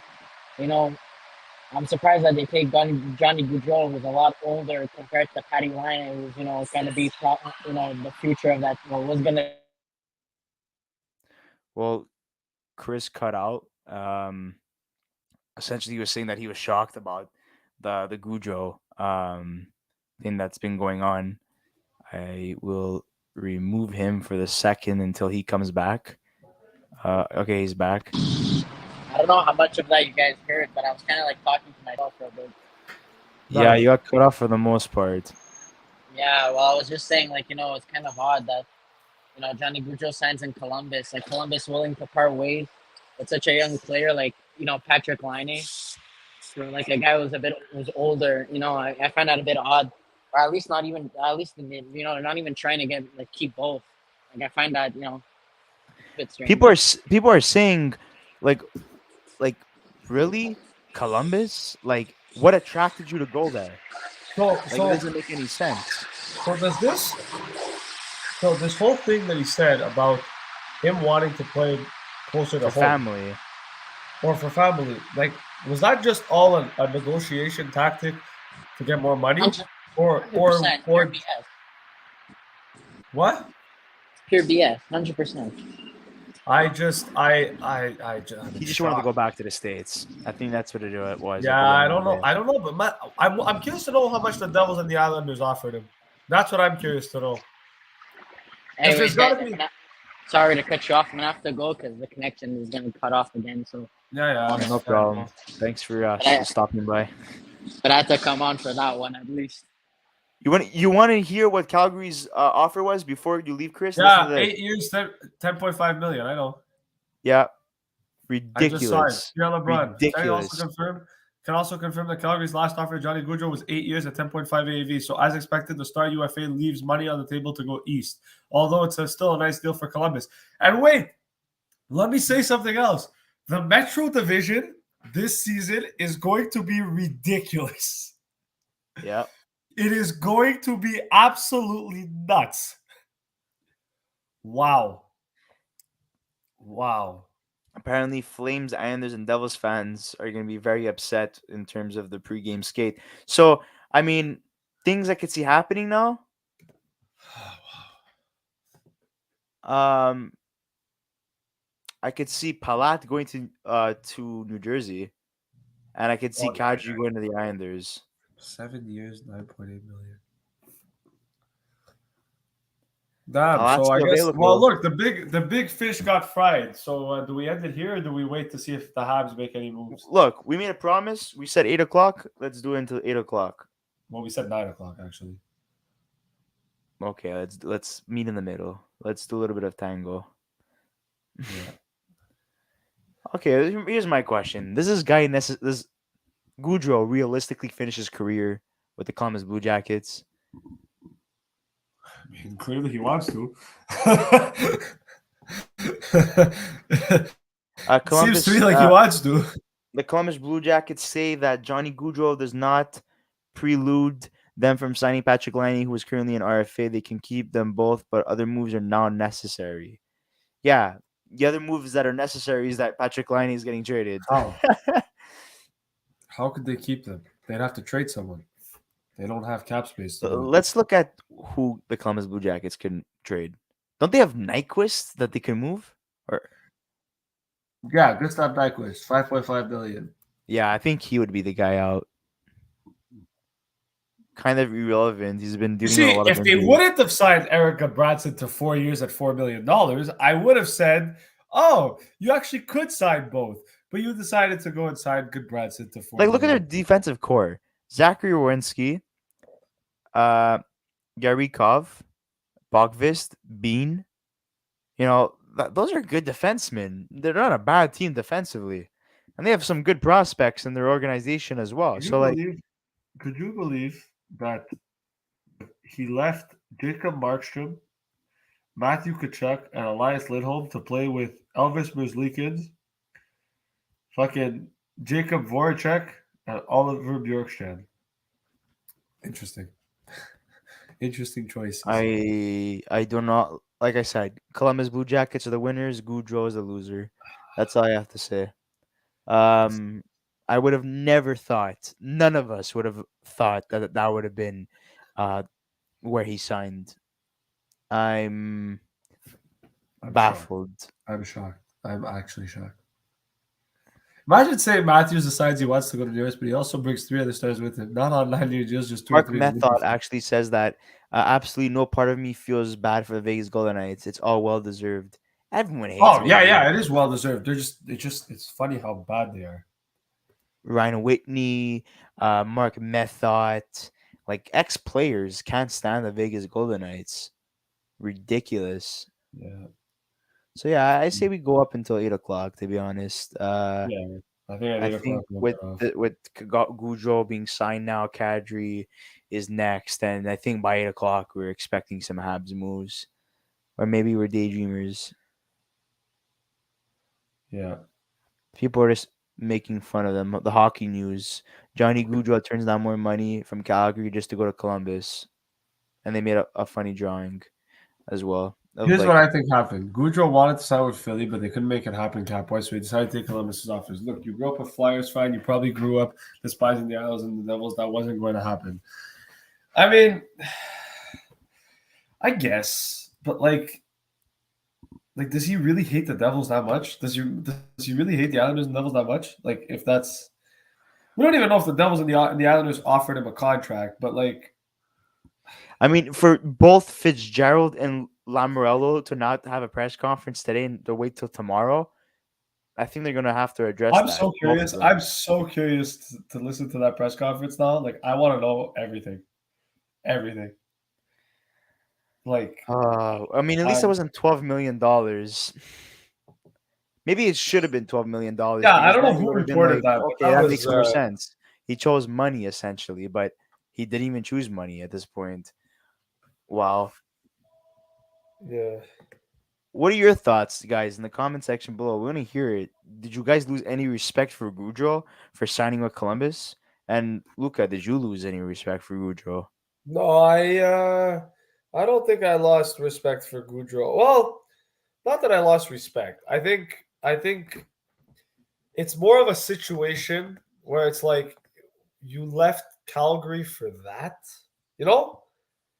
So that's my thing. It's not a question of like despising him. I don't think it really matters. But he probably chose Columbus because so many ex-Flyers been through there. Jeff Carter, Bobrovsky, Voracek, the current Flyers coach was there. Probably felt it was the closest he could get. Lol. Well, technically it's true if you think about it. You probably, I mean, I don't know, but like he's got a point. But also I just don't know. Sounds like Gaudreau left somewhere between 15 to 17 million on the table in Calgary by choosing Columbus, depending on. Not sure anyone saw that coming. He really didn't want to stay in Columbus, huh? In Calgary. Jeez. Something must have happened. Could you imagine if a team offered you 10.5 million for 8 years and you're like, nah, I'll take 700K less and a year less to go sign for somebody else. But then you tell the media, yeah, I loved it in Calgary. Did you though? Did you really? Like, I don't know. It's a bit weird. All this is a bit weird. Man, what a bonkers deal. What a crazy day. I think it wasn't even the free agency signings that were crazy for the most part today. I think it was the trades. I think the only crazy signing was, in terms of like catching us off guard, was Gaudreau. I feel like the best time today was from 5 o'clock to now. Because yeah, which is frustrating because I did this at 10 o'clock this morning. 10:45 this morning. Hey, well deserved. We have more than 1,600 views, so you did. I mean, it's not nothing, and we garnered a lot more support in terms of subscribers as well. So no need to feel like it's a lost cause, baby. So he probably chose Columbus because so many ex-Flyers have been there. Yeah. Okay, you already read that. But you know what's crazy though? Like, I feel like he really wanted. Like, how far is Philly from Ohio? Let's see. Ohio to Philadelphia. Wasn't he born in New Jersey? Yeah. It's an 8-hour drive to Philly. So why wouldn't he want to get traded there? So I mean, why wouldn't he want to sign with the Devils? Was he a Flyers fan growing up? Wait. I have to search this up. Was Johnny Gaudreau a fly? I think he was a Flyers fan growing up.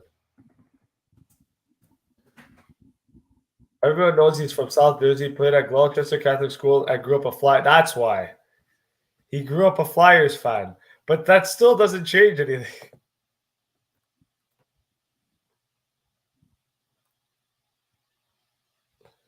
The Islanders didn't want to go higher than $9 million for Gaudreau. So what? He signed with Columbus for an extra $800K. Well, yeah, I would. It's more than an extra $800K. If you think about it, it's an extra $800K every single season.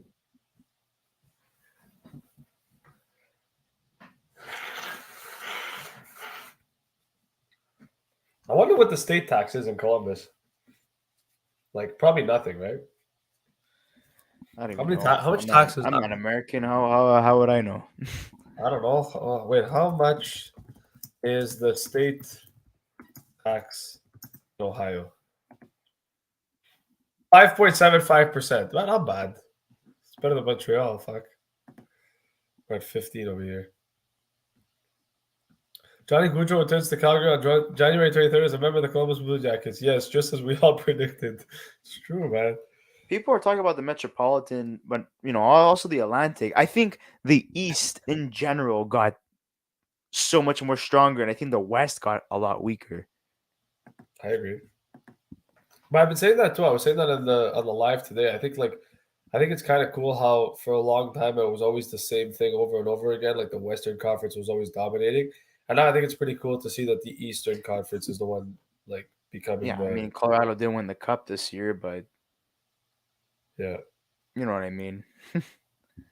I do know what you mean. Anyways, bro, it's going well. I don't think Montreal's making a move today. I'll be completely honest. Yeah, probably when we're sleeping, tucked in bed. We're gonna see Jeff Petrie to Columbus too. That'd be funny. Don't start saying stuff like that, or else. Nah, bro, I already predicted Lindgren to Washington, and I already predicted Gaudreau to Columbus. So I'm gonna make a bold prediction: Jeff Petrie is going to Columbus for Zach Werenski. No, I'm joking. Imagine that'd be great. Oh God, I would run away and never look back. Oh man, fucking hell! What a crazy. This is so crazy. The Johnny Gaudreau. Well, we're gonna be making a winners and losers video on Friday. And we already know who's the winners. Columbus is a winner, but Gaudreau's a loser. But look, yeah, we're gonna be making a winners and losers video because not everything went down, right? In terms of like signings and stuff today, there's still quite a few names that are out there, and most likely they're gonna be. Well, you know what I just realized, and I know Dallas they don't have a lot of cap space left, right? But I think they have. How much do they have? They have like 11 million. Dallas. Yeah, 11 for. I don't think they acquire Petrie. They have to sign Robertson and Ottinger. It's like saying that Gaudreau is going to Philly or New Jersey. Like that's what everyone's looking, but in reality, what's happening is that there's a little snake slithering, and well, it's just because look, prevail. Dallas has to sign Robertson. Then like Robertson, I think by himself is going to be worth like 8 million, 7 million. Petrie, I'm telling you right now, 3 options. I'm saying it right now. These are my final predictions for Jeff Petrie: New Jersey, Seattle, and wait for it. Detroit. No. I've lost my train of thought because you were talking. Winnipeg. Winnipeg, really? Yeah. I don't think he's going to want to stay in Canada, though. Johnny Dumbass. I mean, just proves that he really had his heart set on playing in Philly, and Flyers messed his plans up big time. Had no desire to play with the Devils or Islanders, just used them both to get his next destination to pony up money. Well played by his agent. I mean, Could you like if he really hated the Devils, then you know what? Fair play. Like if he hated the Devils and the Islanders, and like he really made them believe that like he was gonna sign with them, and then decided, nah, I'm going to Columbus. Like I'm gonna give Johnny Hockey a lot of credit for that because like that's funny, but like still, it's so weird. It Whatever. He doesn't did even look. everyone dirty. He did the Look, it analysts doesn't dirty. even look good. I'm already done talking about Johnny Gaudreau. Like it's a complete They're dumb now at move. 5,000. They're now at plus 5,000 to win the East, and they're now at they are now at 7,500 to win the Cup and 3,500 to win the East. Nice. Why? Because of one player. Don't we Johnny haven't we Gaudreau. already gone through this so many times that one player does not make your team vastly, that much better? It's a team effort, especially in hockey. Look at Connor McDavid, as good as he is, you know, he needs a good team surrounding him. He can't do it by himself. Same goes for Gaudreau in Columbus. Wow.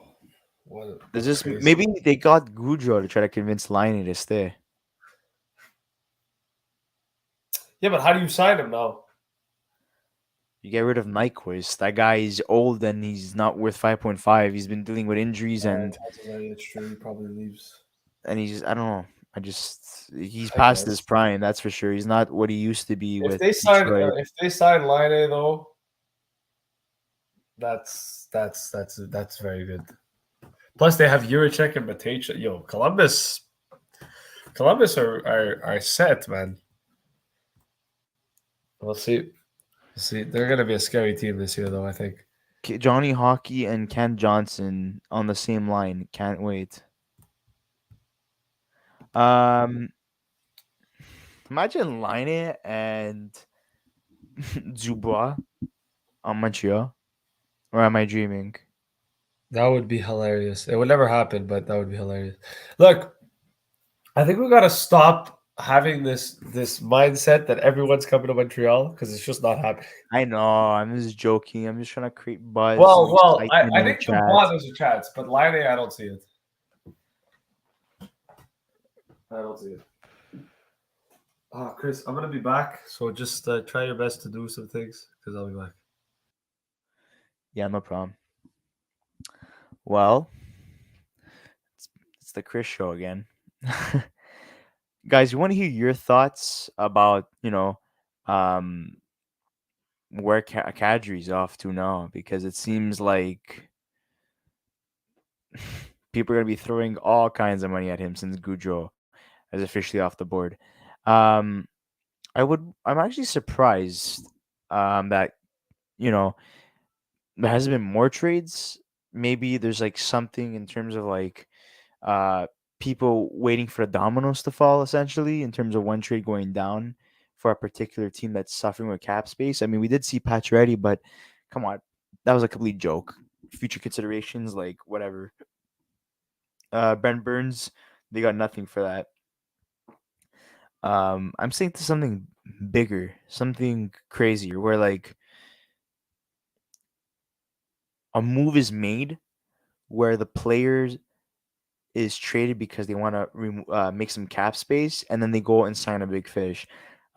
Because based off the trades that happen right now, it's just trying to clear salary cap, but and trying to capitalize on that and trying to um, fill up some holes due to some free agents walking, for example, the Carolina Hurricanes, and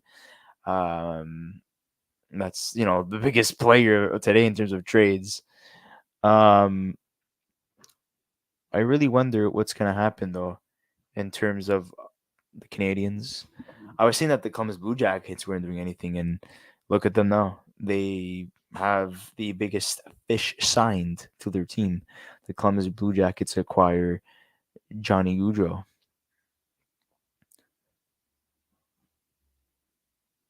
I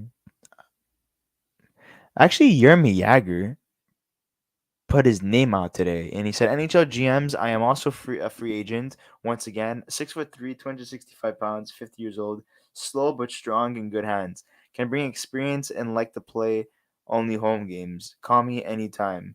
Also, as the owner of hockey club in Czechia League, I am looking to sign a defenseman no jokes. So I mean, hey, Jaromir Jagr's available too. He put himself out there.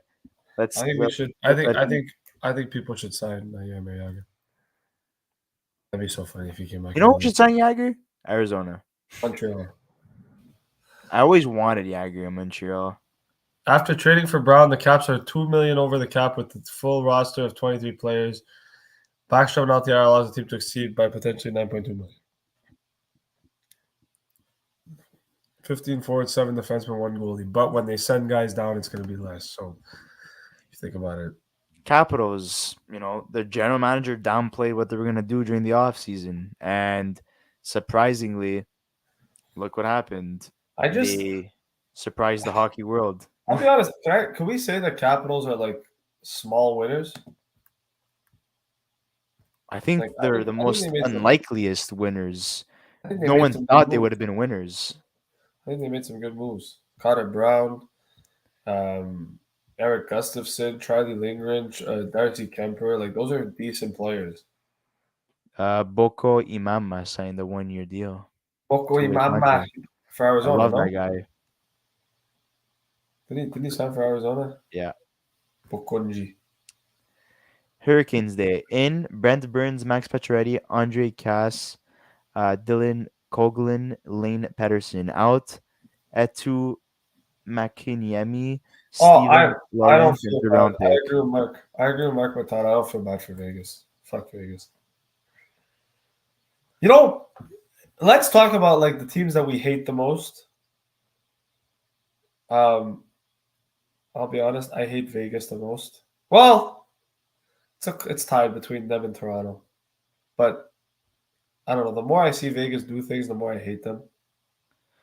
So I have to say the Rangers are winners too, because I think Trocheck is a more complete player compared to Strome. They add Halak. Yeah, but is he as good as Kopp? Or do you think he's better than Kopp? Well, they didn't really replace Kopp. That was just a deadline acquisition. Yeah, but he still played a part. He played a big part of the Trocheck's playing at center. He's replacing Strome.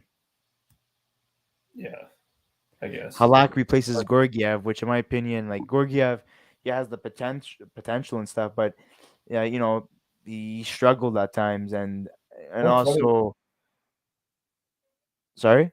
Cap Friendly didn't even put the Pacioretty trade. I think it's because they're still shocked that it's future consideration. I think they're trying to wait to see if there's actually anything more. Well, guys, we're going to be ending the live stream at 8 o'clock. So 24 more minutes, and we're going to call it a day. I think we're both tired. I think we told you guys that we were waiting for a big fish to go down. So unless the one big fish that we want is currently not going down. But apparently, according to Murphy's Law, this is the reason the Habs presser got delayed. Trade chatter. Apparently, Hughes presser delayed due to Petrie. So he's saying here, but Canadiens don't appear to be anything close to done with the NHL trade market. General manager was supposed to address the media in person between 4 and 5 on Wednesday, but that press conference was switched to Zoom access and postponed indefinitely. NHL source just confirmed to Montreal Hockey Now that the reason for the delay is the Canadiens was working on the 3 potential trades involving defenseman Jeff Petrie.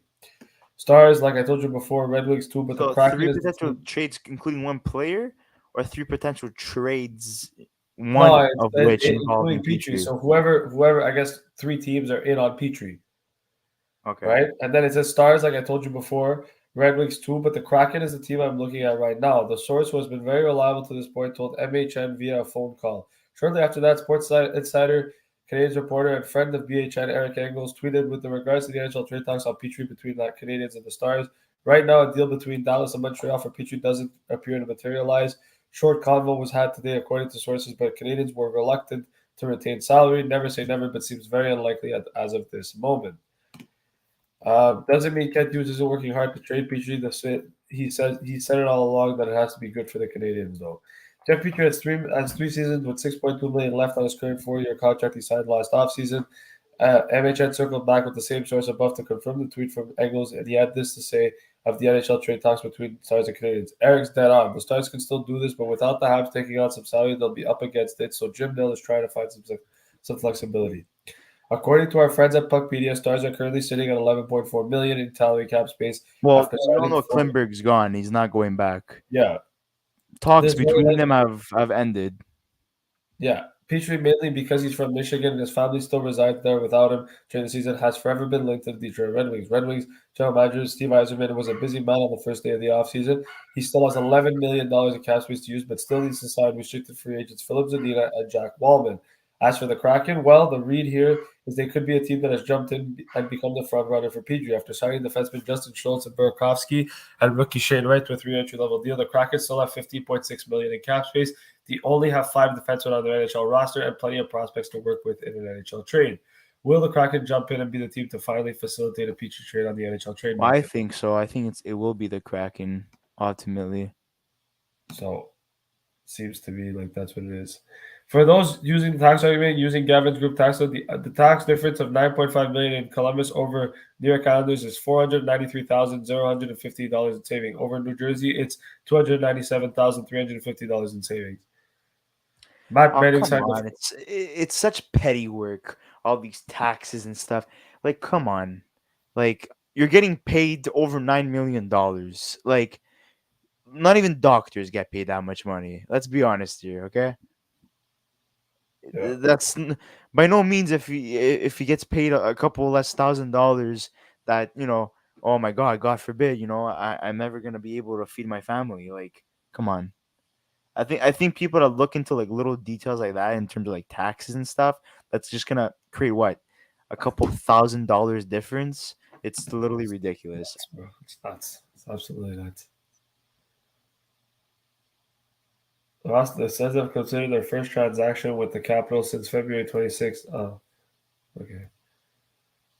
Matt Benning, $1.25 million for 4 years. Interesting. But yeah, so it doesn't seem like the Canadiens are going to get a Petrie trade done tonight. And then Chicago puts up at Max Domi, and then Max Domi goes, "What's up, Chicago? Let's fucking go." Listen, Domi, I think you're only there because they didn't have anybody else to sign, so they went with the guy who was least likely to sign. I have a question in terms of Max Domi. Um, do you think they signed, Max Domi $3 million because he's worth it, or because they wanted to be above the cap space, cap floor? And my take is that that's what it was. And I don't. I mean, he literally got traded for a bag of pucks last year at the deadline. So he did have a good tenure with the Hurricanes. He was Oh, clutching they were some goals. already before Domi got signed. They were already at the cap floor. Domi is a player that I liked, but since he left the Canadiens, I've grown to be annoyed of. Can A can guy who thinks he has such an impact on every team he goes on, yet it's his third team in like 3 Well, years. I'm gonna say something, and I know a lot of people might not agree with me on this, Sorry, but 2 years. he did have 39 points last year in close to 70 games, 72 games, which if you think about it is not that bad. Like I'm not look, I know some people don't like Max Domi, and I know that he hasn't lived up to his expectations since he had that 72-point season with the Canadiens, but he's a guy who can get you 50 points. And I think that for 3 million, like that's pretty good. You know? So I would have given him 2.5, I 2 just million. I I think know people are gonna personally, hate me like for saying that, but like whatever. Like I I'm think just not, sold on Domi like I once was. I just over time I just got annoyed of the player. no, I guess, but I'm saying like I don't think he's as Like I'm bad over him. as people think. Anyways, we have some questions here. We have Mr. Gotham saying, "What is Kent Hughes working on?" Well, trying to create some cap space, and that includes trading Jeff Petrie. Could it possibly mean Joel Amia's in the mix? Paul Byron, Christian Dvorak, maybe even Josh Anderson or Mike Hoffman. Maybe we'll see, but I think the main goal right now is to move Jeff Petrie and try to respect his trade request. Still haven't shown up to the press. How funny would it be? Yeah, If they delayed the press because Ken Hughes is still working on stuff, and if he's been working on stuff since this morning up until now, like holy crap! Like how many details need to be worked out to get a deal done just to move Petrie, or No, I is guess he gonna because like maybe there's. announce like a slew of deals? Well, I think it's because when you have to understand that when trades like this happen, right? One of the things you have to realize, I think, is that sometimes there's a lot of decision making that goes into it. So maybe there is a deal in place, but I think maybe Hughes is thinking about it, trying to say, okay, do I have to retain salary? Do I not retain salary? Is this going to benefit my team? Is he doing some research? He's gonna have to retain salary. Like I don't when think you it's were a gone, decision that he's just like, oh yeah, I'm going to take this deal and that's it. I think there's obviously some research done beforehand, and I think there's that's always probably. research. Then there's been research being conducted the moment he asked for a trade request. Like, Hey, we it, still have 20 viewers, man. Look at that, crazy. yeah, and we're really We're still, appreciative of all the people that have been coming in to support us. we're It's been still awesome. flying. 9 hours in, bro. We've done this for 9 hours, dude. Holy crap. If you haven't subscribed, make sure to subscribe to our podcast. We won't let you down. But yeah, like we were saying before, we're gonna wait till Friday for our winners and losers video because Yeah. there's still a lot of things to talk about that have yet to happen. Uh, okay, so let's remove Columbus off the board that we created in our minds that we've verbally said that they didn't do anything. Now they get Johnny Gaudreau. Well, they made a really dumb move signing Goodbranson, but I guess they made up for it.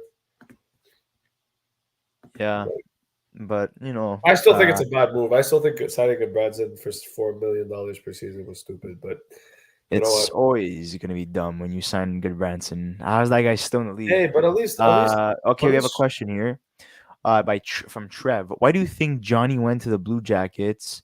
He got less money than the Flames were giving him. playing in the States. I think he wanted Yeah, to play in the so he States. wanted to go to the States, and not only that, but I think maybe he thinks that Columbus Blue Jackets have a bright future. You look at the Calgary Flames; their prospects are okay, and they've given up a lot of picks, just to go on a run, or attempted to go on a run this previous playoffs that passed, and it just didn't work out. They had a good season; they had a very good team, but it looks like that team is crumbling now, and there's a potential situation where they might lose Matthew to Chuck. So Glenn um, Clary says my wings cleaned up, and they then he says did. I Steve still think, Yzerman was awesome today. and then Andrew he said, Kopp, hometown guy. David Perron, legendary, player, veteran presence. Still able to have a very high ceiling in terms of his level of production. Good leadership role player as well. Bench rot, shut down defenseman. Um, even though maybe they paid a little bit too much for him. Um, one interesting thought that Billy I just Husso as well, a good goalie, even though maybe they gave him a little bit too much money in terms of like what he was actually worth. you want to But hear something. You want to hear Petrie, something yeah, he really could go to funny? the wings, and Palat is potential as well. I see that as a fit, but I see Palat going to New Jersey now that Goudreau is out of the equation. You want to hear something really funny? Yeah, The let's hear it. Chicago Blackhawks currently have 4 defensemen under contract. Well, 5 defensemen under contract. Meaning that they have, if the season started today, they would only have 5 defensemen. I'm sorry, Chicago is purposely doing anything in their path to tank. And like I was saying on Twitter today, using our Young Guns podcast Twitter account, they're just filling up like holes, basically. Guys just to fill in the roster and just to play. They don't really care, to be honest. Um, Trev says, thanks, no problem, anytime. If you guys have more questions, make sure to ask us in the comment section below. Oh, Um, Marcus Johansson re-signed in Washington, 1 year, 1.1 million. yeah, they let him go, but now they signed him back. So they have like a love and hate relationship, Columbus and Johansson. They trade him, then they trade back for him, then I'm they let so him curious go. to see They're what like, you know happens what, to. we're not going to re-sign you, and now he's back. Oh man. And again, it's all about the center depth, right? They Yeah. signed Borgstrom. Now they have Johansson back. it's all to make sure that they cover their ground in terms of their center depth, since Backstrom will not play the season, or he will come towards the second half of the season, maybe even come playoff time. But don't expect him to play 82 games ever again due to his hip injury. I agree. Oh man, 9 hours in, we are crazy people, And bro. we have 33 people live. We have almost as many people we had when we started the live at 10:45, which is crazy. So thank you guys for that. I mean, at one point, I mean, I know you guys have been coming in and out. I think we're the longest live stream today, if I'm not mistaken. We started at 10:45. It's currently Yeah, we are. 7:48. So thanks guys for showing up. That's awesome. We're still waiting Nazem Kadri. We're still waiting Ryan Strome. We're still waiting Dylan Strome. We're still waiting the Canadiens making any moves or signings whatsoever. And when I mean moves, I mean trades. Yeah.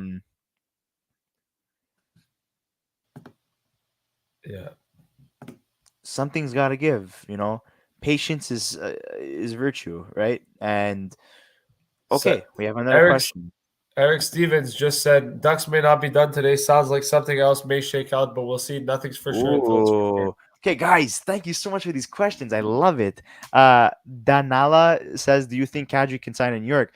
Well, like I was saying before, I don't know if you were a part of our podcast when I was talking about it, but because them in New Jersey missed out on Gaudreau, which is the biggest fish. The second biggest fish is Kadri. So they both have cap space. So I think they could get a deal done. I think they could go all in on Kadri. And if not Kadri, Andrea Palat would be a good fit as well for both teams. Let's go with another question. Oh my God, Pete. Keep it up going, dudes. You earned my sub. Thank you so much, man. It's awesome for your support. It's awesome for all your support, guys. We do this for you, and obviously we do it because we're passionate. But you guys keep us going, and we're gonna get to our goal of 1,000 subscribers if you guys keep it up at this rate. So thank you so much. Heavy D, any Johnny update, please? Missed it. Yeah. So he signs with the Columbus Blue Jackets for 7 years at 9.8 million. So he disses New Jersey, Philadelphia. Says no thank you to Gaudreau, and he disses the New York Islanders as well. So that's your update for Johnny Gaudreau. In terms of, again, PK Subban, Phil Kessel, no talk there. I wouldn't be surprised if PK Subban says, you know what, I'm retiring. Oh, okay. I was just about to ask you this question. What's your boldest take with the leftover free agents that are there? What's the boldest take of Pull up the list. Pull up the list, man. Let's go. So out of all the lists that is here, right? I could scroll down if you want me to keep scrolling down. Who do you want me to do like rapid fire? Do you want me to do like rapid fire? Like, okay, like this is where they're gonna go. Yeah, go. Okay. Wait, we'll do Subban. Okay, PK Subban, Seattle. Okay. Phil Kessel, New Jersey. Okay. Patrice Bergeron, Boston. Radulov, no. Louis Eriksson retired or Europe. Europe or retired. Islanders in New Jersey. Seattle. Vegas. Vegas. Are we at the hand? Yeah, okay.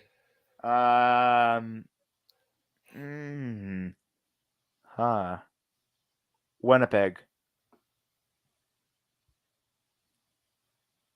Kadri. New Jersey. No, sorry. I'm gonna say for Kadri, I'm gonna say Seattle. Okay. Ryan Strome. Winnipeg. Klingberg. Huh. Jeez, I don't know. I don't know what to say for Klingberg. Oh boy. Oh wait. We'll have to assume Maragos aggressive minds will continue. He could still sideline it, but if that's problematic, Gaudreau installates them. Tough day for Calgary fans, great day for Columbus fans who have to endure their own UFA leaving for greater pastures. Wait, go back to the list. We're not done with the rapid fire. Victor Rask. Europe or he's not gonna retire by Europe. Klingberg, we still didn't address Klingberg.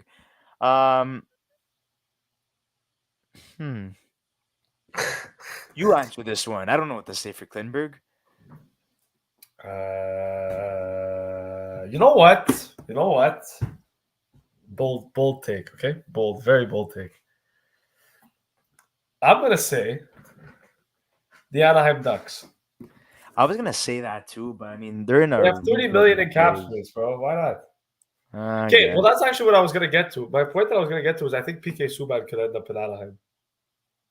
Yeah, that's a possibility too. Okay, let's continue with this list. Okay, so Victor Rask, Europe. Europe, yeah. Paul Stastny. Paul Stastny. Why do I want to say like? I don't know. I keep on thinking Colorado, but I don't think that's gonna happen. Nah, I don't think so either. Maybe actually, if it's a cheap Like a deal, league minimum, like $750K or something. You really think he would go to Colorado for league minimum? I don't know. Maybe because Okay. I'm thinking about his dad because he played for the Nordic. Zadorov. Zadorov. Yeah. Who needs a defensive defenseman? I mean, Probably Winnipeg anything. needs a defensive defenseman. You think he goes to Winnipeg? I Will mean, Butcher. gone in Europe. They gave him Brett so many Con- chances. Brett Connolly. Europe. I think he goes to Europe too. Chris Tierney.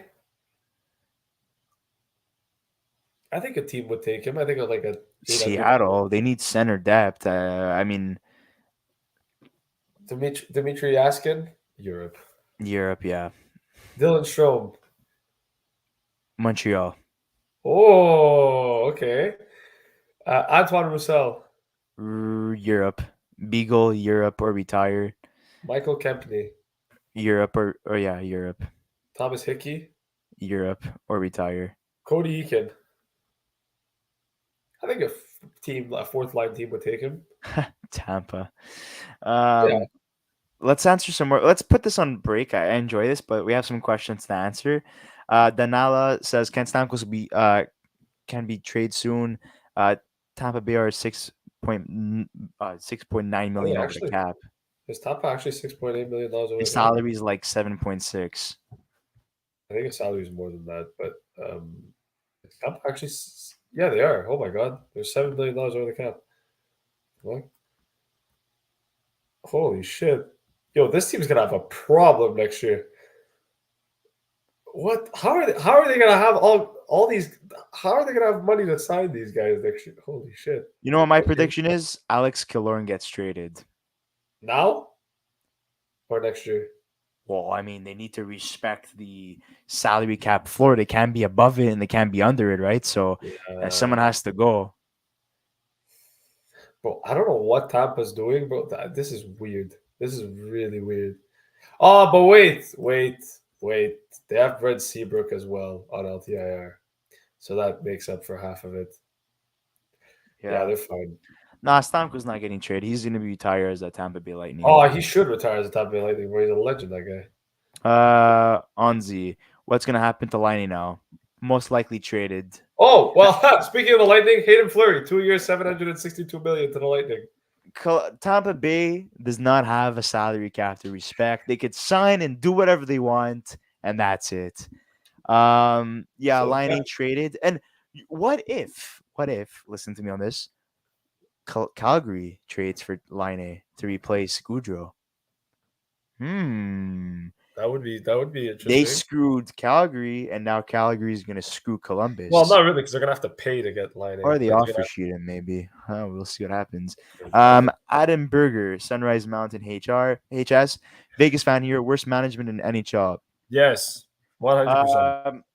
Vegas was a very beloved team when they came into the league, and it seems like they've burnt all their bridges with every single team in the NHL, and it seems like they're really disappointing their fan base as well. And even NHL players, ex-NHL players like Ryan Whitney and Mark Method were stating before that they have no respect for Vegas. And we feel for Vegas fans because they were such an optimistic team, an underdog team led by Marc-Andre Fleury, and that image is long gone. And now they're just known as a team that just screws over players. So Chris, their I own have a players. question for you. Oh, yeah. Do you guys think, or well, for both of us, but I'm gonna ask you and then you can ask me. Do you guys think Montreal overpaid for Kirby Dach, 13th overall pick? It all comes down to it all comes down to how well he does on the Montreal Canadiens roster. Does he properly develop into a okay, let's be honest here, is not going to be better than Nick Suzuki, or maybe he could. I see him more as a second line center, a 1-2 punch with Nick Suzuki, what we all hoped that Shane Wright would have been if Shane Wright got drafted by the Canadiens, but that didn't happen. If he could properly develop into a second line centerman and he could overcome that wrist injury and get to the point production that he's, supposed to be for a third overall pick in 2019, you would only think that he would be at least a 50 to 60 point player. Look, he played on a bad Chicago team. He had coaches like Colleton and King, not too great. The whole problem in Chicago with Kyle Beach did not help the whole situation. He didn't get the proper development, in my opinion. And I think going to Montreal, yes, I know Montreal is known for destroying prospects, but this is a new era. This is a new management. They've covered all their tracks in terms of getting a skill coach, better development people in the organization, better general manager who understands, players, and obviously having a president helps too. So, I mean, look, I think they're better surrounded. For now, it's too early to say, but time will tell. And it all depends on how Frank Nazar turns out in Chicago. Oh my God, Pete, you think the Habs do an offer sheet for Dubois? No. No. If anything, they trade for him and then they sign him to an extension. I don't. I'll And be honest, Dvorak I would won't be part of Dvorak would be Montreal part as of that well. To deal. be completely honest with you, I just don't see it happening. Like people are like thinking like, oh, Dvorak's like 20, 29 years old. Dvorak is around the same age as Dubois, and people forget that. So, don't think that it's too far away in terms of like, okay, what can they possibly do in terms of a deal? What can they possibly give? He's So, 26, Dvorak, and Dubois 24. Yeah. let's go with Ed Pottinger. I seriously doubt they will move Stamkos. Yeah, I don't think they move Stamkos whatsoever. That's out of the question, the equation. That's never gonna happen. He's gonna retire a Lightning, something that St. Louis and like Cavalier probably wish they would have been able to do. I noticed something else, right? So notice how the three teams that were interested in Gaudreau were all Metro teams, right? So maybe he couldn't get the job in Philly, but he decided, you know what? Out of all the teams, I don't like New Jersey, I don't like the Islanders. Let me go play in Columbus, and this way, at least I'll be playing in Philly a lot, so I'll still be able to see family. Maybe we shall see. Let's go back to our list, Luca. I want to continue that rapid fire. All righty, let's go. Give me a second. Who were we at? Cody Eakin, Rocco Grimaldi. We were at. I mean, Rocco Grimaldi, Europe. Probably nothing. Dozado, this guy is like a cat. He has like 9 lives. He never dies. Dozado, I don't know. Probably. You know what, bro? I'm gonna say he goes to the LA Kings. Yeah, they need defense, so why not? I just think Brandon Hope he's gonna retire, so screw that. Ryan Murray. You know what? Ryan Murray screams? He screams to me like an Ottawa Senator. Yeah. Zach Sanford. I like that too. Zach Ashton Reese. Apparently, he was connected to Toronto. I don't know if that's gonna happen. I don't think so. Tyler Pitt. Sonny Milano. Where do you think he goes? Montreal. Really? Yeah. I think that they're gonna. Forwards, though. Yeah, but they're also gonna get rid of a lot of forwards. I don't see Armia starting the season. I don't see Hoffman starting the season. So They I mean, just signed Byron Fraze, 2-year contract. Nice. Former okay, so let's Ottawa. answer your questions. Logan Benson, what do you think the Jets will do? Who can they sign? Who could they trade? Well, in terms of trading, okay, Anyone. um, Literally. I would say Shifley and Dubois and Wheeler. And all three guys have been connected in terms of the trade rumors, and I think Wheeler is the priority since he's the oldest and he does carry the worst contract out of all three. So they would like to move him first. Dubois. Shifley, it's not. It all comes down to what's offered to them. But that's not necessarily a move that I would make. I would keep Shifley despite what he did to Evans or how his character is. Um, and then Dubois, he just doesn't want to be there. He's a problem child. We saw it in Columbus. We saw it in Winnipeg. Now he wants to move again. It's not looking good in terms of like how he portrays himself.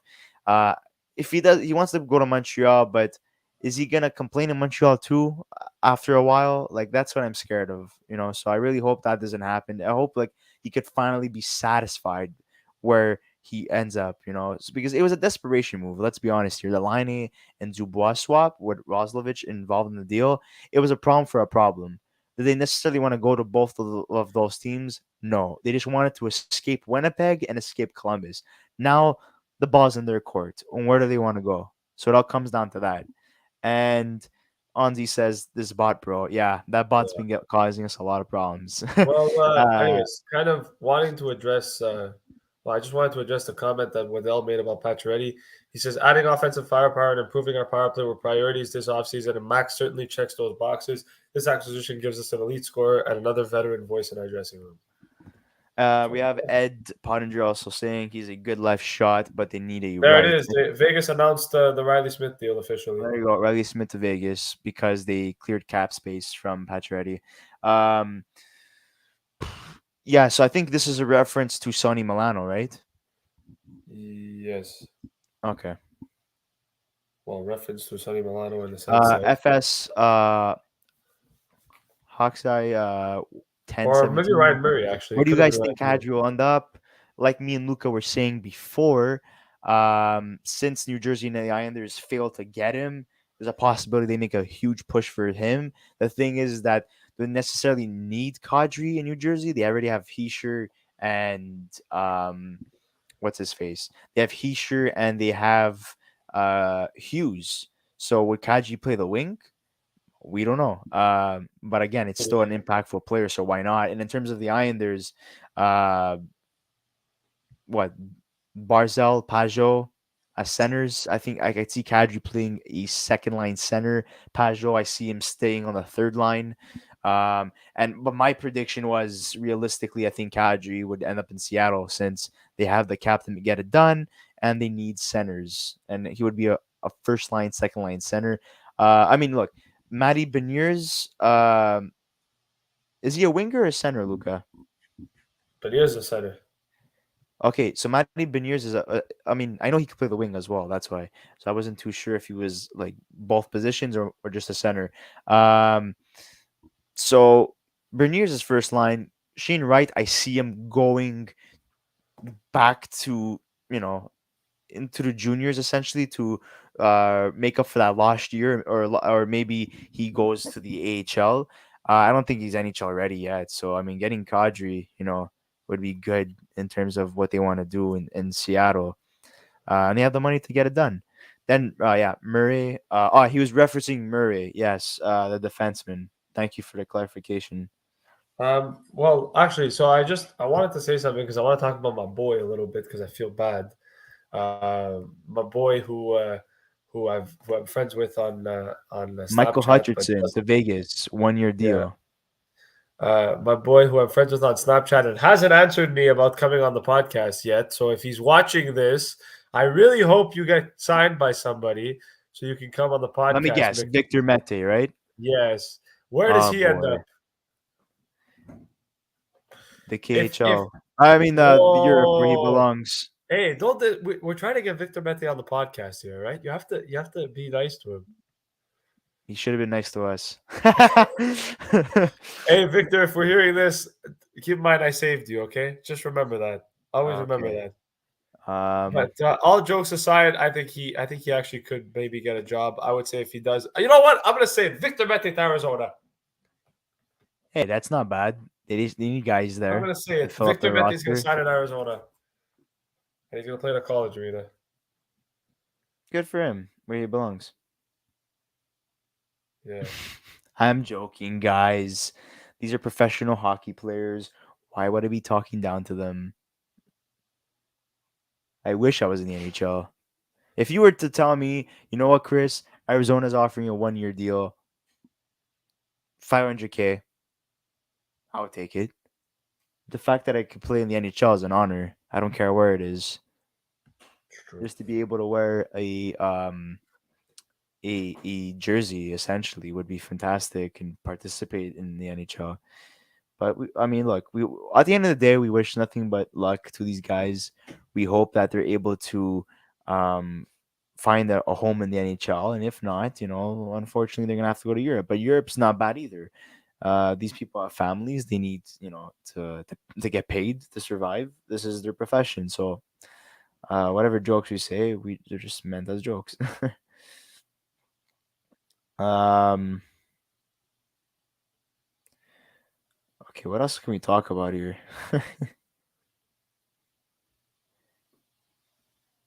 we have a big we have a lot of people on live right now. Luca, any news? Anything going on? Let me do what I gotta do here. No, just same thing as always. The Riley Smith deal. Guys, I'm gonna ask you guys a question in the comment section below. Um, is it weird that Ryan Strome, Dylan Strome, and PK Subban have not been linked to any teams all day? Do you guys find that weird? That there's been no connection, and also like Phil Kessel as well. We all know Nazem Kadri's connections, but um, we'll see. We'll see what happens there. Ed says, "Stay away from the KHL." Yes, we know what's going on there. Definitely not a place where you want to play in the situation that is going on in right now. Dubois to the Habs. Yeah, we've spoken about this quite a few times throughout the day. I think it's gonna happen. I think the agent's pushing for it. I think Kent Hughes is more than interested in terms of trying to acquire a guy like Dubois, another top five, drafted prospect. You already added Kirby Doc. Now you're gonna add Dubois, and these guys are all centers. And Mark Bergevin was saying, it's so hard to add centers, but if he's able to add Dubois and you added Doc and you have Nick Suzuki, and your centers could potentially be Nick Suzuki, Pierre Luc Dubois, Kirby Doc, and at the fourth line you have Jake Evans. I see Paling either playing the wing or getting dealt, or potentially I see the Vorak getting traded. I mean, where else would that guy be able to fit on the lineup? You're gonna make him play as a winger? Like he would be part of the deal of Dubois, in my opinion. I think you'd be going back to Winnipeg because they need a center. They need a center, and they're not gonna make a trade for somebody um, unless they don't get a center in return, unless it's a prospect. Habs always keeping secrets like it's a soap opera. Look, normally yes, but we have to say since Kent Hughes got hired and Jeff Gordon as president and general manager, it's been a lot more open with the media and with the fans, a lot more honesty. So it's just today that it seems like things are very quiet and we don't know what's going on. Could Logan Manson, who would Montreal give up for Dubois? Well, Dvorak would be one guy, and I think Ryan Paling would be another. But if they want a defenseman, I would say if they want a defenseman and a winger, center, Dvorak, and in terms of defenseman, I mean they could afford Petrie, but I mean like, do they want his contract? Like they have, I don't know. It depends what type of defenseman they want. Do they want an established defenseman? Do they want a younger defenseman? Do they want a prospect defenseman? It really comes down to their needs and their wants, essentially. But a Christian Dvorak would 100% be a part of that deal. What about Kyle Connor to Montreal? I wish that Oh, that would be happened. a dream. That would be a dream. If that I mean, happened, bro, I think I would run around Montreal naked, bro. I'm not even kidding. it would be. I don't know. Just thinking about it, it Oh my sounds great. God. New Jersey offered Gaudreau north of 10 million AAV on a 7-year deal, and he chose to go to Columbus. With Gaudreau wanting to sign close to home, what does that say about the state of the Devils franchise? I would What the not be hell, bro? ashamed if I was a New Jersey Devil fan or if part of the New Jersey Devil organization. I think they're doing a fantastic job. Look how well their drafting has been. So, I mean, and I think Mike Stevens works for Toronto, or he's from Toronto, so he should keep his own thoughts to himself. Yeah. So thank you for agreeing with us. Brett also says Peachy's been on and off the last couple of years. More just like last year, he was not on or off. He was just off completely.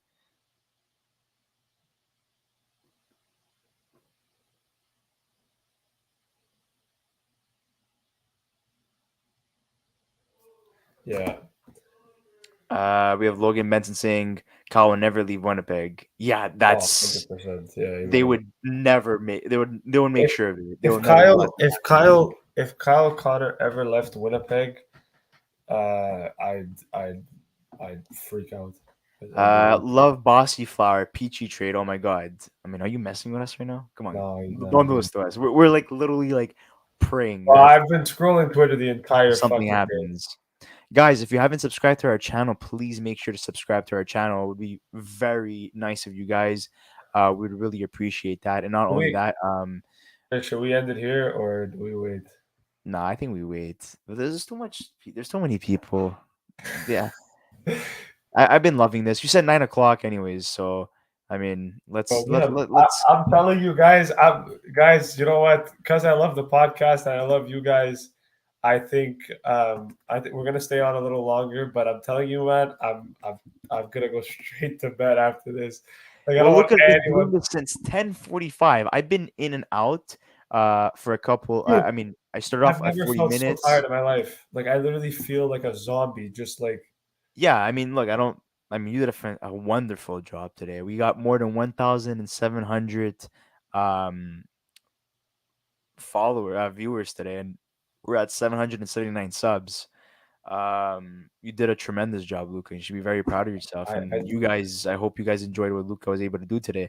I was in for the first 40 minutes, then had left. I came back around 1 o'clock for an hour, then left, and then I came back full time at 3:30. This comment's hilarious. So where So does where does Nazem Nifty Mittens go? He is like the hog girl every guy wants. Bro, Lazim Kadri, love it. I don't know. Kadri. We've kind of, I think we've said this like 27 times. I think he ends up. But you know what? I don't mind repeating it. No, I don't mind repeating it. I think he ends up in like I just think he ends up in New Jersey, but he plays on the wing.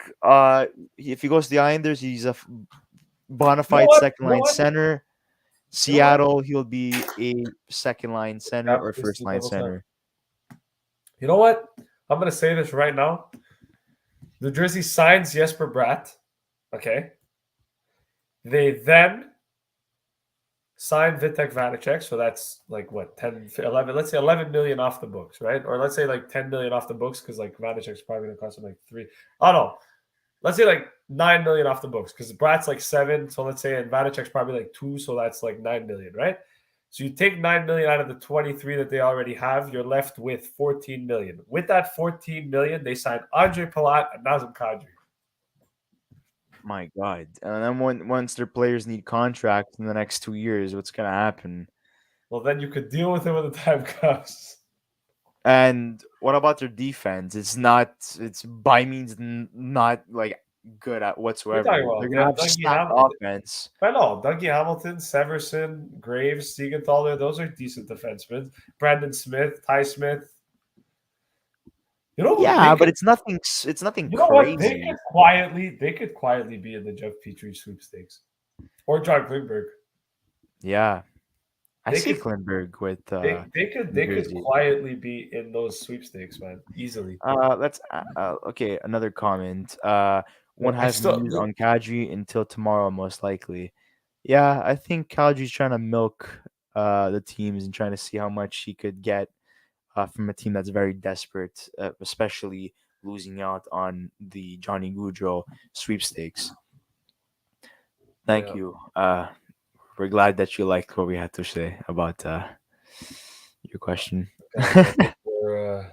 I think we're. You know what, guys? I gotta say something, man. I'm very proud of all of us. 780 subs. Thank you Oh, so much, guys. 20 Subban's- more and we hit 800. Subban's trending on in Canada. I don't know why.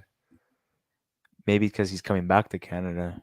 Oh, to whatever city gets PK Subban, fans are going to love him. Perhaps some frustrating moments, but you can also lift you out of your seat. Hospitals, you're going to love this guy's smile. We spoke about like like where Subban could go, but we didn't talk about how much he's gonna get.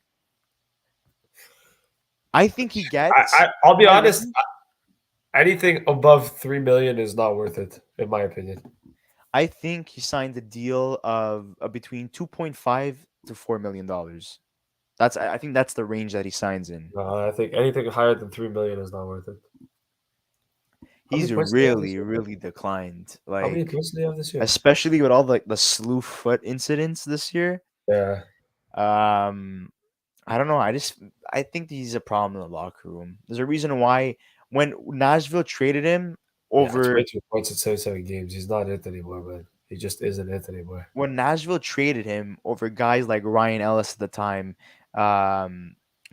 Matthias Alcom and Roman Yossi, there was a reason why he stood out the most. And He I really think- struggled in New Jersey. Wow. Yeah, he really did. His value really tremendously dropped. They tried trading him at the deadline, and there was no takers. They They even tried exposing him at the expansion draft, and Seattle didn't even take him.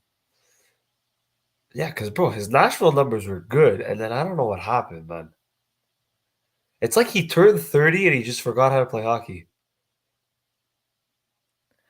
Wow. He was fantastic at the start with Nashville. I'm not and- gonna lie to you. I think he's still got some decent hockey left in him, but he has to be on a good. He has to be on a. How old is he now? He's 33, I'm 33. guessing, right? Okay. Okay, so we spoke about the term he could sign, years. I think he signs nothing more than a 2-year deal. 2-3 years max. Yeah, and then once his contract is up, depending how he does, I think he retires. To be honest, and I think he's gonna be a fantastic person in terms of in the media, probably working for Sportsnet, ESPN, or TSN because he's fantastic at that. But you know, he's a showman. He's the Elvis Presley of hockey. Brett says Subban and his wife divorced, never been the same since. Yeah, he had a fiance, Tiger Woods' ex-girlfriend, and it didn't work out. Yeah, it didn't work out, and I mean, Yeah, Chris, I have a maybe that weird could be a feeling. factor. The Habs. I have a weird feeling the Habs are not going to do anything till tomorrow. I just Look, we said until 9 o'clock. That's what you said, so we're keeping it till 9 o'clock. yes, boss. Guys, I even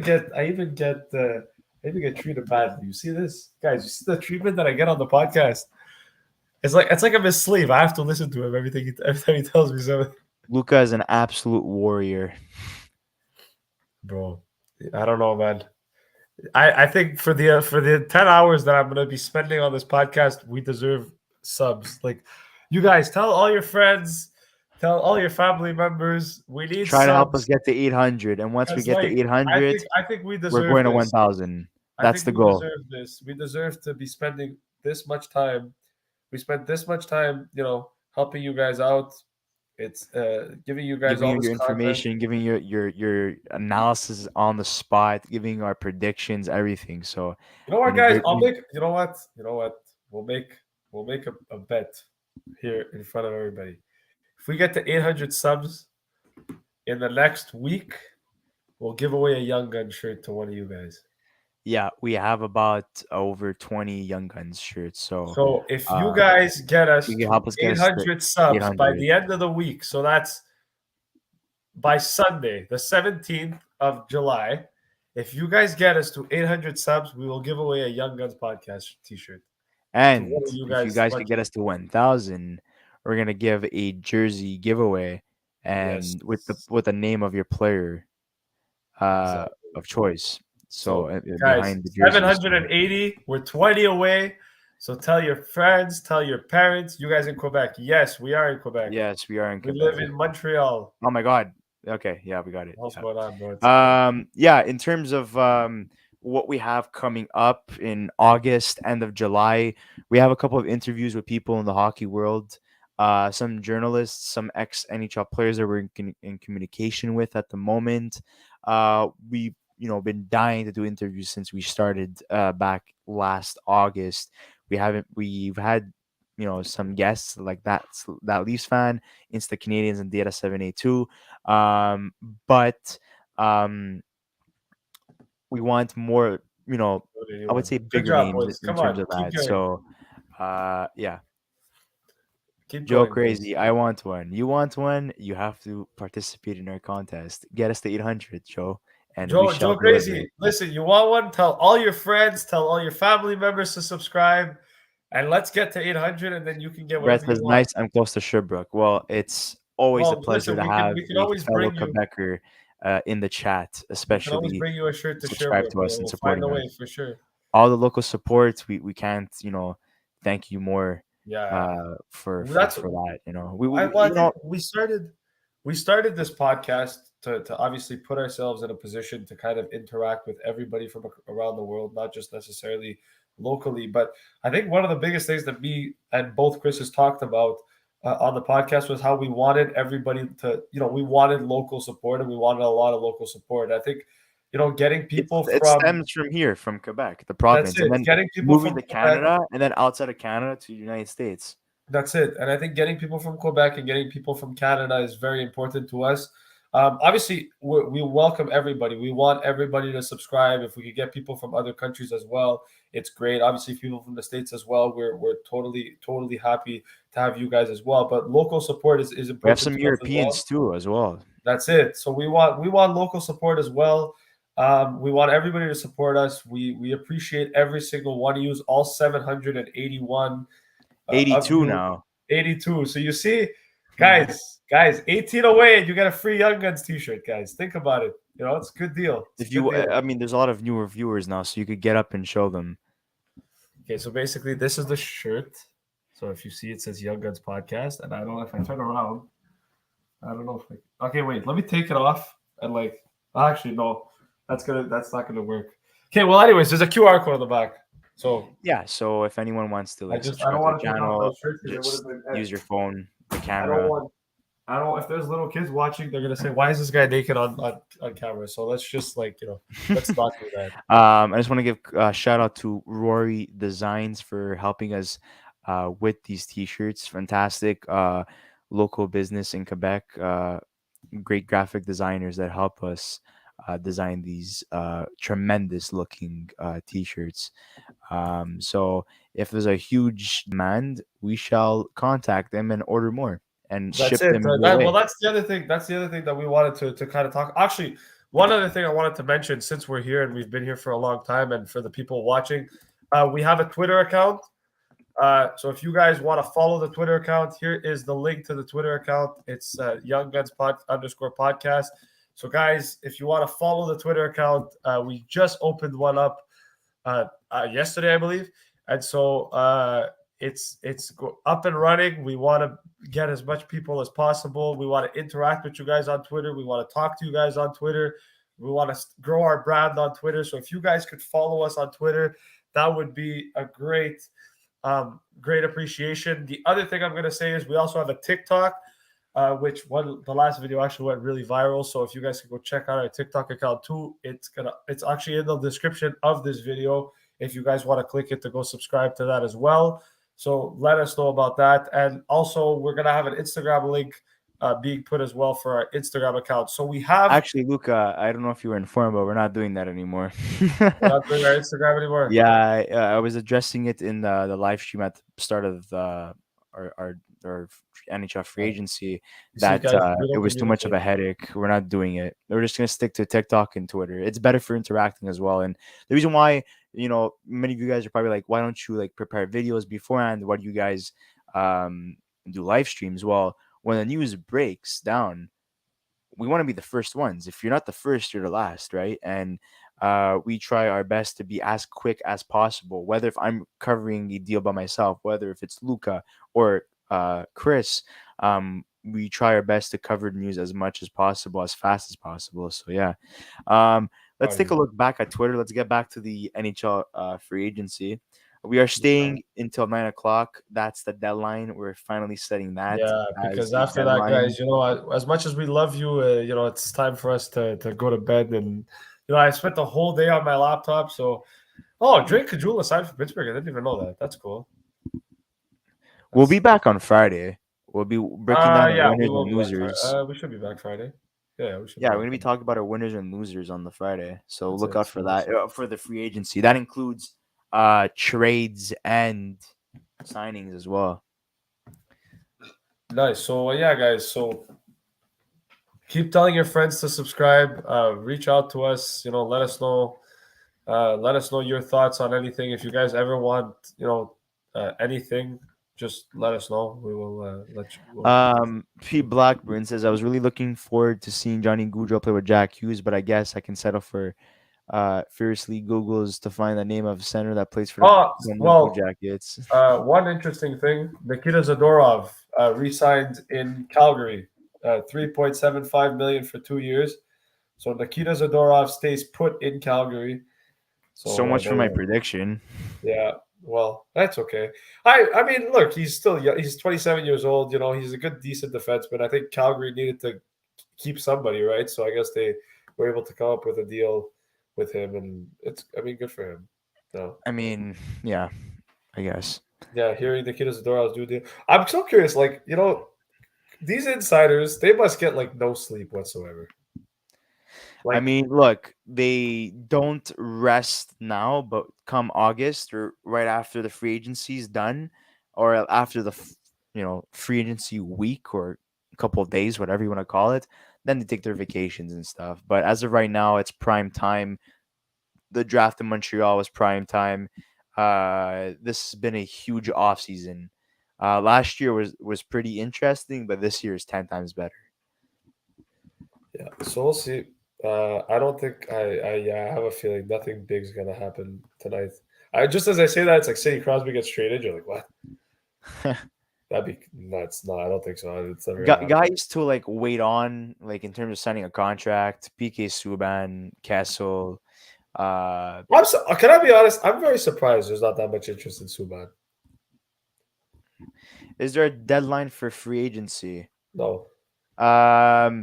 I think, if I'm not mistaken, you cannot sign a free agent past the trade deadline. Once the trade deadline is... You can, but they can't play for you that year. Yeah. So basically, let's say, for example, I'm going to throw the most random name out there. Okay, let's say it's Brian Gionta. I don't think Brian Gionta's... He's probably retired. But let's say Brian Gionta was available as a free agent, and a team was like, 2 days after the trade deadline, you know what? We're going to sign Brian Gionta. Well, Brian Gionta's contract would only take place the year after. So he wouldn't... Basically, they would have to sign him for next year. They wouldn't be allowed to sign him for the season and let him play. For example, when the Montreal Canadiens signed Alexander Romanov, he was not eligible to compete in the playoffs. He was signed from the KHL. Or example, Jordan Harris. Jordan Harris was signed after the trade deadline, and because of that, he wasn't allowed to participate in the AHL playoffs. Yeah. Actually, no, because there's a rule with NCAA. That wasn't a good example because there was a rule with NCAA players. But anyways, the point making that you can't sign free agents past the trade deadline that can play on your team unless there's certain rules regarding college or something. I don't know the entire rule behind it, but yeah. I don't know if I didn't really explain it. I know. I'm sorry. I apologize. It's okay. At least you tried. Well, thanks for the question, Em. We really appreciate it. Good question. If you guys have any more questions, don't be We afraid. don't We want to hear them. appreciate it. That's why we do Oh, live you're a streams to liar. engage with you guys. What a liar. We don't appreciate it. We just want them for our subs. No, I'm kidding. Nah. I don't know. Bro, could you imagine we spent 10 hours here talking about hockey? I No can't believe it. problem. Anytime. I'm gonna have no voice by the end of this, bro. Do I sound like I'm losing my Yeah, you voice? sound tired. Okay. John Ruda, was he from the Tampa Bay Lightning? Yes. Yeah, that's a good signing for Pittsburgh. I like that. Yeah. Well, we Two have point seventy five million. Not a friend bad of ours is a whatsoever Penguins fan. for them. He's a two-time Stanley Cup champion, I believe. Yeah, back-to-back Stanley Cup champion. People are probably wondering, why are we still going live for the free agency? Why did we stop so early for the deadline, trade deadline? Well, there was no more like trades that we were able to announce. The free Well, agency because is always going to be open, right? So we're yeah, trying to the capitalize trade on it. deadline, there's a cap after a certain amount of time, so you can't make trades. 32 people are watching. You know what's really interesting is the fact that like these 32 people that are in here are actually like we want to get some other people that are interested, or whoever's watching. Please comment. We would love to get your feedback on stuff. We have 32 people in here. It would be really, really nice if we could get some more people to comment. And if you And haven't just subbed, don't forget to sub to the podcast as well. if you guys aren't sub, please sub to the podcast as well, obviously. But yeah. Oh well, you know what? Let me ask the fans a question, because you know what? Let's spice things up a little bit. So, any hockey fans in general, what do you guys think of the Uri Slafkovsky draft pick? Do you think the Canadiens should have went Shane Wright, or do you think they should have went Uri And Slafkovsky? why do you think Shane Wright dropped to number 4? And why do you think not only Montreal passed over him, but New Jersey and Arizona? So let us know, guys. We want to know what you guys think, if the Canadiens should have drafted Wright, Slafkovsky, and why did they pass on Wright or Look, Slafkovsky? I'm gonna give my consensus opinion because we didn't make a video on it. There were so many videos on it already.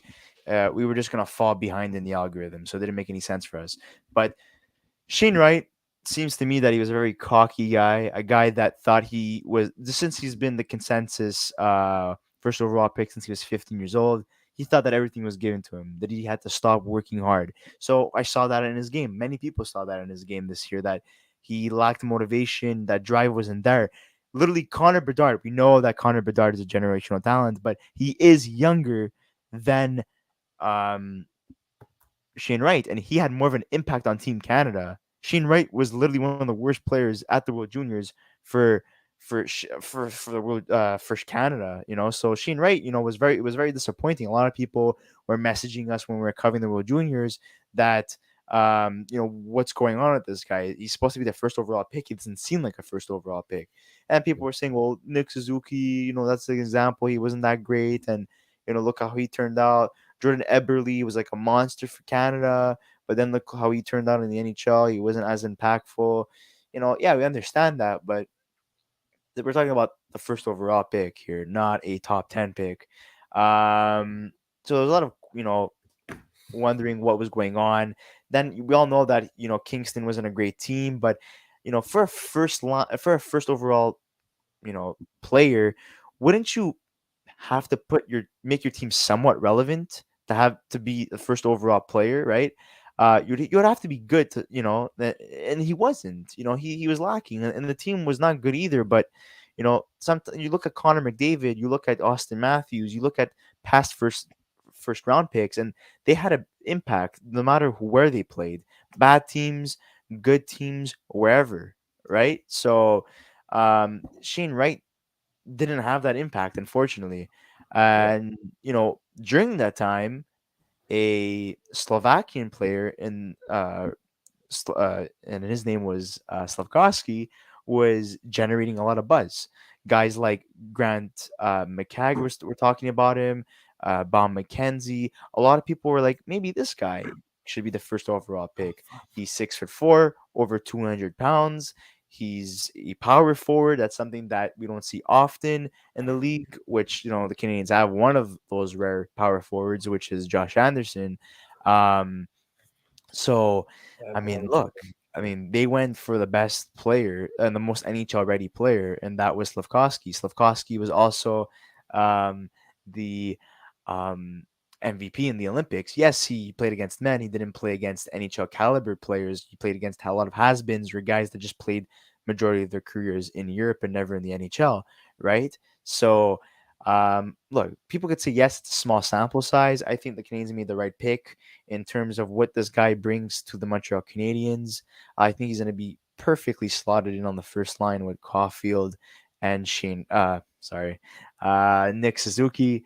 And I think the rest is history. And Shane Wright, and I don't think anyone's complaining in Seattle that he dropped number 4. But, Logan Cooley and Nemec to go over him, there's a lot of questions there. And it all comes down to,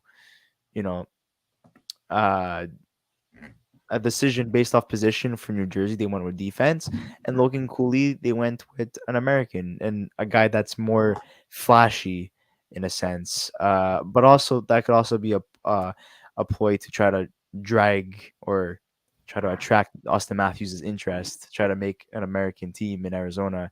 And since he's from there, it kind of makes sense. So those are my thoughts on the whole Slafkovsky Wright situation.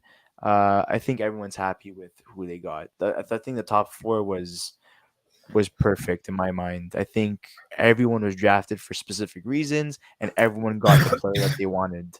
M says, I wanted Shane Wright, but there must have been a reason why 3 other teams passed on him. Yeah, exactly. Like I addressed before. Those are my reasonings. I could be wrong. Shane Wright could prove the whole hockey world wrong, but I'm not too crazy about what I saw in terms of his debt stare towards the Canadiens and possibly the other 2 teams that passed up on him. So, yeah. Yeah. Well, yeah. No, I think that's really good. I think Luca agrees on everything I said right now. Well, I mean, not agree, but I mean, look, I think I'll be honest. My opinion on the Slafkovsky signing was draft was pretty. You were shocked and you weren't too happy. To be honest. It's not that I wasn't too happy. Okay, listen, I like Slafkovsky, and I think that Slafkovsky is going to be a good player. I had my doubts, and I still have my doubts, and I'm not trying to be pessimistic about this. I believe in the new management. It's as simple as that. I know that you believe in it, and I believe in them too. My only concern is that I hope that he turns out to be what he's expected to be, because I don't want to have this situation where in 3-4 years from now, we're going to be looking at this draft and we're going to be saying, oh, but the Habs should have done this and the Habs should have done that. And no. It's like, I want to be able to turn around in 4 or 5 years and say to ourselves, you know what? We took the best player in the draft because he's the best player in the draft. And that's kind of how I see it. And I know that maybe people are going to say, oh, sometimes it doesn't always happen that way. You're right. But Montreal cannot afford to fuck this up. And so that's kind of why I was pessimistic about it. Do I think Shane Wright's going to be a better player? Look, there's a reason Shane Wright got passed by 3 other teams, right? And I think that is a big concern for a lot of people. The fact that 3 teams passed on him could be a mistake, or it could be because they knew something. I think Slafkovsky will end up being the best player in this draft. I think after watching some highlights of him and after watching him at Can I draw some comparisons in terms of like his body mass and also his height and his playing style? When I just think about Slafkovsky, when I look at him, because he's a monster at 18 years old, he just turned 18 in March. I think of Vincent Lecavalier. I think about Eric Lindros. I think about Jaromir Jagr. He gives me those type of vibes because he fits in that category in terms of what he's capable of doing, but also his size and his height. I think he's a guy that's going to be good on the puck in terms of puck possession. I think he's going to be a guy that is going to be very dynamic, and having the opportunity to play with a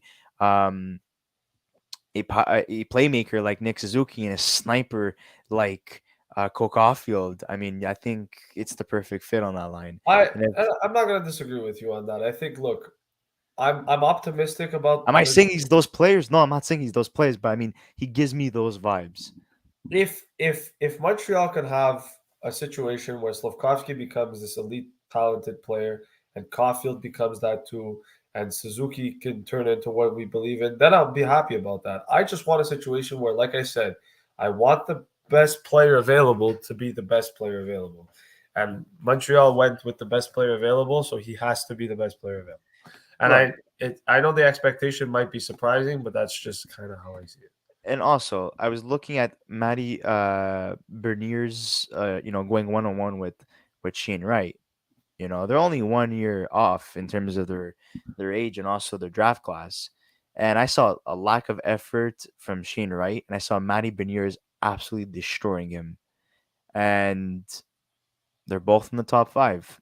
I know they have two different respective draft classes, but you see that drive in Matty Beniers, and I don't think he's ready. I don't think Shane Wright is ready physically. I don't think he's ready mentally.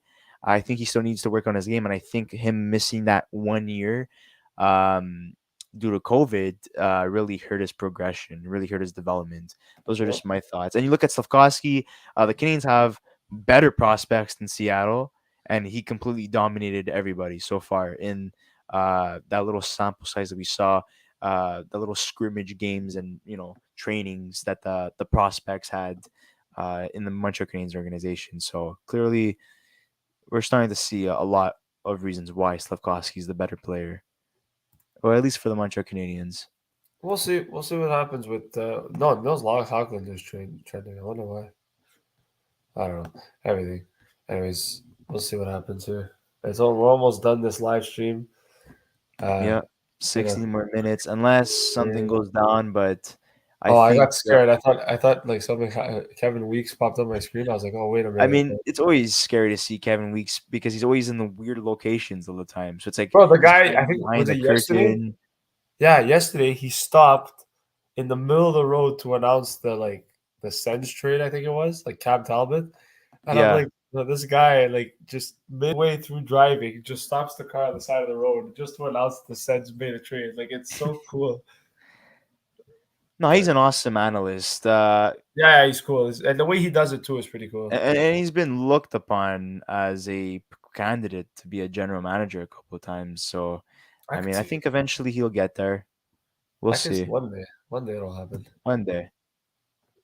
I mean, look, we already. I don't know if you guys have any more questions in terms of. What's your thoughts on? Oh, 10 hours exactly. Look at that. See that? Oh my god. Our longest live stream, our longest episode of all time. And you guys are a part of it. You guys. Oh, it was our longest episode like 5 hours ago, but still. Yeah, I know, but you guys are a part of. I don't think this will ever top that. So thank you so much. Think about it though. Could you imagine our watch hours, bro? Like that, holy crap. Our watch hours have been surpassed. Well, at least the limit, the goal has been surpassed a long time ago. It's all about getting 1,000 subs now. So if you guys haven't subscribed, yeah, after that we're gonna quit the podcast. We're not doing it anymore. No, we're joking. I think it's just gonna motivate us even more to work even more harder. I don't think anyone in their right minds, whether if you've been doing this for years, months, or so on, I don't think anyone has our drive. And I know I'm being a little bit cocky, or maybe I'm trying to be humble here, but all three of us, I know Chris is not here at the moment, but we all put in a lot of work since day one. We always want to improve. We always want to be the best of the best. And, our results are showing for it. We're almost at 1,000 in less than a year. And it's all thanks to you guys. But also, we're very proud of each other and ourselves for consistently always putting hard work all the time and always pushing each other and always, telling each other, you know what, like, you didn't do so good today in today's podcast. You have to be better. You have to do more research. You have to, talk more clearly. You have to make sure that you always defend your points clearly. There's been haters here and there, but it's part of the business. Once you get bigger, there's a lot more haters, but there's also a lot more supporters. Famous Deck says, a great job, guys. Thank you so much. We appreciate it. We're waiting for a major. We're all waiting for this trade. We're waiting for the Habs to make us fall out of our chair. If we could cap off the end of this episode with a major Habs trade, I think we would be the happiest lads in I'm the gonna go to bed hockey with a smile on my face if that's the world. case. If that's the case, I'm gonna go to bed with a smile on my face. I'm gonna love But you know what would be great if I wake up tomorrow morning and it's already like done. Like you wake up, kind of like the Pacioretty trade when it happened at like 3 o'clock in the morning, and I woke up and I'm like, what the fuck? Pacioretty got traded. Like it's kind of what I want. Yeah, Max Pacioretty got traded at a weird time when he went to Vegas. Yeah, I got traded it was like 12 o'clock in the morning. I woke up the next morning and it says Montreal has traded Max Pacioretty. Thomas Thank you for the Zacha. applause, famous Dex. Very supportive of you. We appreciate it. Oh man. Guys, so let's ask you a question here. Out of the trades that happened today, well, I mean, both, including the Carolina Hurricanes, what's the better trade and what's your favorite trade? The Brent Burns deal, where Carolina literally, you know, get Brent Burns by giving up literally nothing and just San Jose retains 33% of his contract, or the other deal where they literally get another top caliber player for nothing, like literally nothing. They gave up future considerations, which is a used hockey stick, old skates, and a pair of jock straps for Max Okay, Pacioretty. it's not even that. It's So not we're even like that. to It's hear less than in that. the comment section. What was the better trade? I mean, I think they're equally as good in my opinion. But the better trade is the Pacioretty deal because it I includes still hate Vegas. Like Vegas. I will. It includes Vegas getting fleeced once again. So I still and hate Vegas. Like I can't stand them. I'm happy you they're know, getting fleeced, go- but I going still back hate to the them. Pacioretty deal, do you know that the Carolina Hurricanes were originally on Max Pacioretty when he was about to get traded the first time from the Montreal Canadiens? Los Angeles Kings, Carolina Hurricanes, and um, Vegas were three teams that were all into him, and now the Hurricanes get him for free. That was their biggest free agent signing this year, Yeah, that's true. and They the technically contract signed was already Pacioretty and signed. Dylan Coghlan as free agents, bro. That's legit what they did. Yeah, that was That's crazy. pretty funny, bro. Yeah. So look, if you look at Carolina's cap space right now, Carolina have 4 million in cap space, and they have to sign Natchez. So they're gonna have to make a move, I think. I mean, look, they're both over the age of 32 years old. I know You know who? they're in their You know who they twilight years, should but move? still You good know who they players, should move, good leaders too. but they won't. But they should. Oh boy, That's if Chris that's what saw they should. this right now, he would be the happiest guy. They should absolutely I trade I him. spoke to Don Waddell at the draft, and he said that he intends to keep cooking. I mean, he sees him long term, or else he was never gonna give him an Yeah, guys. offer sheet him or sign him to a 8-year extension. So Guys, did you know that Christopher and Don Waddell are best friends? They exchanged phone numbers too at the draft, and Don Waddell's a really nice general manager. He's a he's nice guy coming as over to well. Chris's house next week. Like they're having coffee together and stuff. It's We'd gonna love to be have Don Waddell on the podcast, hear about why he's one of the best GMs in the league. he's also one of the most hated by Habs fans. I used to have no respect for Carolina because of the treatment of the Canadians, but then I just realized they're just good They businessmen. benefit. They helped us. They saved us. That too, but they're also good businessmen, in my opinion. Okay, uh, should Ken Hughes trade Price Yes. if the opportunity presents itself? As Yes. a Montreal Canadian fan, as a Montrealer, we thank him for his services, but it's time to move on. It's time to Carey Price embrace should have the been traded rebuild. 3 years ago. Yeah, I don't disagree with that. But now, I think he's just holding this team back. He's not Yes. being he's not being honest of a situation. He's just thinking about himself and on rightfully so because he doesn't want to retire. He wants to get paid, obviously, and he obviously wants to play. He wants to play hockey. He doesn't want to give up. He wants to win a Stanley Cup. That's his goal.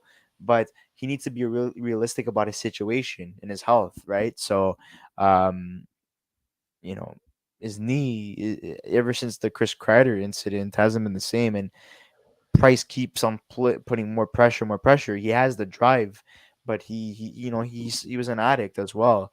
Well, Um, well, so I well, mean, there's a lot of things to go into about Price. We made a video when we first started the podcast. We respect Carey Price. He's an absolute legend. He's a future Hall of Famer.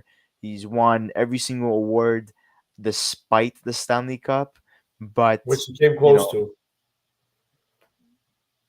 But yeah, look, twice. I'm gonna say one thing about Carey Price.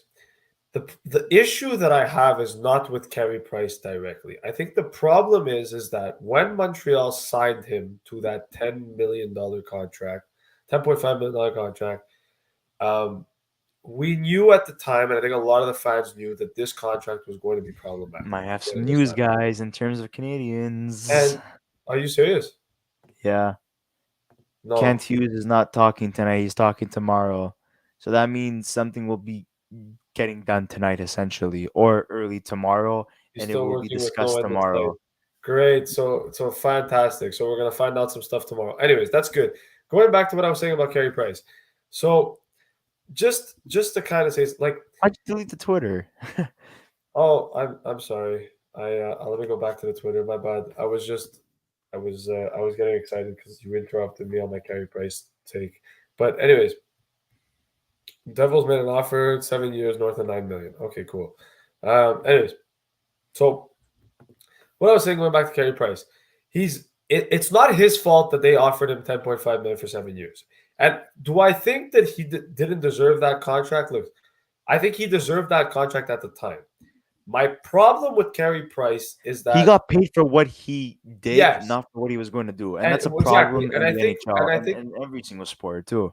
and I think the problem with that is that we knew that Carey Price had injury problems. We knew that going into this that if Carey Price was going to sign this contract, he needed to win a Stanley Cup. And unfortunately, he didn't. But that's not because of him. That's just because the team wasn't good enough in front of him in certain situations.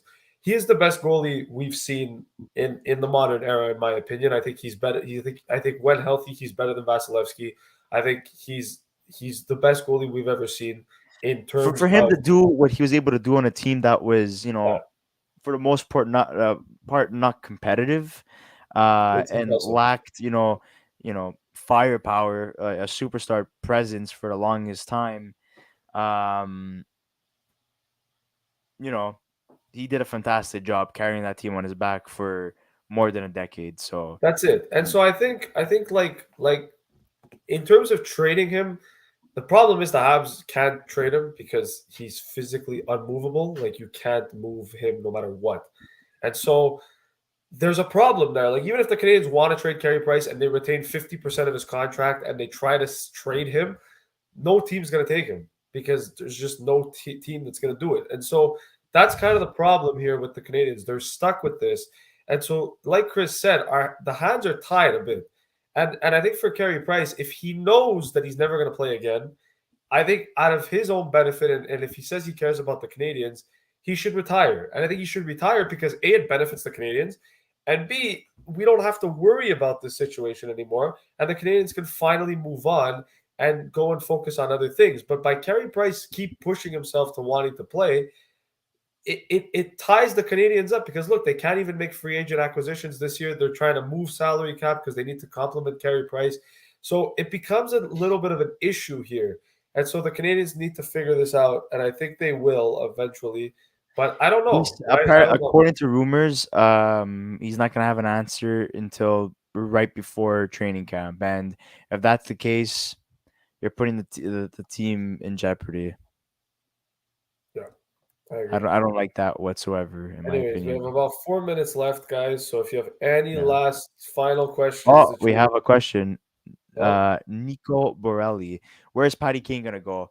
Two destinations. Buffalo. I think he wants to go to the state of New York. So you have the New York Rangers, who I think is gonna be would be a fantastic fit. Buffalo. Or the one that everyone hopes for is the Buffalo Sabres.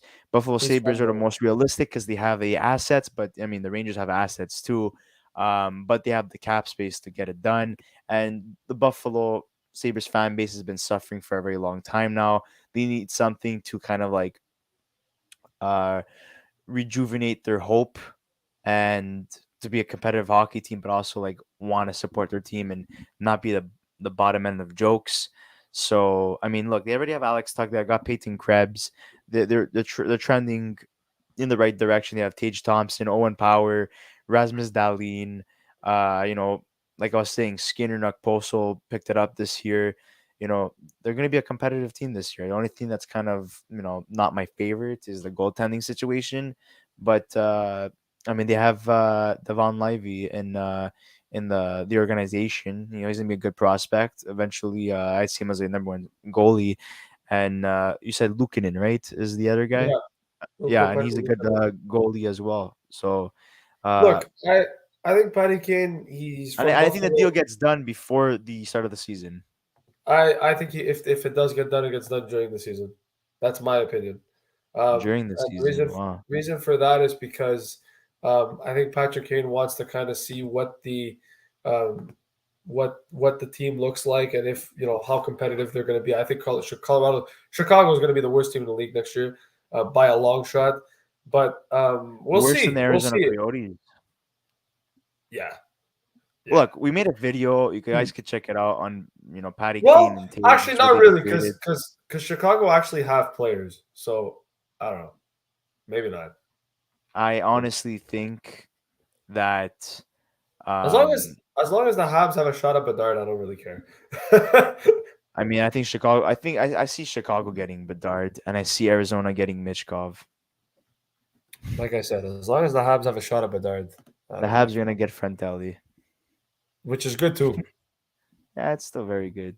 Still very good. Um Anyways, guys, it seems 8:59. like it's It oh seems man, like we're destined for finally, and it's not because I want to leave. I really don't want to leave, but I'm tired and I yeah, this want to has been relax. fantastic. This has been one of the best podcasts we've ever done. We appreciate every It's been single a one of you. wild ride. We went from 768 subscribers to 783. If you haven't subscribed already, please subscribe. If you want a t-shirt, let us know. Make sure to tell your friends all about our podcast. Tell them to subscribe as well. Um, and I think that is it for us for today. I Over would 10 say, hours, longest episode in Young Guns history ever. We wanted to thank all 783 subscribers that watched this video today. Huge success. We also want to thank all the non-subscribers as well for tuning in today. If I'm not mistaken, give me a second. I think we're over 1,800 views on a yeah. live stream. So let me just check here. So thank you to all 1,805 people that watched our video today. Absolute crazy numbers today. 29 likes. Don't forget to like this video as well. We will make our winners and losers video um, Friday, since there's still a lot of big fish to fry and a lot of traits to look forward to as well. So Nicola says, Luca, I love you. Luca loves you too. Luca, say it for the fans. I love you. Oh, perfect. Anyways, guys, until next time, have a great night. Happy 2022 NHL Free Agent Frenzy. And we shall see you on the next episode.